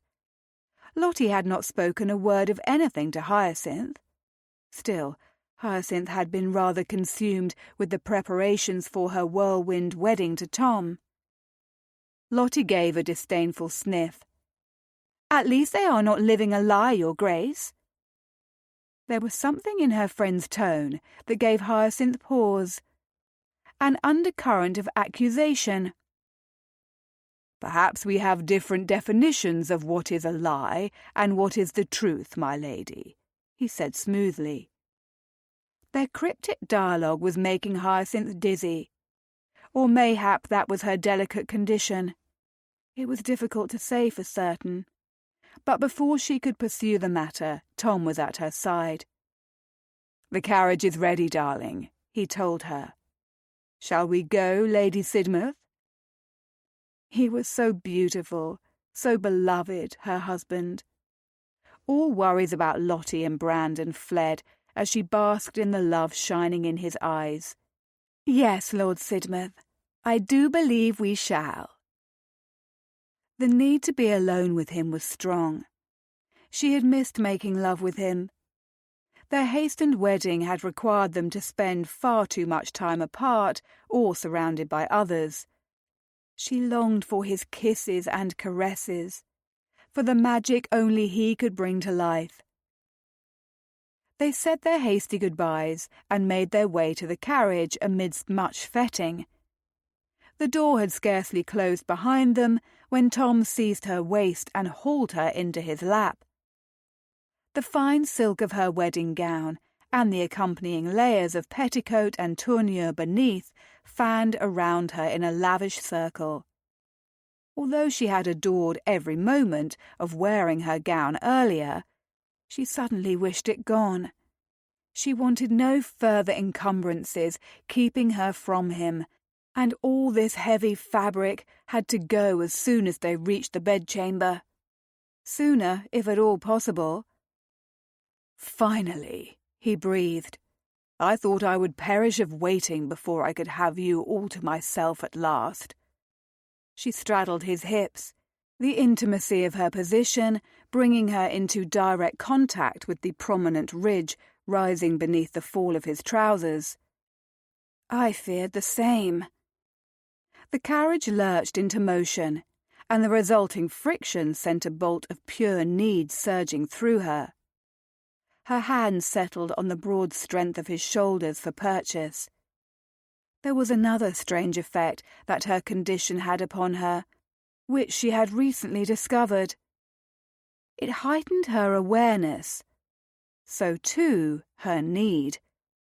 She had spent the days awaiting their wedding, simmering in unquenched desire, and now she did not think she could last another second without having him. Even if the carriage ride to his townhome to prepare for their honeymoon was a short one from Arrington House, she could not wait. She dipped her head and kissed him. Fortunately, it seemed her new husband was of a similar mind, for he kissed her back with equally matched ferocity. He opened on a growl, hand sliding up her back as he thrust his tongue into her mouth. He tasted sweet, so sweet. Her tongue played with his, and she rocked over him, rubbing her aching pearl over his trousers. She had no doubt there would be a wet spot there when they disembarked, but she could hardly care. All she wanted was relief, All she wanted was Tom. She nipped at his lip, thrusting against his burgeoning cock with greater urgency. It was indecent of her, she knew, but she was a servant to the desperation roiling within her. They were husband and wife, forever joined. What could be the harm? Hyacinth broke the kiss, gasping for breath. She was ready for him. "I need you inside me," she murmured, searching the dark heat of his gaze. He groaned, caressing her back, one of his hands going up her spine to her nape, fingers sinking into her carefully wrought coiffure. "The first time I make love to you as your husband ought not to be in a bloody carriage on the way home from the wedding breakfast, sweetheart." She kissed him again, slowly, lingeringly, until they were both breathless. "Why not? You told me once you never made love in a carriage. What better time to rectify the omission than here, now?" Indeed, nothing sounded more inviting. She had been aching for him every minute they had been apart. His hand dipped beneath her skirts, skimming over her ankle, up her calf, to her inner thigh. "I cannot think of a decent reason not to," he said. "You make me wild, Hyacinth." "Good." She kissed the high slash of his cheekbone, the rigidness of his jaw, the sculpted whorls of his ear. "Because you make me every bit as wild, and because I want you to make love to me now. Do not force me to wait another second more, or I shall burst into flame right here in this carriage." His fingers teased the slit in her drawers before he unerringly found her aching centre. When he flicked over the bud of her sex, she could not stifle her moan of appreciation. Just a glancing touch, scarcely anything more, but already she was poised to come out of her skin. "You are dripping, Hyacinth," he said, voice low and wicked and delicious. Yes, she was. She could feel it. He did this to her. Him alone. But she was beyond words now. Only actions would do. He played with the sensitive nub, knowing what she needed. Her tender lover-turned-husband rubbed in slow, lazy circles that had her hips tipping forward and her breath coming in pants. She was close to the edge, so near to coming undone. He pulled her head down for another deep, devouring kiss. Faster and faster he worked over her desperate flesh. She was wound tight as a spring. Her nipples pebbled against the satin Loveton corset she would surprise him with later, breasts achy. Her skin was hot, so hot. She felt as if she were fashioned of flame. When he sank a long finger deep inside her, she tightened on him. The euphoria which had been threatening to unleash burst open. She was powerless to do anything other than surrender to it, to surrender to him. The ecstasy, after so much anticipation, gave her pinnacle a heightened power. Spasms rippled through her as another finger joined the first. Gold sparks rained on her closed eyelids as she threw back her head and surrendered to the force of her spend. But she scarcely lingered in the aftermath of the bliss rolling through her. She was impatient. He curled his fingers within her, reaching that special place only he had ever touched, and she gasped, "I want you now, Tom." Reaching between them, she found the fall of his trousers and slid the buttons from their moorings. His length sprang free, rigid and just as ready for her as she was for him. She stroked him from base to tip, her thumb swirling over the velvet soft head. A bead of his metal was already leaking from the slit. The evidence of how much he wanted her sent another molten surge between her thighs. She wrung a moan from him. How glorious it was, this big, elegant man losing himself to pleasure. And he was hers now, truly hers. She took her time, tormenting them both as she worked him again and again, reveling in the way his pupils went wide and his eyes darkened to the colour of melted chocolate. "You are a wicked woman, Lady Sidmouth," he gritted, his jaw going taut. "Very, very wicked," she agreed, stroking him some more, her grasp tightening to increase his pleasure. "There is only one solution." "Oh?" He kissed her throat, a supplicant. "And what is that?" The question was murmured against her skin like a promise.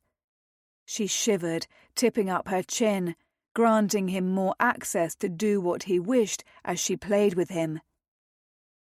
"Give me what I want, of course." His breath was a hot puff on her flesh. "And what is it that you want, wife?" "You, husband." The fingers of her free hand sank into the silky strands of his golden hair. "Always, forever." She aligned him with her entrance and lowered herself upon his cock, taking him slowly, tortuously, deliciously. "Only you." He raked his cheek along her neck, the slight abrasion of his shorn whiskers inciting her to madness.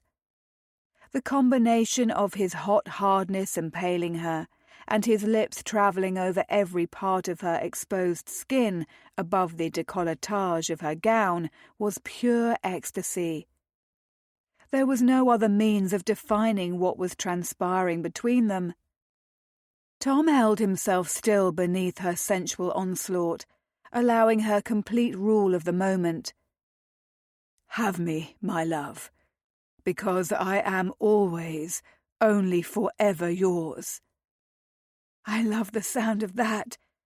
Inching forward, she took him deeper. "And I love the way you feel inside me." The carriage rocked over a bump in the road, and she sank down upon him entirely, their bodies fully joined. "And I love you, Lord Sidmouth." "My God, Hyacinth." He rained more kisses on her throat, all the way to her ear, up her jaw, until his lips were on hers once more. "I love you too." Those were words she would never grow tired of hearing. As the carriage rocked on, they began moving together. His hands held her waist again, helping her to find her rhythm. Up and down she rode him in slow, steady motions, controlling the pace of their pleasure. He filled her to the hilt, stretching her wide, the angle of their union on the carriage squabs producing delightful spasms of desire as she clenched on him. Their mouths fused as their bodies did, melding, blending, seducing, until at last it would seem the gossamer threads of his restraint snapped, and he could no longer remain inert beneath her. His hips pumped in response each time she lowered herself upon his shaft. She rose on her knees and receded until he almost slid from her, and she sank down again. Heaven! He thrust upward, and he was lodged deep inside her, the pleasure so intense she could not keep a helpless sound of pleasure from escaping her lips. The bliss shooting through her was so acute she could scarcely think. Somehow his fingers had slipped between them yet again. He toyed with the aching bud of her sex as everything inside her tightened to a painful crescendo. Their kisses deepened, carnal now, a frenzied rush. There was no patience or finesse. There was only the electric charge of their connection, of his hardness burrowed inside her where he belonged. The carriage slowed, rocking as their feverish love-making went feral. Each downward movement had her breasts bouncing in the confines of her corset, making her eager nipples abrade the soft satin. She could not wait for his mouth to claim them. For now, it was as if her entire body and everything surrounding her was conspiring to render her as desperate as possible. One more flick of his knowing fingers over her pearl, and she went careening into her crisis. This time was more intense than the last. She moaned into their kiss as she slammed down on his cock one last time, lodging him within her so deep she thought she might shatter into pieces from the sheer concentration of the pleasure. Beneath her, he went rigid. Tearing his lips from hers, he buried his face in the hollow between her throat and shoulder. On a groan, he pulsed inside her, finding his release in almost the same moment.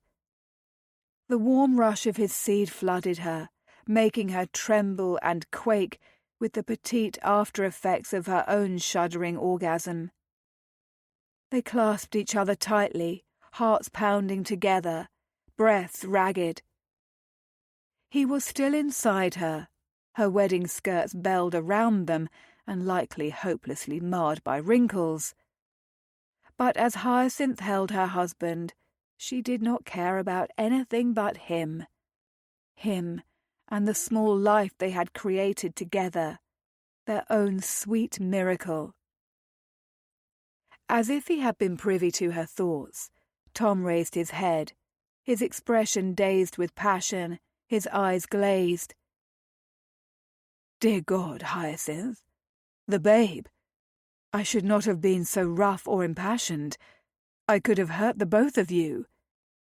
Her heart gave a pang. She cupped his cheek. "The babe is fine, Tom, as am I. You cannot hurt either of us, nor would you."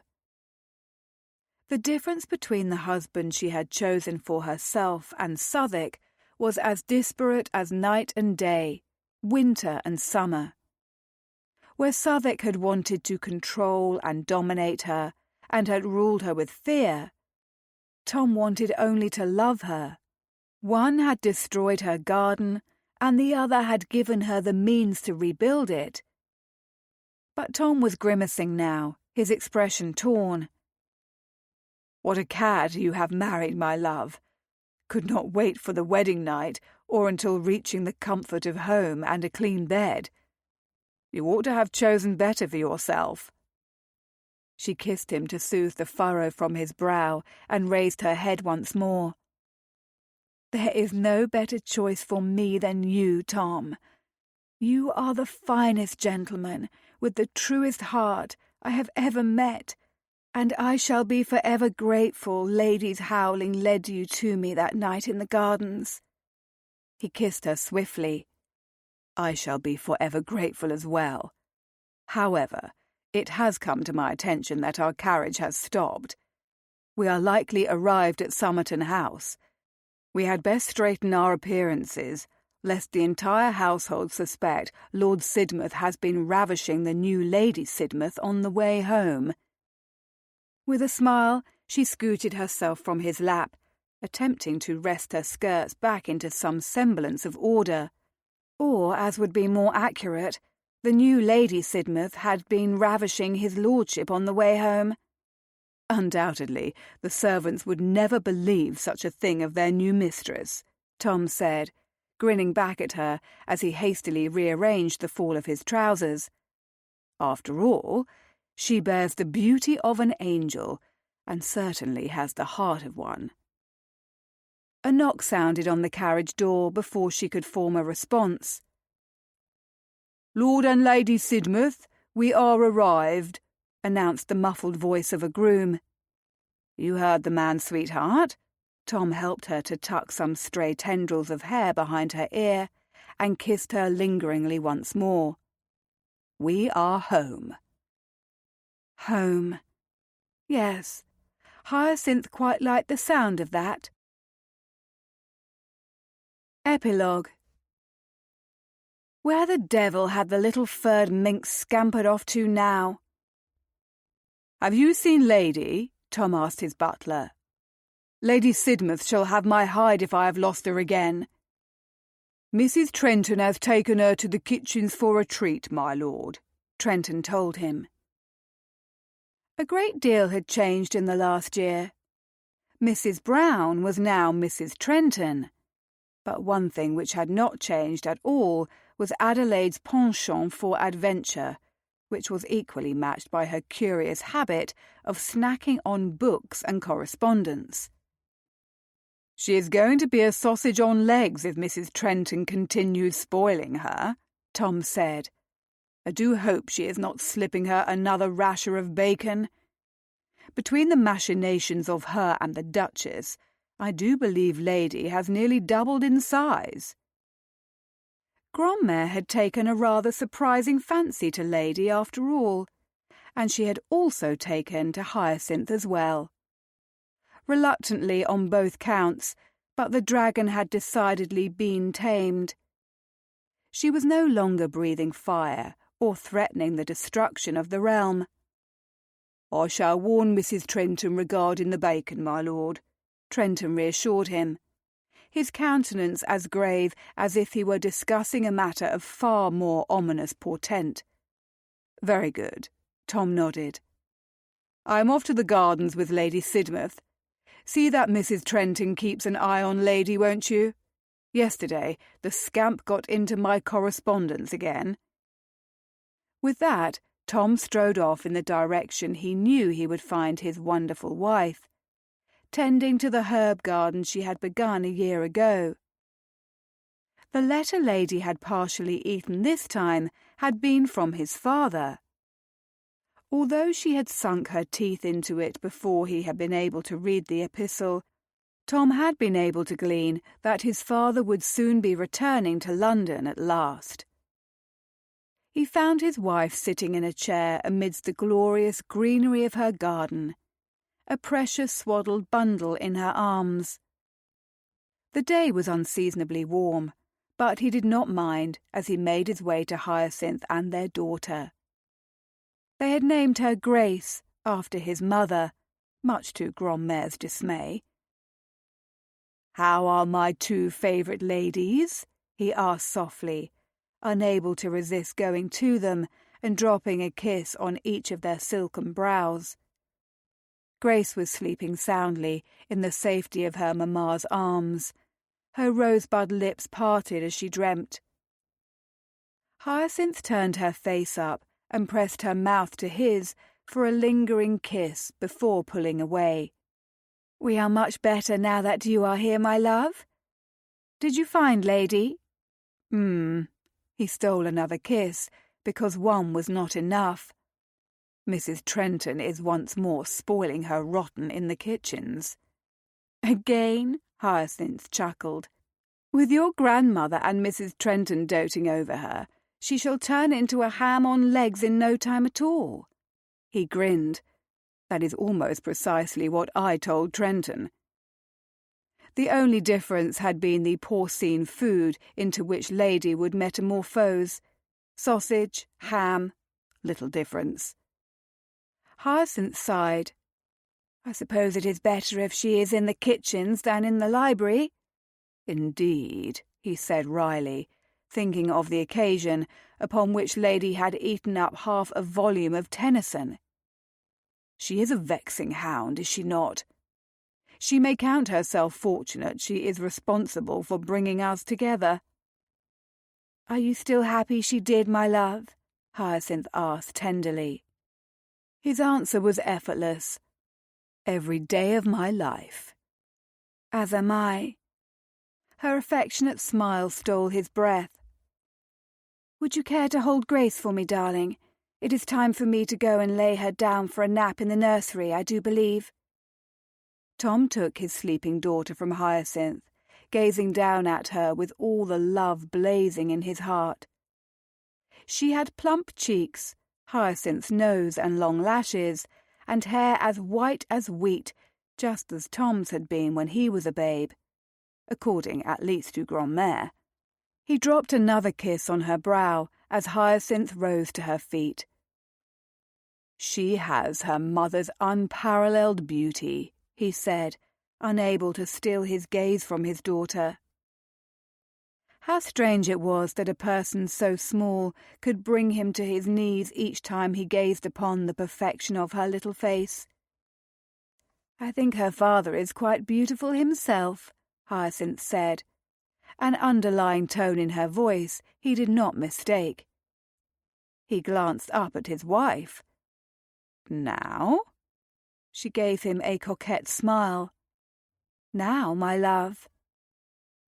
When his beloved wife was hinting that she wanted to be made love to, Tom was not one to drag his heels. "Off to the nursery we go," he decided. "You are incorrigible, Lady Sidmouth." "And insatiable," she teased, a huskiness creeping into her contralto that made his blood sizzle. "Let us make haste, shall we?" He had already mastered the art of carrying Grace to her nursery without waking her. Never let it be said Tom was not a swift study, and never let it be said that his wife and daughter did not own his heart in unison. He had never supposed that one heartache would ultimately lead here, to this brilliant, dazzling future he could not have fathomed, where happiness was no longer an elusive mystery forever out of his reach, where the sun rose on every dark night, and where nothing, however seemingly impossible, was out of reach, including love. Especially love. "Haste sounds like utter perfection," Hyacinth said. Together his small family made their way into Somerton House. As Tom led his wife away from the nursery to their chamber a few minutes later, he stopped and kissed her senseless as he had that long-ago moment in the moon-drenched gardens. And just as he had that evening, he fell under Hyacinth's